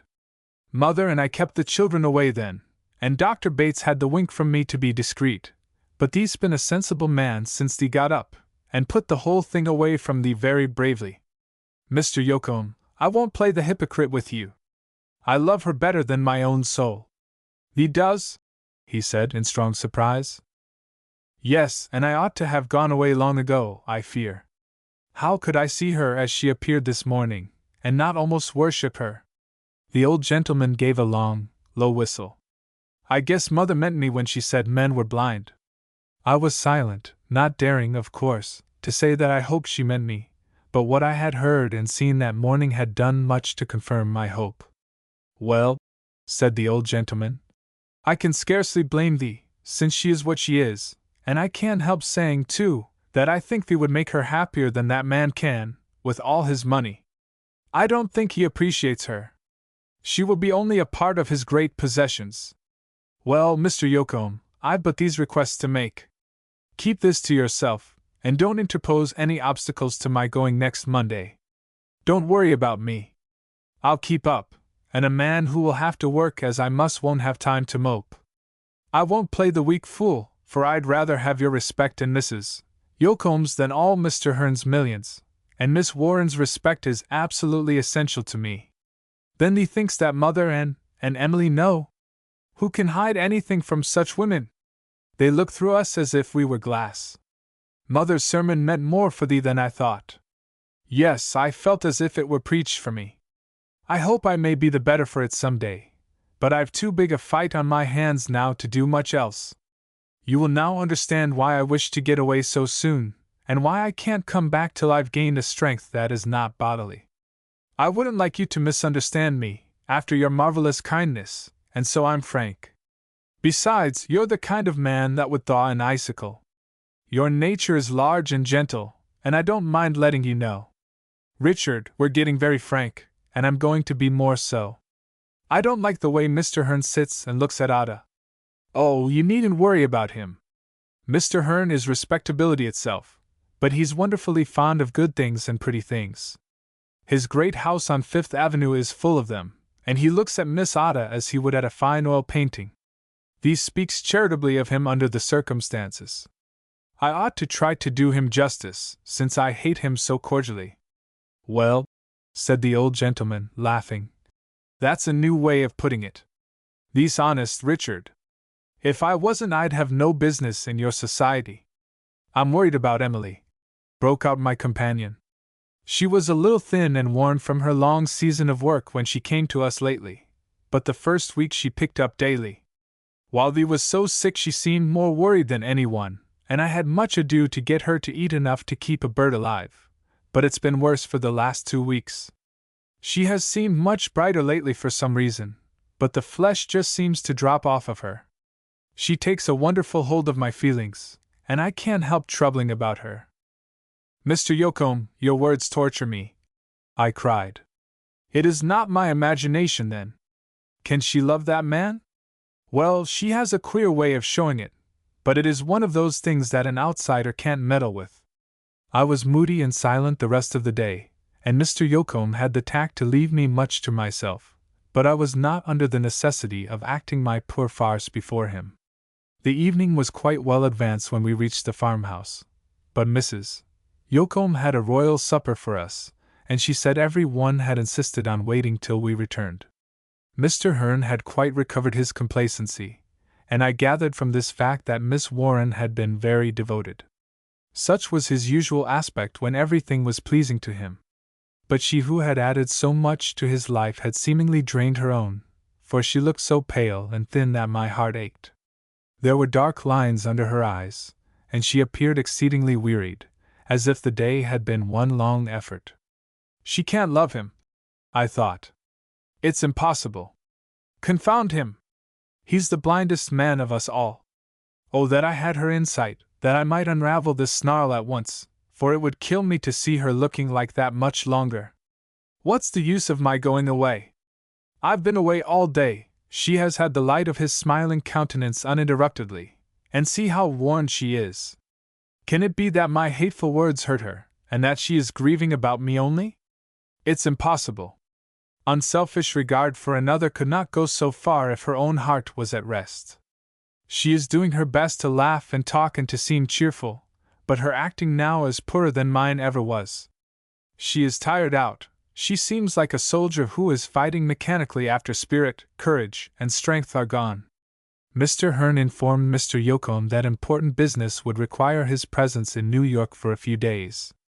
It's an enterprise that involves immense interests on both sides of the ocean, and there's to be quite a gathering of capitalists. Your paper will be full of it before very long, Mr. Morton. I'm always glad to hear of any grist for our mill, I said. Mrs. Yocombe, please excuse me. I'm selfish enough to prefer the cool piazza. But thee hasn't eaten anything. Oh, yes, I have, and I made a huge dinner, I replied carelessly, and sauntered out and lighted a cigar. Instead of coming out on the piazza, as I hoped, Miss Warren bade Mr. Hearn good night in the hall, and pleading fatigue, went to her room. She was down to see him off in the morning, and at his request accompanied him to the depot. I was reading on the piazza when she returned, and I hastened to assist her from the rockaway. Miss Warren, I exclaimed in deep solicitude, this long, hot ride has been too much for you. Perhaps it has, she replied briefly, without meeting my eyes. I'll go and rest. She pleaded a headache, and did not come down to dinner. Mrs. Yocombe returned from her room with a troubled face. I had resolved that I would not seek to see her alone while Mr. Hearn was away, and so resumed my long rambles. When I returned, about supper time, she was sitting on the piazza watching Adela and Zillah playing with their dolls. She did not look up as I took a seat on the steps not far away. At last I began. Can I tell you that I am very sorry you have been ill today? I wasn't dangerous, as country people say, she replied, a little brusquely. You look as if Dapple might run over you now. A kitten might run over me, she replied briefly, still keeping her eyes on the children. By and by she asked, Why do you look at me so intently, Mr. Morton? I beg your pardon. That's not answering my question. Suppose I deny that I was looking at you. You have not condescended to glance at me yet. You had better not deny it. Well, then, to tell you the truth, as I find I always must, I was looking for some trace of mercy. I was thinking whether I could venture to ask forgiveness for being more of a brute than Dapple yesterday. Have your words troubled you very much? They have indeed. Well, they've troubled me too. You think I'm heartless, Mr. Morton. And she arose and went to her piano. I followed her instantly. Won't you forgive me? I asked. I've repented. Oh, nonsense, Mr. Morton. You know as well as I do that I'm the one to ask forgiveness. No, I don't, I said in a low, passionate tone. I fear you are grieving about what you can't help. Can't help? She repeated, flushing. Yes, my being here makes you unhappy. If I knew it, I'd go tonight. And you think that out of sight would be out of mind, she said with a strange smile. Great God! I don't know what to think. I know that I would do anything under heaven to make you look as you did the first night I saw you. Do I look so badly? You look as if you might take wings and leave us at any moment. Then I wouldn't trouble you any more. Then my trouble would be without remedy. Marry Mr. Hearn. Marry him tomorrow, if you wish. I assure you that if you will be honestly and truly happy, I won't mope a day. I'll become the jolliest old bachelor in New York. I'll do anything within the power of man to make you your old joyous self. Now at last she turned her large, glorious eyes upon me, and their expression was sadness itself, but she only said quietly, I believe you, Mr. Morton. Then tell me, what can I do? Come to supper. And she rose and left me. I went to my old seat by the window, and the tumult in my heart was in wide contrast with the quiet summer evening. You are mistaken, Emily Warren, I thought. You have as much as said that I can do nothing for you. I'll break your chain. You shall not marry Gilbert Hearn, if I have to protest in the very church and before the altar. You are mine, by the best and divinest right, and with your truth as my ally I'll win you yet. From this hour I dedicate myself to your happiness. Heavens, how blind I've been! Come, Richard, said Mrs. Yocombe, putting her head within the door. Miss Warren sat in her place, silent and apathetic. She had the aspect of one who had submitted to the inevitable, but would no longer pretend she liked it. Mr. Yocombe was regarding her furtively, with a clouded brow, and Ada's glances were frequent and perplexed. I felt as if walking on air, and my heart was aglow with gladness, but I knew her far too well to show what was in my mind. My purpose now was to beguile the hours till I could show her what truth really required of her. With the utmost tact that I possessed, and with all the zest that hope confirmed inspired, I sought to diffuse a general cheerfulness, and I gradually drew her into the current of our talk. After supper I told them anecdotes of public characters and eminent people, for my calling gave me a great store of this kind of information. Ere she was aware, the despondent girl was asking questions, and my answers piqued her interest still more. At last, quite late in the evening, Mr. Yocombe exclaimed, Look here, Richard, what right has thee to keep me out of my bed long after regular hours? I'm not a night editor. Good people, you must all go to bed. I'm master of this house. Now, don't say anything, mother, to take me down. Finding myself alone with Miss Warren a moment in the hall, I asked, Have I not done more than merely come to supper? She turned from me instantly, and went swiftly up the stairway.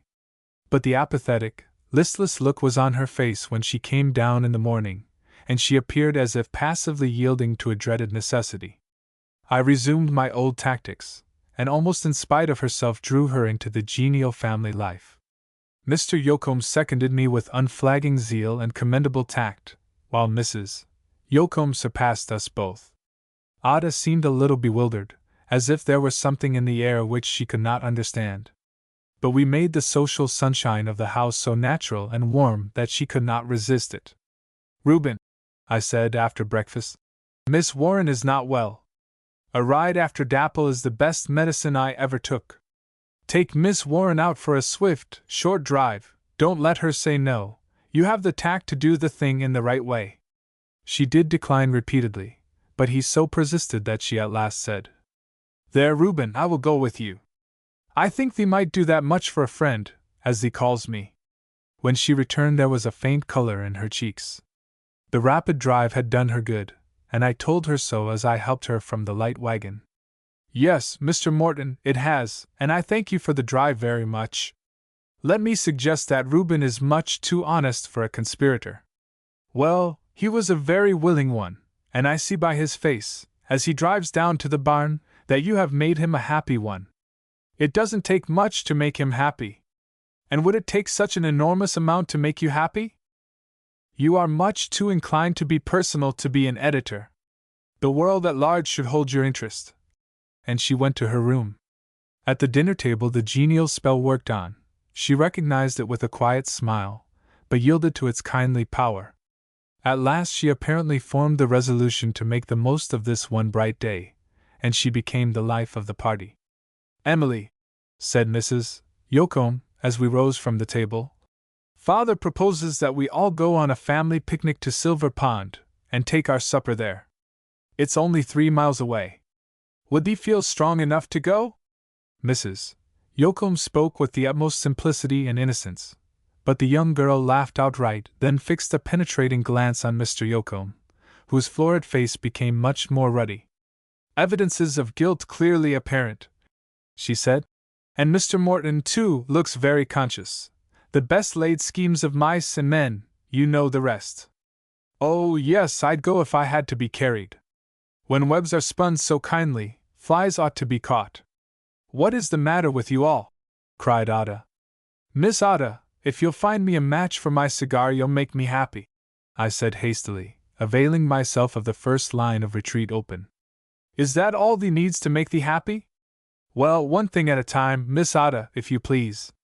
As the day grew cool, Reuben came around with the family rockaway. Mrs. Yocum and Ada had prepared a basket as large as their own generous natures. I placed Miss Warren beside Mrs. Yocum on the back seat, while I took my place by Ada, with Zillah between us. Little Adela and Reuben had become good friends, and she insisted on sitting between him and his father. As we rolled along the quiet country roads, chatting, laughing, and occasionally singing a snatch of a song, no one would have dreamed that any shadows rested on the party except those which slanted eastward from the trees, which often hung far over our heads. I took pains not to feign any forced gaiety, nor had I occasion to, for I was genuinely happy, happier than I had ever been before. Nothing was assured save the absolute truth of the woman that I loved, but with this ally I was confident. I was impartial in my attentions to Ada and Zillah, and so friendly to both that Ada was as pleased and happy as the child. We chaffed the country neighbors whom we met, and even chattered back at the barking squirrels that whisked before us along the fences. Mr. Yocum seemed almost as much of a boy as Reuben, and for some reason Miss Warren always laughed most at his pleasantries. Mrs. Yocum looked as placid and bright as Silver Pond, as it at last glistened beneath us in the breathless, sunny afternoon, but like the clear surface fringed with shadows that sank far beneath the water, there were traces of many thoughts in her large blue eyes. There was a cow lying under the trees where we meant to spread our table. I pointed her out to Miss Warren with humorous dismay. Shall we turn back? I asked. No, she replied, looking into my eyes gratefully. You have become so brave that I'm not afraid to go on. I ignored her reference to that which I intended she should forget for one day, believing that if we could make her happy she would recognize how far her golden-haloed lover came short of this power. So I said banteringly, I'll wager you my hat that you dare not get out and drive that terrific beast away. The idea of Emily's being afraid of a cow, after facing Dapple, cried Reuben. Well, we'll see, I said. Stop the rockaway here. What should I do with your hat, Mr. Morton? Wear it, and suffer the penalty, laughed Ada. You would surely win it, retorted the girl, a little nettled. I'll wager you a box of candy then, or anything you please. Let it be anything I please, she agreed, laughing. Mr. Morton, you are not going to let me get out alone? Oh, no, and I sprang out to assist her down. She wants you to be on hand in case the ferocious beast switches its tail, cried Ada. The hand she gave me trembled as I helped her out, and I saw that she regarded the placid creature with a dread that she could not disguise. Picking up a little stick, she stepped cautiously and hesitatingly toward the animal. While still ridiculously far away, she stopped, brandished her stick, and said, with a quaver in her threatening tone, Get up, I tell you! But the cow ruminated quietly as if understanding well that there was no occasion for alarm. The girl took one or two more faltering steps, and exclaimed, in a voice of desperate entreaty, Oh, please get up! We could scarcely contain ourselves for laughter. Oh, ye gods! How beautiful she is! I murmured. With her arm over Dapple's neck she was a goddess. Now she's a shrinking woman. Heaven grant that it may be my lot to protect her from the real perils of life. The cow suddenly switched her tail at a teasing gadfly, and the girl precipitately sought my side. Reuben sprang out of the rockaway and lay down and rolled in his uncontrollable mirth. Was there anything ever so ridiculous? Cried Ada, for to the country girl Miss Warren's fear was affectation. At Ada's words, Miss Warren's face suddenly became white and resolute. You, at least, shall not despise me, she said to me in a low tone, and shutting her eyes she made a blind rush toward the cow. I had barely time to catch her, or she would have thrown herself on the horns of the startled animal that, with tail in air, careered away among the trees. The girl was so weak and faint that I had to support her, but I could not forbear saying, in a tone that she alone heard, Do we ever despise that which we love supremely? Hush! She answered sternly.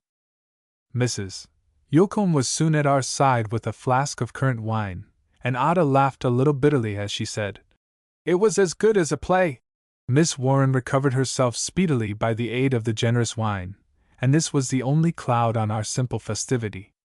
In her response to my ardent words she seemingly had satisfied her conscience, and she acted like one bent on making the most of this one occasion of fleeting pleasure. Ada was the only one who mentioned the banker. How Mr. Hearn would have enjoyed being here with us! She exclaimed. Miss Warren's response was a sudden pallor and a remorseful expression, but Mr. Yocombe and I speedily created a diversion of thought. I saw, however, that Ada was watching her with a perplexed brow. The hours quickly passed, and in the deepening shadows we returned homeward, Miss Warren singing some sweet old ballads, to which my heart kept time. She seemed both to bring the evening to a close, and sat down at the piano. Ada and I listened, well content. Having put the children to bed, Mrs. Yocombe joined us, and we chatted over the pleasant trip while waiting for Mr. Yocombe and Reuben, who had not returned from the barn. At last Mrs. Yocombe said heartily, as if summing it all up, Well, Richard, thee's given us a bright, merry afternoon. Yes, Richard, Miss Warren began, as if her heart had spoken unawares. I beg your pardon, Mr. Morton. And then she stopped in piteous confusion, for I had turned toward her with all my unspeakable love in my face. Ada's laugh rang out a little harshly. I hastened to the rescue of the embarrassed girl, saying, I don't see why you should beg my pardon. We're all friends here. At least I'm trying to be one as fast as a leopard can change his spots, and the Ethiopian his skin. As for you, a tailor would say you were cut from the same cloth as Mrs. Yocombe. But for some reason she could not recover herself. She probably realized, in the tumult of her feeling, that she had revealed her heart too clearly, and she could not help seeing that Ada understood her. She was too confused for further pretense, and too unnerved to attempt it. After a moment of pitiful hesitation she fled with a scarlet face to her room. Well, said Ada, with a slight hysterical laugh, I understand Emily Warren now. Pardon me, Miss Ada, I don't think you do, I began. If thee doesn't, thee's blind indeed. I am blind. Be assured I'm not any longer. And with a deep angry flush she, too, left us. I turned to Mrs. Yocombe, and taking both of her hands I entreated, As you have the heart of a woman, never let Emily Warren marry that man. Help me, help us both. My poor boy, she began. This is a serious matter. It is indeed, I said passionately. It's a question of life and death to us both. Well, she said thoughtfully, I think time and truth will be on thy side in the end, but I would advise thee not to do or say anything rash or hasty. She is very resolute. Give her time. Would to God I had taken her advice. Chapter 17 My Worst Blunder. I scarcely could foresee how we should get through the following day. I both longed for and dreaded it, feeling that though it might pass quietly enough, it would probably be decisive in its bearing on the problem of my life. Miss Warren would at last be compelled to face the truth squarely, that she had promised a man what she could not give, and that to permit him to go on blindly trusting would be impossible. The moment she realized fully that she had never truly loved him, and now never could, she would give up the pretense. Then why should she not see that love, duty, and truth could go together? That she had struggled desperately to be loyal to Mr. Hearn was sadly proved by her thin face and wasted form. But with a nature like hers, when once her genuine love was evoked, the effort to repress it was as vain as seeking to curb a rising tide. I now saw, as I looked back over the past weeks, that her love had grown steadily and irresistibly till it had overwhelmed all save her will and conscience, that these stood, the two solitary landmarks of her former world. And I knew they would stand, and that my only hope was to stand with them. Her love had gone out to me as mine had to her, from a constraint that she could not resist, and this fact I hoped would reveal to her its sacred right to live. With every motive that would naturally bind her to a man who could give her so much, her heart claimed its mate in one who must daily toil long hours for subsistence. It would be like her to recognize that a love so unthrifty and unselfish must spring from the deepest truths and needs of her being rather than from any passing causes. She would come to believe, as I did, that God had created us for each other. But it seemed as if the whole world had changed and gone awry when we sat down to breakfast the next morning. Ada was polite to me, but she was cool and distant. She no longer addressed me in the friendly tongue. It was you now. I had ceased to be one of them, in her estimation. Her father and mother looked grave and worried, but they were as kind and cordial to me as ever. Reuben and the little girls were evidently mystified by the great change in the social atmosphere, but were too inexperienced to understand it. I was pained by Ada's manner, but did not let it trouble me, feeling assured that as she thought the past over she would do me justice, and that our relations would become substantially those of a brother and sister. But I was puzzled and alarmed beyond measure by Miss Warren's manner and appearance, and my feelings alternated between the deepest sympathy and the strongest fear. She looked as if she had grown old in the night, and was haggard from sleeplessness. Her deep eyes had sunken deeper than ever, and the lines under them were dark indeed, but her white face was full of a cold scorn, and she held herself aloof from us all. She looked again as if capable of any blind, desperate self-sacrifice. Simple, honest Mr. Yocombe was sorely perplexed, but his wife's face was grave and inscrutable. If I had only gone quietly away and left the whole problem to her, how much better it would have been. I tried to speak to Miss Warren in a pleasant, natural way. Her answers were brief and polite, but nothing more. Before the meal was over she excused herself and returned to her room. I felt almost indignant. What had I, most of all, what had her kind, true friends, Mr. and Mrs. Yocombe, done to warrant that cold, scornful face? Her coming to breakfast was but a form, and she clearly wished to leave us at the earliest possible moment. Ada smiled satirically as she passed out, and the expression did not become her fair face. I strode out to the arbor in the garden and stared moodily at the floor, I know not how long, for I was greatly mystified and baffled, and my very soul was consumed with anxiety. She shall listen to reason, I muttered again and again.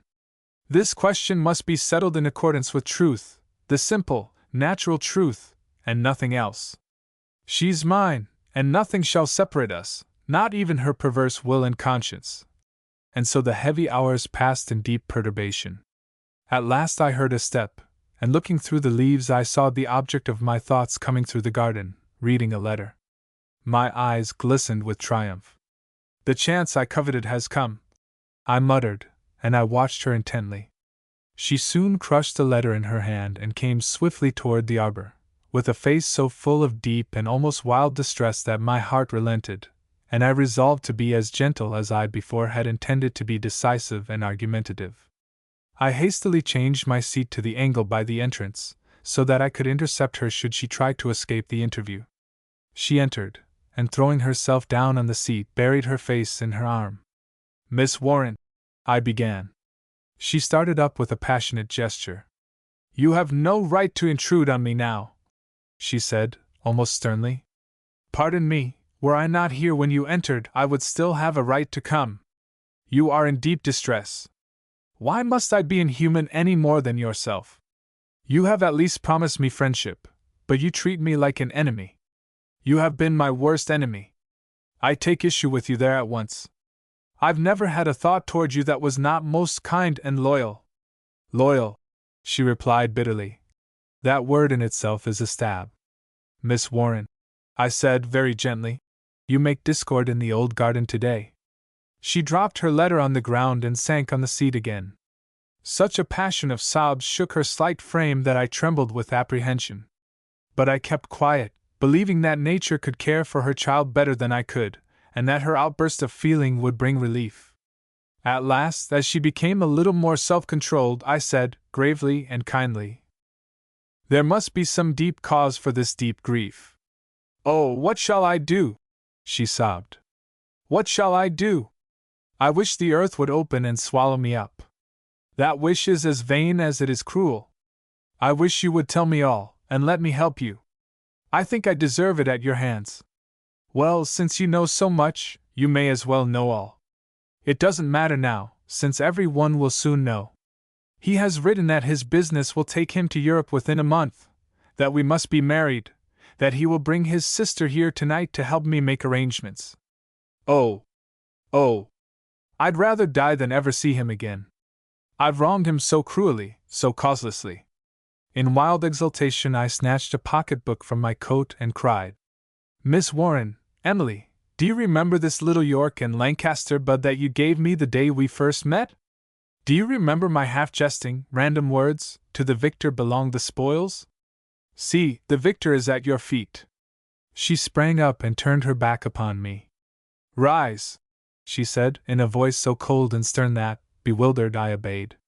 She soon became as calm as before. She had been passionate and unrestrained in her grief, but it was a stony quietness that chilled and disheartened me before she spoke. "It does indeed seem as if the truth between us could never be hidden," she said bitterly. "You have now very clearly shown your estimate of me. You regard me as one of those weak women of the past whom the strongest carry off. You have been the stronger in this case, oh, you know it well. Not even in the house of God could I escape your vigilant scrutiny. You hoped and watched and waited for me to be false. Should I yield to you, you would never forget that I had been false, and in accordance with your creed, you would ever fear, that is, if your passion lasted long enough, the coming of one still stronger, to whom in the weak necessity of my nature I again would yield. Low as I have fallen, I will never accept from a man a mere passion devoid of respect and honor. I'm no longer entitled to these, therefore I'll accept nothing."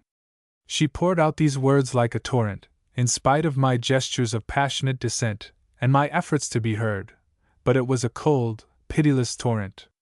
Excited as I was, I saw how intense was her self-loathing. I also saw despairingly that she embraced me in her scorn. "Miss Warren," I said dejectedly, "since you are so unjust to yourself, what hope have I?" "There is little enough for either of us," she continued more bitterly. "At least there is none for me. You will, no doubt, get bravely over it, as you said. Men generally do, especially when in their hearts they have no respect for the woman with whom they are infatuated. Mr. Morton, the day of your coming was indeed the day of my fate. I wish you could have saved the lives of the others, but not mine. I could then have died in peace, with honor unstained. But now, what is my life but an intolerable burden of shame and self-reproach? Without cause and beyond the thought of forgiveness, I've wronged a good, honorable man, who has been a kind and faithful friend for years. He is bringing his proud, aristocratic sister here tonight to learn how false and contemptible I am. The people among whom I earn my humble livelihood will soon know how unfit I am to be trusted with their daughters, that I am one who falls a spoil to the strongest. I have lost everything, chief of all my pearl of great price, my truth. What have I left? Is there a more impoverished creature in the world? There is nothing left to me but bare existence and hateful memories. Oh, the lightning was dim compared with the vividness with which I've seen it all since that hateful moment last night, when the truth became evident even to Audiobook. But up to that moment, even up to this hour, I hoped you pitied me, that you were watching and waiting to help me to be true and not to be false.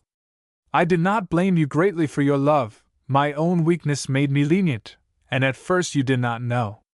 But since you now openly seek that which belongs to another, since you now exult that you are the stronger, and that I have become your spoil, I feel, though I cannot yet see and realize the depths into which I have fallen. Even today you might have helped me as a friend, and shown me how some poor shred of my truth might have been saved, but you snatch at me as if I were but the spoil of the strongest. Mr. Morton, either you or I must leave the farmhouse at once. This is the very fanaticism of truth," I cried desperately. Your mind is so utterly warped and morbid from dwelling on one side of this question that you are cruelly unjust. Would that I had been less kind and more just. I felt sorry for you, from the depths of my heart. Why have you had no pity for me? You are a man of the world and know it. Why did you not show me to what this wretched weakness would lead?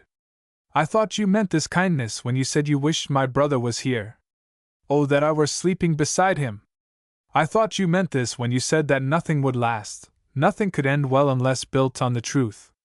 I hoped you were watching me with the vigilance of a man who, though loving me, was so strong and generous and honorable that he would try to save me from a weakness that I cannot understand, and which was the result of strange and unforeseen circumstances.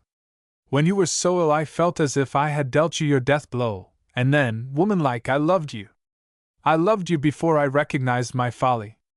Up to that point we could scarcely help ourselves. For weeks I tried to hide the truth from myself. I fought against it.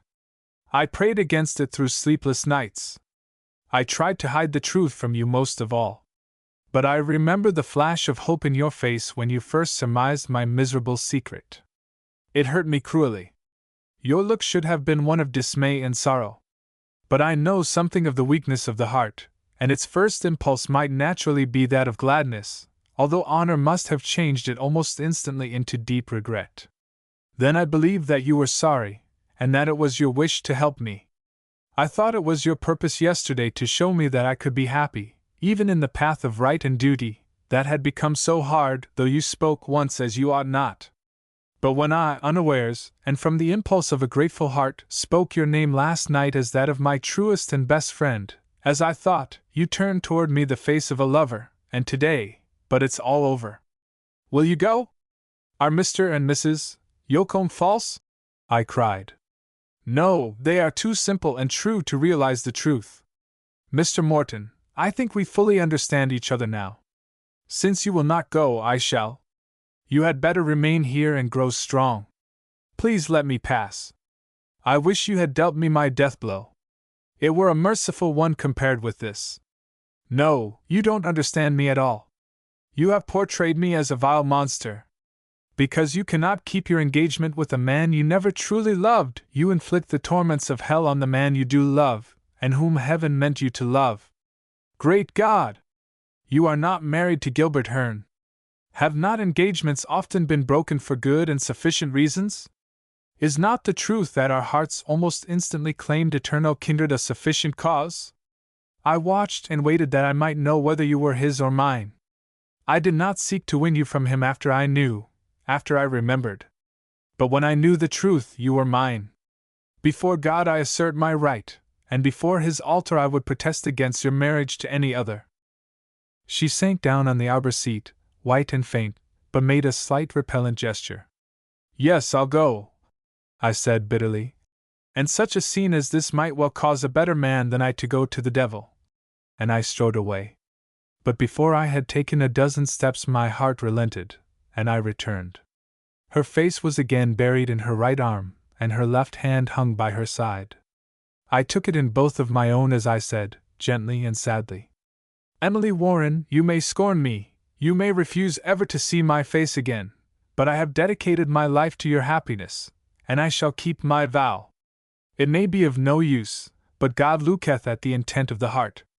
Heathen though I am, I cannot believe he will let the June day when we first met prove so fatal to us both, the God of whom Mrs. Yocombe told us once no harsh, useless self-sacrifice. You are not false, and never have been. Mrs. Yocombe is not more true. I respect and honor you, as I do my mother's memory, though my respect now counts so little to you. I never meant to wrong you or pain you, I meant your happiness first and always. If you care to know, my future life shall show whether I am a gentleman or a villain. May God show you how cruelly unjust you are to yourself. I shall attempt no further self-defense. Goodbye. She trembled, but she only whispered, Goodbye. Go and forget. When I forget you, when I fail in loving loyalty to you, may God forget me. I replied, and I hastened from the garden with as much sorrow and bitterness in my heart as the first man could have felt when the angel drove him from Eden. Alas! I was going out alone into a world that had become thorny indeed. As I approached the house, Mrs. Yoakum happened to come out on the piazza. I took her hand and drew her toward the garden gate. She saw that I was almost speechless from trouble, and with her native wisdom divined it all. "I did not take your advice," I groaned. "Accursed fool that I was! But no matter about me. Save Emily from herself. As you believe in God's mercy, watch over her as you watched over me. Show her the wrong of wrecking both of our lives. She's in the arbor there.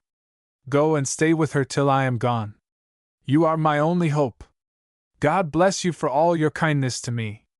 Please write. I shall be in torment till I hear from you. Goodbye." I watched her till I saw her enter the arbor, then hastened to the barn, where Reuben was giving the horses their noonday feeding. "Reuben," I said quietly, "I'm compelled to go to New York at once. We can catch the afternoon train if you are prompt." "Not a word, old fellow. I've no time now to explain. I must go, and I'll walk if you won't take me." And I hastened to the house and packed for departure with reckless haste. At the foot of the moody stairway I met Ada. "Are you going away?" she tried to say distantly, with face averted. "Yes, Miss Ada, and I fear you are glad." "No," she said brokenly, and turning she gave me her hand. "I can't keep this up any longer, Richard. Since we first met I've been very foolish, very weak, and thee has been a true gentleman toward me. I wish I might be a true brother. God knows I feel like one. Thee saved my life, Richard. I was wicked to forget that for a moment. Will thee forgive me? I'll forgive you only as you will let me become the most devoted brother a girl ever had, for I love and respect you, Ada, very, very much." Tears rushed into the warm-hearted girl's eyes. She put her arms around my neck and kissed me. "Let this seal that agreement," she said, "and I'll be thy sister in heart as well as in name." "How kind and good you are, Ada!" I faltered. "You are growing like your mother now. When you come to New York you will see how I keep my word." And I hastened away. Mr. Yoakum intercepted me in the path. "How's this? How's this?" he cried. "I must go to New York at once," I said. "Mrs. Yoakum will explain all. I have a message for Mr. Hearn. Please say that I will meet him at any time, and will give any explanations to which he has a right. Goodbye. I won't try to thank you for your kindness, which I shall value more and more every coming day." For a long time we rode in silence, Reuben looking as grim and lowering as his round, ruddy face permitted. At last he broke out. "Now I say, blast Emily Warren's grandfather!" "No, Reuben, my boy," I replied, putting my arm around him. "With all his millions, I'm heartily sorry for Mr. Hearn." Chapter 18 Mrs. Yoakum's Letters. I will not weary the reader with my experiences after arriving at New York. I could not have felt worse had I been driven into the dismal swamp. My apartments were dusty and stifling, and as cheerless as my feelings. My editorial chief welcomed me cordially, and talked business. "After you had gone," he was kind enough to say, "we learned your value. Night work is too wearing for you, so please take that office next to mine. I feel a little like breaking down myself, and don't intend to wait until I do, as you did. I shall be off a great deal the rest of the summer, and you'll have to manage things." "Pile on work," I said. "I'm greedy for it." "Yes," he replied, laughing. "I appreciate that rare trait of yours, but I shall regard you as insubordinate if you don't take proper rest. Give us your brains, Morton, and leave hack work to others. That's where you blundered before." Within an hour I was caught in the whirl of the great complicated world, and, as I said to Mr. Yoakum, I had indeed no time to mope. Thank God for work. It's the best antidote this world has for trouble. But when night came my brain was weary and my heart heavy as lead. It seemed as if the farmhouse was in another world, so diverse was everything there from my present life. I had given my uptown address to Mrs. Yoakum and went home, if I may apply that term to my dismal boarding place, Tuesday night, feeling assured that there must be a letter. Good Mrs. Yoakum had not failed me, for on my table lay a bulky envelope, addressed in a quaint but clear hand. I was glad no one saw how my hand trembled as I opened her missive and read. My dear Richard, I know how anxious thee is for tidings from us all, and especially from one toward whom thy heart is very tender. I will take up the sad story where thee left it. Having all the facts, thee can draw thy own conclusions. I found Emily in an almost fainting condition, and I just took her in my arms and let her cry like a child until tears brought relief. It was no time for words. Then I brought her into the house and gave her something that made her sleep in spite of herself. She awoke about an hour before Gilbert Hearn's arrival, and her nervous trepidation at the thought of meeting him was so great that I resolved she should not see him, at least not that night, and I told her so. This gave her great relief, though she said it was cowardly in her to feel so. But in truth she was too ill to see him. Her struggle had been too long and severe, and her nervous system was utterly prostrated. I had Dr. Bates here when Gilbert Hearn came, and the doctor is very discreet. I told him that he must manage so that Emily need not see the one she so feared to meet again, and hinted plainly why, though making no reference to thee, of course. The doctor acted as I wish, not because I wished it, but on professional grounds.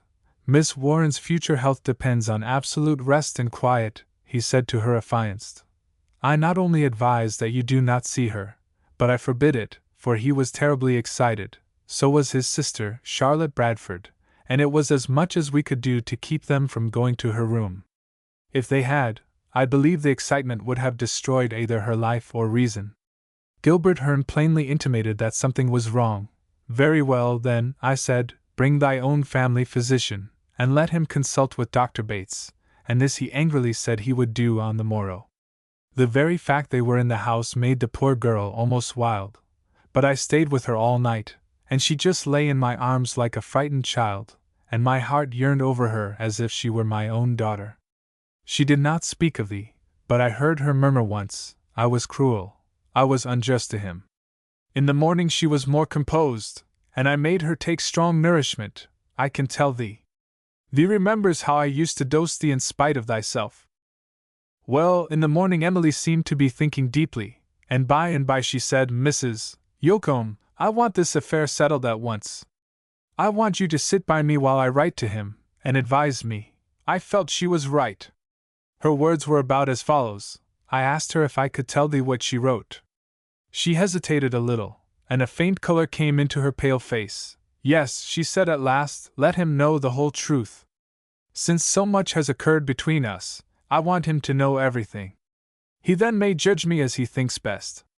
I have a horror of any more misunderstanding. You can never know, Mr. Hearn, she wrote, the pain and sorrow with which I address to you these words. Still less can you know my shame and remorse. But you are an honorable man, and have a right to the truth. My best hope is that when you know how unworthy I am of your regret will be slight. I recall all your kindness to me, and my heart is tortured as I now think of the requital I am making. Still, justice to myself requires that I tell you that I mistook my gratitude and esteem, my respect and genuine regard, for a deeper emotion. You will remember, however, that I long hesitated, feeling instinctively that I could not give you what you had a right to expect. Last spring you pressed me for a definite answer.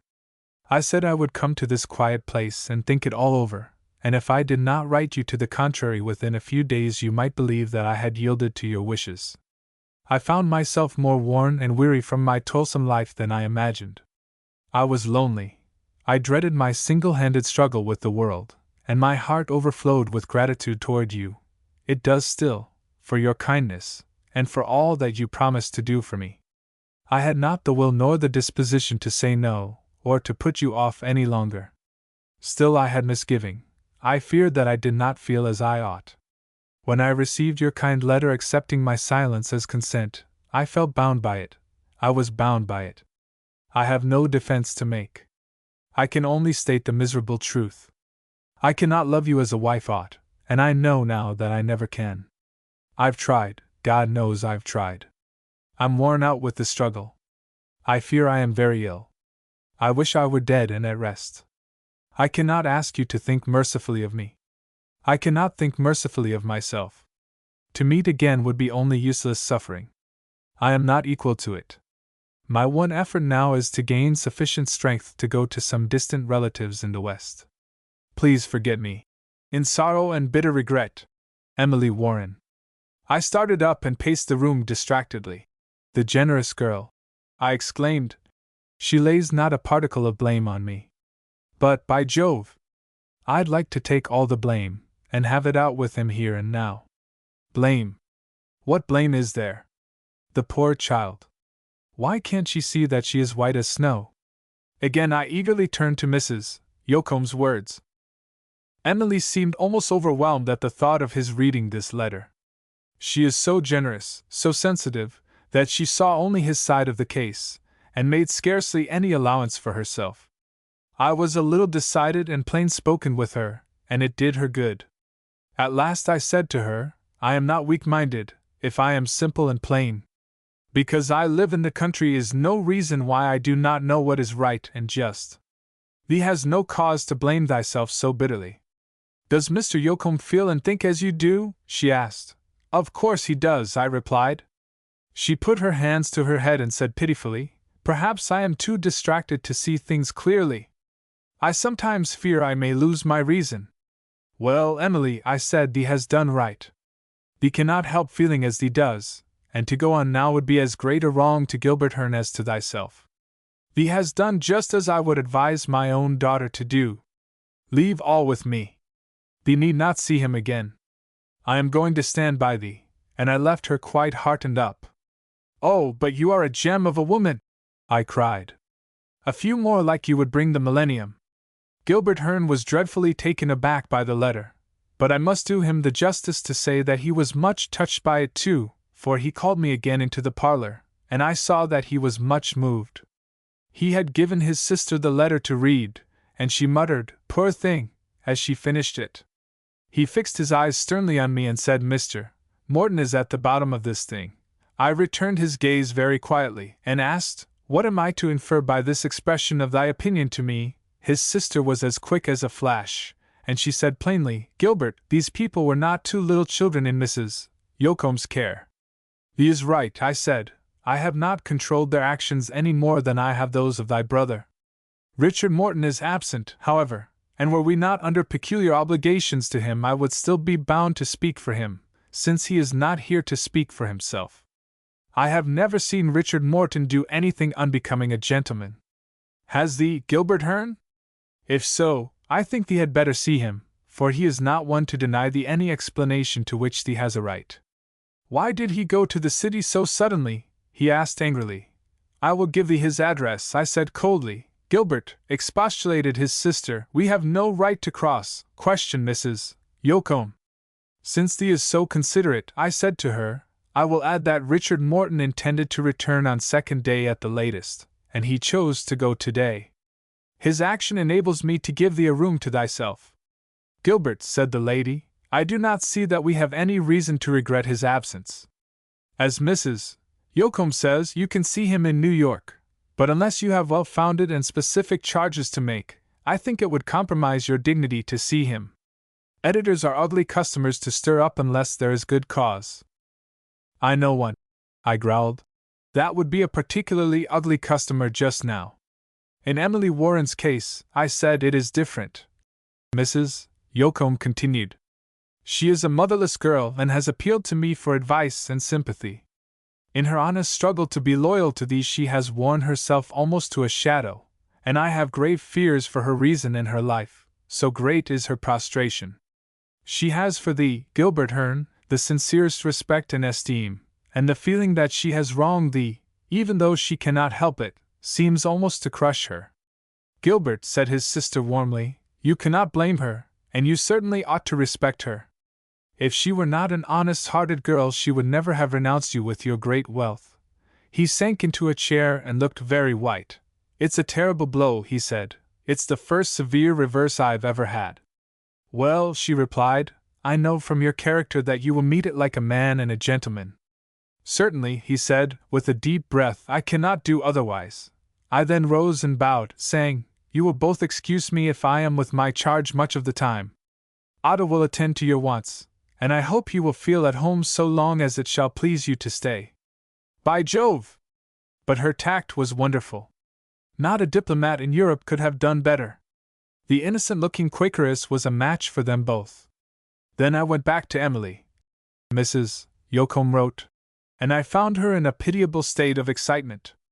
When I opened the door, she started up apprehensively, as if she feared that the man with whom she had broken would burst in upon her with bitter reproaches. I told her everything, for even I cannot deceive her, she is so quick.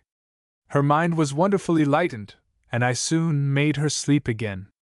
She awoke in the evening much quieter, but she cried a good deal in the night, and I surmised she was thinking of thee more than of herself or of him. I wish thee had waited until all this was over, but I think all will come out right. Oh, the unutterable fool that I was! I groaned. I'm the champion blunderer of the world.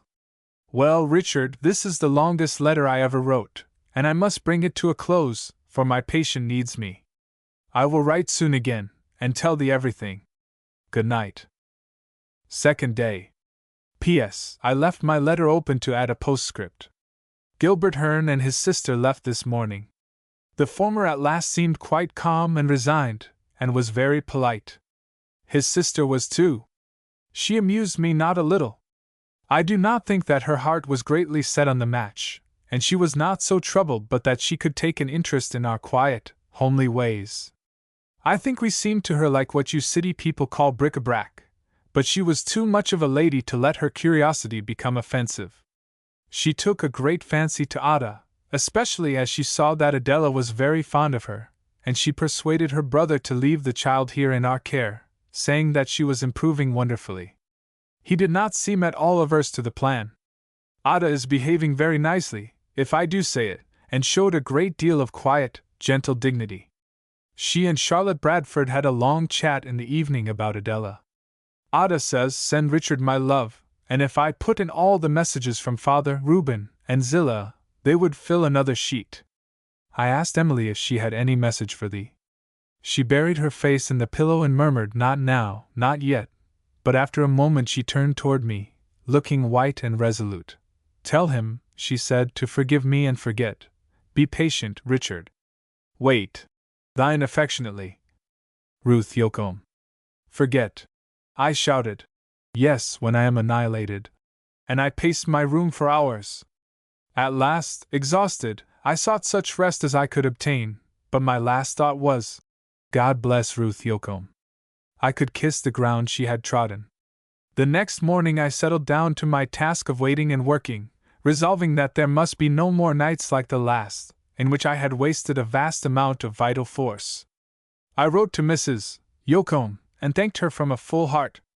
I sent messages to all the family and said, "Tell Ada I shall keep her love warm in my heart, and that I send her twice as much of mine in return.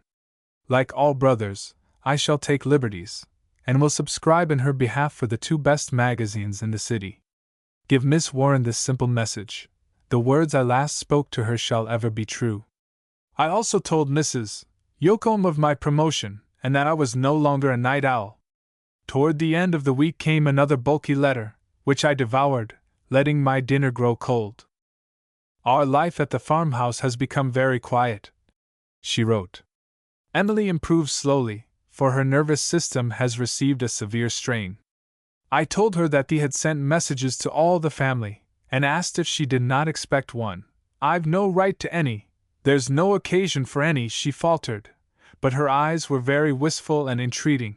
"Well," I said, "I must clear my conscience, and since he sent thee one, I must give it." He writes, "Say to Miss Warren in reply that the last words I spoke to her shall ever be true." "I suppose thee knows what he means," I said, smiling. "I don't." She buried her face in the pillow again.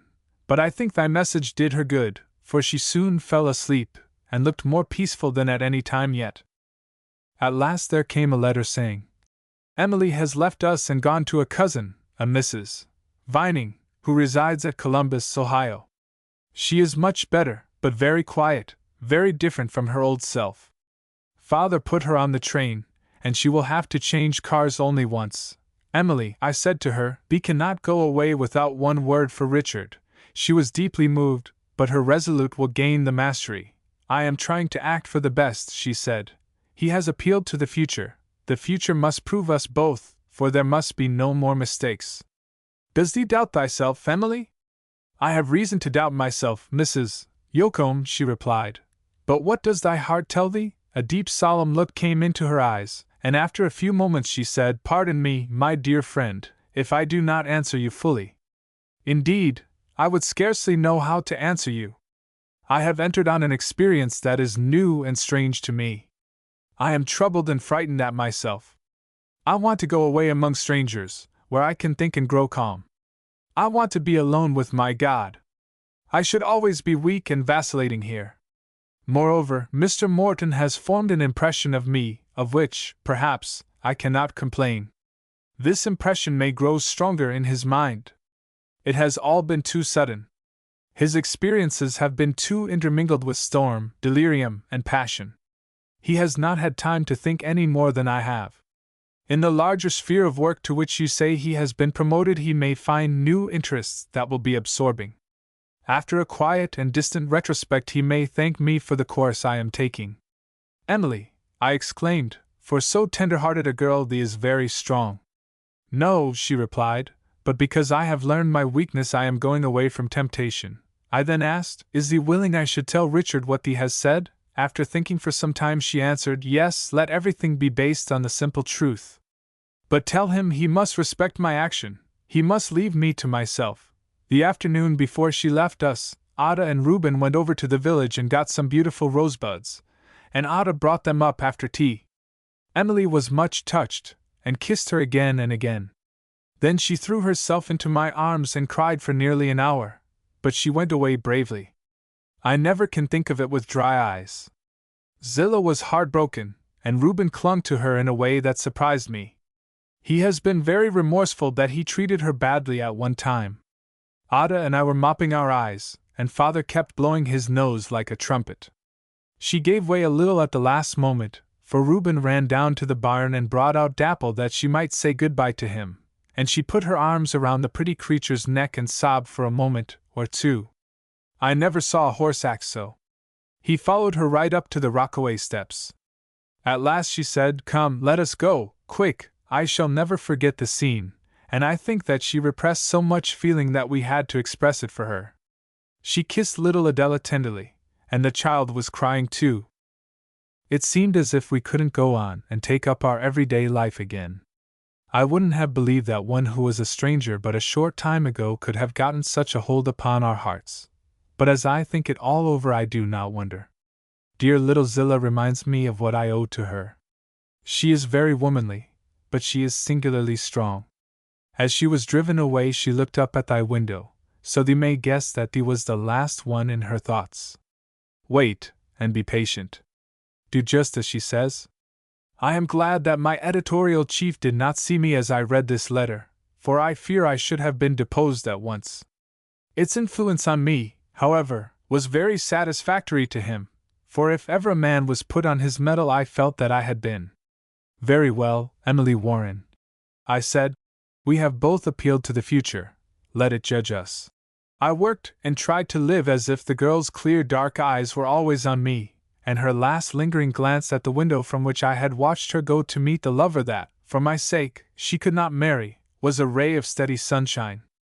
She did not realize how unconsciously she had given me hope. A few days later I looked carefully over our subscription list. Her paper had been stopped, and I felt this keenly, but as I was staring blankly at the obliterated name a happy thought occurred to me, and I turned to the letter V. With a gleam of deep satisfaction in my eyes I found the address, Mrs. Adelaide Vining, Columbus, Ohio. Now through the editorial page I can write to her daily, I thought. Late in September my chief said to me, Look here, Morton, you are pitching into every dragon in the country. I don't mind fighting 3 or 4 evils or abuses at a time, but this general onslaught is raising a breeze. With your permission, I don't care if it becomes a gale, as long as we are well ballasted with facts. Well, to go back to my first figure, be sure you are well armed before you attack.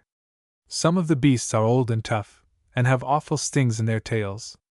The people seem to like it, though, from the way subscriptions are coming in. But I wrote chiefly for one reader.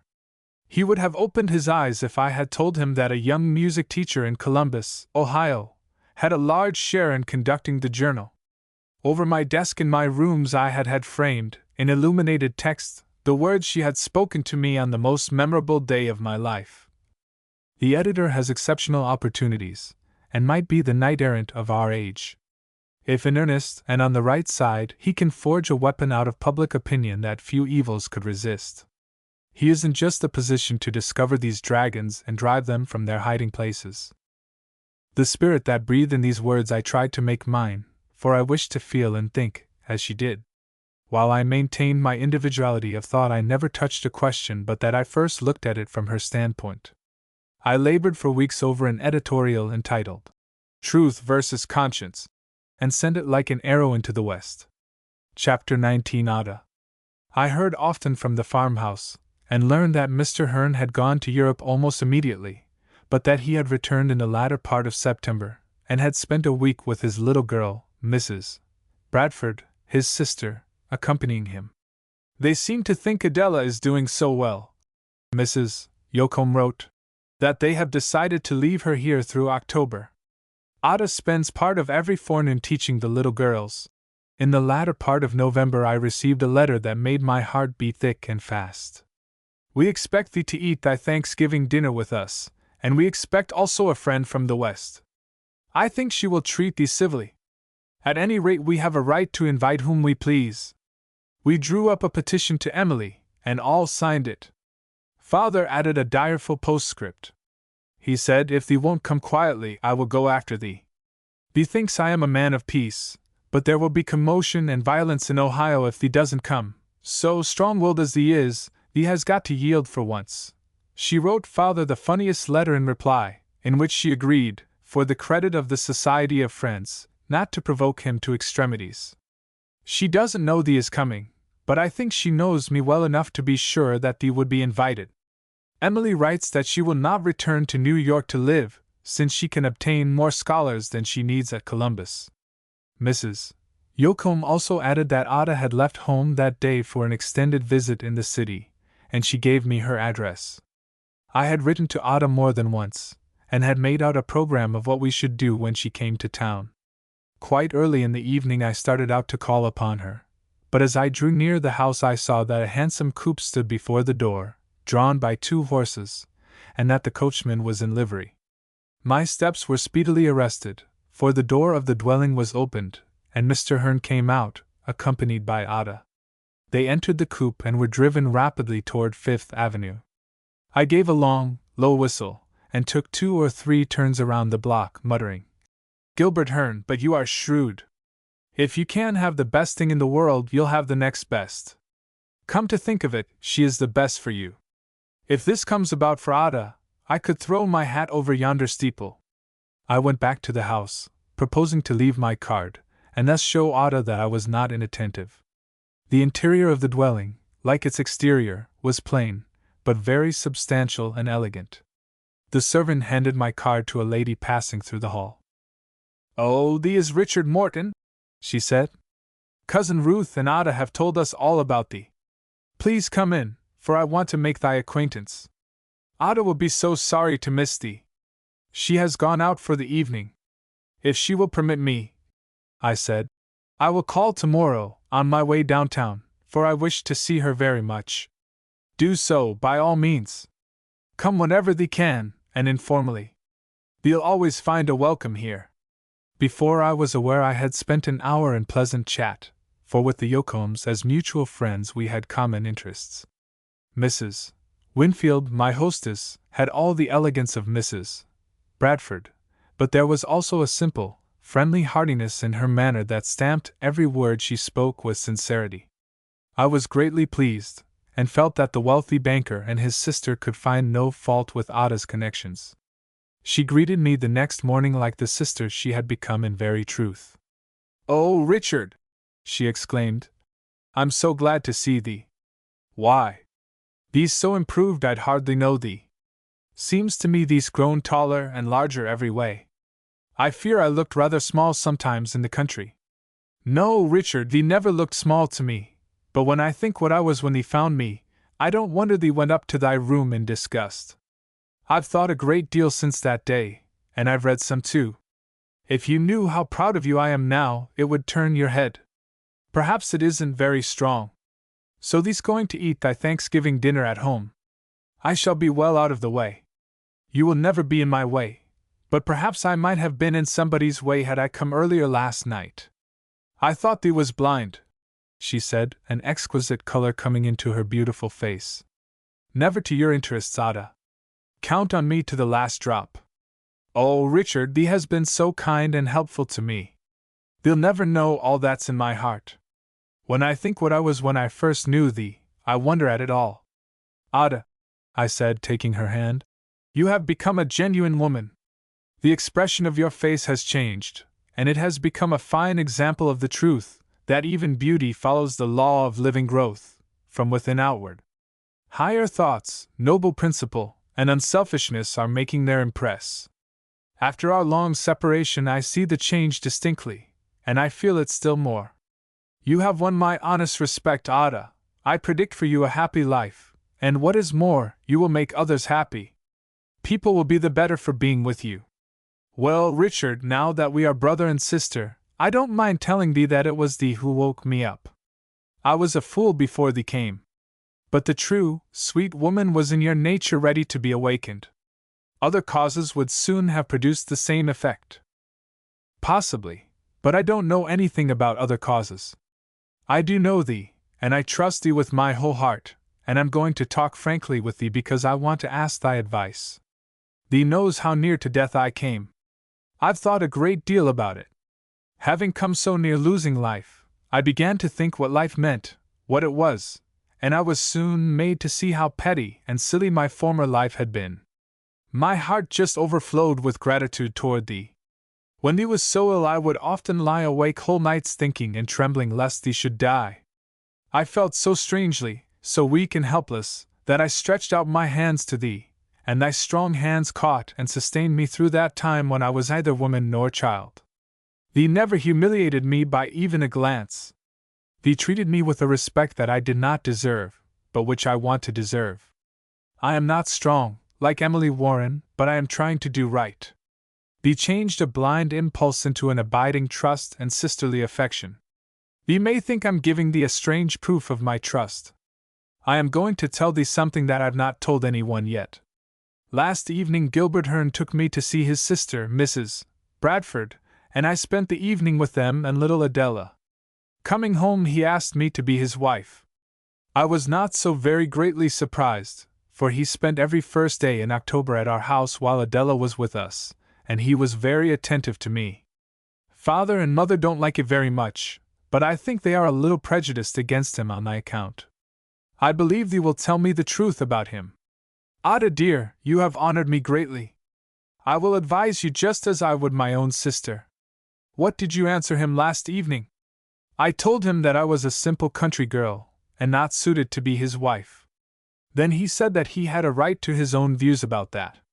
He said he wanted a genuine wife, one that would love him and his little girl, and not a society woman, who would marry him for his money. That is exceedingly sensible. Yes, he said he wanted a home, and that he was fond of quiet home life, that I came of a quiet, sincere people, and that he had seen enough of me to know that he could trust me.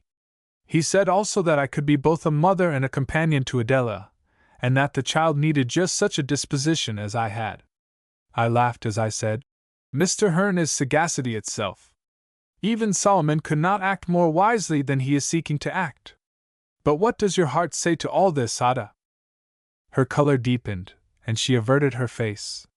You will think I'm dreadfully matter-of-fact, Richard, but I think that perhaps we are suited to each other. I've thought about it a great deal. As I said before, my head isn't very strong. I couldn't understand half the things he thinks and writes about. I've seen that clearly. He wouldn't expect a wife to understand his business, and he says he wants to forget all about it when he comes home. He says he likes a place full of beauty, repose, and genial light. He likes quiet dinner parties made up of his business friends, and not literary people like thee. We haven't got great, inquiring minds like thee and Emily Warren. You are making fun of me now, Ada. I fear Miss Warren has thrown me over in disgust. Nonsense, Richard. She loves thy little finger more than I am capable of loving any man. She is strong and intense, and she could go with thee in thought wherever thee pleases. I'm only Ada. Yes, you are Ada, and the man who has the reputation of having the best of everything in the city wants you badly, and with good reason. But I want to know what you want. I want to know what thee thinks of it. I want thee to tell me about him. Does thee know anything against him? No, Ada. Even when I feared he would disappoint my dearest hope, I told your mother that he was an honorable man. He is exceedingly shrewd in business, but I never heard of his doing anything that was not square. I think he would make you a very kind, considerate husband, and, as he says, you could do so much for his little girl. But rich as he is, Ada, he is not rich enough for you unless you can truly love him. I think I can love him in my quiet way. I think I would be happy in the life I would lead with him. I'm fond of housekeeping, and very fond of pretty things and of the city, as thee knows. Then I could do so much for them all at home. Father and mother are growing old.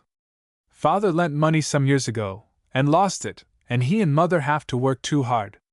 I could do so much for them and for Zillah, and that would make me happy. But I am so simple, and I know so little, that I fear I can't satisfy him. I have no fear on that score. What I am anxious about is, will he satisfy you? You can't realize how bent upon your happiness I am. I thank thee, Richard. I was not wrong in coming to thee. Well, I told him that I wanted to think it all over, and I asked him to do the same. He said he had fully made up his mind and that his sister heartily approved of his course, and had advised it. He said that he would wait for me as long as I pleased. Now if he thinks it's best, thy words would have much influence with father and mother. I raised her hand to my lips, and said feelingly, Ada, I am very grateful for this confidence. I feel more honored that you should have come to me than if I had been made governor. In view of what you have said, I do think it's best. Mr. Hearn will always be kind and considerate. He will be very proud of you, and you will grow rapidly in those qualities that will adorn your high social position. Do not undervalue yourself. Gilbert Hearn may well thank God for you every day of his life. I went down to the office in a mood to write an interminable Thanksgiving editorial, for it seemed as if the clouds were all breaking away.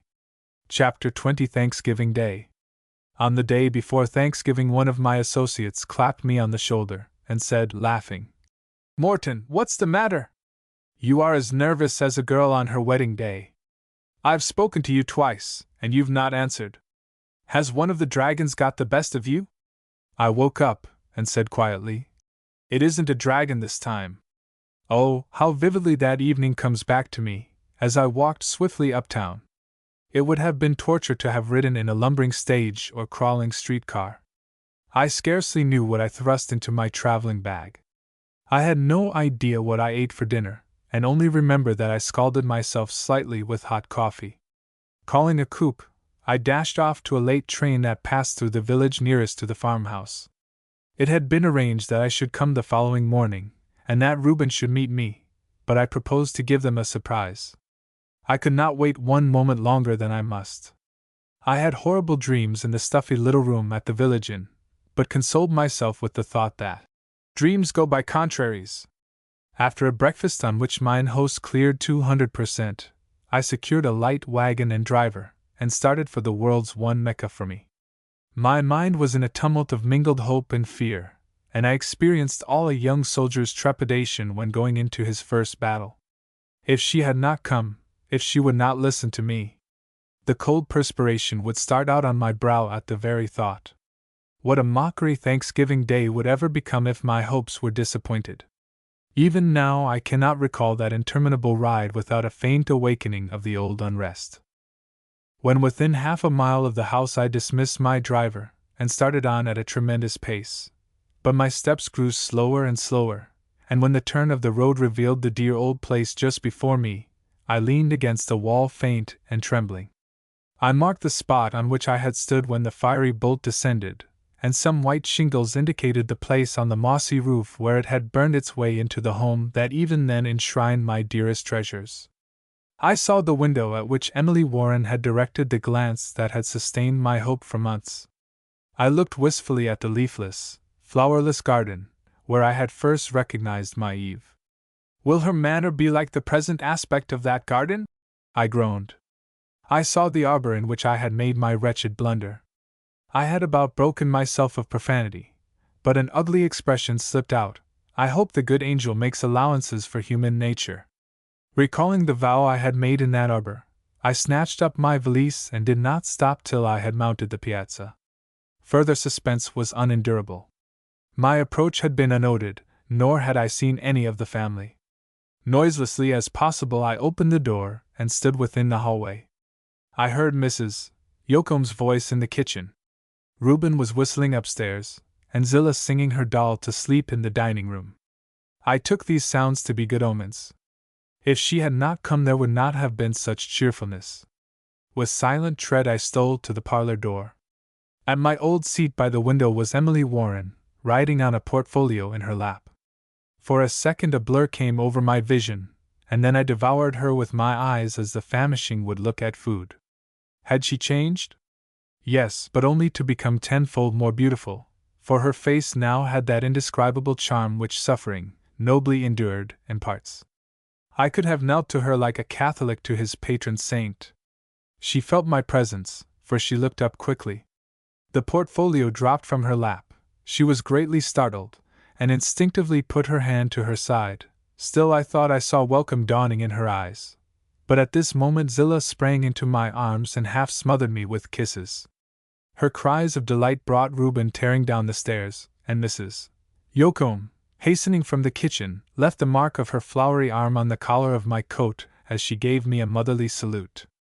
Their welcome was so warm, spontaneous, and real that tears came into my eyes, for I felt that I was no longer a lonely man without kindred. But after a moment or two I broke away from them and turned to Miss Warren, for after all my Thanksgiving Day depended upon her. She had become very pale, but her eyes were glistening at the honest feelings she had witnessed.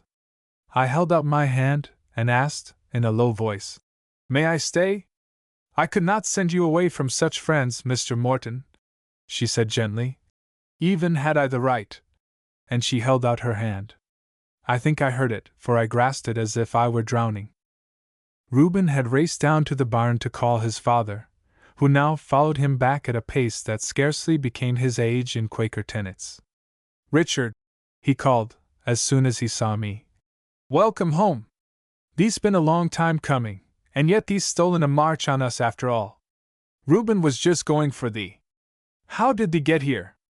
There's no train so early." "Oh, I came last night. A ship's cable couldn't hold me the moment I could get away." "Mother, I think that's quite a compliment to us old people," he began, with the humorous twinkle that I so well remembered in his honest eyes. "Has thee seen Ada?" "Yes, indeed, and she sent more love than I could carry to you all. She looked just lovely, and I nearly forgot to go downtown that morning." Miss Warren was about to leave the room, but the old gentleman caught her hand and asked, "Where is thee going, Emily? Pardon me, I thought you would all have much to say to Mr. Morton." "So we have, to be sure. We won't get half through today, but that's no reason for thy leaving us. We are all one family under this roof, thank God, and I'm going to thank him today in good old style and no make-believe." And he kept her hand as she sat down by him. "If you knew how homesick I've often been, you would realize how much good your words do me," she replied gratefully. "So thee's been homesick, has thee? Well, thee didn't let us know. What good would it have done? I couldn't come before. Well, I am kind of glad thee was homesick. The missing wasn't all on our side. Why, Richard, thee never saw such a disconsolate household as we were after Emily left. I even lost my appetite, didn't I, Mother? And that's more than I've done for any lady since Ebenezer Holcomb cut me out of thy company at a picnic. Let me see, how many years ago is it, Mother? Thee doesn't think I remember such foolishness, I hope," said the old lady, but with a rising color almost pretty as the blush I had seen so recently on Ada's face. Mr. Yoakum leaned back and laughed. "See Mother blush," he cried. "Poor Ebenezer! Thee'll want more than light nonsense for thy dinner by and by, so I must go back to the kitchen. As she turned away, she gave a sweet suggestion of the blushing girl for whom Ebenezer had sighed in vain, and I said emphatically, "Yes, indeed, Mr. Yocom, you may well say poor Ebenezer. How in the world did he ever survive it?" These very sympathetic, Richard. Miss Warren looked at him threateningly. I tried to laugh it off and said, "Even if he had a millstone for a heart, it must have broken at such a loss. Oh, don't thee worry. He's a hale and hearty grandfather today." Miss Warren broke into a laugh that set all my nerves tingling. "Yes," she cried. "I thought it would end in that way." "Why, Emily, bless thee," said Mrs. Yocom, running in. "I haven't heard thee laugh so since thee came." "She's at her old tricks," said her husband, "laughing at Richard and me." I found her merriment anything but reassuring, and I muttered under my breath, "Perdition on Ebenezer and his speedy comfort! I hope she don't class me with him." Very soon Mrs. Yocom appeared again and said, "Father, thee must take them all out to drive. I can't do anything straight while I hear you all talking and laughing, for my thoughts are with you. I've put salt into one pie already. A Thanksgiving dinner requires one's whole mind. Bustle, bustle, all get ready. Mother's mistress of this house on Thanksgiving Day, if at no other time. We're commanded to obey the powers that be, and if the woman who can get up such a dinner as Mother can isn't a power, I'd like to know where we'll find one. I'm very meek and respectful on Thanksgiving morning. Get on thy wraps, Emily. No mutiny before dinner." She seemed very ready to go, for I think she dreaded being left alone with me. I, too, was glad to gain time, for I was strangely unnerved and apprehensive. She avoided meeting my eyes, and was inscrutable. In a few moments we were in the family rockaway, bowling over the country at a grand pace. "Mother's shrewd," said Mr. Yocom. "She knew that a ride like this in the frosty air would give us an appetite for any kind of a dinner, but it will make hers taste like the Feast of Tabernacles. Let him go, Reuben, let him go!" "Do you call this a Quaker pace?" asked Miss Warren, who sat with Zillah on the back seat. "Yes, I'm acting just as I feel moved. Thee's much too slow for a friend, Emily. Now I'll wager thee a plum that Richard likes it. Doesn't thee, Richard? Suppose a wheel should come off," I suggested. "I'm awfully nervous today. I was sure the train would break down or run off the track last night, then I had horrible dreams at the hotel." "Why, Mr. Morton," Miss Warren exclaimed, "what did you eat for supper?" "Bless me! I don't know. Come to think of it, I didn't have any." "Did thee have any breakfast?" asked Mr. Yocom, who seemed greatly amused. "I believe so. I went through the motions. Drive slow, Reuben, Richard's afraid he'll have his neck broken before dinner." And they all had a great laugh at my expense. "I've won the plum this time," cried Miss Warren. "Thee has indeed, and thee deserves it sure enough." I looked around at her, but could not catch her eyes. My efforts to emulate Mr. Yocom's spirit were superhuman, but my success was indifferent. I was too anxious, too doubtful concerning the girl who was so gentle and yet so strong. She had far more quietude and self-mastery than I, and with good reason, for she was mistress of the situation.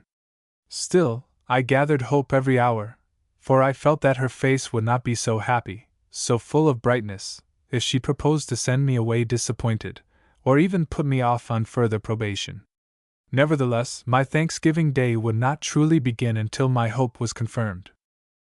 Dinner was smoking on the table when we returned, and it was so exceedingly tempting that I enjoyed its aroma with much of Mr. Yocom's satisfaction, and I sat down at his right, feeling that if one question were settled I would be the most thankful man in the land.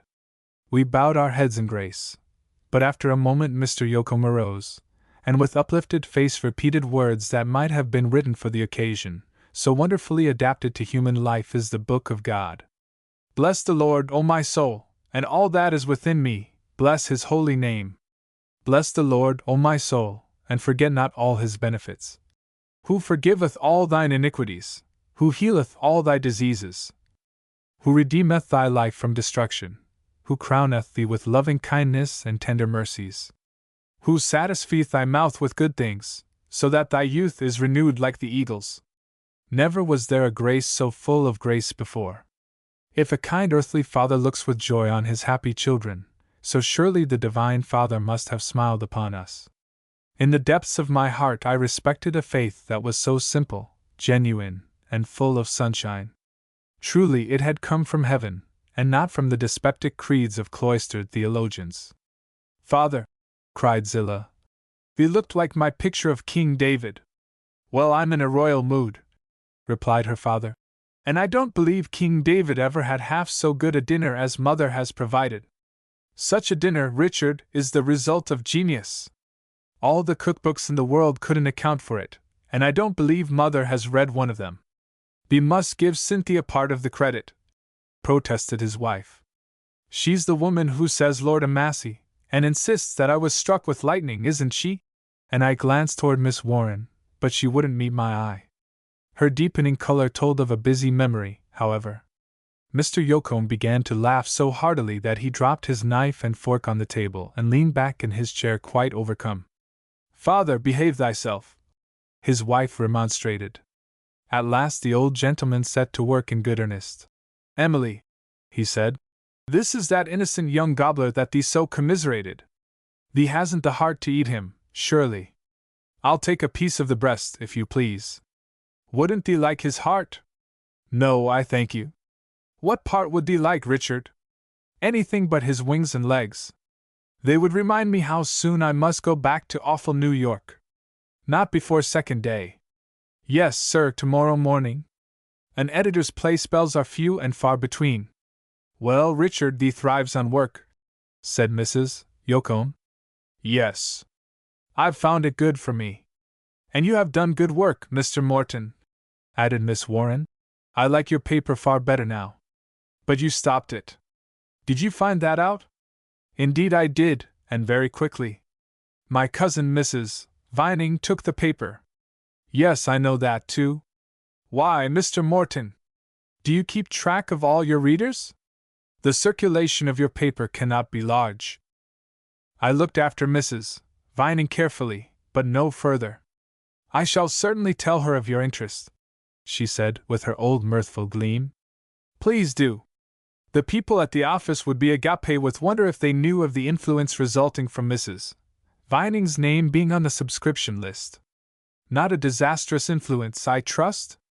It has occasioned us some hot work. My chief says that nearly all the dragons in the country are stirred up. And some of them have been sorely wounded. I've noted that too, said the girl, flushing with pleasure in spite of herself. Yes, please tell Mrs. Vining that also. Credit should be given where it's due. Her laugh now rang out with its old-time genuineness. Cousin Adelaide would be more agape than the people of your office. I think the dragons owe their tribulations to your disposition to fight them. If you could see some words in illuminated text over my desk you would know better. Mr. Yocombe, don't you think we are going to have an early winter? She asked abruptly, with a fine color in her face. I don't think it's going to be cold, not very cold, Emily. There are prospects of a thaw today. And the old gentleman leaned back in his chair and shook with suppressed merriment. Father, behave thyself. Was there ever such a man? Mrs. Yocombe exclaimed reproachfully. I know you think there never was and never will be, Mrs. Yocombe, I cried, controlling myself with difficulty, for the old gentleman's manner was irresistibly droll, and instead of the pallor that used to make my heart ache, Miss Warren's face was like a carnation rose. My hope grew apace, for her threatening looks at Mr. Yocombe contained no trace of pain or deep annoyance, while the embarrassment she could not hide so enhanced her loveliness that it was a heavy cross to withhold my eager eyes. Reuben kindly came to our relief, for he said, I tell thee what it is, Mother, I feel as if we ought to have Dapple in here with us. Emily, wouldn't thee rather have old Plod? Mr. Yocombe asked. No, she replied brusquely, and this set her kind tormentor off once more. But an earnest look soon came into his face, and he said, with eyes moist with feeling, Well, this is a time of thanksgiving, and never before in all my life has my heart seemed so full of gladness and gratitude. Richard, I crept in this old home when I was a baby, and I whistled through the house just as Reuben does. In this very room my dear old father trimmed my jacket for me, God bless him! Oh, I deserved it richly, but mother's sorrowful looks cut deeper, I can tell thee. It was to this home I brought the prettiest lass in the county. What am I saying? The prettiest lass in the world. No offense to thee, Emily, thee wasn't alive then. If every man had such a home as thee has made for me and the children, mother, the millennium would begin before next Thanksgiving. In this house my children were born, and here they have played. I've seen their happy faces in every nook and corner, and with everything I have a dear association. In this home we bade good-bye to our dear little Ruth. She's ours still, mother, and she is at home, too, as we are. But everything in this house that our little angel child touched has become sacred to me. Ah, Richard, there are some things in life that thee hasn't learned yet, and all the books couldn't teach thee. But what I have said to thee reveals a little of my love for this old home.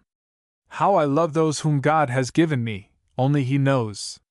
Well, He directed thy random steps to us one day last June, and we welcomed thee as a stranger.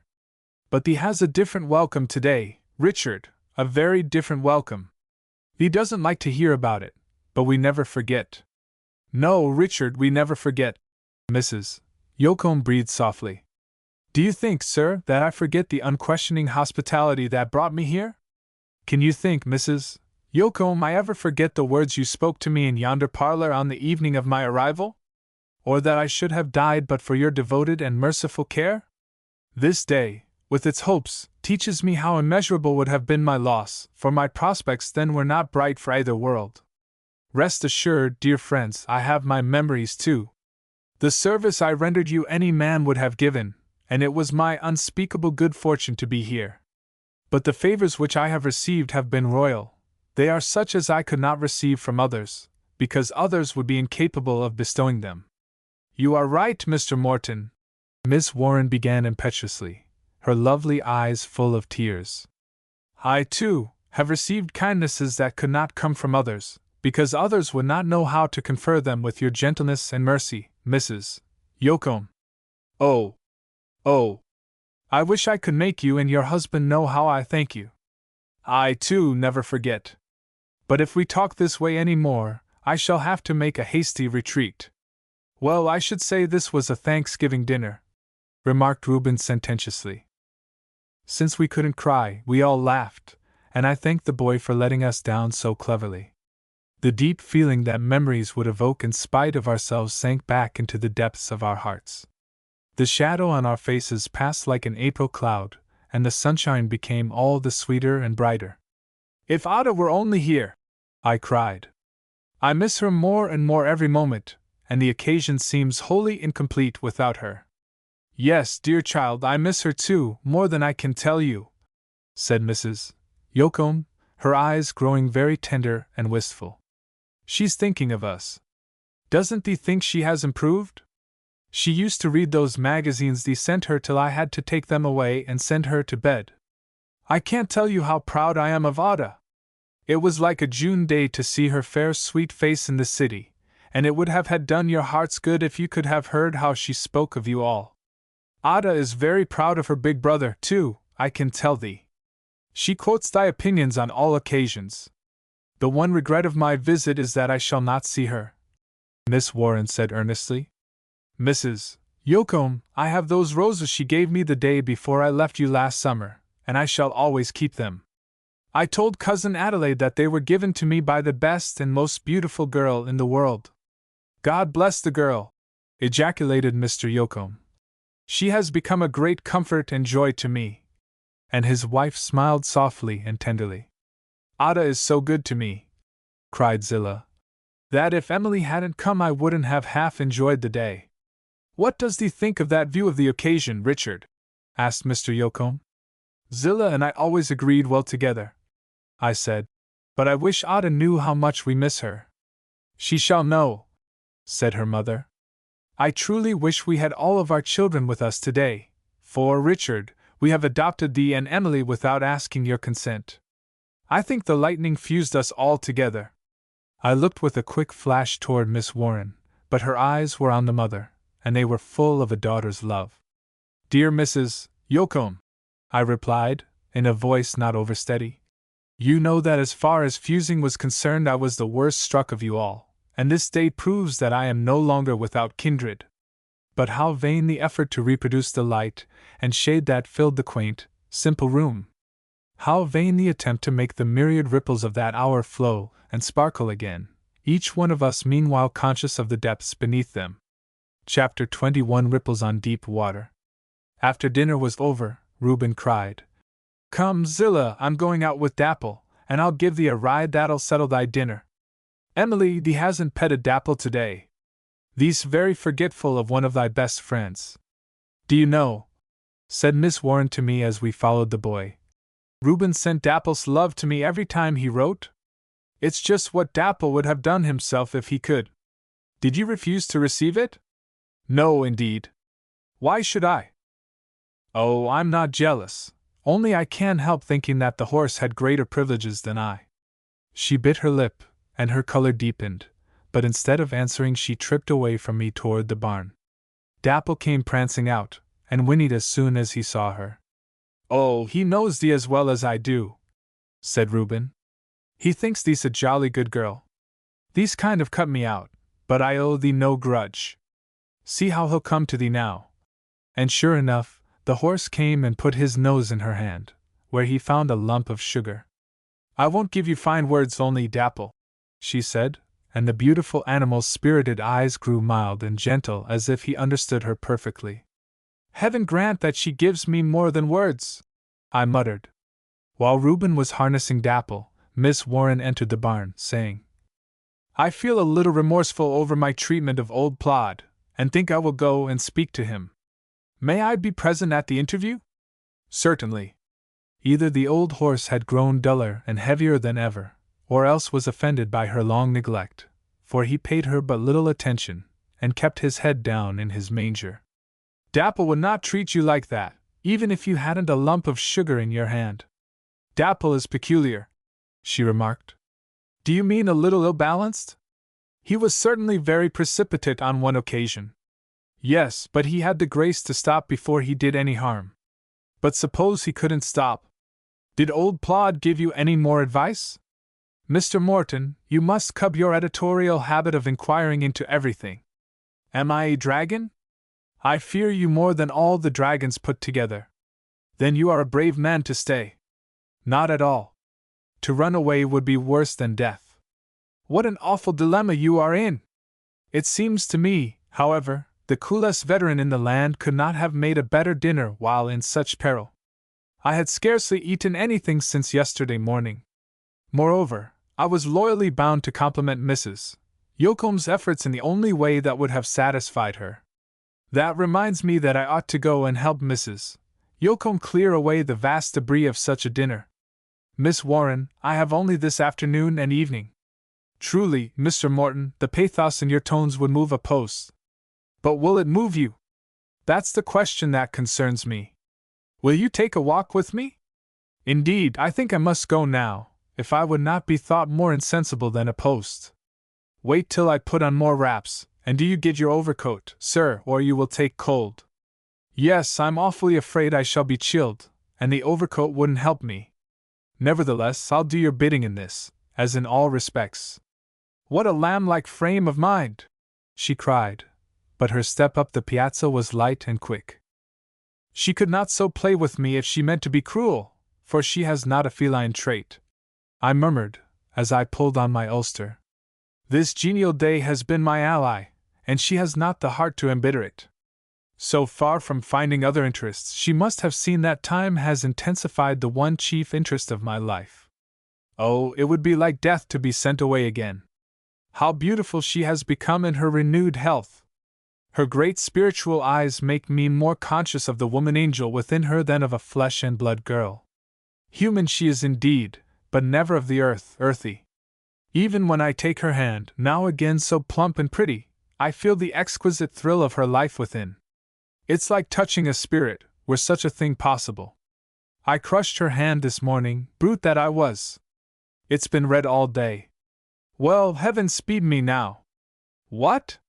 Talking to yourself again, Mr. Morton?" asked Miss Warren, suddenly appearing, and looking anything but spirit-like, with her rich color and substantial wraps. "It's a habit of lonely people," I said. "The idea of a man being lonely among such crowds as you must meet! I have yet to learn that a crowd makes company. Wouldn't you like to ask Mr. Yocombe to go with us?" "No," I replied very brusquely. "I fear your lamb-like mood is passing away." "Not at all. Moreover, I'm a victim of remorse. I hurt your hand this morning." "Yes, you did. I've hurt you a great many times." "I'm alive, thank you, and have had a good dinner." "Yes, you are very much alive." "Are you very amiable after dinner?" "No, that's a trait belonging to men alone." "I now understand your lamb-like mood. But where are you going, Mr. Morton? You are walking at random, and have brought up against the barn. Oh, I see. Wouldn't you like to visit old Plod again?" "No, I thank you, he has forgotten me. By the way, we are friends, are we not, and can be very confidential? If you have any doubt, you had better be prudent and reticent. I wish I could find some sweetbriar, I'd give you the whole bush. Do you think I deserve a thorny experience? You know what I think. When was there an hour when you did not look through me as if I were glass? But we are confidential friends, are we not? Well, for the sake of argument we may imagine ourselves such. To be logical, then, I must tell you something of which I have not yet spoken to anyone. I called on Ada the evening I learned she was in town, and I saw her enter an elegant coupe driven by a coachman in stunning livery. A millionaire of your acquaintance accompanied her." "What?" she exclaimed, her face becoming fairly radiant. I nodded very significantly. "For shame, Mr. Morton! What a gossip you are!" But her laugh rang out like a chime of silver bells. At that moment Mr. Yocombe appeared on the piazza, and he applauded loudly. "Good for thee, Emily!" he cried. "That sounds like old times." "Come away, quick!" I said, and I strode rapidly around the barn. "Do you expect me to keep up with you?" she asked, stopping short and looking so piquant and tempting that I rejoined her instantly. "I'll go as slow as you please. I'll do anything under heaven you bid me. You treat Mr. Yocombe very shabbily. You won't make me go after him, will you?" "Why, Mr. Morton? What base ingratitude, and after such a dinner, too! You know how ill-balanced I am. I fear you are growing worse and worse." "I am indeed. Left to myself, I should be the most unbalanced man in the world. Mr. Morton, your mind is clearly unsettled. I detected the truth the first day I saw you. No, my mind, such as it is made up irrevocably and forever. I must tell you that I can't afford to keep a coupe.